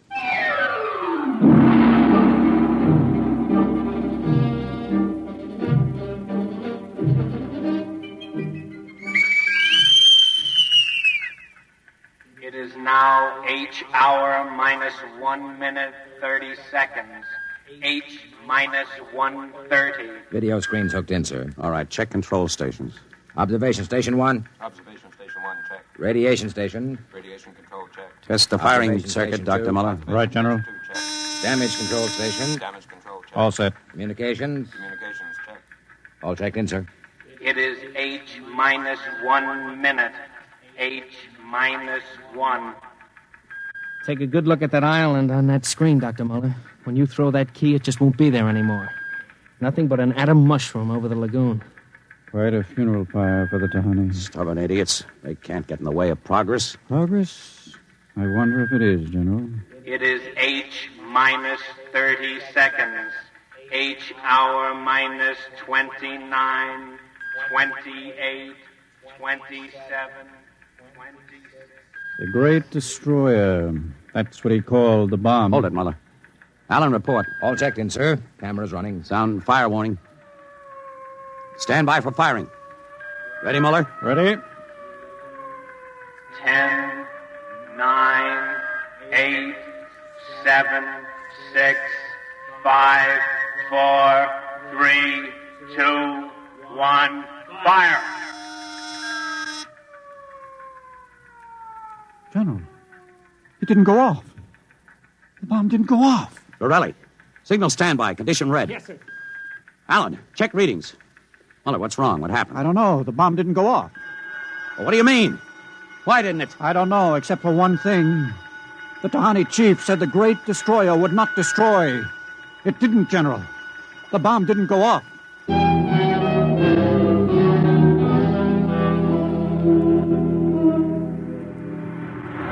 The about it, General? What happened? Have you got a statement? Nothing you can use, Cohen. Not till we find out what went wrong. Hey, who let you come aboard this ship? I walked on. You don't know why the bomb failed? It didn't fail. It just didn't go off. What's that tank thing on the deck, General? Undersea salvage unit, Mark IV. They call it a bottom crawler. Somebody going down? Well, that bomb is down there in the lagoon somewhere. Could go off at any second. Somebody's got to go down and find it and disarm it. That's a lovely job. Who's elected? I am. Wow. And Dr. Muller. He's the only one who knows how to dismantle it. Crawler's ready, General. All right. Come on, Muller. I'm ready. Alan, as soon as we hit shallow water, get those gates open. We'll pull the crawler out. And then you get away in a hurry. If that bomb goes while we're working on it, I don't want any casualties. Yes, sir. Inside, Muller. All right. I'm in. Now, remember, get this LST out of the lagoon in a hurry. You got that, Alan? You take your orders from Admiral Yancey. Yes, sir. Good luck. Closing the hatch. The radar and Geiger counter warmed up, Muller. I was just thinking of something, General. That curse, part of it came true. The bomb didn't go off. Well? The second part of that curse was that you would end where they ended. That was at the bottom of the lagoon. What are you trying to do, Muller? Nothing. I was just thinking this crawler is going to take us right down there where the Tahani died. I'm not worried about a handful of dead natives, Muller. I'm worried about that bomb. Okay, they're opening the gate. Let's go.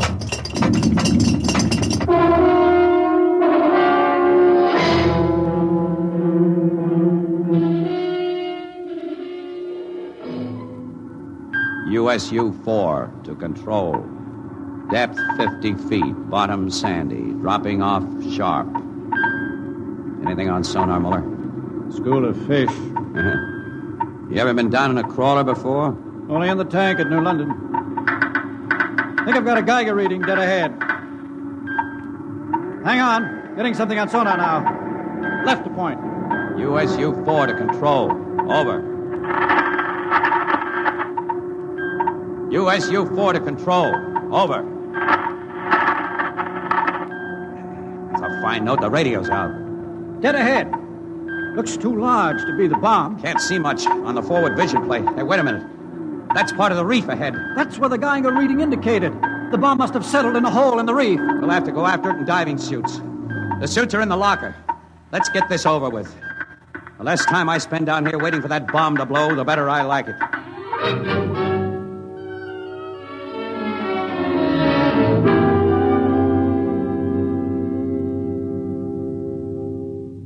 Muller, is your helmet clamped tight? You getting me all right on your headset? Okay. I'm going to fill the lock. Here goes the outer door.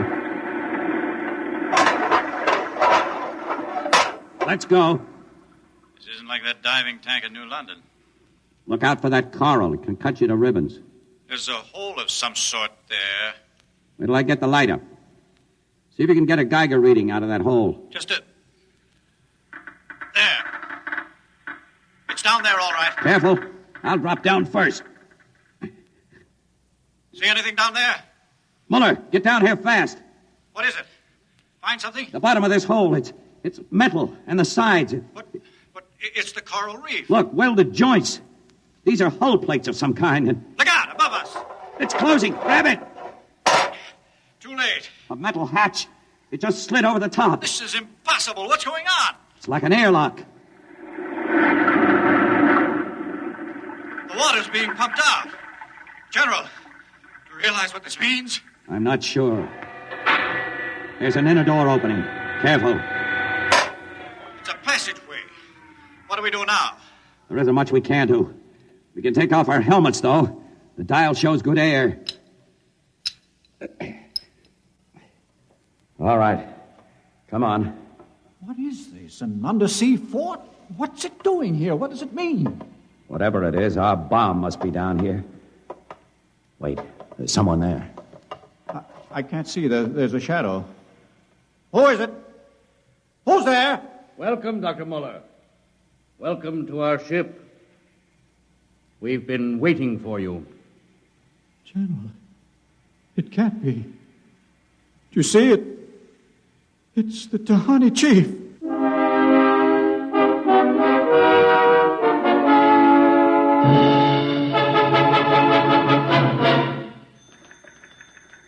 How long has the bottom crawler been down, Borelli? 4 hours, sir. 2 since we lost contact. Now, keep trying. Yes, sir. I've given him enough time. I'm going to send another crawler down. What do you figure happened to him, Colonel? Well, there are a lot of things. Hey, how did you get in here? I walked in. When are you going to release this, Colonel? It's the biggest story since the election. Bomber dead and Dr. Muller and General Gaydash dead. They're not dead. At least we don't know they are. As long as that bomb doesn't go off, there's still a chance. What happened? Bomb. Borelli, condition red. Gilbert, radiation control into action. Get the hot squad into Tahani Lagoon as soon as it's cleared, and get me a PT boat with radiation screen. What is it, Colonel? What happened? Bomb must have blown. How about Muller and the General? If they were down there in that lagoon, you guess. Now get out of my way. I'm busy.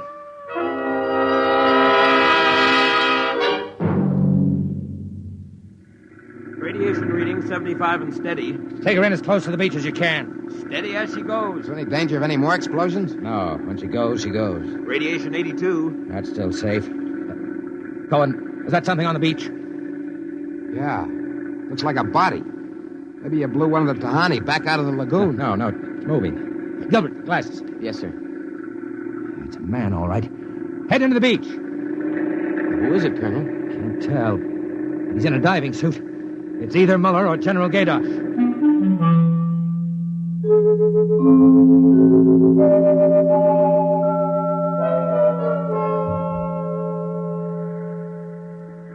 Get his helmet off. Easy now. Twist to the right. There. It's Muller. Gilbert, help me get him out of this diving suit. We've got to get him to the medics.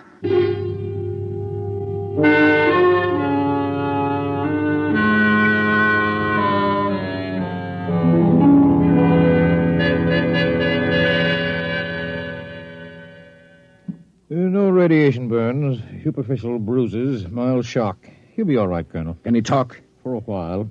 Bomb go off. It didn't. He's still out of his head. Quiet, Cohen. Go on, Dr. Muller. What did you find? A ship. A giant metal ship there under the lagoon. A submarine? No. It was a spaceship. Spaceship? Camouflaged right next to the reef. When we went inside, we found the Tahani chief and all the tribe. Alive. What? They drowned in the lagoon. I saw them. No, they didn't commit suicide as we thought. They just dived underwater into the rocket airlock. Rocket? Airlocks? Now, look, Muller, I know you've suffered a shock, but... But it's true. Can't be. A spaceship built by Polynesian savages. But they're not savages. They're the castaways. They're from another planet. Don't you understand? Their spaceship was wrecked here 400 years ago. They've been waiting ever since for a chance to go home. He's out of his mind. Better give him a sedative, Doctor. No, wait a minute, Colonel. Remember their story about the great bird canoe? Maybe there's something to the legend. Not the legend, it's true. They'd exhausted their fuel, came down out of space, couldn't find anything here on Earth to replace their fuel source until we developed atomic power. Atomic power? You mean they stole our bomb? That's right. Fished it out of the lagoon, hauled it aboard. Yes, but how could they convert it to atomic drive? They made me dismantle it for them at the point of a gun. Then just before they blasted off, they let me go. But what about the general? Remember the Tahani curse? I see. You mean they killed him? You don't understand. I said I dismantled that bomb at the point of a gun. It was General Gaydash who was holding the gun. What? He was one of them, one of their spies sent out to bring back the rocket fuel they needed. And the Tahani curse wasn't a curse at all. It said that when they left the island, so would he. You mean he's with them now? Yes. And after 400 years, the castaways are going home.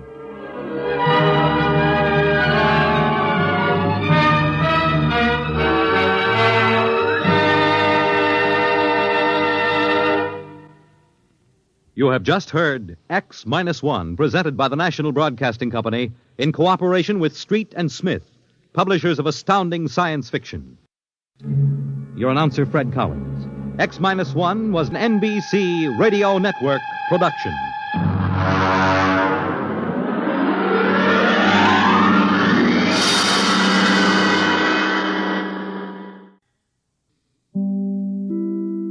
In just a moment, X-1. But first, if you're planning to join the family for this holiday weekend, remember you have a friend who will keep you company through the long hours on the road. That friend is your car radio, and it brings you a full weekend of the most stimulating variety entertainment when you tune in to NBC's Monitor. Yes, you set your dial just once for hours and hours of refreshing variety. News as it happens, sports coverage, everything from baseball to skin diving, interviews with the stars, plus lots of the relaxing music you like to hear. It's all on Monitor this weekend. And now stay tuned for X-1 on NBC. Countdown for blast off. X-5, 4, 3, 2, X-1, fire.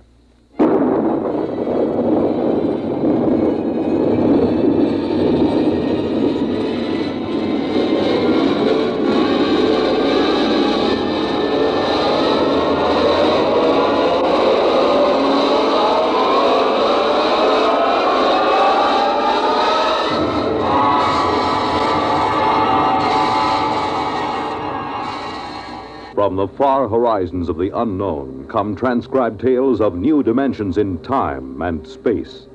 These are stories of the future, adventures in which you'll live in a million, could be years, on 1,000 maybe worlds.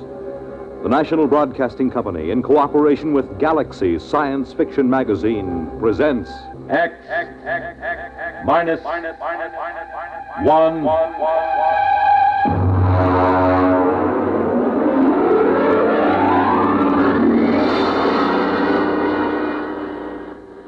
Tonight's story, A Pail of Air, by Fritz Leiber.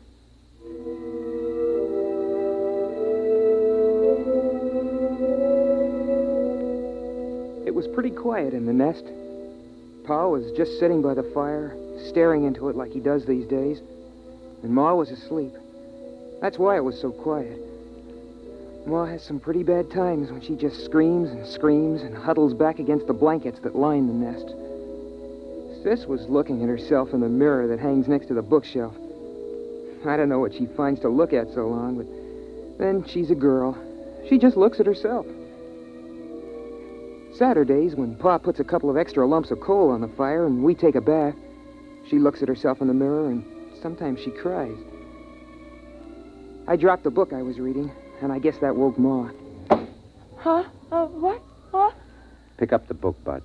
I'm sorry, Pa. It's come back. Hasn't it, Alfred? It's come back. It was just Bud. He dropped his book. Oh, but it's come back. Well, it's out there now, isn't it? I feel a lot warmer. Now, Ethel. It's up there in the sky. Just the way it always was. I know. I had a dream, Alfred. I know, dear. Sis, melt your mother a cup of water. I'm combing my hair. Sis. Oh, all right. Got to get up. I know it's there. There'll be crocuses. And the spring bulbs. And daffodils. What are daffodils, Ma? Well, Buddy, they're a flower. And they're very pretty. Yellow. On a tall green stalk. Oh, I want to go out. I want to take the children out. All right now, Ethel. Here's some water. Come on, children. We'll all go out and you can play in the sun. Sure, Ma. Here, drink the water, Ma. It's cold, Alfred. You rap on the pipes and make that super send up some more heat. What's a super, Pa? It doesn't matter, Bud. There aren't any anymore. Oh.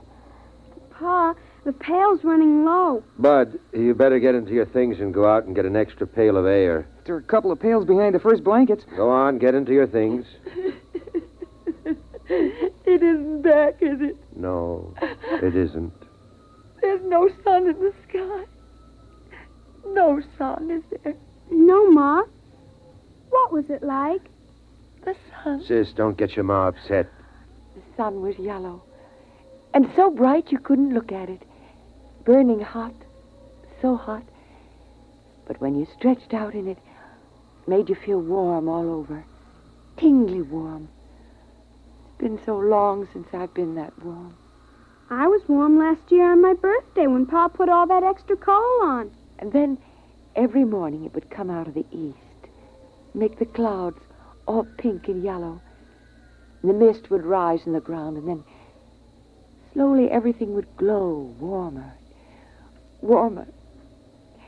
And then it would be up there in the sky, shining, warm. Hurry up, Bud. I'm almost ready, Pa. I want the sun. I want the sun back. Alfred, get me the sun. It's gone, Ethel. There's nothing I can do. For Christmas? On my birthday? Go ahead, Bud. Take the big pail and get it full this time. There's no sense in taking the trip for only half a bucket of air. I spilled it the last time. It's dark, Alfred, it's dark. Go ahead, Bud. Strap down the helmet, will you, sis? For goodness sake, stand up straight. Okay. All right, I'll be right back. Don't hold the blankets open too long. All right, Ethel. We're all safe. Bud'll be right back with another pail of air. It's all right.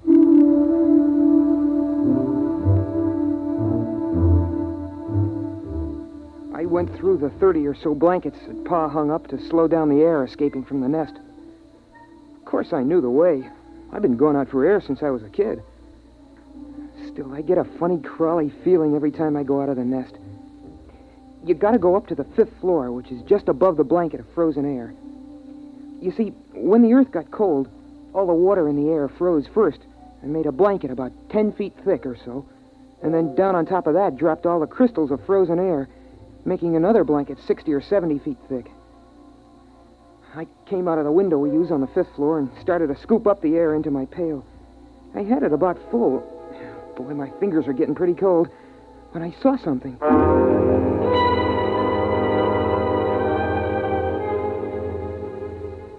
Hey, that's a light.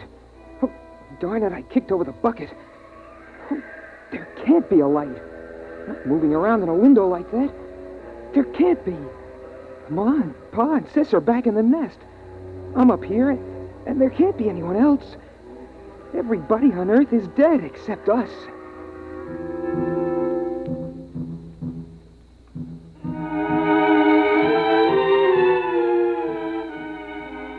I had an idea how Ma must feel sometimes, the way she sees things. But there it was, moving around in the building across the way. I stood there shaking, and I almost froze my feet. I did frost my helmet so solid on the inside I couldn't see anything. So I hurried up and scooped up another bucket of air and headed back for the nest as fast as I could.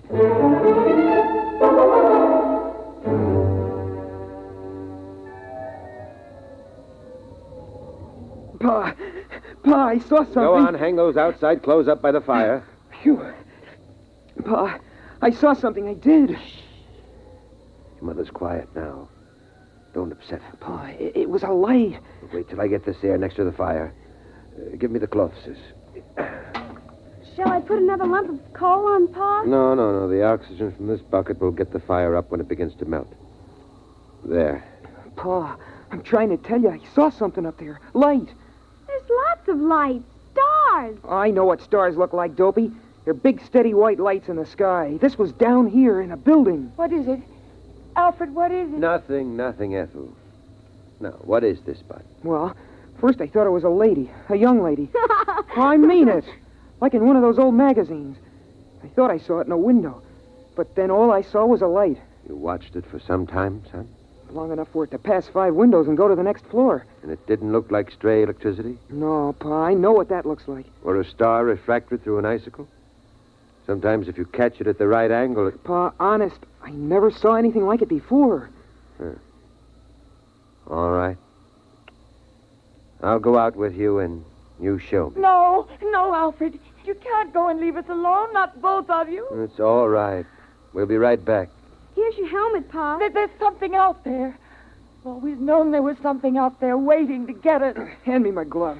Something that's part of the cold, hates all warmth, wants to destroy the nest. Been watching us all this time. Now it's coming after us, and it'll get you, and then it'll come for me. Oh, don't go. Alfred, please don't go. Everything will be all right. Now, Sis. Yes, Pa? You come watch the fire. Keep an eye on that air, too. If it gets too low or doesn't seem to be boiling fast enough, get another bucket behind the blanket. Oh, don't go. I'll take care of it, Pa. Could there really be anybody out there? I don't see how. We heard the last radio voices a year before Bud was born. There hasn't been anything since then. Then what could it be? I don't know. Probably just a reflection. An ice crystal cracking. Come on, Bud. Get your helmet on.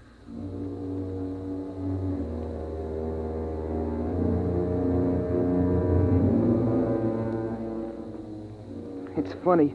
When I go out alone, I'm not scared or anything. But when I go out with Pa, I always hang on to his belt like I used to when I was a little kid. Habit, I guess. It's the same no matter what trip we take. On the 5th floor, we stopped to rest just before we went out.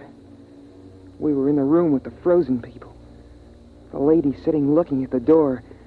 The man holding his hands over that funny metal thing Pa calls a radiator. It was like a fire, I guess, but I don't see any place for the cold.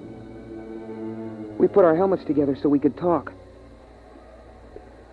Catch your breath, son. Pa, would it be possible, for any of the frozen people to come to life? Like the ones down in the basement around the furnace when we go for water? No, they're dead. They were caught too quickly when it happened. Oh, Pa, how do we know we're the only ones? We don't, but, well, there's a feeling you get. Because it's always night. There used to be some of that feeling every night in the old days. But the sun chased it away every morning. You wouldn't know about that. You weren't born when the dark star pulled us away from the sun. You wouldn't know unless you'd seen the sun. I've seen the sun. It's that big star at the end of the Big Dipper. I've seen it. It isn't the same. Come on. We're wasting time.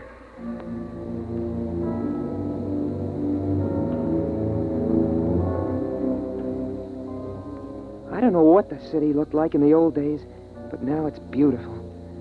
The starlight lets you see it pretty well. We're up on a hill, and the plain slopes down away from us. Some taller buildings push up out of the feathery plain, topped by rounded caps of air crystals. Some of them are on a slant because a lot of the buildings are badly twisted by the quakes and everything when a dark star pulled the earth away from the sun. That's why Pa can't seal up the nest airtight. The building's twisted too bad. Besides, we have to keep the chimney open. We touched our helmets together so we could talk. Is that where you saw it, son? It isn't there anymore. Uh-huh. But it feels different. As if there's something out here, waiting. Bud, if you see something like that again, don't tell the others. Huh? Why not? Well, your ma's sort of nervous these days, and we owe her all the feeling of safety we can give her. Once it was when your sister was born, I was ready to give up and die, but your mother kept me trying. Another time, she kept the fire going a whole week all by herself when I was sick. She couldn't do that now. Not the way she is. But you know that game we sometimes play, tossing a ball around? Well, courage is like a ball. A person can hold it only so long, and then he's got to toss it to someone else. When it's tossed your way, you've got to catch it and hold it tight, and hope there'll be someone else to toss it to when you get tired of being brave. Yeah, I guess so. Come on. We'll fill up the pails and get back. But what about whatever it is out here? We'll just have to wait and see. Come on. Before the helmets frost over.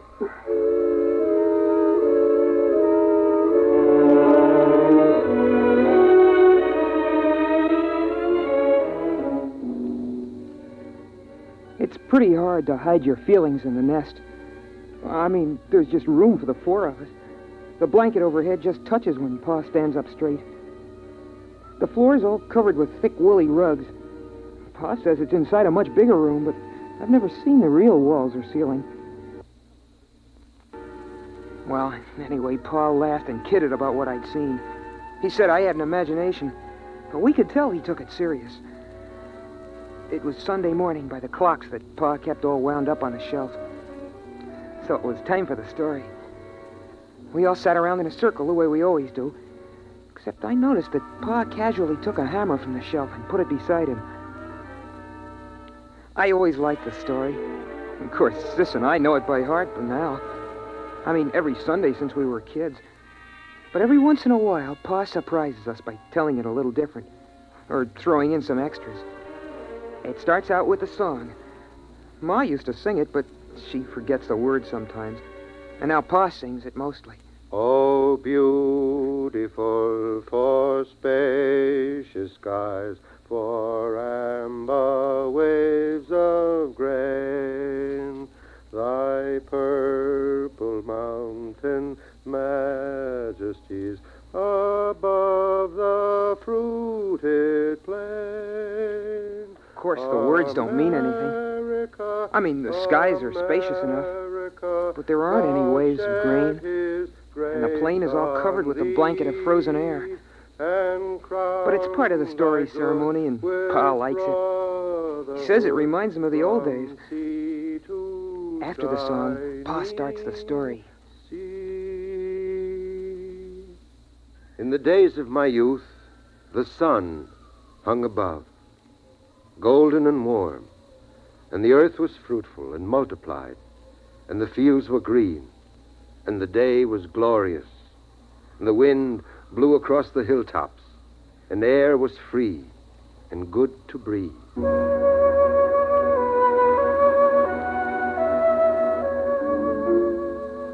That's the part of the story I like best, about how it was with the sun nice and warm. It's hard to believe, all those people living without having to worry about cold and air, never waking up sweating and screaming because you dreamed the fire went out. It's impossible to believe, but Pa was a good storyteller, and he made it seem real. And then the dark star came rushing out of space. In the beginning, they tried to keep the news from the people, but when the floods and the earthquake started, the truth came out. At first, they thought the dark star would hit the sun, and then they were afraid it would strike the earth itself. But it didn't. It only came close.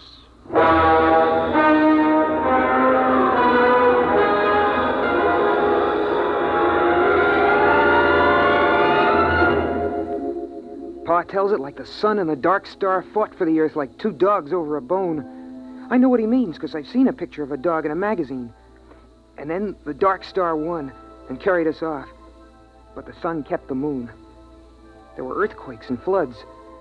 Pa says that mountains fell and oceans slopped over. Oceans, that's a lot of melted water lying around loose. It's hard to imagine. But Pa says it was so. Then came the open question time in the story. Sis asked a question about what girls wore for clothes. And I asked Pa how people acted in those days when the earth was twisted and jerked almost apart. Well, Bud, I was too busy to notice much.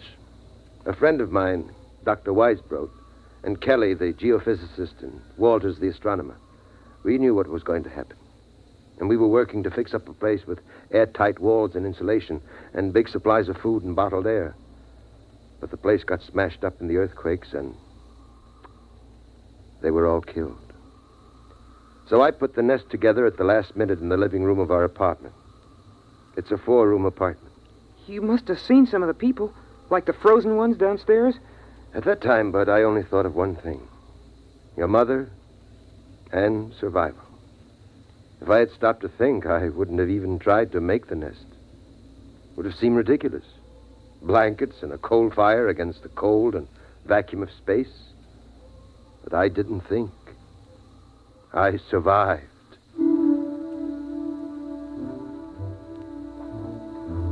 I wasn't listening carefully as Pa went on about the building of the nest. I kept thinking about something else. About that light I'd seen outside. I kept asking myself, what if the frozen people were coming to life? What if they were like the liquid helium that crawls toward heat when it should be frozen solid? What if something were coming from the dark star to get us? Something making the frozen people move, not by themselves. That would fit with what I'd seen. A young lady's face and the moving light. I sat there and shivered. thinking of the frozen people with minds from the dark star creeping, crawling, snuffing their way, following the heat to the nest. And then, over from beyond the blankets, I thought I heard a tiny noise. So I asked myself then, what's the use of going on? Why prolong a doomed existence of hard work and cold and loneliness? The human race is done. The earth is done. Why not give up, I asked myself. And then I did hear the noise, louder this time, a kind of shuffling tread coming closer. And then I got the answer. The Earth's always been a lonely place millions of miles from the next planet. And no matter how long the human race might have lived, the end would have come some night. Those things don't matter. What matters is that life is good, has a lovely texture, like some rich cloth of fur or the petals of flowers, crocuses, daffodils, or the fire's glow. And that's as true for the last man as the first. Still, those steps kept shuffling closer. Pa was talking, and Ma was dreaming with her eyes closed, and Sis was looking at herself sideways in the mirror. And I was the only one who heard the noise. A noise outside. So right then and there, I told myself that I was going on as if we had all eternity ahead of us. I'd have children, and I'd teach them all I could. I'd get them to read books, try to enlarge and seal the nest. I'd try to keep everything beautiful and alive. I'd keep alive my feeling of wonder, even at the cold and the dark and the distant stars. Pa, I hear. I know. What is it, Alfred? What is it? What's going on? Oh, you've got to tell me. Pa, I'm scared. Quiet. But you heard it? Uh-huh. A kind of shuffling, coming toward the nest. Oh. Sis, take care of your mother. It's all right, Ma. Lie down. Come on. I'll take the hammer. You take the hatchet. What is it, Pa? What is it? I don't know. Listen. It's closer. Mush. Pa, the blanket is moving. Ready with your axe. Hello? Who's there? Is there somebody in there? Come in. It's all right. They're alive. Alive. Who are you? Alfred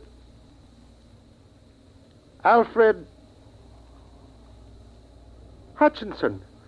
Dr. Alfred Hutchinson.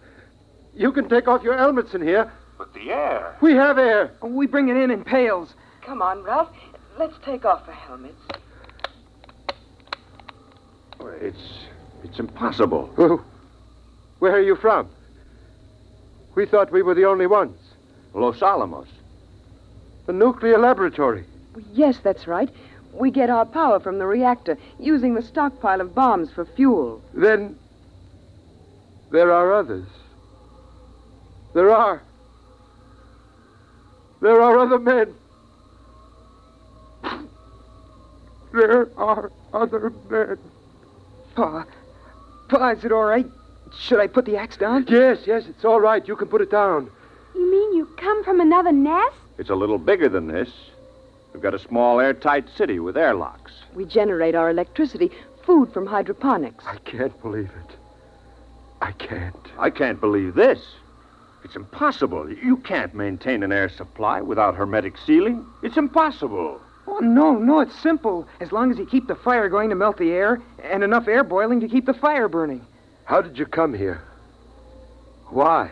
Well, we keep scouting around for survivors. There are a number of colonies, Brookhaven, Oak Ridge, and Harwell in England, and the Argonne Laboratory in France. We didn't expect to find anything in this city, though. But our detectors picked up a heat trace, so we tracked it down. Alfred, you're forgetting your manners. We have company. Of course.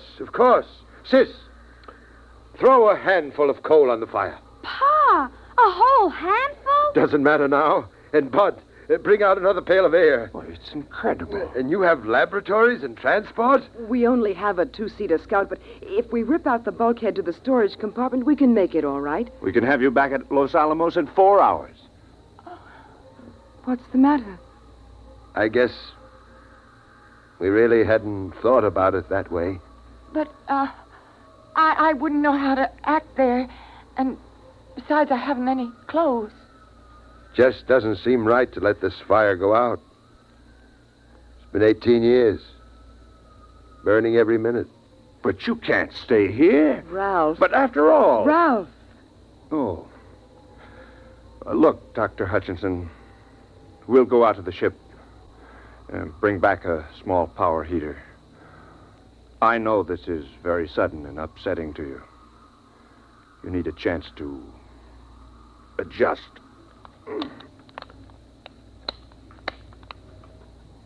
We'll be back in a few minutes.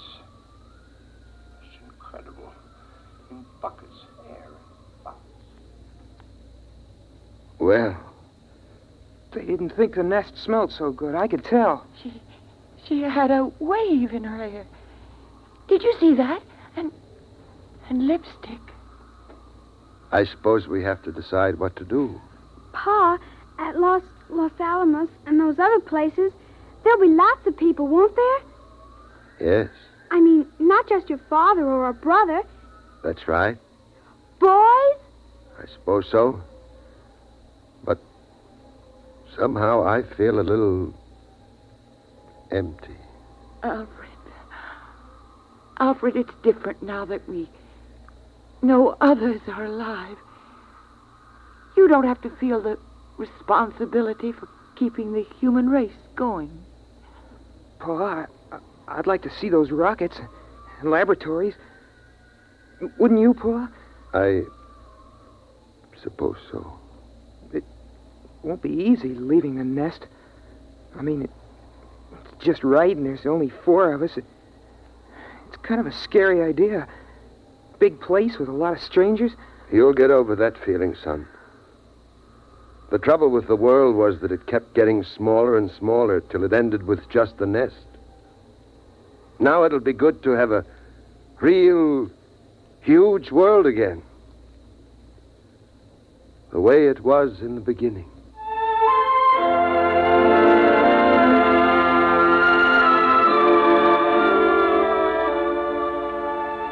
And so, we're gonna leave the nest in the morning.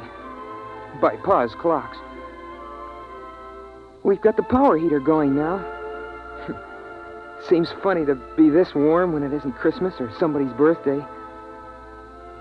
But still, it's hard for me to realize that this is the last time I'll go out of the nest, through all the blankets, to get a pail of air.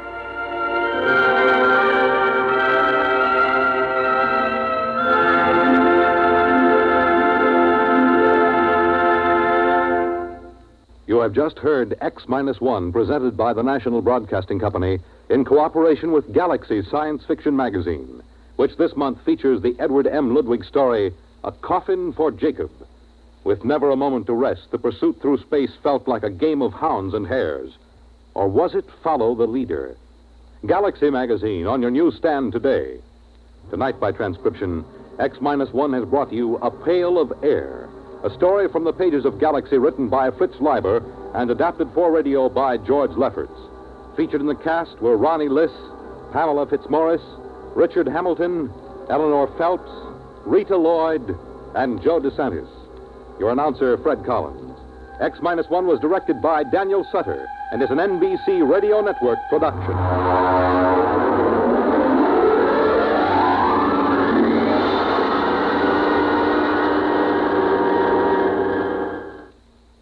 And now an important announcement for the listeners of X-1.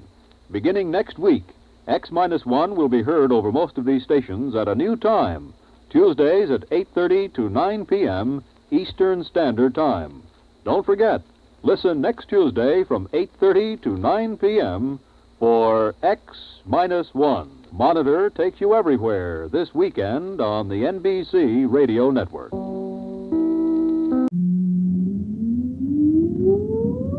Countdown for blast off. X minus 5, 4, 3, 2, X minus 1, fire.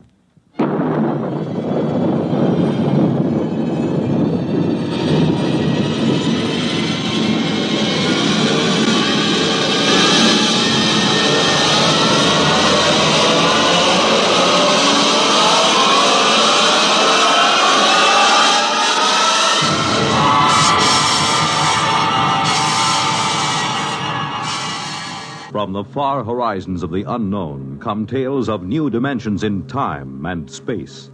These are stories of the future, adventures in which you'll live in a million, could be years, on 1,000 maybe worlds. The National Broadcasting Company, in cooperation with Galaxy Science Fiction Magazine, presents X minus 1.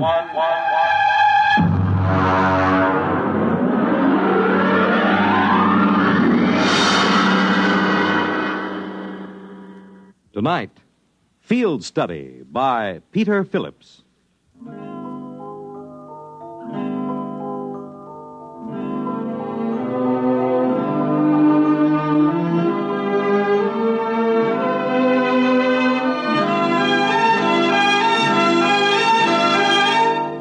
You might put down that newspaper for just a minute, Frank.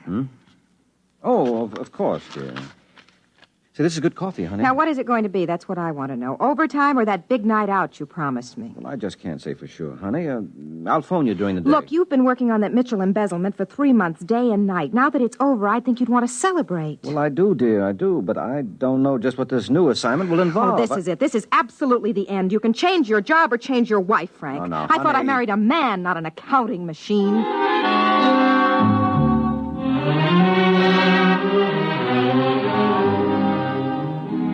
I guess I do seem like an accounting machine to Betty sometimes. Maybe she should have married a different kind of guy.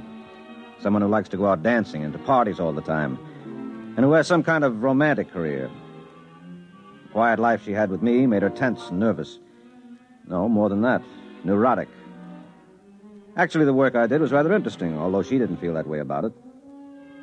Being an investigator for the accountancy branch isn't exactly like being one of those detectives as smart as Einstein and as tough as Marciano, but we do get into some unusual situations. And now there was this new assignment the chief had given me. All I want you to do is see him, Frankie. You can be normally curious, but that's all. If you question him, make it simple. And if he gets cagey, cut it out. You're not going as an agent. You're just an errand boy. Take what he hands out and bring it back. Get on it right away.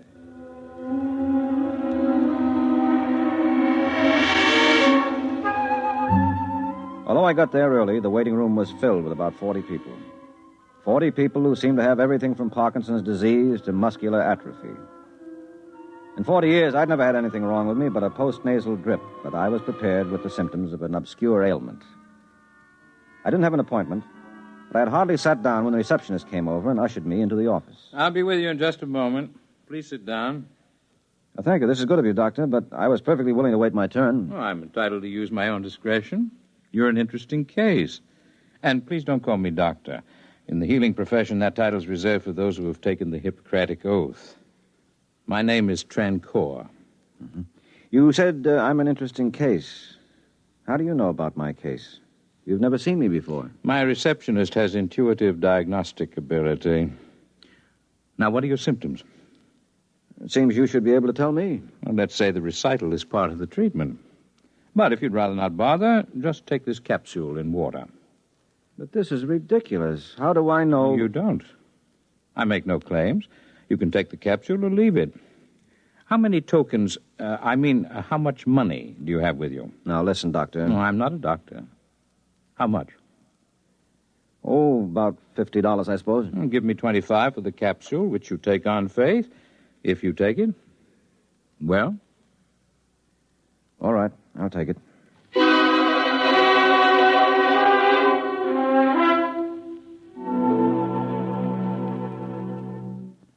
I'm afraid that's all there is to report, Chief. That's all right.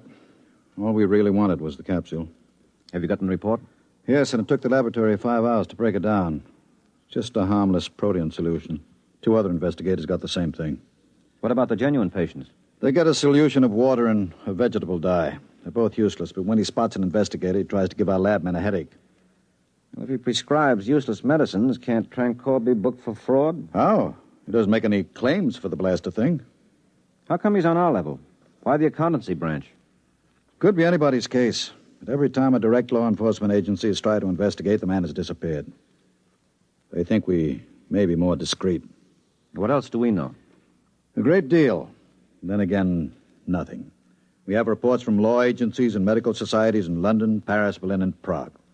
Oh, that reminds me. Miss Hance, please ask Sir Greville to come in now. He sets up in business. Word of his cures gets around, he becomes a sensation, and then disappears. Thank you for waiting, Sir Greville. This is Frank Pake, who will be in charge of our investigation. How do you do? Frank, this is Sir Greville Gray, chairman of the English Medical Association. How do you do, sir? Suppose you tell Pake your own experience with Trancor, Sir Greville. Well, after conferring with my colleagues in other countries, I managed to have an interview with him when he set up shop in London. He's an impudent little devil, called me the chief witch doctor. When I said we'd prosecute, he flatly denied that he practiced medicine at all. What about the capsules?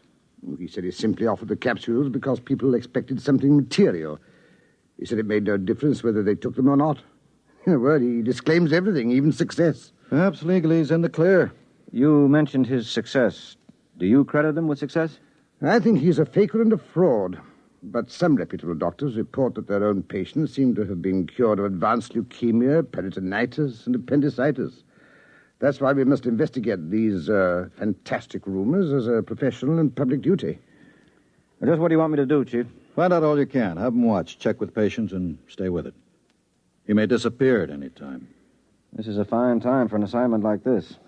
My wife is about ready to get a psychiatrist or another husband. I'm sorry, Frankie, but you're the only one I can trust on a thing like this, and it shouldn't take long. Okay, Chief. You have a cigarette? Mine seem to be all gone. No wonder. You smoked half a dozen while we've been talking. Here. Thanks. I guess I do smoke too much. Probably what causes this post-nasal drip. Say, that's funny.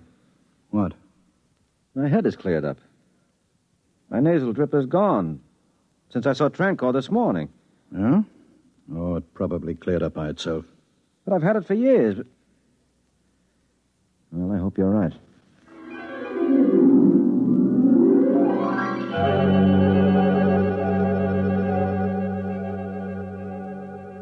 Oh, look, sweetheart, I know I practically promised, but I can't make it tonight. I've been hearing that over and over. But, darling, this is a special case. It's detective work. The police are helping me. Oh, so you think you're a real G-man now, huh? A big, tough hero running around with a bottle of rye and a blonde. Oh, sweetie. Listen, hero, I hope they shoot first. I'm through. Oh, it's nothing like that, honey. Now, you're just upset and unreasonable. Well, look, I'll try to be home early. I'll call you. Don't bother. I won't be here. I heard from an old school friend today, and since you're going to be busy, I may as well go out. Oh, but baby, I'll listen. see you around town. And if you do get home early, don't wait up.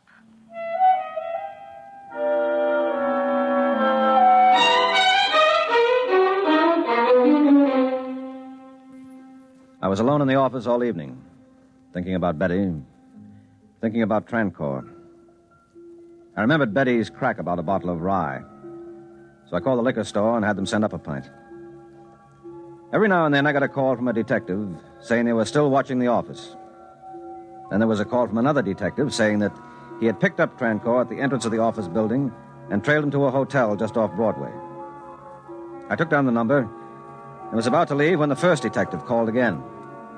He said they were still waiting at the office door and that there was still no sign of Trancor. I didn't try to explain. I didn't want to think about it. What could I say? That he flew out the window? I took another drink of rye and went to the hotel. As I got there, a figure came out of the building. I wasn't sure, but I followed him. Good evening, Mr. Pake. How are your nasal passages? Fine, thank you. Yes, they're better. Walk with me, won't you? But first signal your policeman that he needn't follow us. All right. All right, now tell me something, will you? Am I mad? No, you're more sane than most. Your higher critical centers are momentarily dulled by fatigue and alcohol, giving full rein to your intuition. An endearing quality when allied with imagination. The saving grace, indeed, of your race. You're from India, aren't you? Trancor is a good Indian name. Incidentally, fatigue is a disease. Now, don't cure me. I don't want to wake up. Let me close my eyes a minute. Are you still here? Did you expect me to disappear? I could quite easily, by convincing you of my non-presence, as I did when I walked past those men outside my office. Don't you want to ask me some questions? Maybe I do, but why do you want to answer them? Oh, you figure I'm harmless, huh? Like my wife does. By no means. I went about to conclude my own particular investigation. I would say that you were most dangerous to me. Your imagination is quite highly developed. You know, all of a sudden, I'm not drunk at all anymore. And I need a drink. Come on, let's go in here. Very well.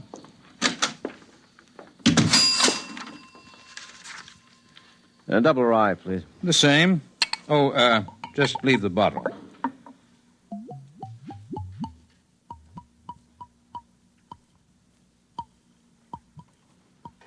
Ah, that's better. I was thirsty. You drank half the bottle. I make sure to eliminate the poisons in the alcohol, thus the toxic effects. As a rule, I don't drink, but when in Rome... Wait a minute. I remember reading a story once. You're from the future. Your imagination deserves something better than comic strips to work on. It's fascinating, but depressing to see science negated by superstition. Your concept of time is the greatest superstition. Well, now, let's go back. You did cure my postnasal drip, didn't you? The infection was cured by your body. I helped. I can't tell you how unless you have 500 years to spare. Well, I don't. I haven't got 12 hours to spare, if I'm to save my job, my reputation, or my wife. I do need some answers to a pretty lengthy questionnaire. Who, when, what, why, and where. You're convinced I'm a telepath? Well, aren't you? Not in your sense of the term. When you came into my waiting room, I knew you were not there as a patient. Your presence was in disharmony.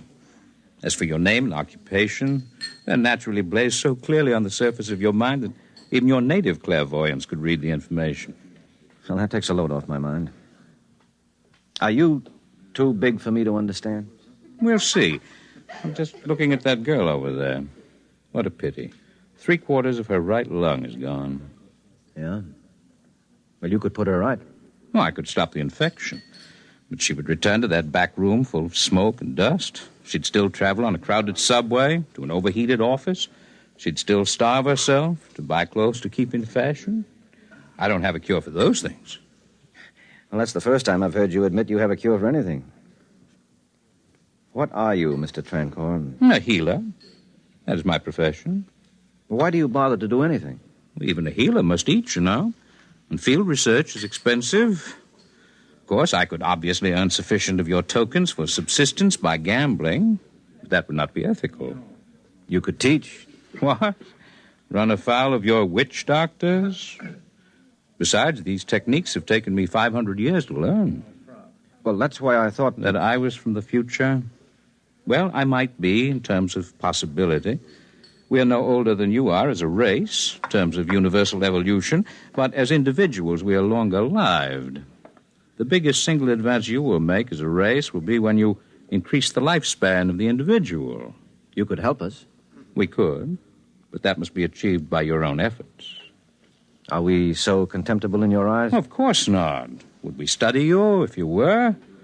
Our architects, our musicians, even our fiction writers do field work in this territory and write scholarly theses when they return.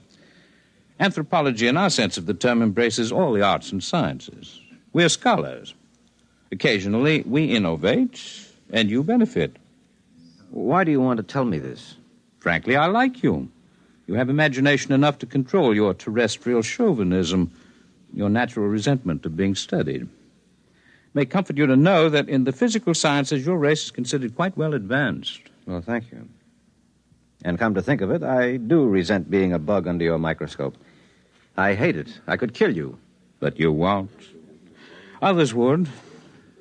Now you understand why our visits are unannounced. Will be until all men are as essentially civilized, that is to say, non-aggressive, as you are. How do you come here? I know what you're wondering. But no, I don't have a spaceship garaged anywhere. You see, we don't travel. We we arrive. Afraid the distinction is not clear to you, but it'll have to do. Now, I must go to work. I have only 8 hours. Will you be my guide? What do you want to see? The city at play in the pre-dawn hours. I think my wife would suit you better in the role of a guide. She's playing pretty hard right now. This situation makes you unhappy? Well, yes, of course it does. I guess I'm not overly emotional, but I do love Betty. I want her to be happy. With me. Oh, she frets and nags, and she's hard to please, but she's not really like that. She keeps herself busy with trivial things. It's as if she were afraid of important things. And what are the important things? Well, I don't know exactly. Helping people some way or other, I guess. You have any idea where your wife might be? Well, there are a couple of nightclubs she likes. Could we go there a little later? No, don't worry. I promise there'll be no unpleasant consequences if we meet. But now, let's get going.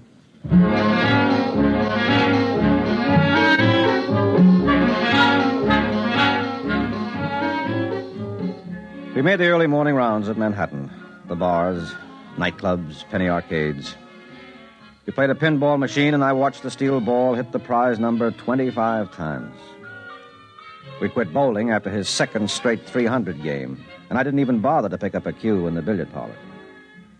Then we went to the Clover Club, where I saw Betty at a table in a low-cut evening gown. She was sitting with a big curly-haired guy who looked like an ex-football player who was wearing shoulder pads under his jacket. You see her? Yes, there she is, in that practically non-existent dress. Would you consider me uncivilized if I poked that big dope in the eye? Let's go over. And remember, you're not altogether without blame in this development. You make insufficient allowance for her. You're reasonably well adjusted. She is not. Hi, Betty. Frankie, where did you come from? Who's your friend? Excuse me, please. I have to make a phone call. I think I have a... Frankie, please get me a cab so I can go home. Go home? All right, dear. I'll be waiting for you. Hurry as soon as you can. I mean, when you're finished with your work.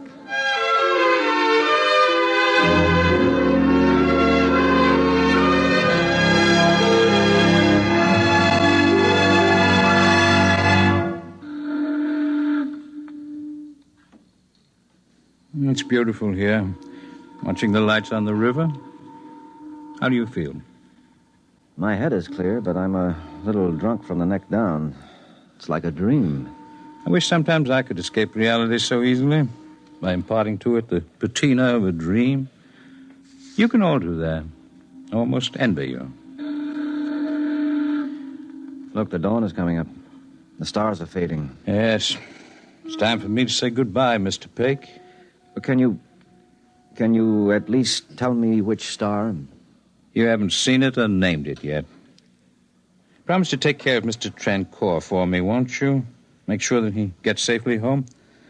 Find his address in this pocket. Goodbye, Mr. Trancour. Yes. Goodbye.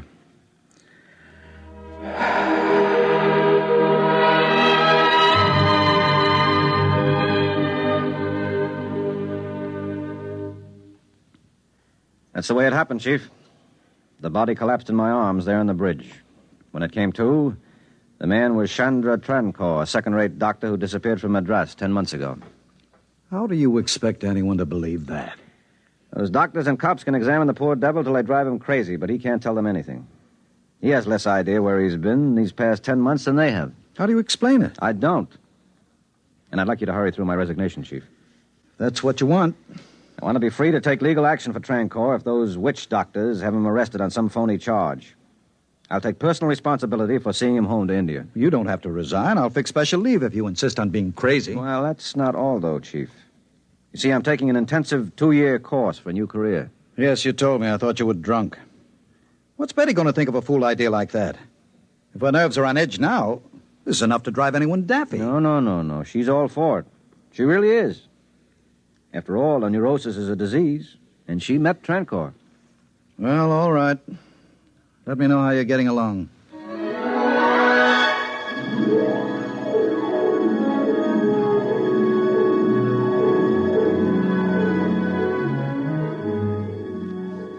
A letter from Pake, Miss Hance. From the Mabello Medical Mission, Upper Congo. been 3 years since we heard from Pate. This is probably the most backward tribe mentally and physically in all Africa. Some trouble with the witch doctors at first, but they're beginning to trust me, with Betty's help. The women here love her, and she finds the tribal customs fascinating. Watch out for my name in the Anthropological Review.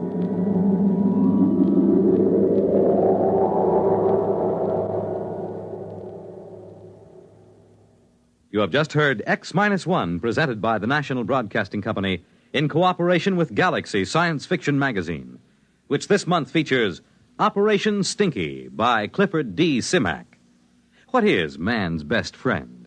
The answer was so vital that every possible resource that could be found had to be poured into this one great project. Galaxy Magazine, on your newsstand today.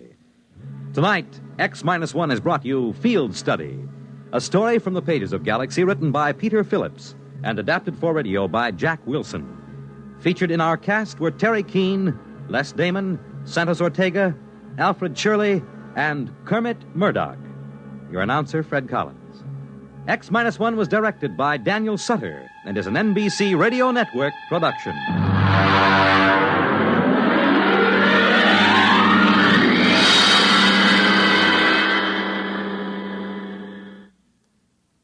Can you identify the NBC bandstand jingle jangler? He or she is a famous personality, and you may win $1,000 if you can identify him. To enter the NBC Bandstand Jingle Jangler contest, send a postcard with your name and address and phone number to NBC Bandstand, Box 515, New York, 19, New York. Enter today. NBC takes you across the nation, around the world, with news on the hour and the hotline service all day, every day on most of these stations.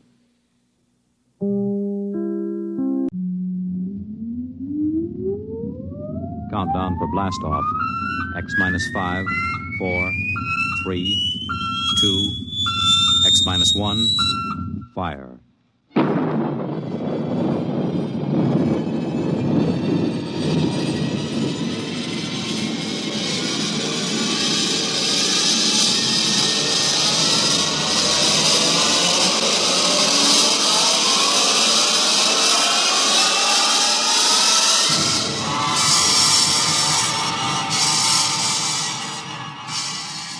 From the far horizons of the unknown come transcribed tales of new dimensions in time and space. These are stories of the future, adventures in which you'll live in 1,000,000 could-be years on 1,000 maybe worlds. The National Broadcasting Company, in cooperation with Street and Smith, publishers of astounding science fiction, presents X minus 1.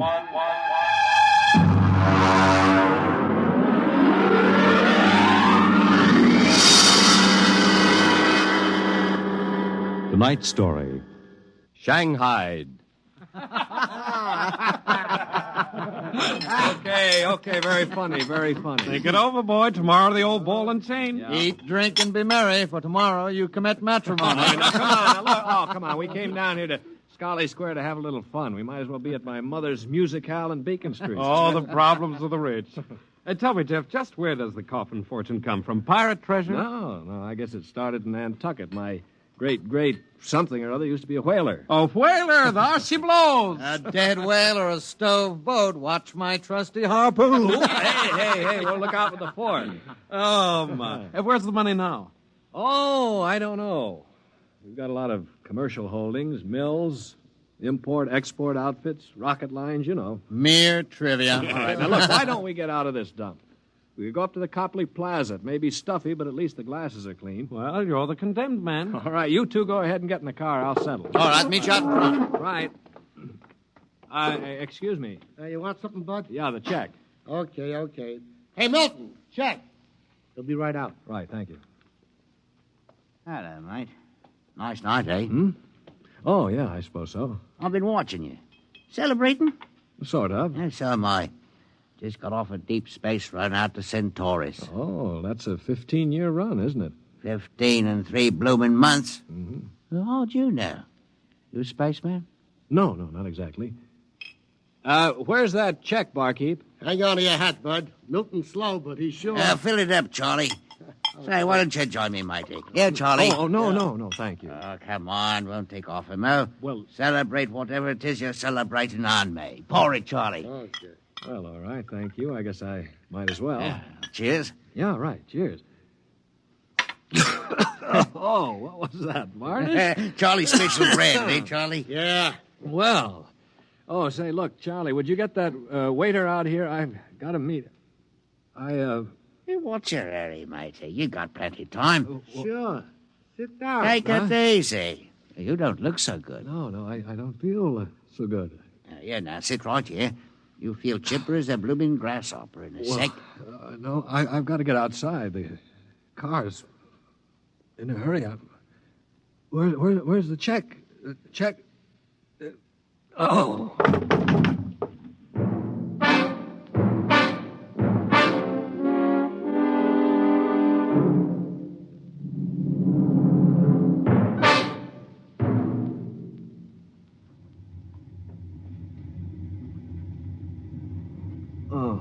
All right, matey. Up on your feet. Wakey. Oh, all right, let go of me. What's the idea? Rise and shine and greet the dawn. What? Where am I? What's going on here? Come on now, matey. Up in there. Wakey. No, wait a minute. Say, you were at that bar, Scully Square. Come on now. Up on deck or you'll be in trouble. Deck? What are you talking about? Where am I? It's hard to say exactly. Offhand, about 8 hours out of Atlantic Spaceport. Atlantic Spaceport? Now, look, what kind of a joke is this? If Alan and Peter think this is funny... What ship is this? R.S. Michael M. Rafferty, Coffin Line. Oh, Coffin Line. Well, that makes it easy. Now, you've got to put back to port. Forget your toothbrush, Banks. No, listen, you runt. You take me to the captain, or I'll tear you apart. Here, I'll grab my jacket. All right, get moving. Sure, mate, dear. I'll take you to the captain. But you're going to be sorry.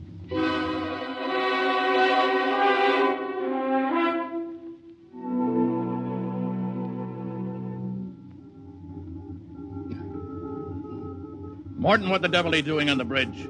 Get below before Right away, sir. Only this here gentleman asked to see you. Yeah, that's right, Captain. There's been a mistake made. I'm afraid it was supposed to be a joke. Oh? Yes, you see, I'm going to be married today, and I suppose the boys thought it'd be funny to make me miss the ceremony. I'm sure it won't be too much trouble to have you drop me off back at the Atlantic Spaceport. What? Morton, what is this? Well, it's simple, Captain. He wants you to turn the ship around, that's all. Now, look, if there's any trouble with your superior, I'm sure I can fix it up. You see, I'm Jeff Coffin. Yeah? Well, you don't understand. My father is Cyrus Coffin. He owns this ship. Oh, he does, Morton, get this drunk below. Now, just a minute. I can understand you not believing me, but I can identify my... Hey, where's my wallet? I've been robbed. Oh, now, look, Captain, wait a minute. All you have to do is radio back and check. Mr. Black, remove this man from the bridge. Yes, but... Aye, sir. You heard the captain, Buster. Oh, no, wait a minute. Let go of me. This is no way to treat a passenger. Passenger? Huh. Wake up, sonny boy. You're one of the crew. Now get below.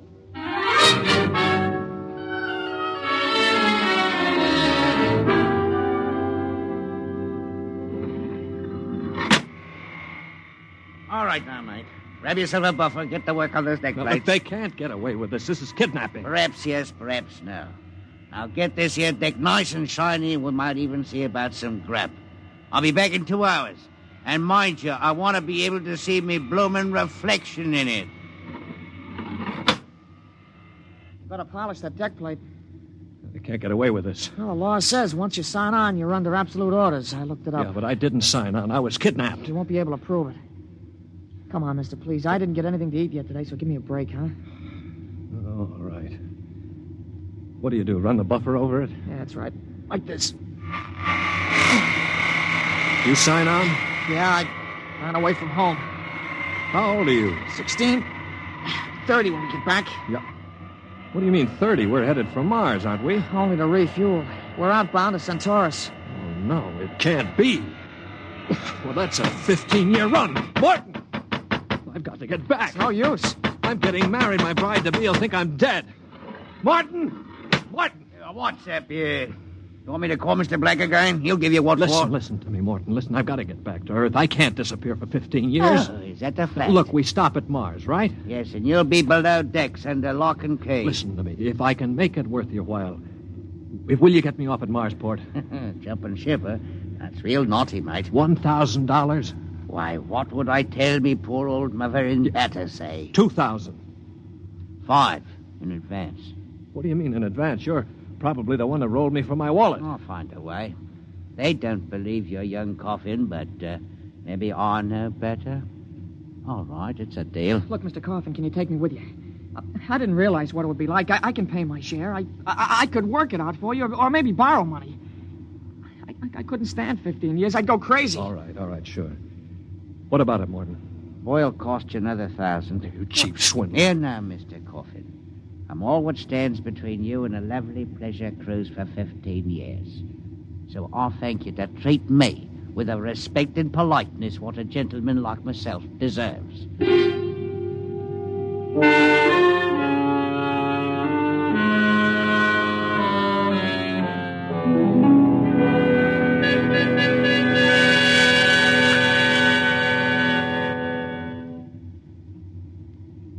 Stand by.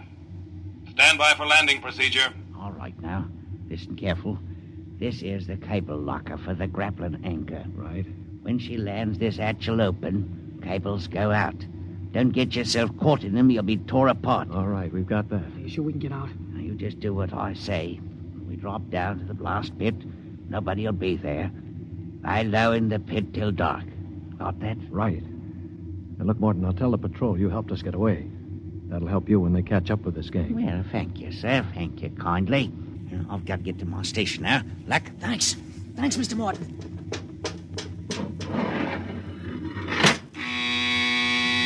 Well, there's a landing horn. Now keep clear of that cable, Joey. Here we go. Right. Hold on tight. There goes the grappling cable. Yeah. All right, come on. Drop through the hatch. It's about 6 feet.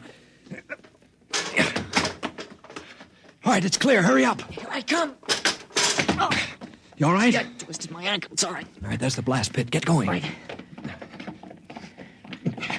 Now, we're all right so far. The ship hides us. Here's the pit. All right, now get down so they can't see you. Wait a minute. I hear somebody coming. Keep still. Maybe we better look. Look, if we stick our heads up over the edge, they'll see us sure. Now keep down and keep still. I hear him. Shh.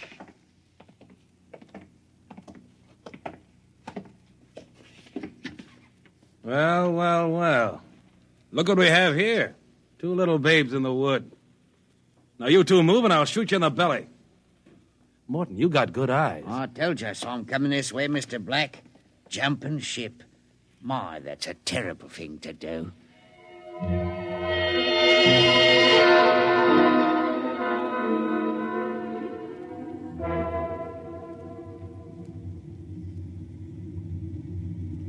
Mr. Black, inform the ship's company that these 2 men have been found guilty of attempted desertion. Desertion? You kidnapped me, you dirty crook. Don't you talk to Captain Howell that way. I'm sentencing them to 24 hours hull watch. Take them away. Morton, take him to the aft lock. Aye, sir. You calm down after 24 hours hull watch. What's hull watch? Very simple. We put you 2 in spacesuits, shove you through the airlock on the end of a line. You sit out there and watch the hull for 24 hours. No food, no water, and the eating units in those suits are just a little bit defective. Makes it interesting along about the 18th hour. Yeah, I'll bet. Here we are, gentlemen. The airlock. You get in there. Got 5 minutes to get into them suits before we blow the air out. See you in 24 hours. Maybe.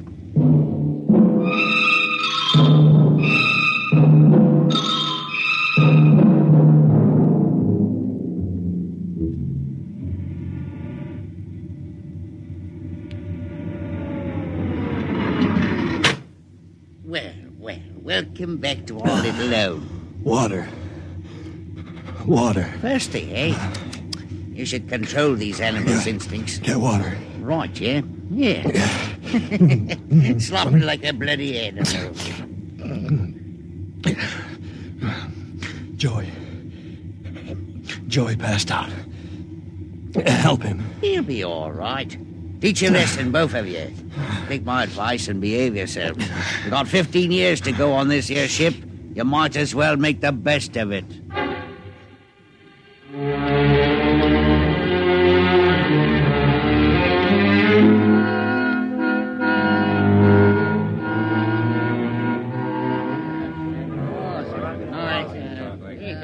Hey, Martin! What do you call this That's mess? your supper, mighty food concentrate. What's the idea? Only 2 months out and on concentrates already? You complaining, Rick? Yeah, I'm complaining. If Captain Howell's chiseling on the manifest, that's his business. But when he tries to take it out in our hides... You keep quiet or I'll turn you into Mr. Black. Concentrate is what you get to eat from here on out. Now shove it into your face and keep quiet. Suppose I shove it into your face and see how you like it. What's going on in here? What's going on? Morton. He struck me, Archwant. 48 hours hull watch. All right, what are you all looking at? Get back into your places. Morton, bring that man down to the aft airlock.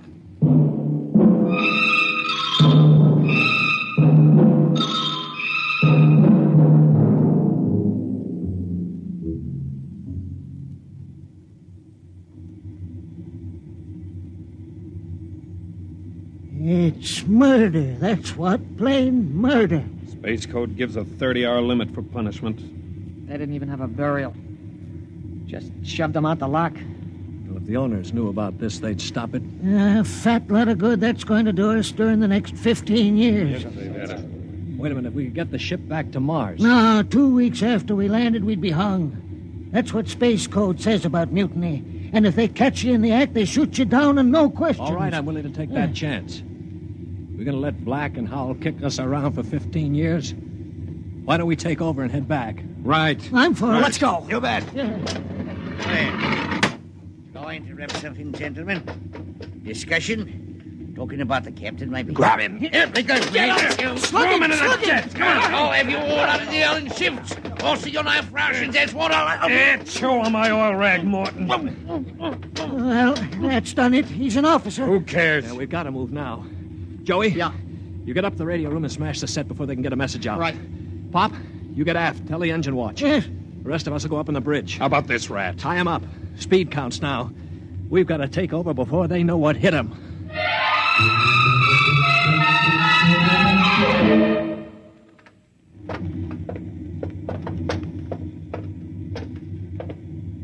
All right, careful. We've got to surprise him. Don't worry, we'll get him cold. Jeff. Shh, quiet. Sparks were sending when I got in, but I knocked them out and smashed the set. We're okay. Good boy.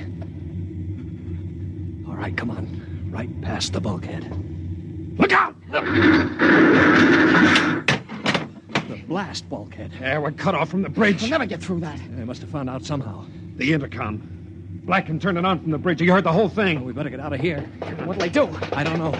We got all the controls up there. We can shut down the driver, but we can't steer. Yeah. You better dog down the hatch behind us. All right, men. Captain Howell's giving you 1 minute to give up quiet. In a pig's eye, Black. You'll hang for mutiny, every one of you. What do we do now? Quiet. They can hear everything on the intercom. If I pull the jack out. That's the boy. Look, we've got to get through to the bridge. It's a Mexican standoff. We can't get at them. They can't get at us. What's that? It's an air leak. The pressure's down. It's Howell. He blew the hatch on the mess hall section. Just opened her up and let the air out. Morton, do you know what Black's going to do? He's going to bleed off the air down here. Serves you all right. If I had my way, I'd see you all out on the hull till you froze stiff. You're forgetting something, Morton. You're back here with us. What do you mean? If Black and Howell blow out compartments one by one or bleed the air off, you'll get it too. They'll take care of me. Don't you worry about that. Oh, you think so, huh? Joey? Yeah. Plug that intercom back in. Right. Captain? Captain? Giving up? We've got Morton back here. Yeah? If you try anything on us, he'll get it too. What am I supposed to do, cry? You don't care if he dies? That's his problem. We're going to drop the oxygen level 5%. Can't do that to me. Captain! It's unfortunate that you were captured, Morton, but the security of my ship comes first. You mean you don't care? You'd see me dead. Precisely. Well, you can't. It's murder, that's what. I'm not one of them. You can't kill me. You can't. Joey, pull the intercom plug. All right, there you are, Morton. They'd kill you just as soon as look at you. Now listen, we've got to get through that bulkhead. You know this ship. There must be some way. Morton, we're your only chance. Get us through the bulkhead. All right. All right, why shouldn't I? They'd kill me. Well, then there is a way to get through. An emergency release. Uh-huh. They don't tell crewmen about it to keep them from breaking through in an engine blast and leaking radiation to the bridge. Well, then let's get going. We've got to get through that bulkhead before Howell cuts the air down and gets us all.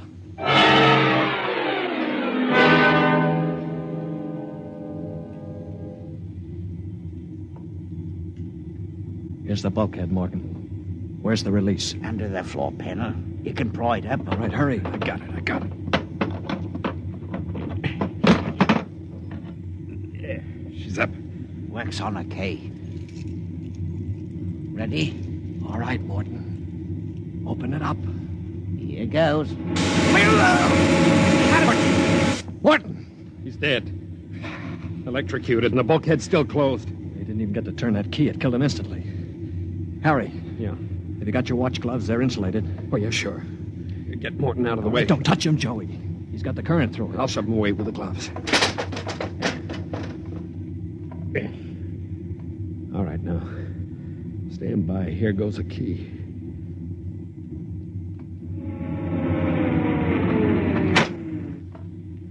All right, let's go. Get him. Come on there. That's it. Stand back there. Come on, get him. Stand back. All right, Blexy, how you like this? All right, grab the guns. Joey, look out. Let go of that gun, Hal. All right, hold them both. You don't have to worry about Black. I got him square with a wrench. We better tie up the captain. Yeah. Well, what do you think you're going to do now? We're going to turn around and go back home. I don't think so. I burned the navigation tapes, and none of you can recalculate them. Why, you'll just wander in space till the fuel gives out. You'll die right here on this ship.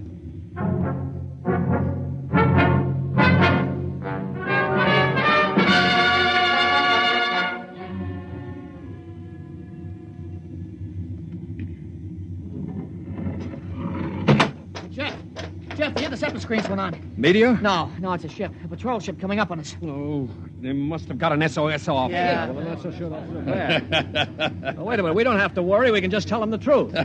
You're not familiar with space code, young man. Mutiny is punishable by immediate execution. In other words, they don't ask questions. They just shoot. He's right, Jeff. We're through. Can we get away? Not from a patrol ship. Already sent us a heave-to flash. If we run, they'll blow us out of space. I'm afraid your mutiny is about over with, gentlemen. They'll be aboard in an hour. And 10 minutes after that, you'll all be dead.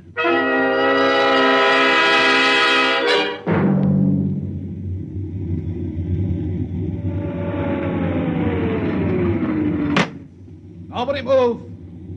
Sergeant, take a squad and secure the ship. Collect all weapons and post a guard in the engine room. Yes, sir. You, Brown, Williams, Osinski, Harry, come on. Well, I'm delighted to see you, Major. I wasn't quite sure my SOS had gotten through. Oh? You're Captain Howell? That's right. And I can swear out the affidavit of mutiny. I don't think a mutiny charge will stand up, Howell. Not with a relief of command warrant out for you. I think we'll just forget about it. But you can't do that. Space code is clear. You recorded my SOS. No, we didn't, Howell. Then how'd you get here? They sent us after you to get Jeff Coffin. Where is he? I'm Jeff Coffin. Jeff, we had a missing persons alarm for you, and then when a check you signed turned up at Marsport. A check? Mm-hmm. Oh, that's right. I gave one to Morton to help me get away. And he sold it to a fence for half face value. We traced it back to the ship. Coffin, I've got orders to escort you personally. We're taking you back to Earth. Can I send out a message, Major? Of course. Oh, that reminds me, Jeff. I've got one for you from your fiancée. She said to tell you that she didn't object to a bachelor party in principle, but she did think 6 months was stretching it a bit.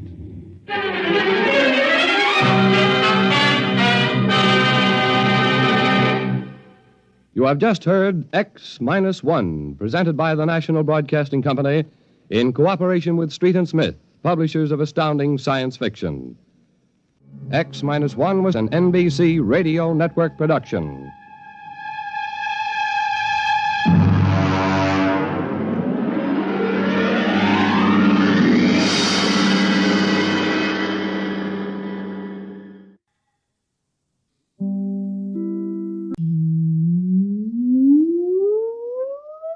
Countdown for blastoff. X -5, -4, -3, -2, X -1, fire.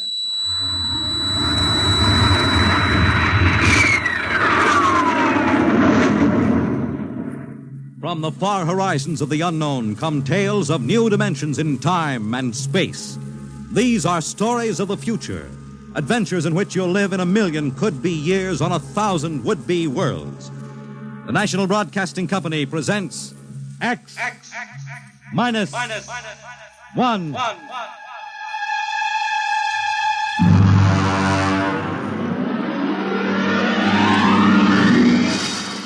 Tonight's story, The Man in the Moon.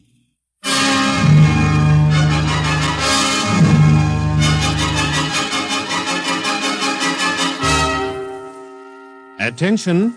Attention. This is the Federal Bureau of Missing Persons calling all local agencies. Attention. This is a coded report nationwide. Missing since 9 o'clock this morning the following persons: Smigley Jonathan, 5 feet 8 inches tall, brown hair, brown eyes, mastoid scar behind right ear, last seen wearing blue top coat and tan cap, wanted by Los Angeles. Hello, get off this wavelength. This is a restricted band. Hello, Earth. Whoever you are, you're on a coded wavelength. Tune out. This frequency is reserved for the Federal Bureau of Missing Persons. Hello, Earth. This is the moon calling Earth. Hello, Earth. This guy's loony. This is Jake in transmission. Jake, this is Charlie of the code room. Some crackpot is on our frequency. Yeah, I heard him, Charlie. I've got CQ trying to trace a source now. We should have a triangulation any second. Well, hurry it up, will you? Some ham is in for a good stiff fine by the FCC. Yeah, they ought to take his license away. Oh, here comes Lenny with the directional fix. Right. Thanks, Lenny. Hey, what's this? This is impossible. What's going on down there? How about it? Get that ham out of my kilocycles. Oh, listen, Charlie, unless this is a gag, that interference is being beamed from 240,000 miles away. Oh, now, Jake, you know there ain't no such thing as 240,000 miles away. Yes, there is, Charlie, straight up. Oh, now, wait a minute. Charlie, that signal is coming from the moon. Are you nuts? Well, somebody might be bouncing it like a radar signal. Radar on this frequency? Where'd you study basic radio? Now, listen, Flathead, you asked for a fix. I gave the best fix our instruments can find. Take it or leave it. Somebody on the moon is calling the Bureau of Missing Persons.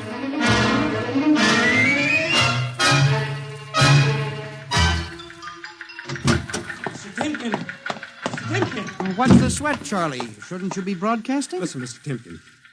You know I'm a sober citizen, right? Mm-hmm. Never once have I broadcast with the smell of alcohol on my breath, right? Right. In all your 12 years here at the Bureau, did I once ever... What's the matter, Charlie? We're picking up a message on our wavelength. Well, did you report to the FCC? I ain't got the nerve. Well, what's wrong? You'll scream when you hear this, Mr. Timken. You'll jump right out the window, but... We are getting an SOS from the moon.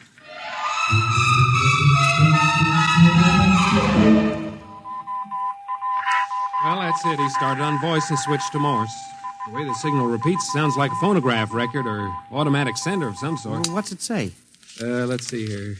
Can you read me? Help, Otterburn. Will contact when moon is in phase. Let's have that again. Can you read me? Help, Otterburn. Will contact when moon is in phase. Otterburn. That sounds like a name, huh? Otterburn. Wait a minute. Something registered? Cornelius Otterburn. Holy jumping Jehoshaphat. Hey, where you gone? To talk to the chief. Hey, wait a minute. What are you going to tell him? We just got a CQ from the man in the moon? That's exactly what I am going to tell him, Charlie. Hey. Oh, this is just too much for me.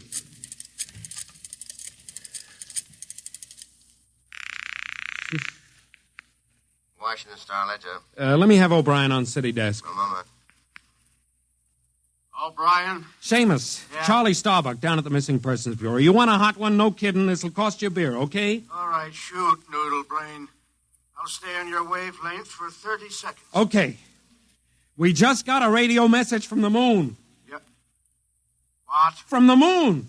Call me back when you're sober. Okay, Seamus, if you don't know a story when you see one, I'll send you the name of a good psychiatrist. So long, Orson Welles. How do you like that? You don't believe me.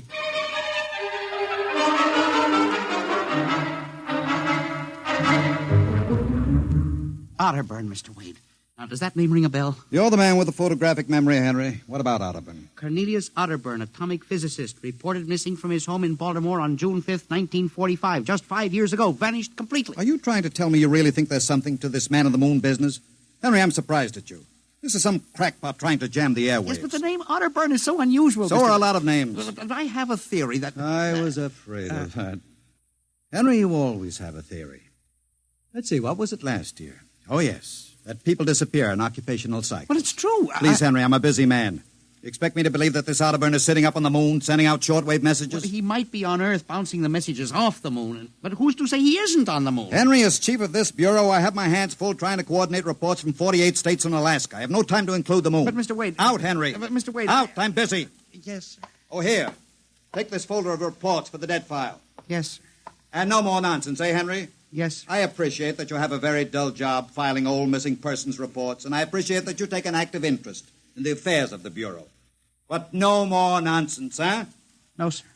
No more nonsense.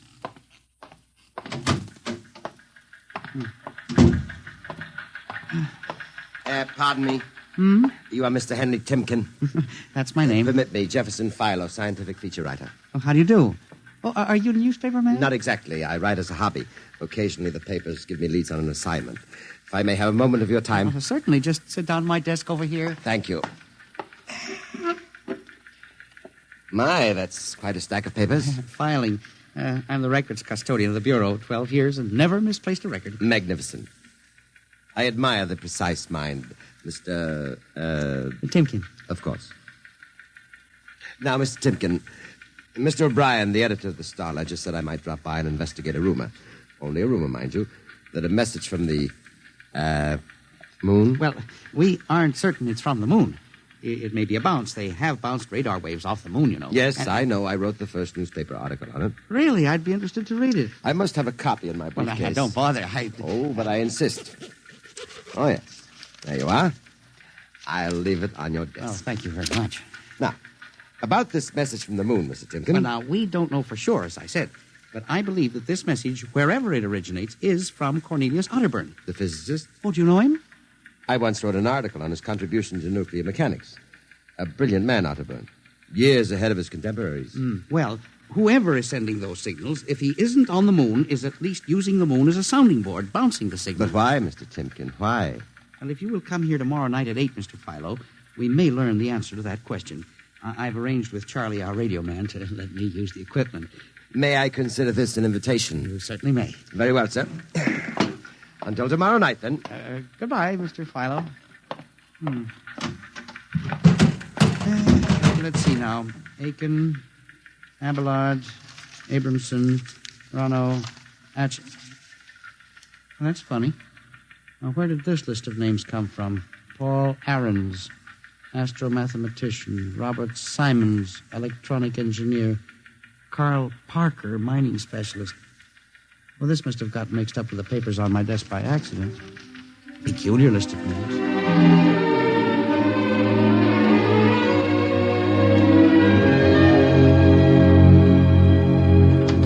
Oh, good morning, Charlie.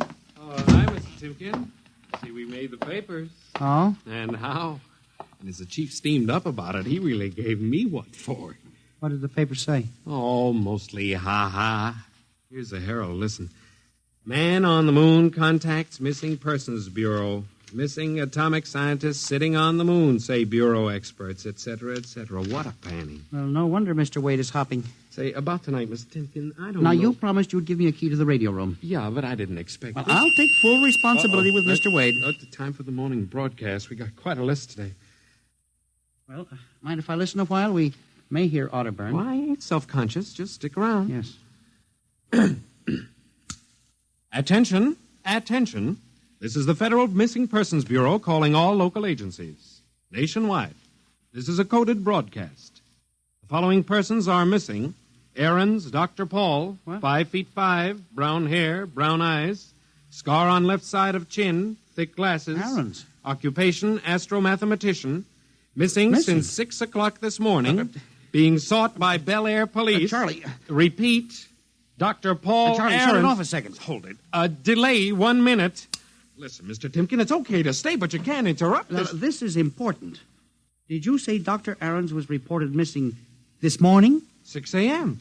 We got the report from Bel Air less than an hour ago. Are you certain, Charlie? Positive. What is this? Charlie, what's the next name on the list? Let's see. Simons, Robert, engineer. What? Came in less than 20 minutes ago. 20? Hey, what's the matter with you? You look like you've seen a ghost. It's nothing, Charlie, except that last night, quite by accident, someone left a list of names on my desk. And that list included the names of those 2 men who were reported missing within the last hour. What? Oh, that don't sound right to me. Well, it isn't right, Charlie. It leaves a big question to be answered. Who would make up a list of missing persons before they were missing, not after?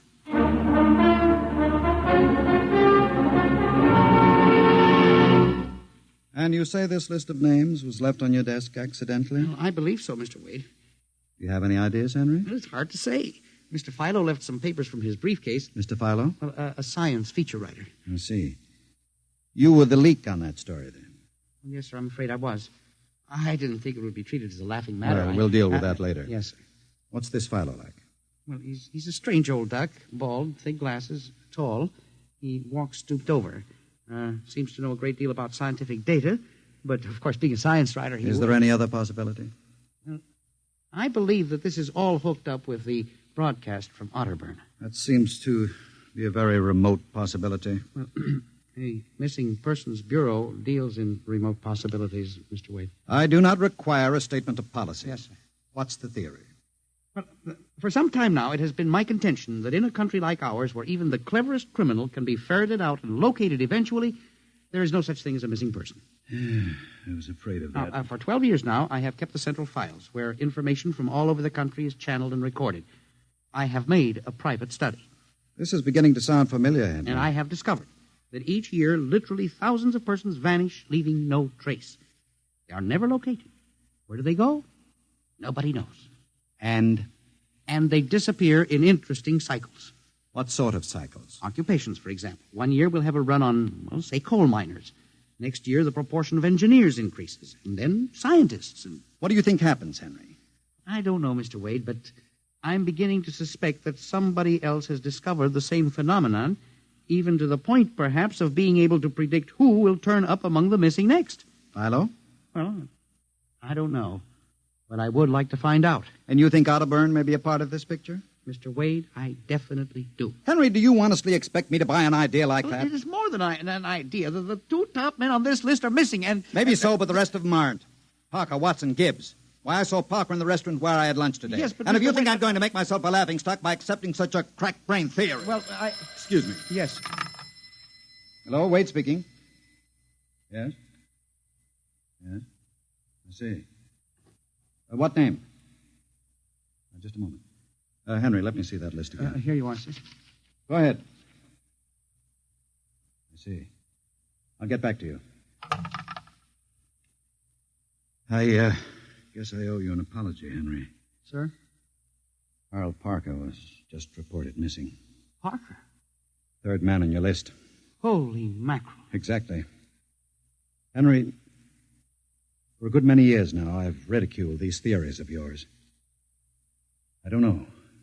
Perhaps I've underestimated you. Maybe this time you've really stumbled onto something. What do you intend to do, Mr. Wade? I don't know. I haven't thought it out yet. I was planning to listen for another broadcast tonight in the hope that Otterburn might try to contact us again. Good idea. I believe I'll join you. I also invited Mr. Philo, the feature writer. Oh? I'll be glad to meet him. I'm beginning to get interested in your Mr. Philo. Mr. Wade, you don't think... That he's mixed up in this? Yes, sir. I don't know, Henry. But it suddenly strikes me that we don't know very much about him, really.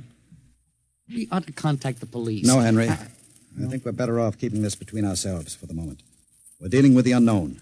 And in solving an equation for the X factor, it's often easier to limit the number of terms. You follow me?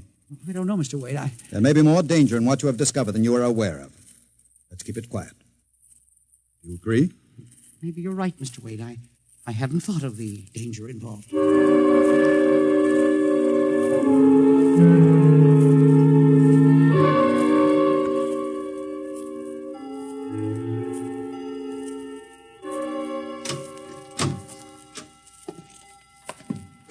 O'clock.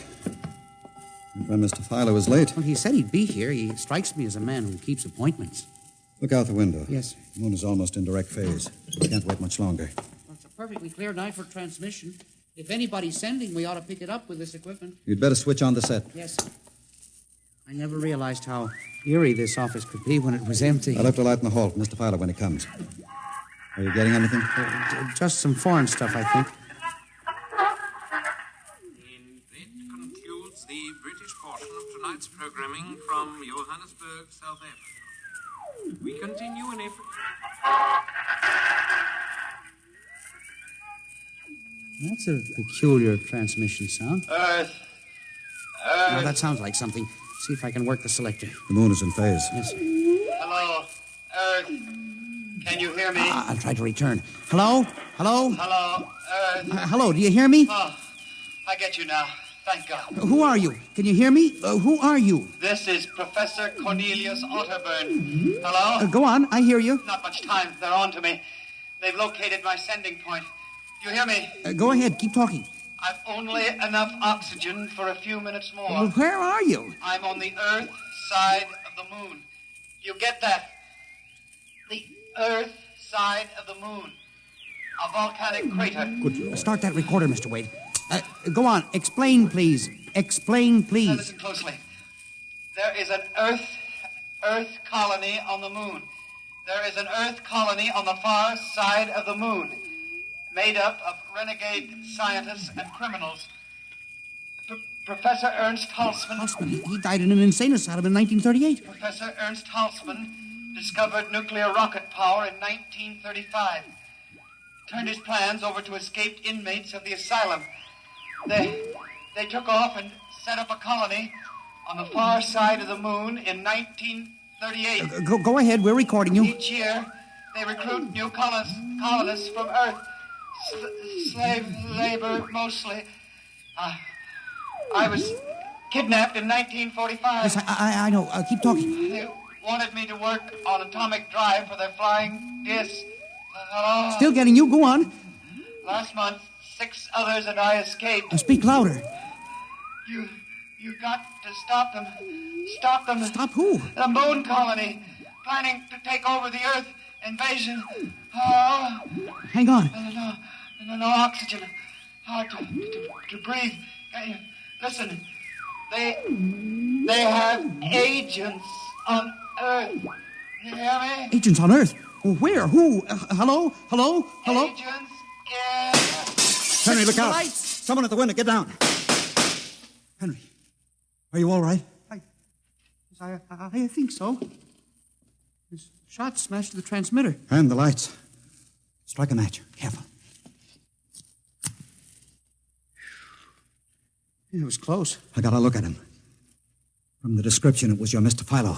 We got a recording anyway, but not the most important part of the message. Poor Otterburn, suffocating to death. Henry, we've got to get you out of here. He said they have agents. Philo was probably one of them. He'll be looking for you now, trying to kill you. But the police... Do you think the police would believe a fantastic story like this? People being kidnapped to the moon as slave labor? Moon colony planning an invasion of the Earth? But Henry, believe me, they'd trap us into straitjackets before we could finish. We've got to do something. We need time. Time to get through. You don't think my theory was bunk then? I know it wasn't, Henry. Right now, my only concern is for your safety. But we can't walk out of here. Philo's probably waiting. Listen, there's a service elevator that leads to the basement garage. Yeah? We can get down there. There are some delivery trucks parked there all night. We can probably get one started. The garage door's off the ramp, work from the inside. We'll start the mechanism and make a run for it. I don't know. I think if we call the police... By the time the police get here, we'll be dead. You think Philo will wait outside all night? Come on. That's an order. Okay. But what about the recording of Otterburn's notes? We'll leave that here in the safe in my office. They'll never get into that. Let's go. You buzz the elevator while I hide the recording.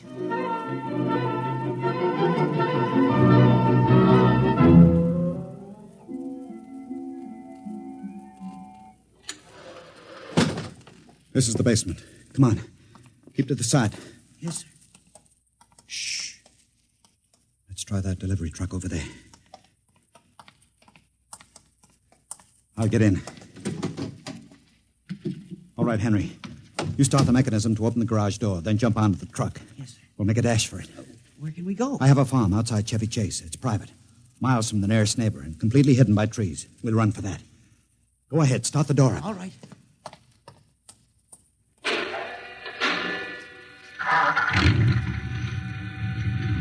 Quick. Jump in. There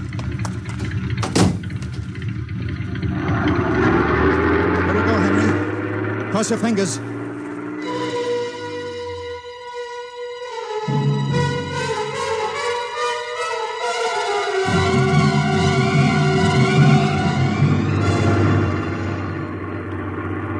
We made it out all right.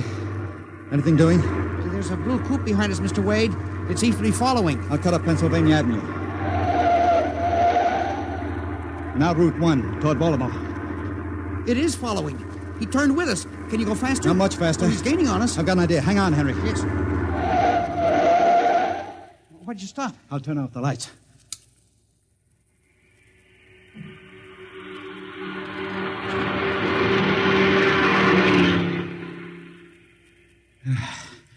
It worked.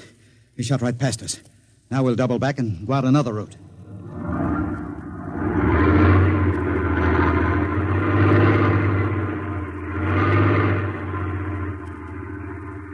Well, I don't see anything. I think we've lost him. Good. I think everything's going to be all right now. We can be at my farm in less than an hour.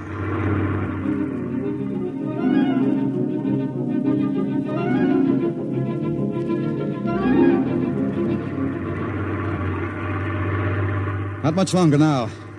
Is anyone behind us? I thought I saw the blue coupe again, but I was mistaken. Whew. This place is really out in the wilderness. We can stay here indefinitely till we'll figure out the next move. Now, just up this dirt road now. There's the house up ahead. You're not going toward it. No, I have a better idea. There's a big abandoned wheat silo on my grounds. It's down a hollow where it can't be seen except from the air. And even then, the oak tree's shielded. We'll hide you out there. Now, we leave the truck here. It'll never be seen. Come on. Yes. How did you ever find this place, Mr. Wade? I've always liked seclusion. I bought it about 12 years ago. Come up here in the summertime to get away from it all. There's the silo. It's certainly well hidden. There's a small door around the side. Come on. Be careful of those bushes. Yes. It's hard to see them in the dark. Do you suppose Philo will find us? I assure you, Henry, Mr. Fowler will never find us here. Not in a million years. Here's the door.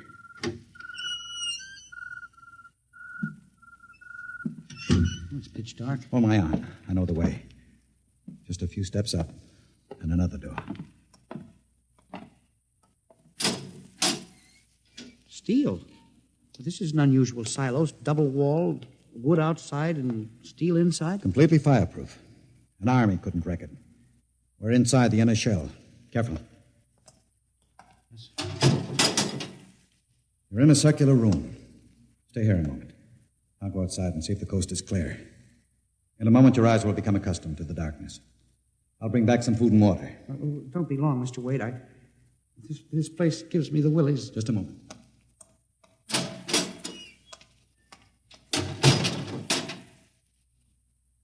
Mr. Wade. I swear I hear something. Mr. Wade. What's that? There is something. Good Lord. There's someone in here. It's locked. Oh, no. Mr. Wade! Mr. Wade, let me out! I'm not alone in here! Mr. Wade! This must be a light switch. Thank God. Oh, no. People. 10, 15, 20. Mr. Wade, help! Help! It will do you no good to shout, Henry. Mr. Wade, where are you? Outside. Speaking over the intercom. Mr. Wade, there are people in here. 15 or 20 of them. They're sitting like statues, just staring at me. They won't hurt you, Henry. What? They've all been drugged. They're even more helpless than you. But who are they? Permit me to introduce them, Henry, since they're currently unable to introduce themselves. The gentleman seated before you, the one with the scar, is Dr. Paul Ahrens, the astromathematician. Next to him is Mr. Robert Simons, electronic engineer. Names on the list. Yes, you're familiar with the rest. They've all been, shall we say, recruited for work with Professor Halsman's group on the moon. Moon? Then you're one of them. Of course. Oh, yes. There's one whose name was not on our list. If you'll turn around, Henry, you'll recognize the drugged form of your old friend, Mr. Philo. Philo? But I thought... That he was part of the conspiracy? No. On the contrary. His snooping made it necessary for us to include him. Yes, but the man in the window, the one who fired the shot... An agent of mine. The pilot of this ship. Ship? What ship? This silo is camouflaged for a rocket launching platform. In a moment, the roof will slide back for the rocket's takeoff. A rocket ship? In exactly 70 hours, you and your companions will join Professor Otterburn on the moon. But you can't do this to me. We have done it, Henry. No. You see, there was another name omitted in that list, which I carelessly mixed up with your papers. That of Henry Timken. No. Bon voyage. I won't let you do this. You can't. Please let me out. Let me out, please. This can't happen. Let me out. Let me out.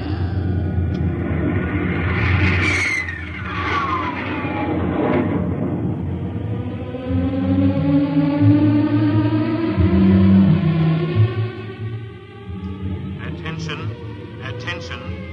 Missing since 8 o'clock last night, the following persons.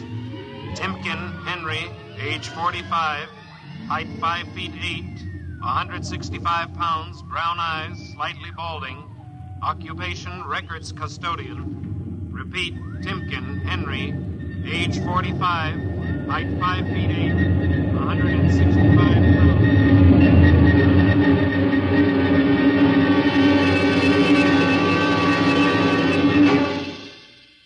In just a moment, a word about next week's adventure. Tonight, by transcription, X-1 has brought you The Man in the Moon, an original radio drama written by George Lefferts. Featured in the cast were Louis Van Rooten as Henry, Santos Ortega as the Chief, Ross Martin as Charlie, Sidney Smith as Otterburn, Bob Haig as Jake, Joe DeSantis as Philo, and Ed Latimer as O'Brien. Your announcer, Fred Collins. X-1 was directed by Fred Way and is an NBC Radio Network production.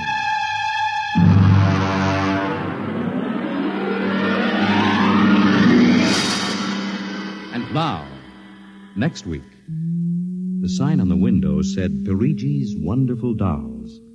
A woman and a child waited outside.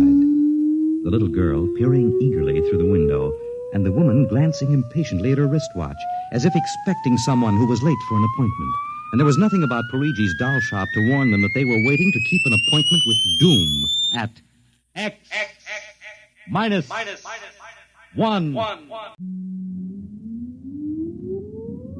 Countdown for blast off.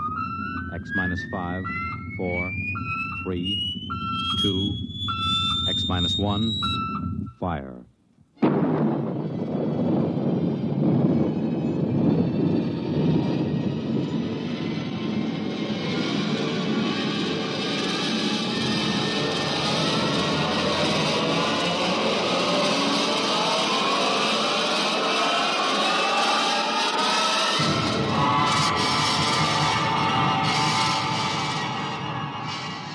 From the far horizons of the unknown come tales of new dimensions in time and space. These are stories of the future, adventures in which you'll live in a million, could be years, on 1,000 maybe worlds. The National Broadcasting Company, in cooperation with Galaxy Science Fiction Magazine, presents X-1.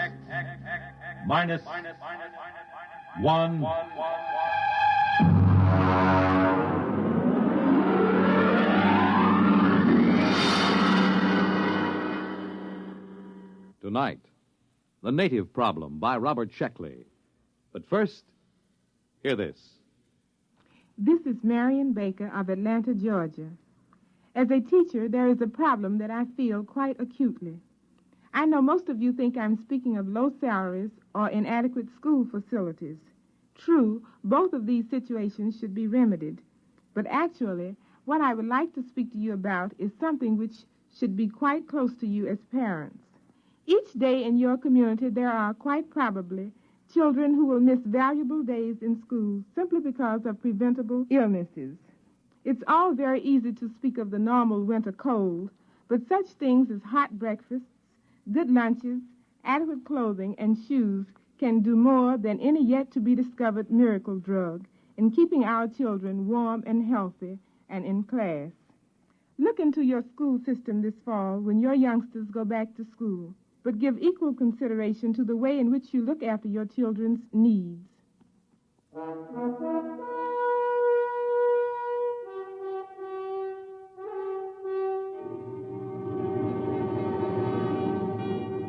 Now, X-1, and tonight's story, The Native Problem. To begin with, my name is Edward Danton. I've always been a misfit. Oh, that's all right. I'm not sensitive about it. In fact, I've grown rather proud of it. I just don't fit in the modern 22nd century world. There was no place in all of New York City, from Norfolk to Bangor, where I felt at home. And it was the same in every other great city complex on Earth. In school, I took such elementary subjects as group acculturation, sibling fit, values recognition, and folkways judgment. There was only one thing to do. As practically every misfit in the past century had done, I decided to migrate to deep space and find a place where I could call my soul my own.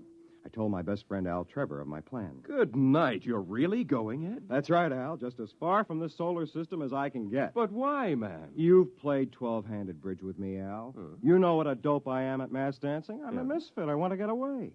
And it's not like in the days when the ships used the old Michelson drive. With these new GM subspatial torque converters where we can travel in a matter of months what used to take them 30 or 40 years. Well, I hate to see you go. One more thing, Al. I'm going to give you my breeding certificate.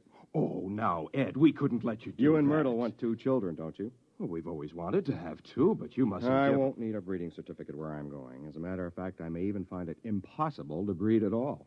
Well, that could be rather frustrating, old man. Well, maybe after a while I'll find a girl pioneer. In the meantime, there's always sublimation. True. What substitute have you selected? Vegetable gardening.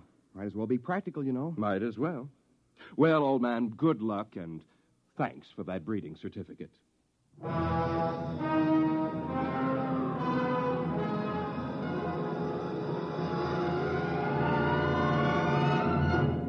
The next day, I took off for the stars in a government ship. The spot I picked was out in what they call the New Territories. The planet I finally settled for was ideal. A calm, watery place dotted with fertile islands, blessed with a mild, uniform climate, and absolutely uninhabited. When they left me there, I took formal possession and christened the place New Tahiti, for obvious reasons. At first, it was fine. I was busy exploring, growing vegetables, and building a shelter. After that, though, time began to drag. I had to do something. But what? I was marooned on this deserted planet, and it might be years before another Earthship would land here. And then, miraculously, it happened. A ship came out of the skies and headed for a landing on my own private island. It was an ancient Michelson drive job, battered and scored, but bearing a proud legend painted on its nose. The Hutter people, it read. When the ship landed on the beach, I ran out to meet it, forgetting that I must have looked more like a naked savage than a fellow Earthman. Hey, there in the ship! Stop where you are! Welcome to New Tahiti. Boy, am I glad to see you folks. What's the latest news from... Stand back there. Take another step and I'll shoot. What, is something wrong? What's your name? Edward Danton. What's yours? Simeon Smith, military commander of the Hutter people. And this is Jedediah Franker, my second in command. How come you speak English, boy? Me? Why, I've always spoken English. Where are the others? Where are they hiding? There aren't any others. Just me. I see. Father, can't we come out now? No, get back in the ship, Anita. Then I'll watch from here. Say, she's pretty. Your daughter? Huh. What do you think, Simeon? It's what I expected. Ingratiating, fawning, undoubtedly treacherous. Yeah. His people won't show themselves, you notice? Probably waiting in ambush. I think an object lesson is in order. Right. Put the fear of civilization into them. Hey, don't point that gun at me. Father, no, he hasn't done anything yet. This way the others will know we mean business. It isn't right. right. Let him have it, Jedediah. No, wait! Wait! Hey! He's running for the woods. Shoot him, Jedediah. Okay. Shoot him. We've got to teach these savages who's boss.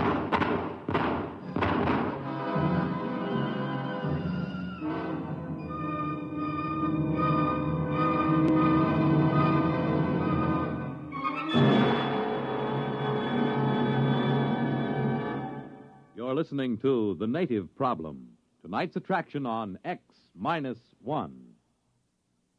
Friends, for as many years as any of us can remember, the sadness that polio has brought to so many homes has been almost unparalleled. But a greater sadness than this lies ahead for any who may from now on catch polio, because it may be due to carelessness. Vaccination against polio, the well-known Salk shots, is more than 75% effective. And it's due to such vaccination that there was a drop of 47% in polio cases last year. 5 million have had as much as one shot of the vaccine. And please remember that while the first and second shots are helpful, the third shot is necessary for maximum protection. Now, there's plenty of vaccine, and the doctors are anxious to cooperate. Remember, the end of polio is at hand, but it takes 3 visits to the doctor to lick it. Can you afford not to go?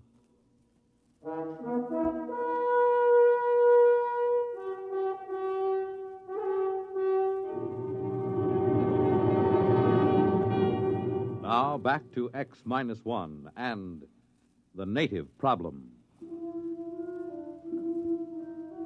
I was just plain lucky to get back to the friendly cover of the forest without stopping a bullet. It was obvious these people were too jumpy just then to listen to reason and believe me when I told them that I was not a native, that I was all alone here. I decided to wait a while. About dusk, I crept through the woods to get as near their ship as I could without being seen. They had come out of their ship. There were several dozen men and women, and a few children. They were grouped around a campfire eating. On the edges of the group were several armed men looking toward the woods with apprehension. I watched while their leader, Simeon, stepped into the circle of firelight to address them. I could hear everything he said plainly.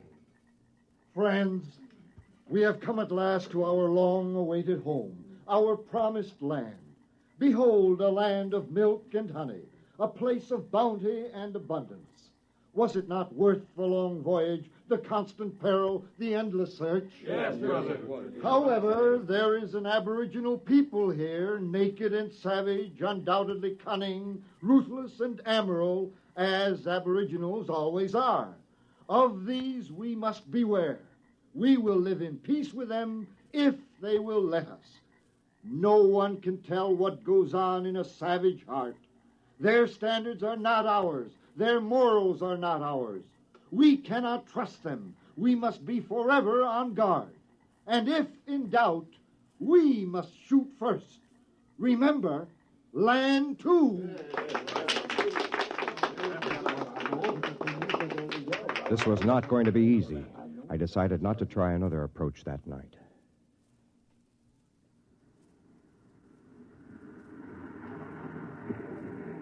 The next morning, as they were bustling about unloading their spaceship, I walked down to the beach and headed straight for them with my hands held out to show them that they were empty.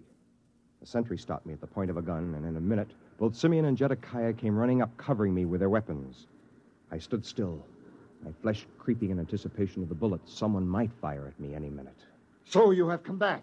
I'd like to explain. I am the leader of these people. I am the big chief fella. You, big fella chief, your people? There's no need to talk that way. I told you yesterday. I have no people. There's just me. I speak English. Unless you're honest with me, you're going to regret it. Now, where's your tribe? I'm an Earthman. Are you deaf? Can't you tell by the way I talk? Now, listen, you... Excuse me, Simeon. I don't believe I have met your friend. Professor Baker, this savage here claims to be an Earthman. Oh? You are an Earthman? That's right. My name is Edward Danton. Only a few months ago, I left Earth on a spaceship. How was it powered? By a GM subspatial torque converter. What do you think, Professor? It's amazing. Truly amazing. His grasp of colloquial English bespeaks a fairly high level of intelligence, which points up a phenomenon frequently met with in savage societies, namely, an unusually well-developed power of mimicry. Our friend Dante, as his original uncorrupted name must have been, will probably be able to tell us many tribal legends and myths. Oh, come off it, Professor. I'm an Earthman. No, my poor friend, you are not. Obviously, you have met an Earthman. Some trader, I dare say, stopping for repairs. We saw signs that a spaceship once landed here, Professor. Oh, confirmation of my hypothesis. That was the government ship that dropped me off here. It is interesting to note how his almost plausible story lapses into myth at various crucial points. He claims this ship was powered by a GM subspatial torque converter.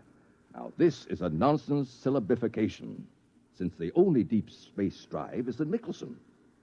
He also claims that the journey from Earth was made in a matter of months, since his untutored mind cannot conceive of a journey lasting for years. Yet we know that no space drive, even theoretically, can reach here from Earth in less than 30 or 40 years. Then GM must have been developed after you left Earth.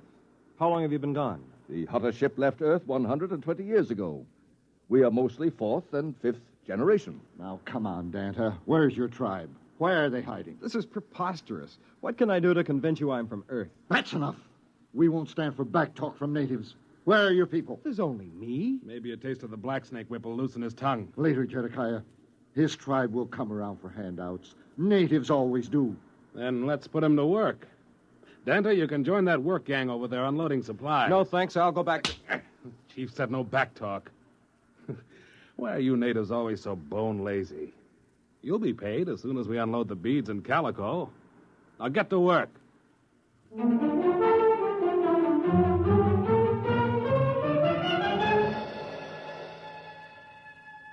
What could I do? I joined the work gang and unloaded the ship. By late afternoon, we had finished. I sneaked off to sit beside a mountain spring near the ship. In a few minutes, Anita, the pretty girl I had noticed the day before, came and sat beside me. Hello, Danta. Anita, do you think I'm a native? What else can I think? Everyone knows how fast a spaceship can travel. Times have changed since your people left Earth. By the way, they weren't in space all that time, were they? No, they originally settled on a planet called Land 2. But there was a native rebellion. We barely managed to escape. In that case, I can understand why they're so nervous about aboriginals. Oh, but don't worry, Dada. Things will be better when the council takes over. Who are they? A council of elders. They're men of goodwill who detest violence. And if you and your people are really peaceable... I haven't any people. Yes, I know. But if you and your people are really peaceable, you're sure to prosper under the rule of the elders.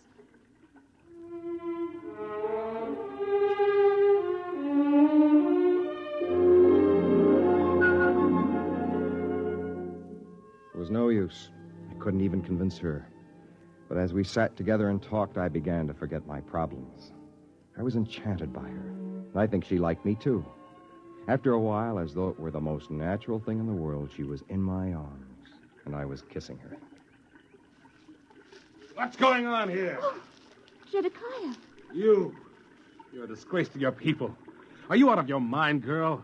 You can't mess around with a dirty native and keep your self-respect. Now, just a minute, you... Shut up!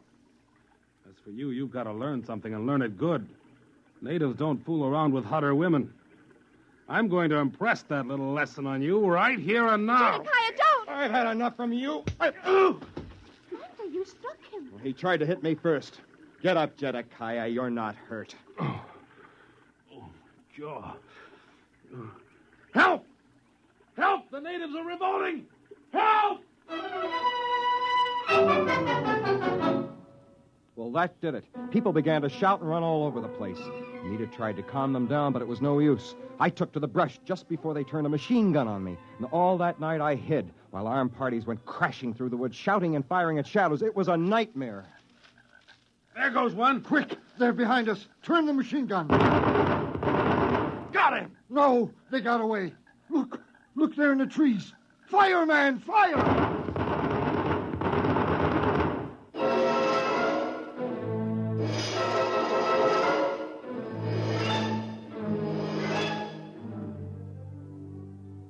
It was like that all night long. By morning, I was exhausted, and so were they. I hid in the jungle and waited. I don't know what for. And then, along about the middle of the day, I saw Anita. I thought she was alone at first, and I knew she was looking for me. I stepped out in the trail in front of her. Oh, it's you, Danta. Anita, There are men back there. It's all right. They won't harm you. They came to guard me. Danta, are you all right? Guard you from me? They don't know you as I do. At the council meeting today, I told them the truth. You did? I told them the fight wasn't your fault. I told him you were only defending yourself. And Jedekiah lied. No pack of natives attacked him. It was only you. And I told him this. At last. Did they believe you? Oh, yes. I explained that the native attack came later. Native attack? Now, look, there wasn't any attack, Anita. There couldn't be. There aren't any natives.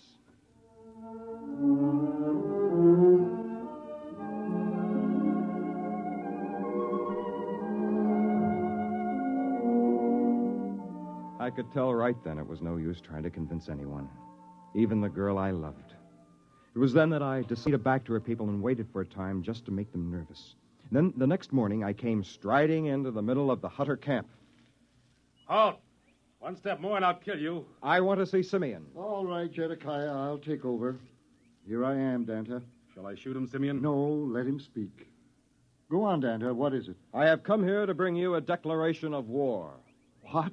I'll kill him now. What is it? What happened? Oh, Danta, what is it? It's war. But I begged with you to bring peace to your people. They wouldn't listen. It's war. All the tribes are gathering from every outlying island. How many are there? Many thousands, 50 or 60. We will fight to the death. Danta, wait. Surely we can reach an agreement. Why shed all this blood? There is a way. I thought so. What do you want? Equal rights. Yes. What else? That is all. Except, naturally, an alliance between the ruling clan of the Hutters and the ruling clan of New Tahiti. In short, a marriage. Never. We'll fight, even though we're wiped out. We can't. We wouldn't have a chance. Accept, Father. Accept before it's too late. How can I accept? Where could I find a Hutter woman who would sacrifice herself for a marriage like that? Why don't you ask me?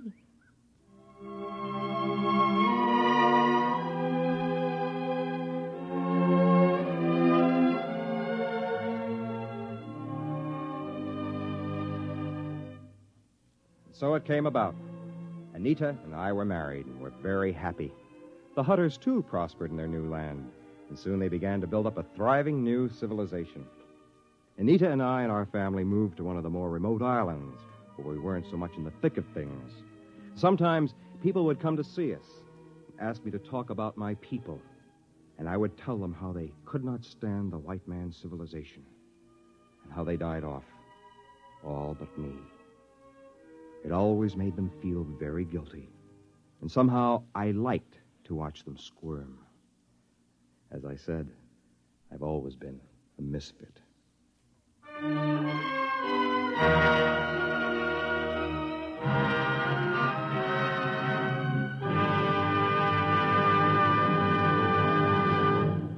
Fred Collins again. I'll have another word about X-1 in a moment.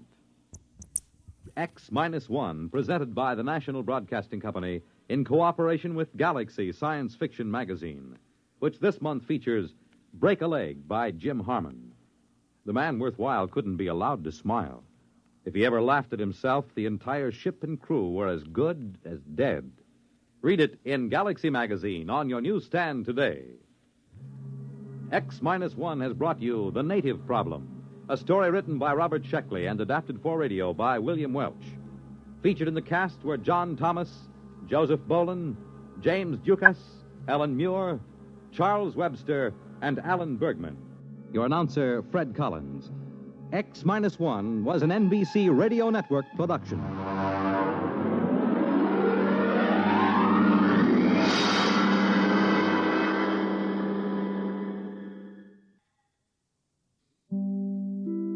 In just a moment, X-1. But first... There it is again. Say it with music. Your invitation to 2 full hours of the best live music weekday mornings on NBC Bandstand. This week, Ralph Flanagan's group, plus Russ Morgan and his orchestra, bring you mellow and relaxing tunes. But don't get too relaxed, because the 4 lads are back again as Messrs. Music. And Bert Parks, your bandstand MC, keeps you smiling between numbers. It's a great show live all this week on NBC Bandstand. And now, stay tuned for X-1 on NBC.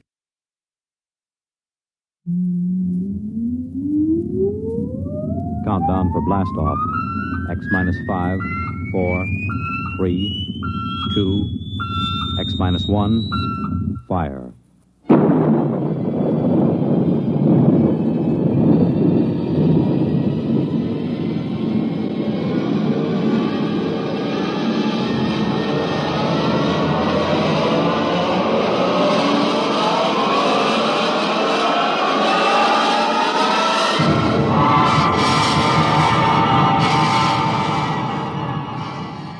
From the far horizons of the unknown come transcribed tales of new dimensions in time and space.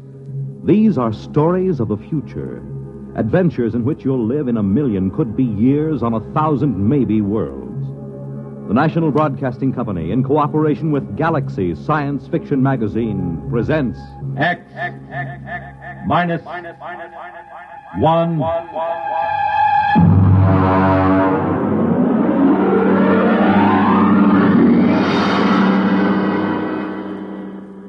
Tonight, a story by Frederick Pohl, Tunnel Under the World.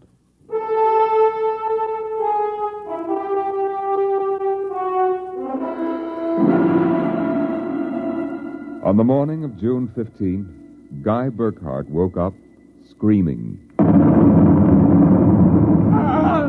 It was more real than any dream he'd ever had in his life. He could still hear and feel that sharp, metal-ripping explosion, that searing wave of heat. He sat up. Mary, where are you? Guy, what's wrong? You're trembling. Where were you? In the kitchen cooking breakfast. What is it? Oh, a dream, I guess. An explosion. Did you say an explosion? Yes. That's the dream I had. What?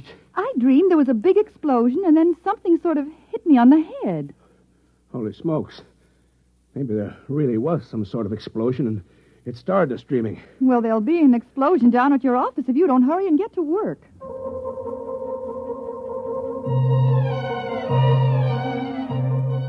Coming in on the bus, Burkhart watched to see if there was any evidence of an explosion. There wasn't. If anything, the town looked better than ever. The only thing that seemed strange to him was the fact that none of the usual crowd was on the bus. He was a little relieved when he did see his old pal, Henry Swanson. Excuse me. Henry. You pardon me, sir, please. Henry, what's the matter with you? It's me, Guy Burkhart. Burkhart? Sorry, I don't believe we've met. What? Henry, for Pete's sake, it's me. If you'll excuse me, this is my stop. Well, how do you like that?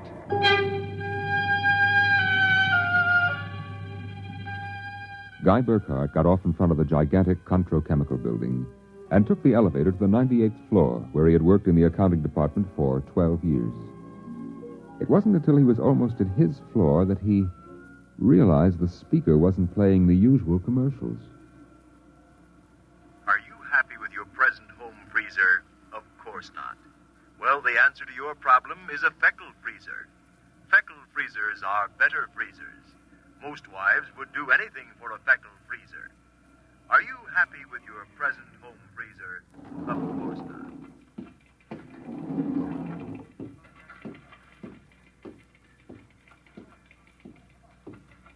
Good morning, Miss Horn. Good morning, Mr. Burkhart. A new hairdo, I see. Well, yes. Do you like it? Makes a lot of difference in your appearance. Is Mr. Barth in? Why, no, sir. He had an appointment with Mr. Dorchin at the advertising agency. Today? But today's the 15th of June. He has to sign the quarterly statement. He said he wouldn't be in. That's mighty peculiar. Yes, sir. Oh, by the way, Miss Horn, what the devil is a Feckle freezer? A Feckle freezer? There's some new copy on the elevator commercial. Dorchin must have landed another account. Feckle freezers. I really don't know, Mr. Burkhart. It's a funny day. Can't quite put my finger on it. There's something strange going on. He couldn't shake the thought out of his mind. It persisted all through the day and through dinner. He was still brooding as he and Mary got ready for bed. I guess I'll get a good night's sleep. Coming? I think I'll sit up and read for a while. All right, dear. Good night. Good night, dear.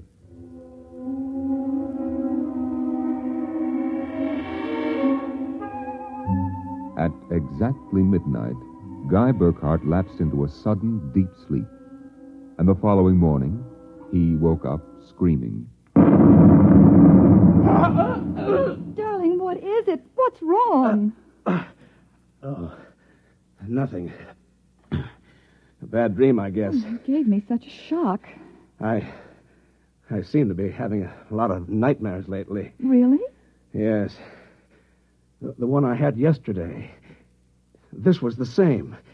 A big explosion and then nothing. You had a dream yesterday? Of course I did. You had the same sort of dream. I? Oh, Guy, you're mistaken. I don't remember dreaming. Mary, you told me. Guy, you're mistaken. But, Mary... Maybe you dreamed I had a dream. Maybe... Yes. I might have done that, I suppose. Everything did seem sort of strange yesterday. That's probably it. You'd better get dressed, dear. Today's the 15th, and that's when the quarterly statement... 15th? Yes. Well, then, there must have been a dream. Because yesterday was the 15th.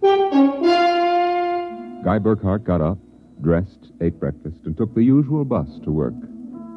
Once again, everything seemed even brighter and newer than usual. Once again, he was puzzled when he noticed none of the old crowd on the bus. Pardon me, please. Look, don't shout so. Oh, Henry, good morning. Morning. Don't you recognize your neighbors? I don't believe we've met. Henry, it's me, Guy Burkhart. What's going on? I'm sure I don't know, sir. For God's sake, don't talk to me. What is it? Are you being followed or something? Don't you know? I was sure you remembered. Remembered what? I can't talk. This is my stop, so will you please excuse me? Henry! Henry, for Pete's sake! As in yesterday's dream, Guy Burkhart got off at his stop and took the elevator to the 98th floor. The speaker in the elevator purred a new commercial this time. Marlin cigarettes. They're sanitized. Does your present cigarette make your throat feel raspy and unpleasant? Marlin cigarettes contain a miraculous new drug which actually gives you the sensation of smooth, creamy smoke. Marlin cigarettes. Marlin cigarettes. Marlin cigarettes. He walked down the marble corridor to his office. Good morning, Mr. Burkhart. Good morning, Miss Horn. Do you like my new hairdo? Why, yes. Is Mr. Barth in? No, sir. He had an Appointment with Mr. Dorchin at the agency. I know. You know? I guessed it anyway. And today's the 15th of June, and he won't be here to sign the quarterly statement. And I'm going nuts. Let me have a cigarette, will you? Yes, sir. Try one of these. They're Marlin. I never heard of Marlins before today. What are we? A bunch of guinea pigs for Dorchin's new advertising accounts? Is something wrong, Mr. Burkhart? Wrong? Perish the thought, Miss Horn. Perish the thought. Hello? This is Swanson. Henry Swanson. What is it? Do you remember? Remember what? Just remember. Listen, Henry, let's stop playing games. Yesterday, either I was dreaming or you snubbed me on the bus. Today, the same thing happens. You do remember, thank heavens. I thought so when I saw you, but I couldn't be sure. What is it you want? Listen, tomorrow morning, when I get off the bus, you get off with me. But be casual. They may be watching. Who may be watching? Swanson.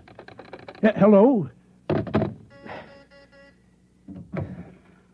You bought it, Mr. Burkhart?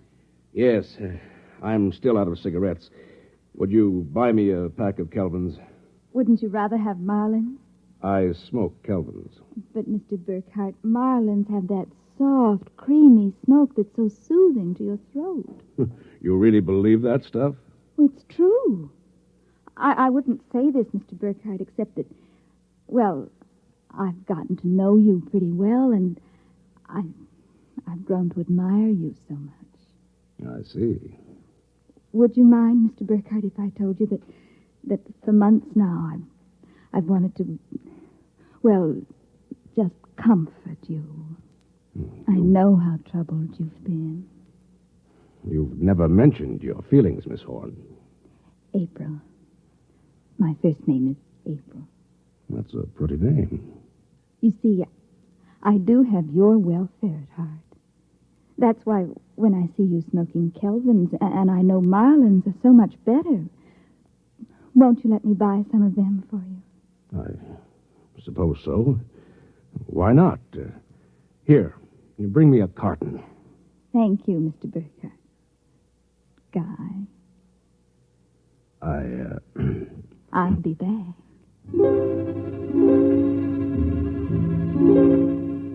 There was something wrong, something definitely peculiar about what was happening. The call from Henry Swanson, the strange behavior of this secretary, Miss Horn, these new products, the dream. Guy Burkhardt went home that night feeling like a man in a nightmare. That you, dear? Yes, me. Have a good day. Fair. Oh, before you sit down, would you go down the cellar and put in a new fuse? The switch in the hall closet blew out, and I shut it off. Okay. Supper will be ready in a minute, so don't start fooling around with that old boat hull you've been building. I won't.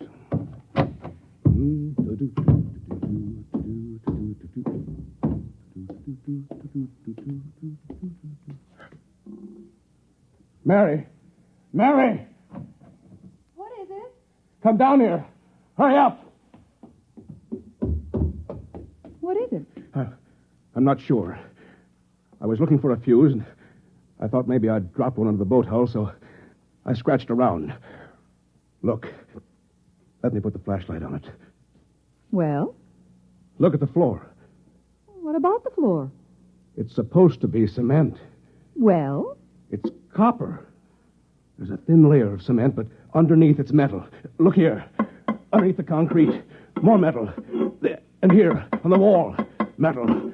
Metal under the floor, behind the walls, every place. Well, I don't really understand. Mary, I know this sounds crazy, but somebody, for reasons I can't begin to guess, has taken this house and replaced it with a clever imitation. Guy. I know it sounds insane, but take a look. That bracing on the beams. That isn't the bracing that was always there. Oh, you're imagining. I am not imagining. Mary, I want to look around for a little more. Well, your dinner will be ready. Save it for me. There are a couple of things I have to figure out.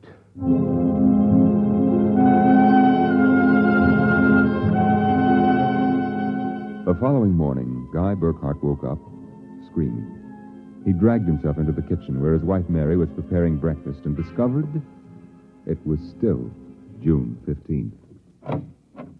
Mary, listen. Guy, what is it? You're trembling. Mary, the dream. Dream? About the explosion. The same one we've been having. We? I didn't dream about any explosion. You did. Why are you covering up? Covering up, Guy? What's happened to you? It happened. It happened. What? Where's the morning paper? Where is it? Outside the door, I guess. June 15th. Well, you'd better hurry. Today's the day Mr. Barth fills out the quarterly tax return. No, it isn't. What? He won't be there. He'll be at a meeting with the head of the advertising agency. Mr. Dorchin? He'll be there, and Miss Horn will have a new hairdo. And the elevator will be selling some new product. And Swanson... What about Swanson? Swanson.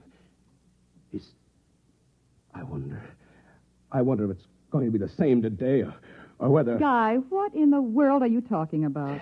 Nothing. Where's my coat? You haven't had breakfast. I don't want to miss my bus. I'll see you tonight. Guy Burkhardt got on his bus.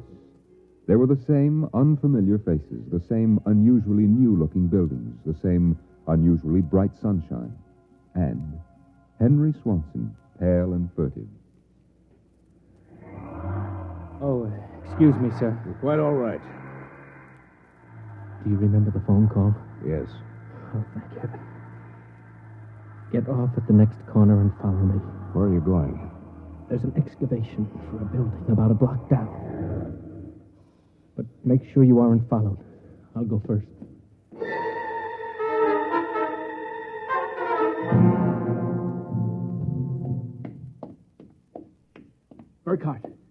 Burkhardt, here behind the fence.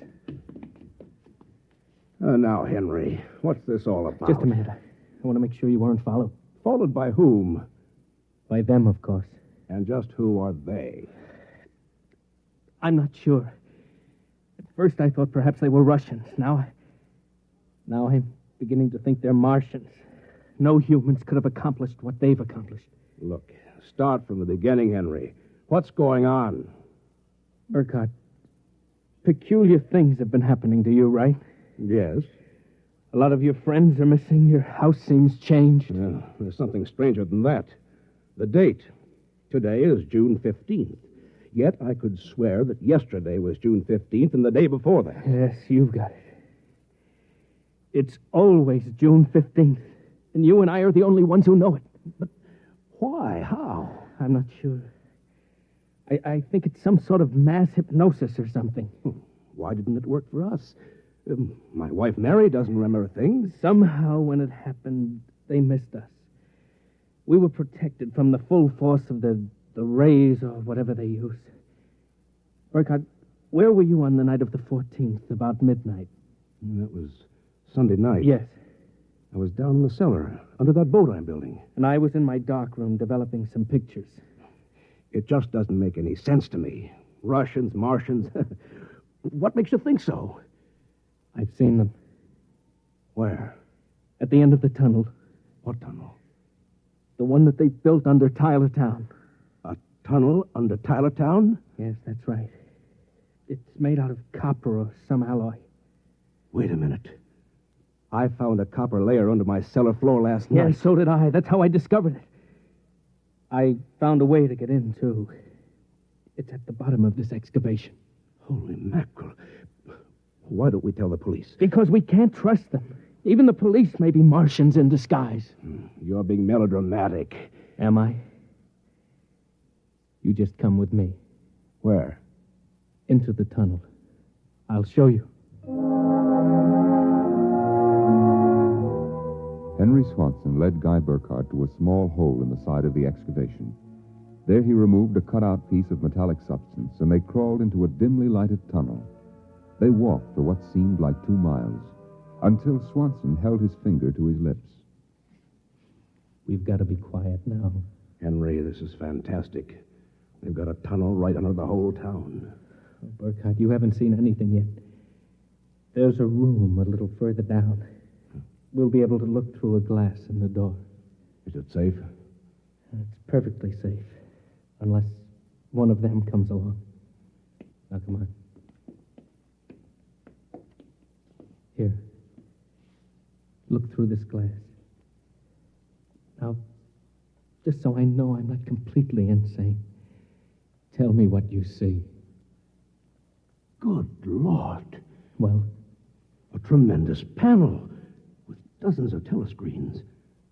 And in front of each, a servo robot. They seem to be computing something. Yes.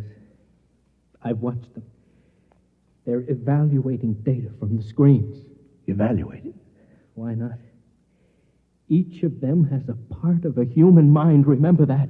It's against the law to transfer an evaluating circuit from a human brain to a robot. Burkhardt, whoever is conducting this monstrous experiment is operating far outside the law.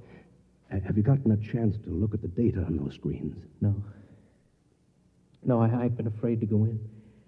There might be a warning circuit somewhere. If we knew what those robots were working on, we could go to the authorities. Well, I'll risk it if you will. It's worth a chance. We're lost anyway. Okay. Open the door.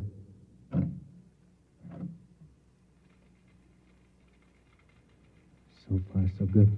Come on. Let's take a look at that data.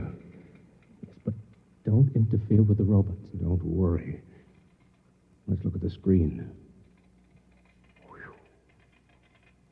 Listen to this. Tests in the 47K12 group with Marlin cigarettes pulled 80% using the soft feminine approach. Indications are that an extension of this approach would sell at least 70% nationwide. On the Feckle freezers, the direct elevator pitch pulled only 10%. This should be abandoned and a new series of high persuasion elements introduced. Henry, do you know what this means? I haven't the faintest idea. I don't blame you. It's crazy, but it fits the facts when I think about it. Do you know who's behind this? Martians. Not Martians, Henry. Advertising men. What?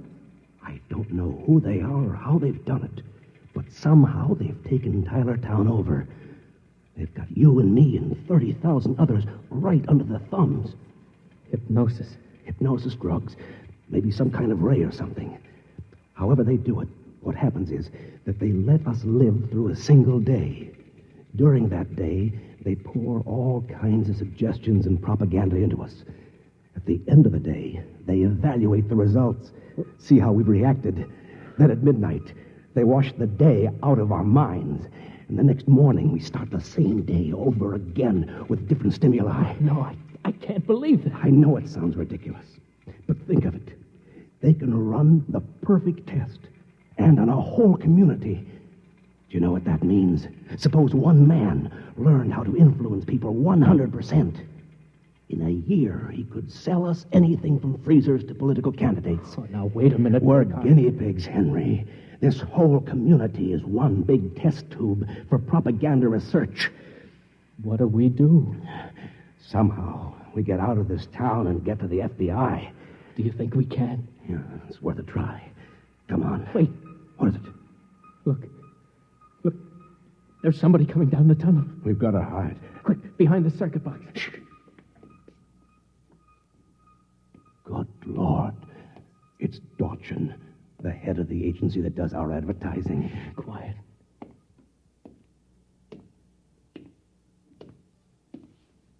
All right, Burkhardt, come out. We know you're in this room. Miss Horn has informed us that you remember. I must warn you, it's useless to buck us. Come out peacefully and let our maintenance crew adjust you properly so you don't remember from one experiment to the next. It'll be quite painless. If you don't come out peacefully, we'll have to get you. Henry, take this wrench. When I give the word, jump him. He may be armed. We've nothing to lose. Very well. I'm coming after you. Now!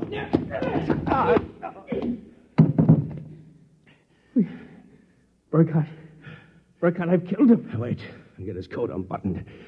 Maybe his heart is still beating. Henry. What is it? What's wrong? Look, underneath his coat.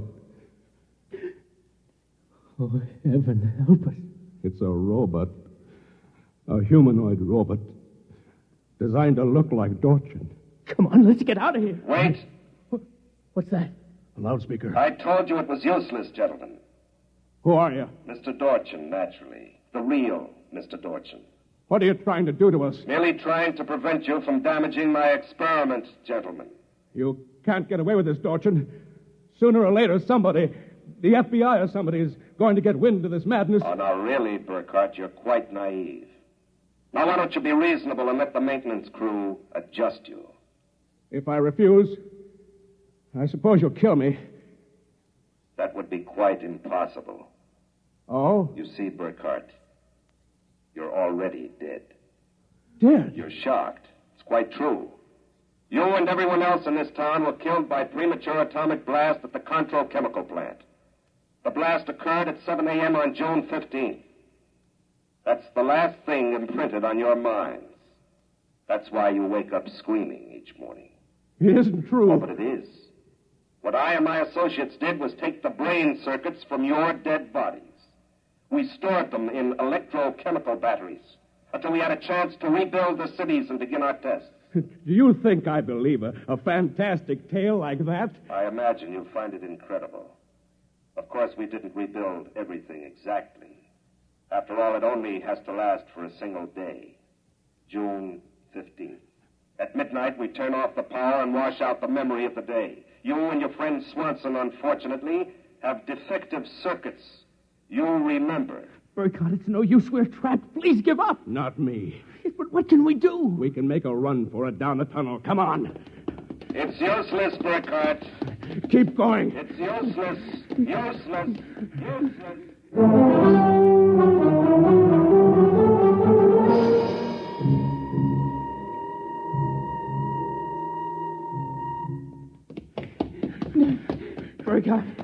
Burkhardt, it's no use. You go ahead. I'm finished. Look, we're almost at the end of the tunnel. I can see a door. Here, I'll help you. I can't. Just a little further. No. Now, here. This door is open. It opens. Oh, no. I don't believe it. I can't run anymore. Come on. Sorry. You go ahead. I'm finished. Look, we're almost at the end of the tunnel. They were I can see a standing door. on a ledge with smooth, I'll help you. finished I metal. can't. Just At a their little feet, the ledge further. dropped away into a chasm so deep Now, they could here. not see the bottom. This door is open. Beyond was only a glare so bright that their eyes could not stand to look into it.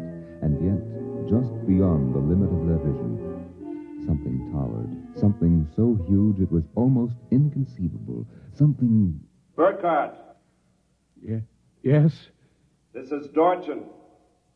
Now, do you understand why it's useless? The great looming figure moved closer. It seemed to take shape now, and yet it was so gigantic as to be unbelievable. It came closer. The glare was partially blocked, and then Guy Burkhardt knew that the towering shape was none other than Dorchin himself. You see how I did it, Burkhardt? I took your brain circuits and had them reduced so they could be transferred to tiny humanoid mannequins. That's what you are, Burkhardt. A tiny miniature of yourself. And this city, this whole experiment I'm conducting, is built on a tabletop. It was the morning of June 15th, and Guy Burkhardt woke up screaming. You have just heard X-1, presented by the National Broadcasting Company in cooperation with Galaxy Science Fiction Magazine, which this month features Man of Distinction by Michael Shara. Being completely unique in this world is not only a mathematical impossibility, it is also a matter of pride. Galaxy Magazine, on your newsstand today. Tonight, by transcription, X-1 has brought you The Tunnel Under the World, a story from the pages of Galaxy written by Frederick Pohl and adapted for radio by George Lefferts. Featured in the cast were Norman Rose, Dean Almquist, Amy Siddell, Elaine Rost, Bob Hastings, Ken Rapif, and Larry Haynes. Your announcer, Fred Collins. X-1 was directed by Scott Buckley and is an NBC Radio Network production.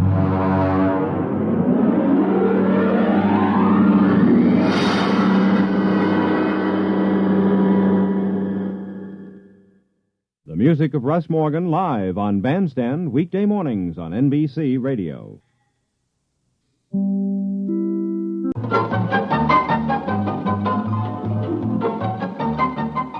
This is Nightline, your open door to people and places, and this is Walter O'Keefe. Nightline invites you to listen in on NBC's award-winning science fiction series X-1.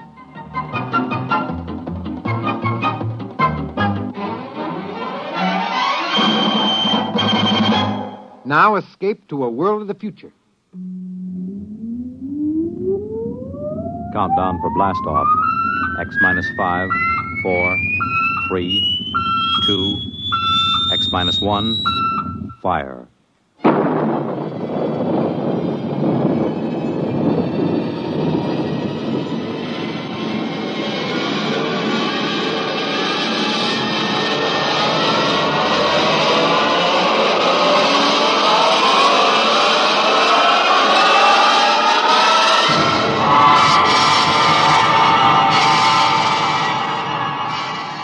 From the far horizons of the unknown come tales of new dimensions in time and space. These are stories of the future, adventures in which you'll live in a million could-be years on 1,000 maybe worlds. The National Broadcasting Company, in cooperation with Galaxy Science Fiction Magazine, presents X-1.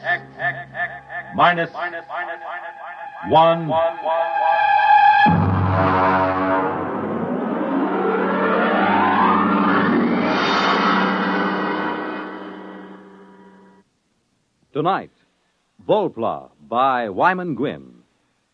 But first, hear this. Hello, I'm Dorothy Olson, singing schoolteacher on NBC's big weekday musical show, Bandstand. But right now, I'd like to talk to you parents. I'd like to ask you a few questions as you're getting ready to send your youngsters back to school. Are you helping your child get the most out of his school? Do Do you make his home conditions favorable enough for him to do his homework? Do you show an interest in his schoolwork? Remember, your child's success in school and later on in life depends to a large degree on your attitude towards his schooling today. And there's another important thing. Everyone needs a good send-off in the morning, and that goes for children, too. Be sure your children have a substantial breakfast and a cheery goodbye before they head for school each day. Remember, you can't expect your child to do it all himself. Encourage him in his schooling, both in your attitude and in your actions as he goes back to school this fall.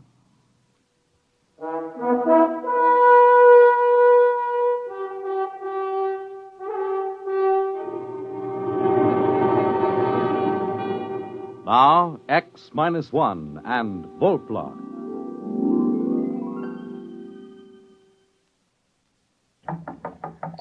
Lunch, dear. Oh, I'll be right there. Come on, you old hermit. I have a buffet on the terrace. I'm coming.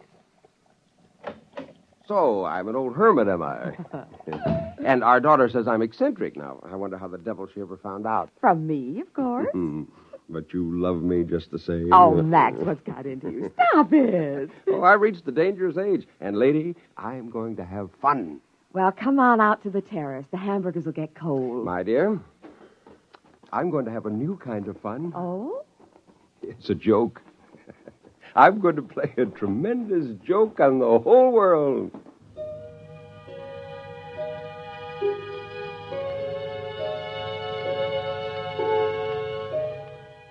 I had been working for this moment for 10 years, and now, Volplas, 3 of them, a male and 2 females. I had called them Volplas since that day 10 years ago when I got the idea of creating a flying mutant, which I would teach to feed, play, and talk. Now I was almost ready to play my joke on the world. After lunch, when I returned to the lab, the Volplas were moving about on the mattress where I'd placed them, and the male was trying to stand. They were about 28 inches high. Except for the face, chest, and belly, the Volplas were covered with a soft, almost golden down. The skin was pink. Upon his head and across his shoulders, the male had a shock of fur as soft as a chinchilla. The cranium was in the same proportion to the body as it is in the human. And they were shockingly human-eyed. When the male spread his arms, the span was 48 inches. I held his arms out and tried to tease the spars open. These spars turned backward and ran alongside the wrist almost to the elbow. Powerful wrist muscles could snap them outward and forward. Suddenly, as I teased the male Volpla, this happened. The spars shot outward, adding 9 inches to each side of a span. The lateral skin, that had until now been resting in folds, was tightened into a golden plane that stretched from the tip of the spar to his waist. A true gliding plane, perhaps even a soaring plane. By 4 o'clock that afternoon, they were ready for their first solid food. Come on now, here, hold the cup. That's the way. Hold the cup. Oh, you're a beauty. You're all beauties. No, come on. Hey, don't climb on my back. No, don't. Now, stop. Oh, that's better. Oh, hello, pretty one. Hello. Hello. So that's the way it's going to be, eh? Hello. Hello. Wonderful. Oh, you have no idea what I have in store for you, my dears. I will teach you a language. Perhaps English, a simple basic English. You will have your own crafts, and you'll live in small tree houses, and I'll teach you legends that you came from the stars, that you watch the red men and the white men, and you listen to their speech. And when you're able to take care of yourselves, I'll turn you loose. There'll be Volpla colonies up and down the coast before anyone suspects. And then, my dear, one day, somebody will see a Volpla, and the scientists will observe them. Then the legends will come. Isn't that funny? Don't you think that's terribly funny? Funny.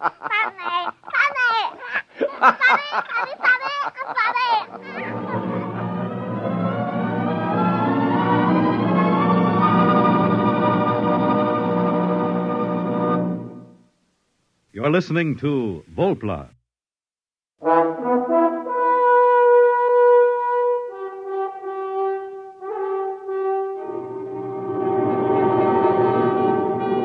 Now back to X-1 and Act 2 of Volpla.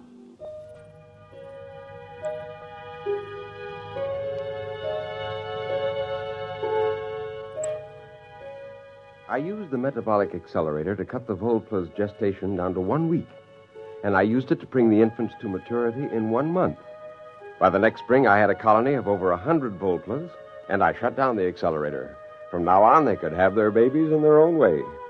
I had devised a language for them, and I carefully adulterated it with English, as if they had observed us and learned. My Volplas were amazing. They were bilingual. Well, Jane and Susie went down to Santa Barbara for a week, and I took the opportunity to ship the male and the oldest 2 females out of the lab. I put them in a Jeep beside me and drove to a secluded valley about a mile back in the ranch. Tree, rock, sky. That's right, Chief. That's the sky. All right, come on now. Everybody out. Run, jump. Jump, run, sky. That's right. Take off. Go ahead.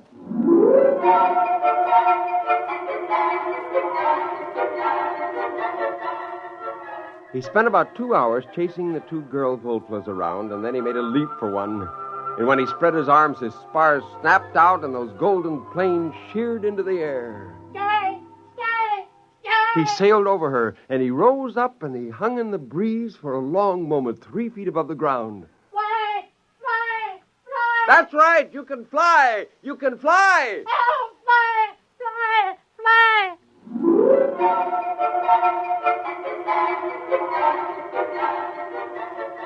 They learned quickly and brilliantly. They were not really flyers. They were gliders and soarers. Before long, they took agilely to the trees and launched themselves in beautiful glides for hundreds of feet, banking and turning and spiraling to a gentle halt. Oh, I laughed out loud with anticipation. Wait until the first pair of these is brought before a sheriff. Wait till the newspaper reporters are routed out into the hills to witness this. When they were tired, the Volplas lay on their backs with their planes stretched out. The oldest one came over to me.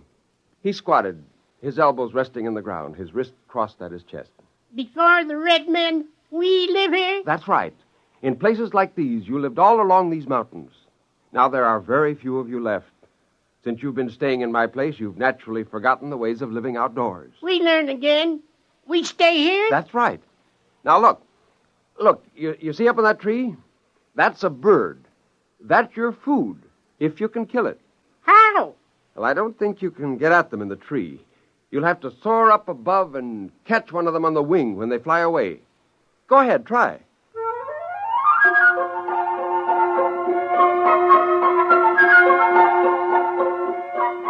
He climbed the tree and launched himself and caught a warm updraft from the hillside. In no time, he was about 200 feet away. He began working his way, crisscrossing back to us, and then suddenly he dived. He caught the bird! He caught the bird! Bird! We eat! Yes, you eat this. I'll show you how to build a fire.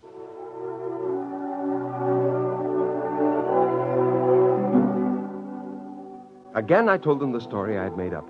How they came long before the red men in a ship from the stars. I taught them to point to the planet Venus and say that was the star they came from.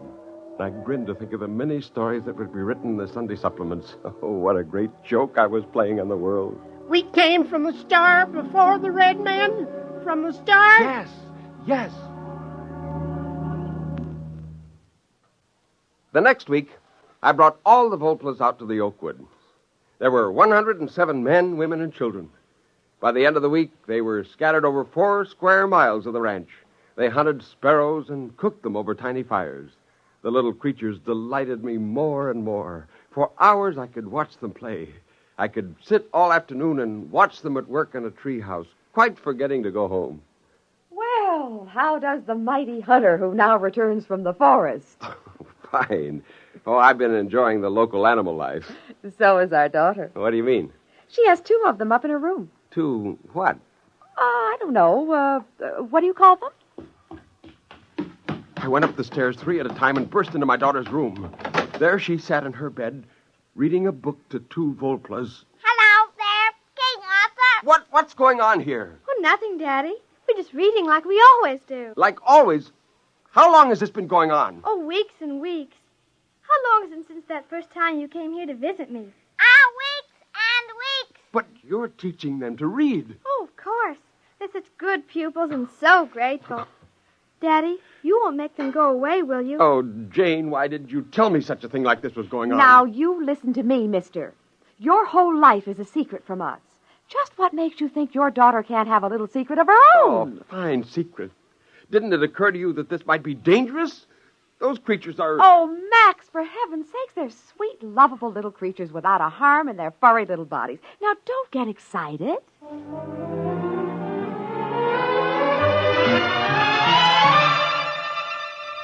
Chief! Chief! Look, where are you? Here, Bush. Listen. Do you realize there are 2 Volplas in my daughter's bedroom? Yes, they go there every day. Is there anything wrong with that? But she's teaching them the words men put on paper. Yes, you told us men may be enemies. We wish to learn so we can protect. I have Thing here. Well, that's the San Francisco Chronicle. We've been taking it for some time from box at your house. Oh. I have learned from the others. I can read most of this. It was terrible. The whole wonderful joke of the Volplas would be lost. But I knew what I would have to do. I'd have to explain that my family and I had found a colony of them in our ranch and taught them English and taught them to read. I was stuck with that. Men are dangerous.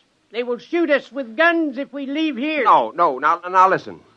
When they know who you are, they'll leave you alone. Now, you must disperse all your families at once. Send them far away and spread out. No, we cannot leave these woods. Men would shoot us. But I'm telling you... Perhaps you are not a good friend. Perhaps you have lied to us. Why are you saying we should leave these woods? But it's important. The whole... I mean, you'll be safer. We will decide.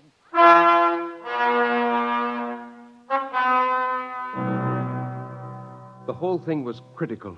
It could be disastrous. I went back to the house and up to Susie's room. I found her talking to 2 Volplas. Oh, no. I'm sure you didn't come from the stars. That doesn't sound right. The more I think about it, the more I'm sure that my father made you. Susie, what business have you telling them that? I don't want you talking to them that way. Do you hear me? Daddy, you want to play a joke, don't you? Like the time you said I could have a horse for my birthday. You gave me that dried seahorse in the bottle instead of a real one.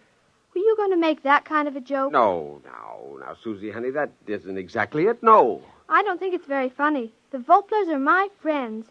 I wouldn't want to play a practical joke on them.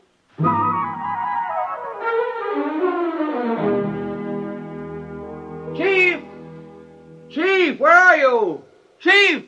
Oh, confound it, the fires are out, none of them around. Chief! Are you up there in that treehouse? Where are you? Where are all of you? You've got to listen to me. I made you. The joke, the whole joke is spoiled. Where are you? Chief! Volplas! Volplas!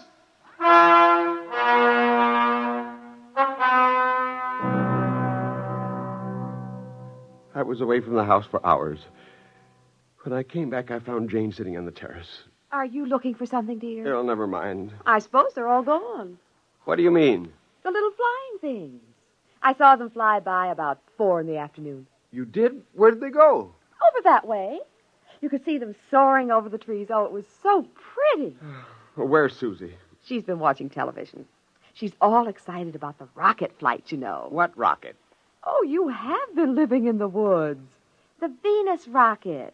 My goodness, it's been in all the newspapers. Where are you going? Well, I've got to talk to Susie. Susie! Shh, Daddy, the rocket's almost ready to go. Listen. It approaches 0 hour now. The rocket stands tall and silvery. The gantry crane is pulled away now. We're actually at least 5 miles away, watching from the remote monitors. There's some disturbance now. It seems to be some birds. Big birds, like a flock of owls circling the ship. Oh, Daddy, look. Hey, wait a minute. They're flying through the hatch. It seems to be jammed open. Well, this is certainly an unforeseen development. The men on the ground are driving a motor-driven ladder up to the ship, and the owls seem to be fighting them off. Oh, there goes the hatch. It's closed. Those birds are inside. And they're big birds, big as eagles. As we told you previously, ladies and gentlemen, the rocket is on automatic fire. It'll go off in precisely 10 seconds. We stared at the television screen. We saw the red blast of fire and the silvery rocket streak up into the sky, the cameras following. Our reporter at scientific headquarters reports that none of the rocket telemeters are recording. The owls who blundered into the open hatch in this heartbreaking accident seem to have disrupted the automatic recorders. The control circuit cannot be altered. The rocket will land on Venus as scheduled. Daddy, those weren't owls, were they? No, they weren't. Owls. He thought they were owls. That's kind of a joke, isn't it? Isn't it a joke, Daddy? I'd say, Max, dear, the joke's on you. Wait till men land on Venus and find Venusians with a legend about their great father in California.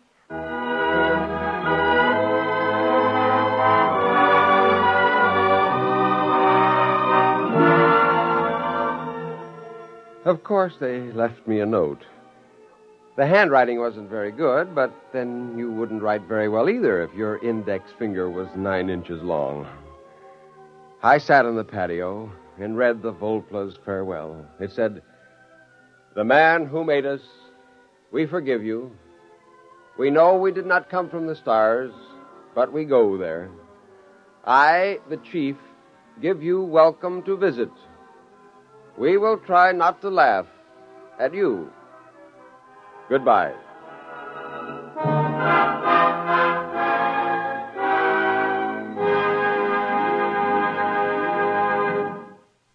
Fred Collins speaking, and I'll have a word for you about tonight's X-1 in a moment.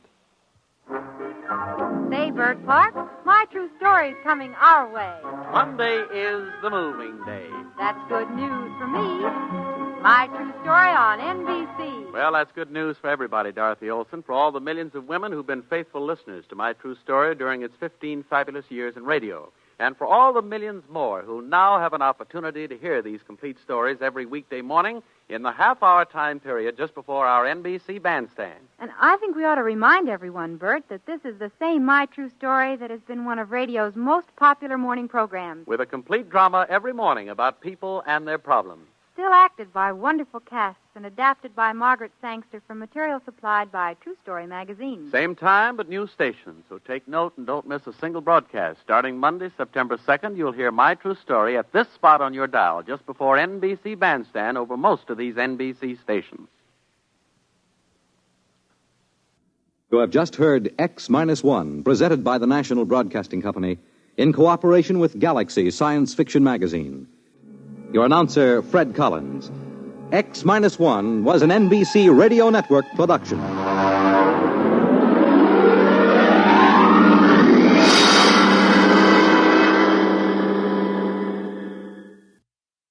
There's excitement in the air at night, and Nightline brings it to you.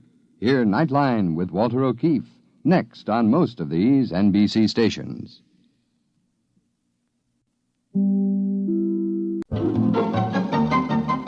This is Nightline, your open door to people and places, and this is Walter O'Keefe. Nightline invites you to listen in on NBC's award-winning science fiction series X-1.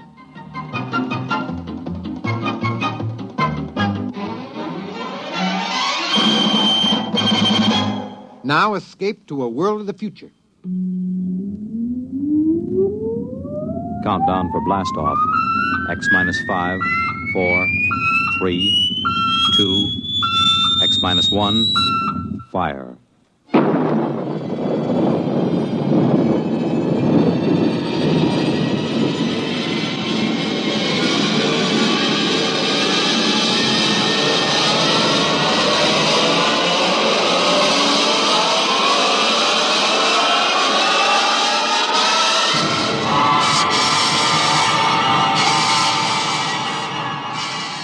From the far horizons of the unknown come tales of new dimensions in time and space. These are stories of the future, adventures in which you'll live in a million, could be years, on 1,000 maybe worlds. The National Broadcasting Company, in cooperation with Galaxy Science Fiction magazine, presents X-1.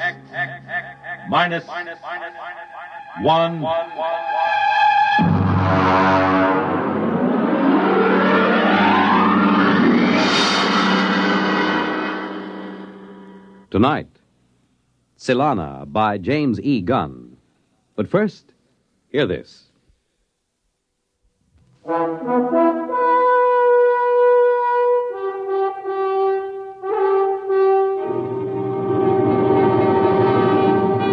Now, X-1. Our story, Silana by James E. Gunn. My name is Norman Blake, statistician first class. At 2:30 p.m. on Monday, October 21st, in the year 2055, I became a deviant. I left my job an hour early. To deviate from the norm was unheard of in a perfectly adjusted society such as ours.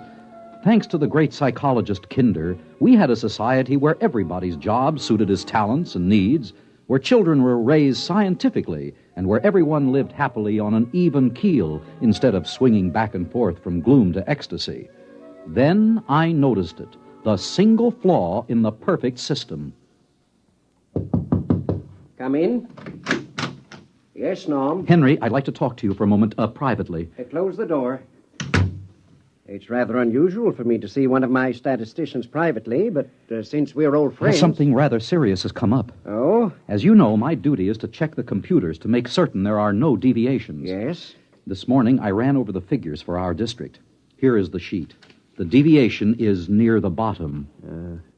1,037 gallons of water purified, 1,037 gallons consumed, 9,328 births, 9,328 deaths. I see nothing wrong so far, Norm. Read the next item. One candy bar taken from baby. Well? But don't you see? A baby can't consent. Therefore, it must have been taken without consent. Henry, that is theft. We haven't had a case of theft in this society for almost 29 years. I see. It's got me so upset I can't think of anything else. You're a little edgy, aren't you? Well, wouldn't you be if you knew there was an antisocial being walking the streets of your own city? I don't think I'd quite go to pieces like that. Maybe, well, this is just a suggestion. Maybe you ought to see an analyst. Perhaps it would help you deal with this problem. I've been analyzed. How long ago? 8 years. Well, unless you're prepared to handle this problem, I'd advise you to get some help. Meanwhile, take the rest of the afternoon off. Off? Deviate from the schedule? As director and as an old friend of yours, I order it. I consider you to be in extreme upset. That's your order? That's my order.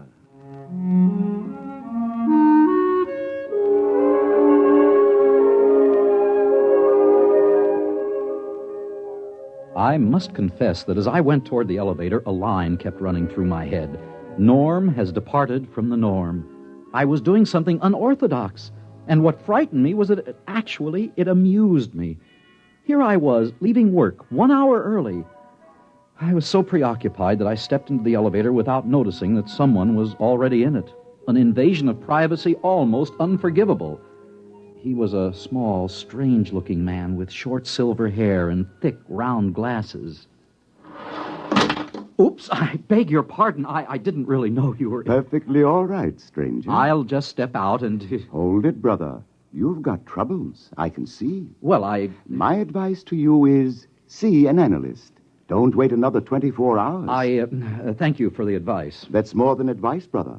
It's a commercial. Here's my card. Andrew C. Rednick, public analyst. Oh, you're an analyst. Freelance. I didn't know there were any. I'm probably one of the few still practicing. My slogan is, don't kid with your id.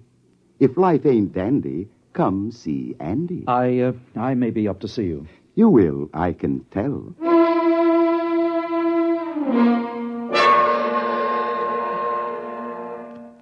I put on my public face, the mask we wear on the street, and rode home in the proper manner, my arms and hands folded. When I got home, my wife, Nada, was in her room. I signaled on the intercom in case she was, entertaining. She wasn't. She never did. Sometimes I wondered if Nada was quite normal and well-adjusted. Hello, darling. Is something wrong? Why are you home so early? I just uncovered a crime wave. A what? A crime wave. A theft. Candy. From a baby. Well, is that serious? It threatens the entire structure of our society. We have a delicately balanced mechanism here. We're not ready for crime. Oh, we don't even know how to catch a criminal. Isn't there an old saying, it takes a thief to catch a thief? It takes a... Darling, that's it. That's the answer to our problem. What is? In order to protect society, I've got to catch the thief. And the only way to do it, obviously, is to become one myself.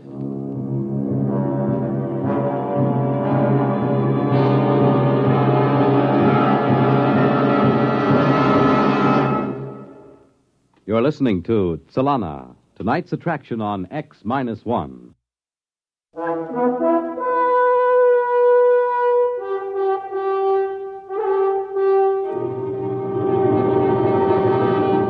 Now, back to X-1 and Solana. The address on the card was a deserted skyscraper, a pre-analytic building. The elevators were out of order, and I had to climb 29 flights of stairs. Finally, I was in front of a door that read, Andrew C. Rednick, Public Analyst. Grin and come in. Mr. Rednick? It ain't Santa Claus, brother. Who? You wouldn't remember. Park your ego. Now, boy, what's your problem? I've got to do something, and it isn't in my psychological profile. That's the trouble with this society. Nobody's capable of handling the unexpected. Are you saying there's an advantage to being unadjusted? Don't second-guess the analyst, boy. If you mean by advantage, will you be happier? No. But if you mean power, then you've got it. In a country of normal people, the neurotic man is king. You want to be king, boy? Of course not. I'm perfectly happy and well-adjusted, except for one little problem. Namely? I've got to catch a thief. So? So I've got to know how a thief thinks and feels, what he does, where he goes. You mean you want to become neurotic? Exactly. This is a rather unorthodox request. I suppose it is. I could lose my license if anyone found out. If you don't do it, it could mean the end of society and civilization. As bad as that, eh? Very well. Start at once? Why not? Sit at my desk while I lie down on the couch and tell you about my childhood. You lie down? I'm the one that's supposed to lie down. You forget this is reverse analysis. I'm supposed to make you neurotic, frustrated. Now then, the first thing I remember was an argument between my father and mother. You were living with your own father and mother? Ooh, how unhygienic. What a nasty situation. You aren't very good at this sort of thing, are you, boy? You're supposed to listen, not comment. Now then, when I was 27, I perfected analysis and revolutionized society. What are you talking about? Kinder perfected analysis and revolutionized society. He died. Don't second-guess the analyst. You know, I'm beginning to dislike you already. Fine. We're making progress already. You're beginning to experience dislike. Next, we'll achieve hatred, and then loathing. In 3 weeks, you'll be well on the road to becoming a crook.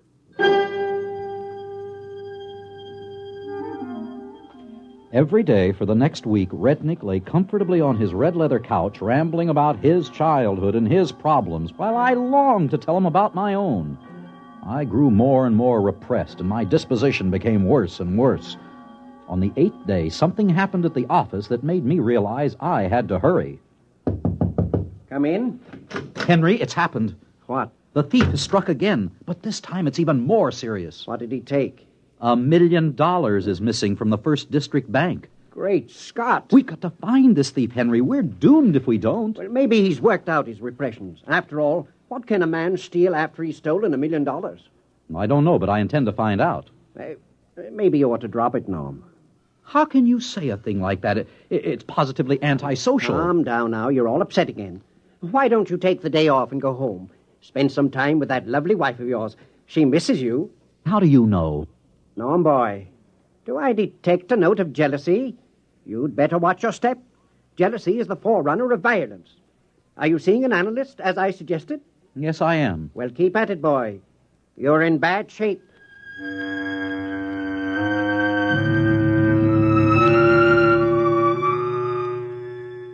I kept at it. By the time the annual status examinations were due, I was a complete wreck. I hated Andrew Rednick with a passion. I was ambitious and jealous. I had even sunk to that basest of all passions. I had fallen in love with my own wife. And still I had not been able to ferret out the thief. He had not struck again. Ah, you're early, son. So I'm early. You'll have to wait. I have another patient. What? You'll have to wait. I have another patient in the other room. He'll be leaving in a minute. Just sit down. Another patient. I could have killed him. Never occurred to me that Andrew C. Rednick would have another patient. After a few moments, a man emerged from the inner office.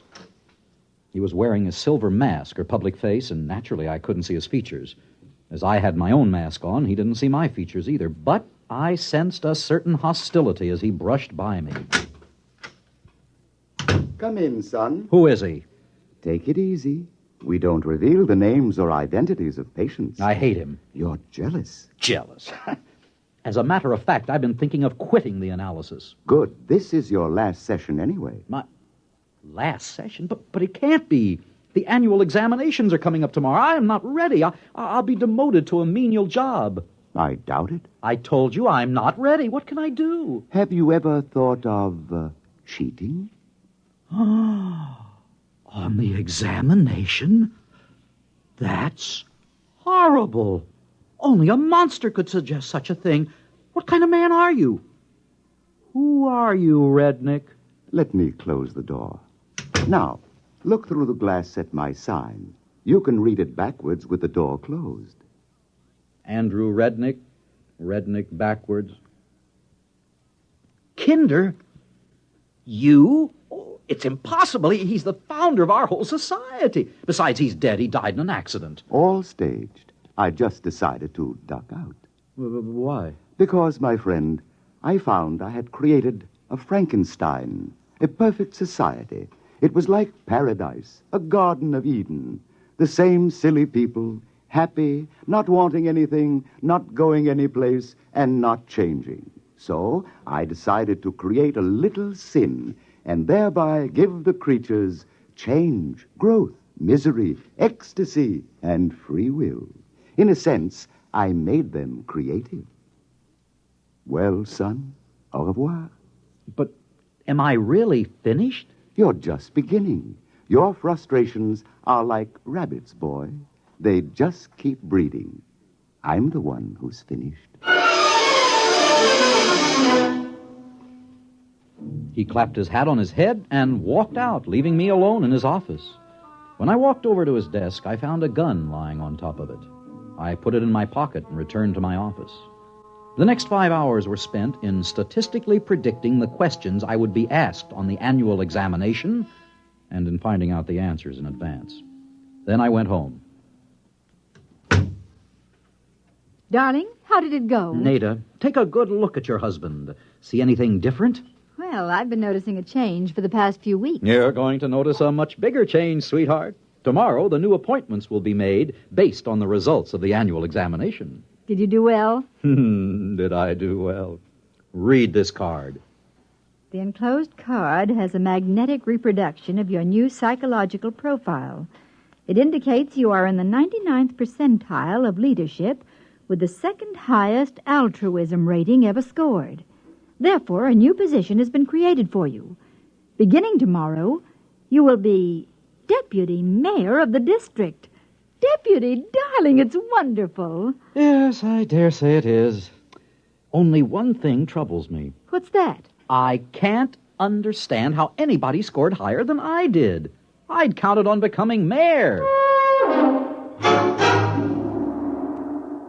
The following day, I reported to the office of the new mayor of our district, the only person who had scored higher than I on the annual examination. I was ushered in promptly.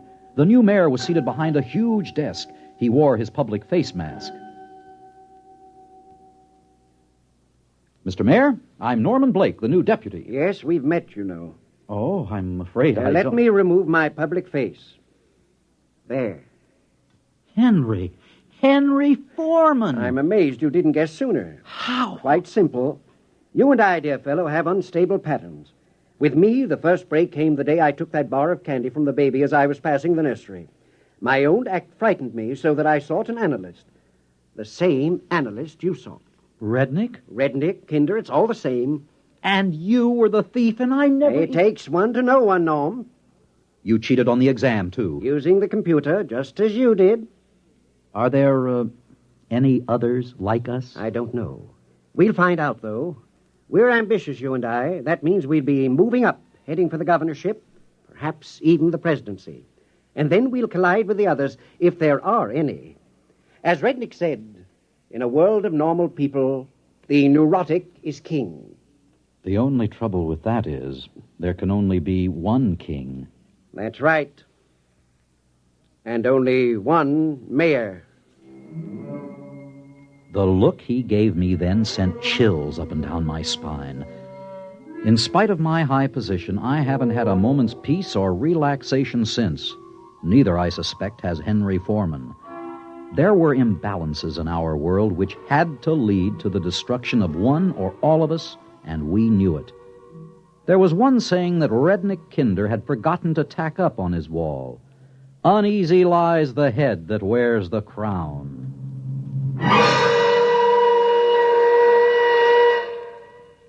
Fred Collins again, and I'll have another word for you about X-1 in a moment.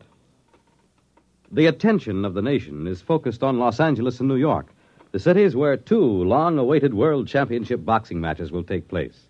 The ears of the nation will be tuned to Cavalcade of Sports on NBC Radio, the only network that will bring you both these championship bouts. Friday night, Archie Moore versus Tony Anthony for the light heavyweight crown. Monday night, Sugar Ray Robinson versus Carmen Basilio for the world's middleweight title. And you'll hear them both direct from ringside only on Cavalcade of Sports on NBC Radio. Yes, Friday night, light heavyweight champ Archie Moore pits his skill and experience against the youth and stamina of Tony Anthony. Monday night, Sugar Ray Robinson, one of the greatest boxers in history, defends his middleweight crown against Carmen Basilio. Two great championship fights. Friday night, Moore versus Anthony. Monday night, Robinson versus Basilio. Both brought to you direct from ringside on Cavalcade of Sports, exclusively on these same NBC radio stations. You have just heard X-1, presented by the National Broadcasting Company in cooperation with Galaxy Science Fiction Magazine, which this month features Morning After by Robert Sheckley. What was Pearson doing here? Would he live or die? For the answers to these and other questions, he had to keep tuning in on a hangover. Galaxy Magazine, on your newsstand today. X-1 has brought you Selana, a story from the pages of Galaxy written by James E. Gunn and adapted for radio by George Lefferts. Featured in our cast were Walter Black as Norman Blake, David Ross as Andrew C. Rednick, Adele Ronson as Nada, and Guy Rep as Foreman. This is Fred Collins speaking. X-1 was directed by George Voutsas and is an NBC Radio Network production.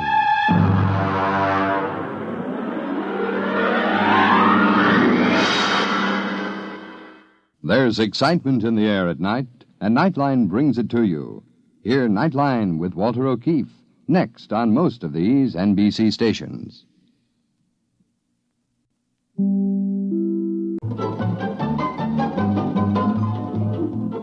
This is Nightline, your tie line to the world, and this is Walter O'Keefe. Tonight, a visit to worlds strangely different from ours, the world of the future, the world of X-1.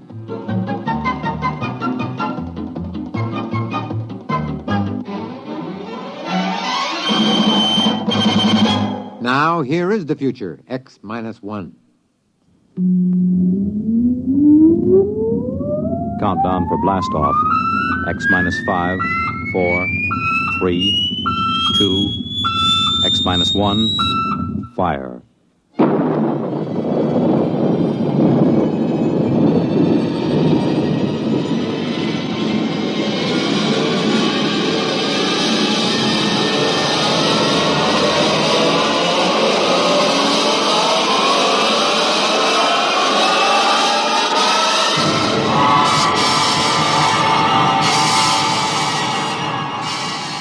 From the far horizons of the unknown come tales of new dimensions in time and space.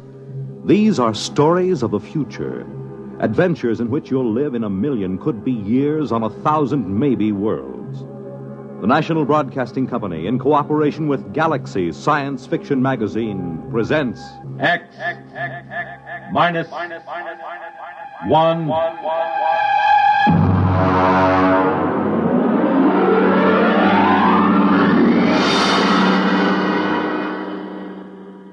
Tonight, the Clifford D. Simak story, Drop Dead.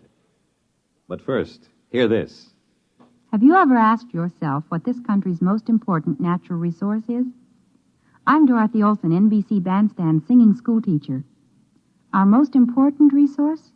Well, you might consider it our mineral deposits, or our tremendous sources of water power, or maybe our great forests. Well, these are all very important natural resources, but there's one resource that's more important than all these combined: our children. Don't neglect them or their educational facilities. Poor schools breed inadequate citizens for tomorrow.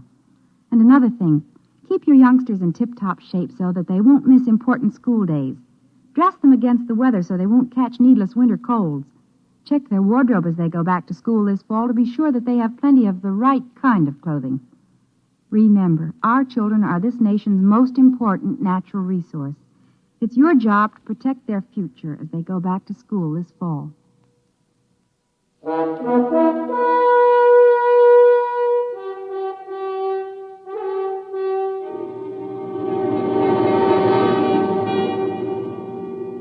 Now, X-1, and the story of an unbelievable planet. Listen to Drop Dead.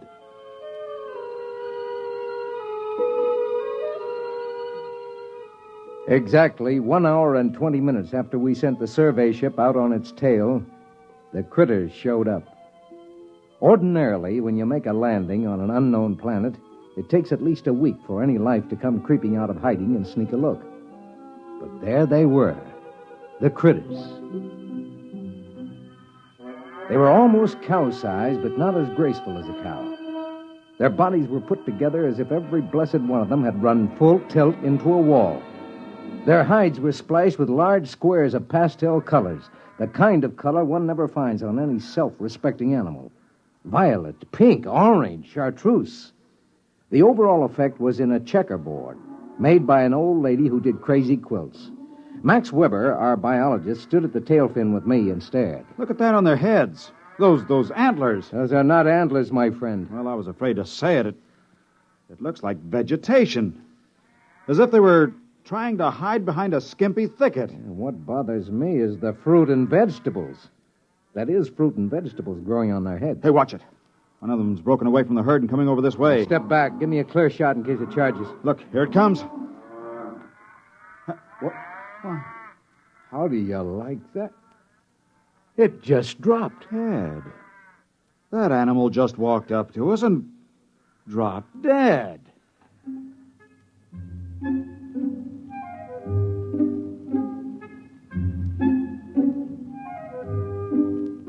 We left the critter lying where it fell and started to set up camp. Carl Parsons, our ecologist, had the stove together and the supper started before the last tent peg was driven. I dug out my diet kit and mixed up my formula, and all of them kidded me about it the way they always did. It didn't bother me. Their kidding was automatic, and I had automatic answers. I know ulcers must sound silly and archaic. You ask any medic, he'll tell you they don't happen anymore. But I have a riddled stomach and a special diet kit to prove that they sometimes do. After supper, Carl Parsons, the ecologist, Max, and I dragged the critter in and had a good look at it. Hey, look at this, Ed. This animal's got different colored blocks on it, just like a checkerboard. Look at this one. Holes. Yeah. Just like one of those peg sets that kids use as toys. Here, look what I found out of that. I'll poke it with my knife. There. Looks like a bee. Well, it is. On top of being a tomato bush and a grapevine, this critter is a walking beehive. Why couldn't they be something simple? Yeah, it never is. You know, this is a screwy place. The critters? No, not the critters. The planet itself. Never saw one like it. It's positively naked. No trees, no flowers, nothing. Almost as if someone had said, let's make a simple planet. Let's cut out all the frills. Let's skip all the biological experiments and just work on the basics. One form of life, and the grass for it to eat.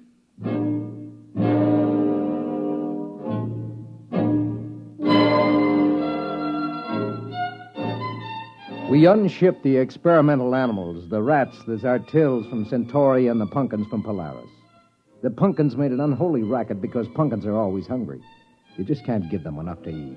You turn them loose and they eat themselves to death. We got them all unshipped and set up under a shed in rows when Max walked up to me thoughtfully, chewing on a toothpick the way he always did. Ed, there's something wrong. What do you mean? There are no insects here. I wandered around, laid down in a dozen different places. It stands to reason a man should find some insects if he looked all morning. It is natural. What about the bees? What bees? Well, the ones that were in the critter. Didn't you see any? No, I didn't get close to any critter herds. Birds? Not a one. Oh, I was wrong about the flowers. The grass is tiny flowers. For the bees to work on. Very neat, isn't it? I'm not so sure.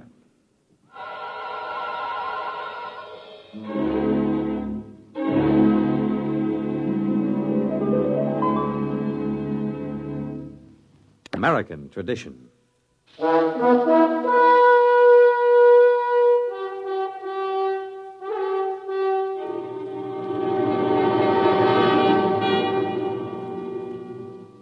Now back to X-1 and the Clifford Simac story, Drop Dead. The bio team had the critters spread out on a canvas tarp. They were happily chopping them up in small pieces with a scalpel. Ed, I've got news for you. No brain. What? No brain. We can't find one, and there's no nervous system. That's impossible. How can a highly organized, complex animal exist without a brain or nervous system? It's got everything else. As near as we can figure it out, there are at least a dozen different kinds of flesh. Some fish, some fowl, some good red meat, maybe even a little lizard. Well, an all-purpose animal. We found something, finally. If it's edible, and if it doesn't poison you, if it doesn't grow hair all over you. Well, that's up to you, fellas. I'll get the cages down, and you can start killing off the little animals to your heart's content. And there's only one insect, these bees. And we never see these unless we're near a critter herd. And no birds, no fish in the water. Not even a single-cell paramecium. Yeah, I was talking it over with Max. You know, I'd give my right arm to hear a cricket or a mosquito or even a hornet. This is the strangest thing we've... Hey, Max, what are you chewing? Toothpick. That's no toothpick. Spit it out, spit it out. That's grass. I don't know. I must have just picked it automatically to chew on. Just a habit, I guess. Well, go on with the report. Well, it's a walking filet mignon. That animal is an all-purpose for sure. It lays eggs, gives milk, and has 6 different kinds of red meat. Makes honey, 2 kinds of fowl, 1 of fish, and a whole lot of others we can't identify. Then, of course, the bacteria. And what about the bacteria? The critters swarm with them. And all of them the same. You know, it normally takes 100 different kinds of bacteria to make the metabolism work. But here there's only one. It must do all the work of the 100 other species do. I wouldn't be surprised if that's the brains and the nervous system you couldn't find with your knife. The bacteria doubling in brass for both systems. The whole place balances. Nature's never static, never standing still. But here on this planet, it's standing still.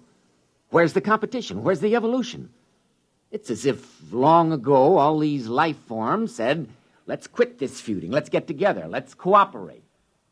Symbiosis. Well, we need another critter to work on. I'll bet you we get it.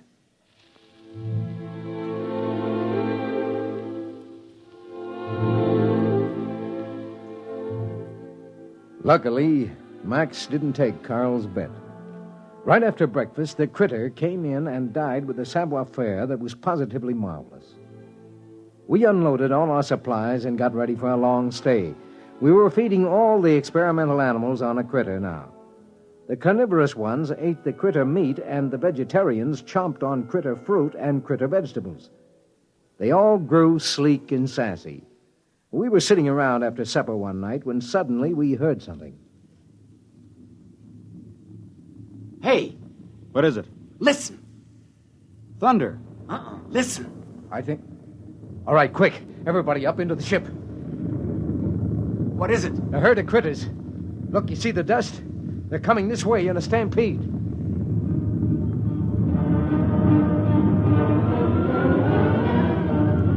We swarmed up the ladder and tumbled into the port. Below us, the stampeding critters went grinding through camp. There seemed to be millions of them. They came pouring past for almost an hour.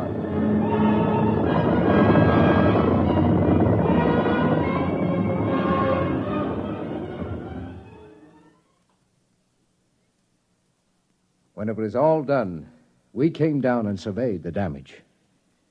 Well, the animals are safe. They were under the tail fins. Everything else is gone. Tents carried away. Food supply is gone. How about the emergency rations in the ship? I had to move them down to the supply tent so they'd be handy. They're gone, dashed into the mud. Well, even if we lifted ship immediately, it's at least 7 weeks to the nearest contact point. And no rations. Well, gentlemen, I suggest you try on your bibs. There'll be steak for dinner. Steak? That's right. Steak or fowl or fish or honey, whichever you like. You mean eat critter? You got any other ideas? Well, for one time. Ed, I wish I had your ulcers. You've got your diet kit in your pack, right? Yeah. Well, let's get a good fire going and throw on a chunk of critter.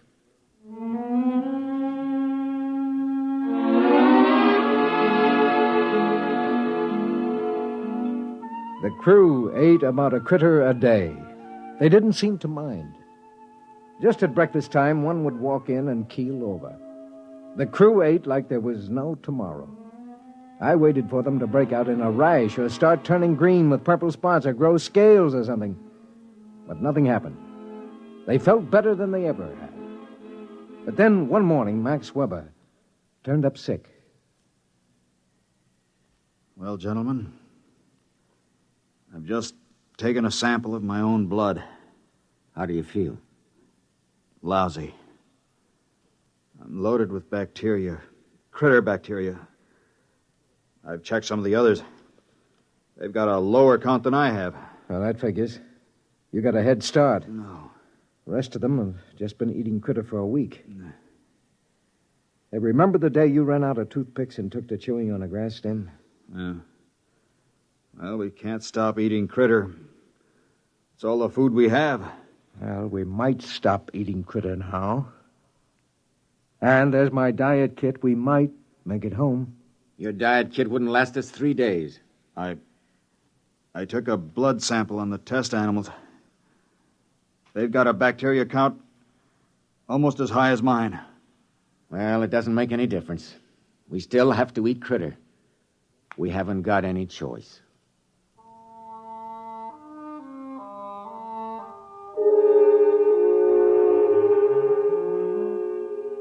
That night, Weber disappeared. We hunted him for 3 days. He couldn't have gone very far, but we didn't find him. We did find one queer thing, though. Hey, over here! Down in the gully! What is it? That white fungus, kind of a ball. It wasn't here last week.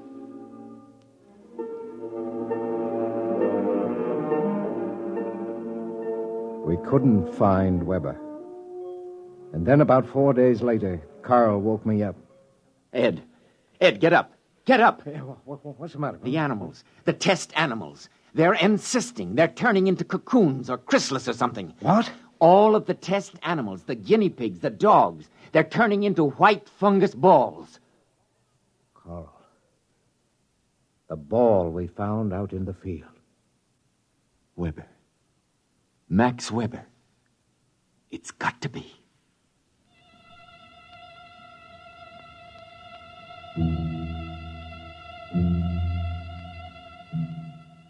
We had some trouble finding the place because the land was so flat and featureless. We finally located it just as dusk was setting in. It's split. Looks like an egg after a chicken's been hatched. Carl? Well, what do you think? Look inside. There are two halves of that cocoon. Look at the marks. You can see what it is now. Ed, you're the only one who has a chance. I think you should leave right now. Get back to the center and tell them. You've got your diet kit. You can make it. No wonder there are just the critters here. Take one drink of water, chew a single grass stem, take one bite of critter. Do any one of those things and you turn into one of them. Listen, Ed, you take your diet kit and notes and get out of here. But I can't run out on you. Forget us. We're not human anymore. You must not stay. If you do, in a day or two, a critter will come in and drop dead for you. And you'll go crazy all the way back home, wondering which one of us it was.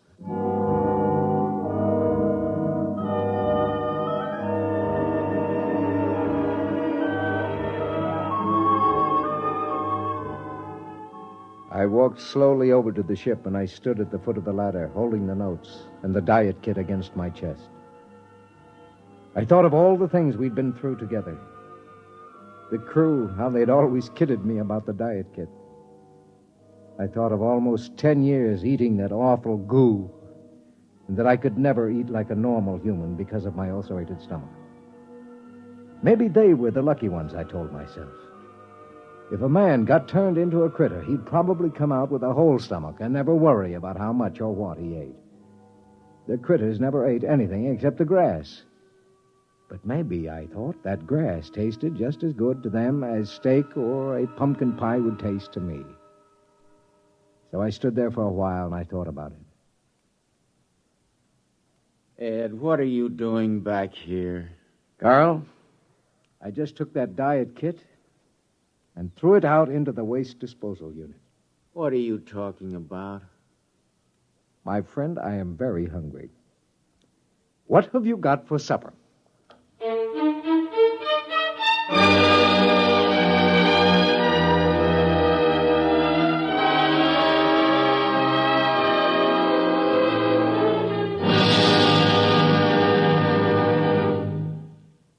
Fred Collins speaking. And I'll have another word for you about X-1 in a moment. Hi, this is Walter O'Keefe. You know, they say there's nothing new under the sun, and maybe that's true. But there is something new under the moon, and that's Nightline. In Nightline, we think we found the way to use the intimacy as well as the lightning-fast maneuverability of radio in an hour-and-a-half package of high-voltage, different entertainment.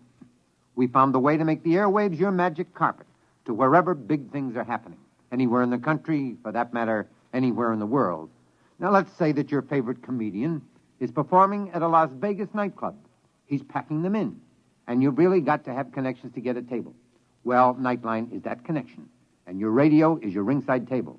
More things than you'd believe are happening in the so-called still of the night, and Nightline is your line to exciting entertainment after dark. My feeling is Nightline marks a new era in nighttime entertainment. Tune us in every Tuesday, Wednesday, and Thursday, and you'll hear what I mean. You have just heard X-1, presented by the National Broadcasting Company in cooperation with Galaxy Science Fiction Magazine, which this month features Double Indemnity by Robert Sheckley. To commit the perfect crime, all Barthold needed was centuries in which to plan it and execute it, and an insurance policy with double indemnity. Galaxy Magazine on your newsstand today. Tonight, X-1 has brought you Drop Dead, a story written by Clifford D. Simak and adapted for radio by Ernest Kenoy. Featured in our cast were Lawson Zerby as Ed, Ralph Camargo as Max Weber, and Joseph Bell as Carl Parsons. Your announcer, Fred Collins. X-1 was directed by George Voutsas and is an NBC Radio Network production.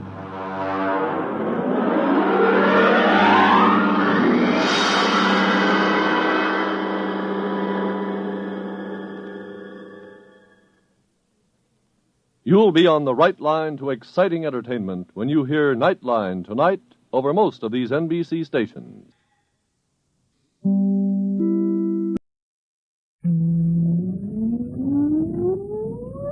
countdown for blastoff. X minus 5, 4, 3, 2, X minus 1, fire.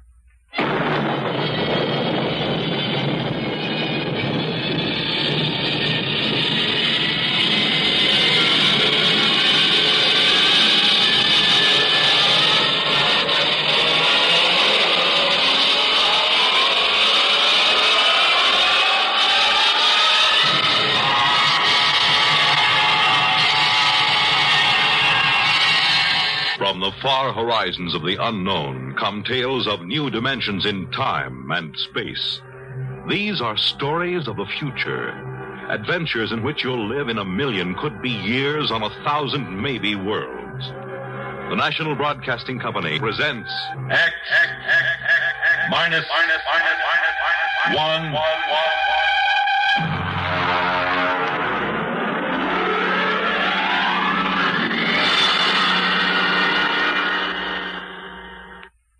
The Haunted Corpse by Frederick Pohl.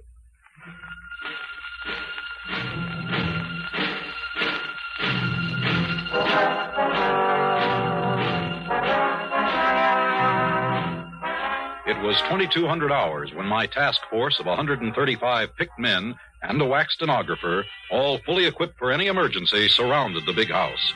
Just as I stepped out of my Jeep, the old boy himself came storming out of the house with fire in his eye.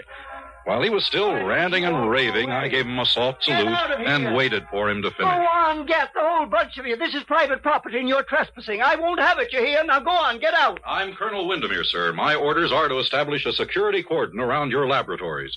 Here you are, Dr. Horn. Your copy of the orders. You can take those orders. Say, who put you up to this? I know, Van Pelt. Why, that rotten, overstuffed, backstabbing monster of a... Dr. Horn. Oh, I know, Van Pelt. I ought to. He worked as my associate for years. But that doesn't give him the right to turn traitor and go running off to the Pentagon with a story about the Horn effect. Excuse me, Dr. Horn. The General asked me to give you his personal assurance that my men will not in any way interfere with your work here. It's just a matter of security. Security? Now, listen here, Lieutenant. I won't tolerate Excuse anybody... me, sir. It's Colonel. Lieutenant Colonel Windermere. Colonel, General, Lieutenant, what do I care what fool title you stick on your name? The Horn effect is my personal property. Not yours, not Van Pelt's, not the Pentagon's. Not anybody's but mine. You and your whole army can go plumb to the devil. Good day.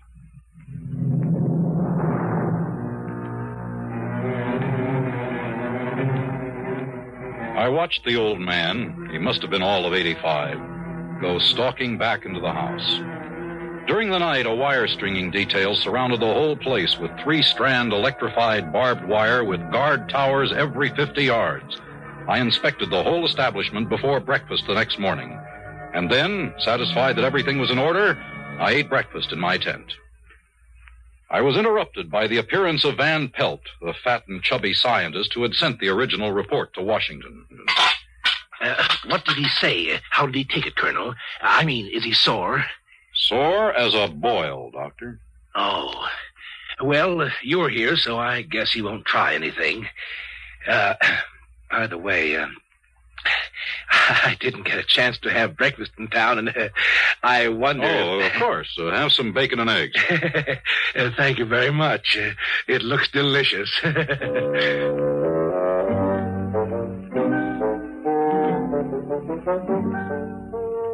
I watched him gobble up the rest of my breakfast. I was beginning to understand why Van Pelt and Horn didn't get along very well. Why Van Pelt finally went running to the Pentagon with his report. Of course, it was my job to keep an open mind, but I couldn't help thinking how I'd feel if my exec, Captain Lefferts, went over my head in that way. No, I couldn't blame Dr. Horn for being angry. At 1400, I went to see the doctor again. I brought along Corporal McCabe, my wax stenographer. Well, what do you two want? Good afternoon, Dr. Horn. I'm here to get your daily progress report. Daily? You want to report every day? Yes, sir. Refer to paragraph 8 of my orders. Corporal McCabe here is an expert stenographer. She'll take down your dictation. Dictation? No, I won't do it. I absolutely will not do it. You'll have to do it, sir. Orders. Why, you and your stinking little two-bit army. I ought to... Oh. progress report, you say? Yes, sir. You're going to stick to what you say? I must, sir. Well, I suppose I must reconcile myself to the situation. Now, exactly what is it that you want, Lieutenant? The report, sir, and it's Colonel, not Lieutenant. Just so. The report, all about my work. Is that it? You may speak freely, Doctor. Corporal McCabe has full security clearance. Well, that must make her very happy. Yes, the report. Just so.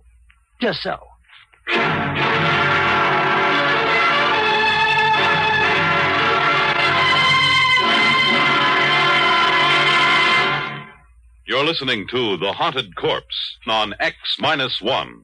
Have you ever read the want ads? Well, say one morning you pick up your hometown paper and spot an ad which reads, Wanted, for important position with fast-growing concern. Native-born American citizen, male or female, at least 35 years of age. Must be able to give proof of 14-year residence in the United States. Position of 4-year duration with possible renewal. Room and board furnished. Yearly salary, $100,000, with an additional $40,000 for travel and official entertainment, plus $50,000 for operating expenses. Summer residence furnished with paid vacation. Qualifications of applicant carefully checked before position assigned. Now, an ad sounds mighty attractive, doesn't it? But the job it describes isn't a soft one by any means. As a matter of fact, it's probably the toughest job in America, that of being President of the United States. And the first job of each president is to take an oath that he will faithfully execute the office to which he's been named and will, to the best of his ability, preserve, protect, and defend the Constitution of the United States. Yes, the job of being president is a mighty important one, but preserving and protecting the Constitution is even more important, because the Constitution is the supreme law of the land. The president may veto a bill, but if Congress, by a 2/3 majority, passes the bill over his veto, it becomes a law under the Constitution, unless set aside by judicial judgment. Thus, the best interests of the people are protected. That's how your American Constitution works.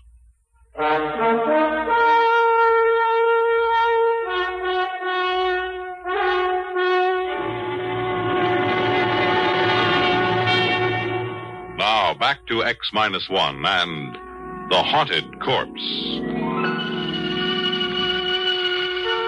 I wasn't deceived by Dr. Horn's sudden willingness to cooperate.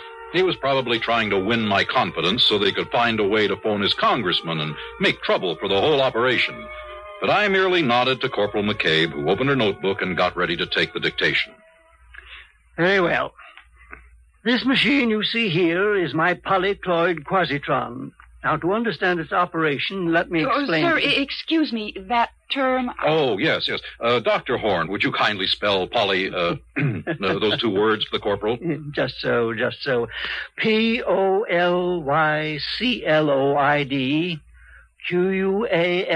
quasitron. Thank you, sir. Just so.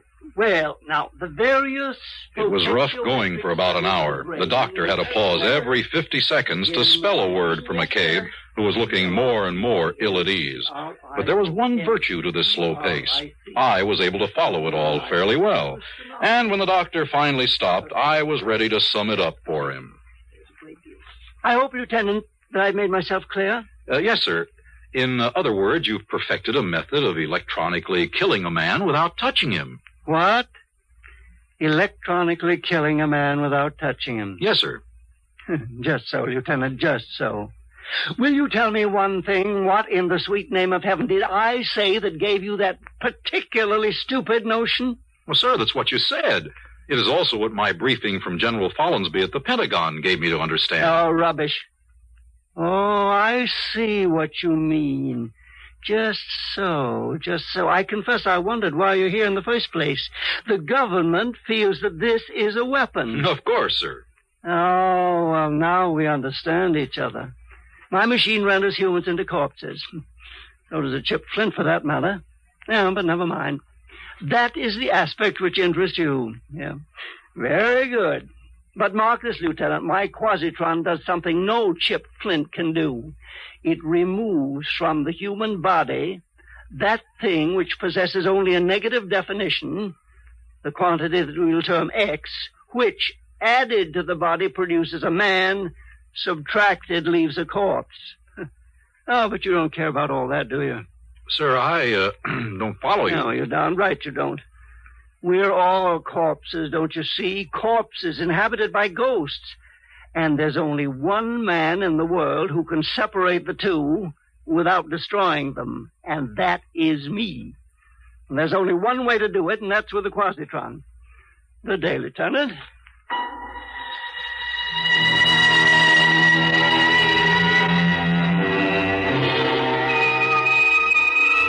Corporal McCabe and I left hurriedly. I was ready now to make my situation analysis according to orders, but I decided to check one fact.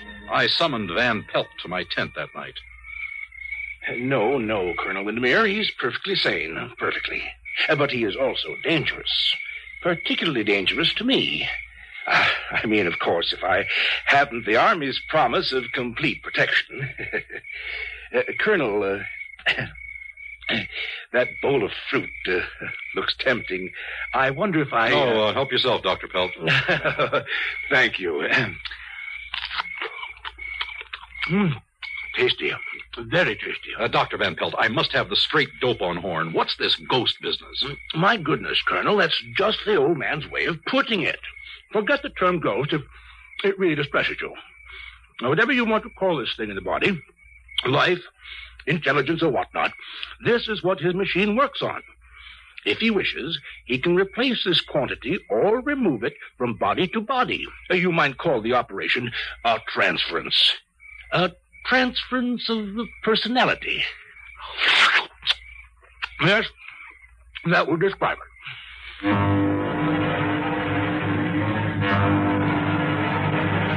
Well, I got rid of Van Pelt fast after that. Now I had something really exciting to look into. This old man had a machine that could take a person out of his body and put him into another one if he liked.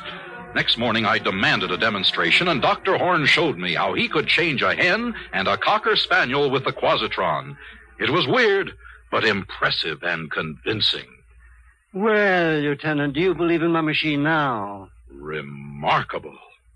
But can it work with people? Well, indeed it can, but these ridiculous laws governing the conduct of institutions. Heaven knows I've tried to get permission for an experiment. A man dying of cancer, for instance, to exchange with a feeble-minded youth. Why not?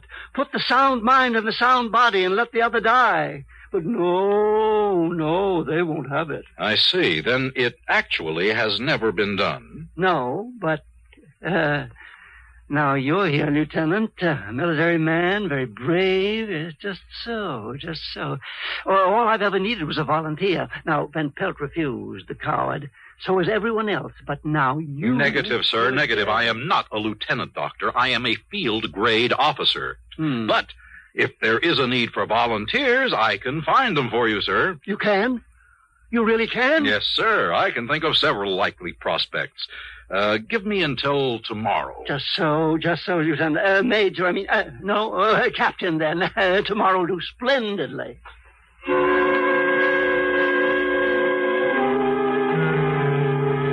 My immediate job was to get the volunteers. I would require two. The first was easy, a private in Able Company. I sent for him, and he appeared looking apprehensive. Sir, the colonel sent for me? I did. You're the latrine orderly of Able Company? Yes, sir, I am, sir. Yeah, there's a report on you. AWOL. That means a court-martial. You're aware of the possible consequences? Yes, sir, I am, sir. There is a possibility that these charges might be dropped. It depends upon our finding a volunteer for a special job. Is that all, sir? Oh, I volunteer, Colonel. When do I start, sir?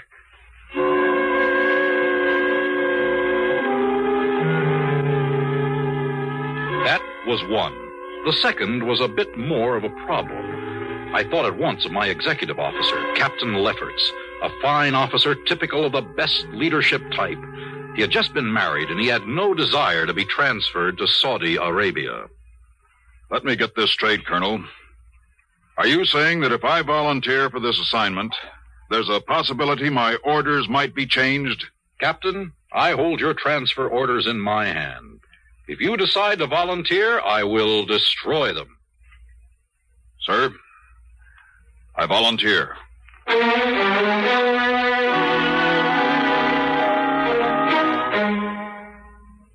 So it was done. The next morning, both men were strapped into Horn's infernal machine. There was a great crackling and sparking.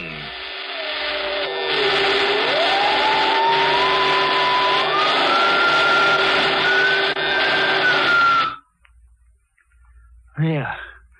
It's done. May I speak to my men? Go right ahead, Lieutenant.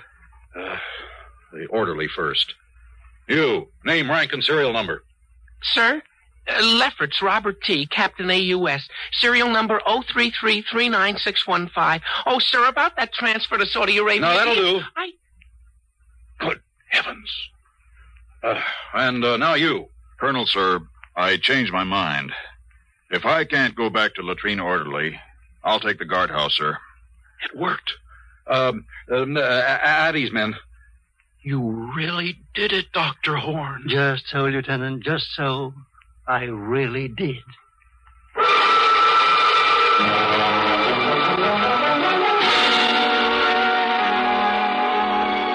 Horn switched the two men back again while I rushed for the telephone.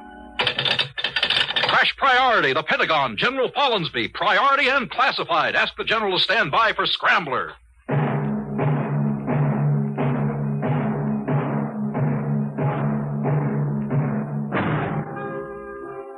A weapon? This was far more than a weapon. We had the world by the tail. I got through to the general, and I was excited as I pointed out the implications of the device. Suppose a hostile representative visited this country, I told him. One of our men could switch places with him, and no one would ever guess. In time, we could have our men in the top positions of every government in the world. Our men reporting to us.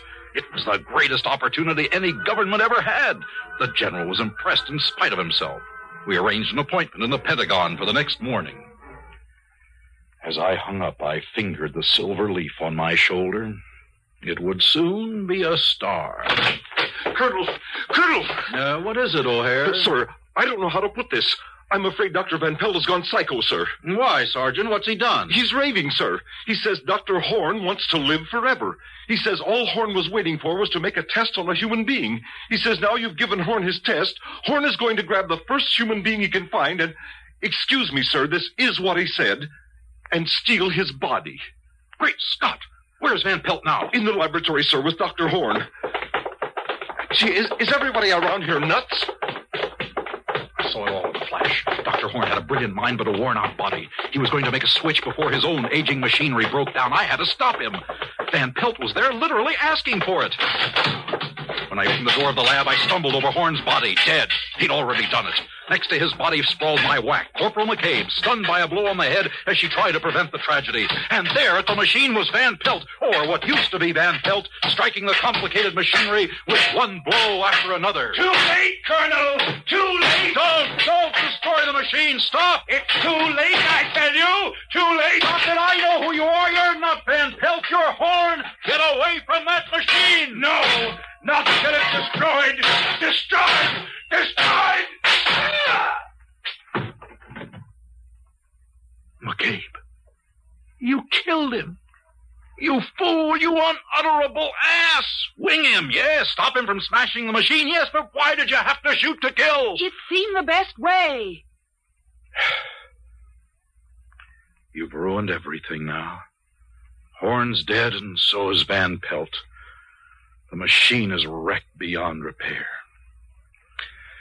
Sorry, Corporal, but I'm putting you under arrest. Give me that gun. I'm afraid not. You're fundamentally a nice guy, so I'm just going to lock you in here long enough to get away, Lieutenant. Lieutenant? Huh? Horn!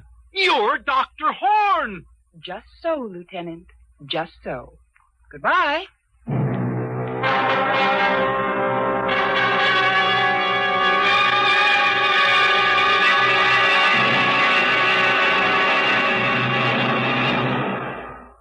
X-1 has brought you The Haunted Corpse, a story written by Frederick Pohl and adapted for radio by William Welch. Featured in our cast were Edgar Staley as Dr. Horn, Walter Black as the Colonel, and Dean Lyman Omquist as Van Pelt. Others in our cast were Lydia Bruce, Alan Collins, Bob Hastings, and Ralph Camargo. This is Fred Collins speaking. X-1 was directed by George Voutsas and is an NBC Radio Network production. We pause now for station identification.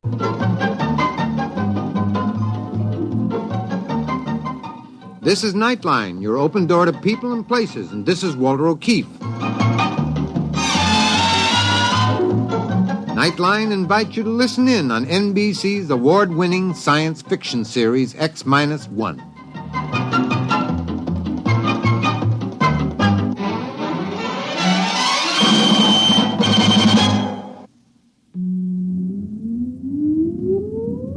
Countdown for blast off. X-5, 4, 3, 2, X-1, fire.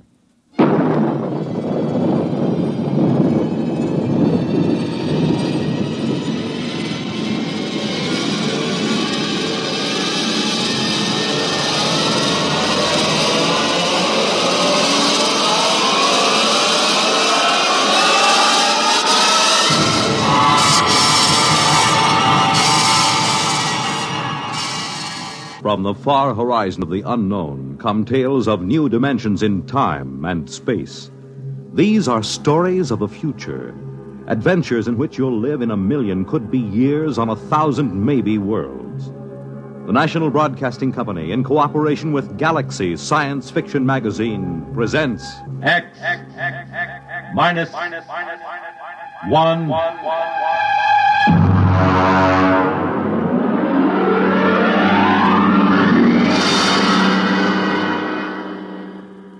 Tonight, The Light by Paul Anderson.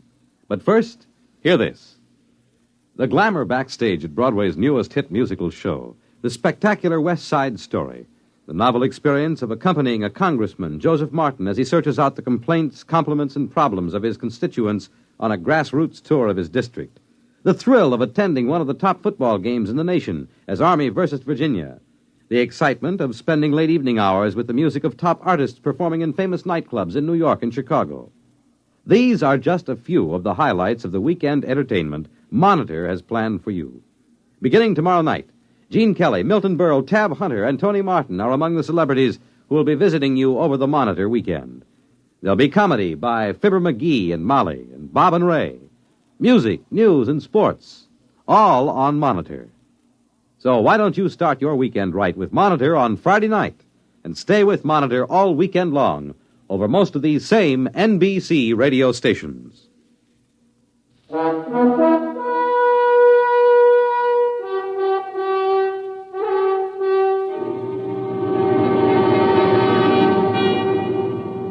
Now, X-1 and tonight's story, The Light. You really should feel highly honored, Professor. You're the only person I've been allowed to tell this to. And, of course, there's a good reason why you're being permitted to hear it. Why? I think you'll see why before I've finished. We're not a gang of power-nutty militarists, you know that. Personally, I'd like to tell it to the whole world, but it could very well touch off a war, and a war would mean the absolute end of civilization. There's one thing you should understand right from the start. Just because I know enough math and physics, just because I could pass the most rigid physical exam ever devised, doesn't mean I don't know anything about culture and art. When they picked me for the three-man crew for the first landing on the moon, they were a little condescending about that side of my background. Baird, the skipper, and Hernandez, the engineer, the other two members of my team, were a little leery of me just because I could talk about art every now and then. They needn't have worried. Once we left the space station and got into orbit, we didn't have much to do for several days but talk. Look at it. From this distance, you'd swear the Earth was uninhabited. It's hanging like a big sapphire in the inky black. Poetry. Don't you ever quit spouting it. Why are you writing me all the time, Baird? Maybe I don't trust a scientist who keeps talking about art all the time. You think there's no connection between the two? I know blamed well there isn't. I always thought that when you got up this high, you could make out the continents. I can't tell where the sea ends and the land begins. It's the clouds lying all over the surface that make it so tough. I think that's Russia coming into view, isn't it, Skipper? According to the orbital schedule, that should be Siberia emerging from the Terminator right about now. Are they watching us, I wonder? Why not? They've got a space station of their own with good telescopes on it. Yeah, and I'll bet they're hoping that we smack into a meteor. Maybe they don't have to hope. Maybe they've already arranged an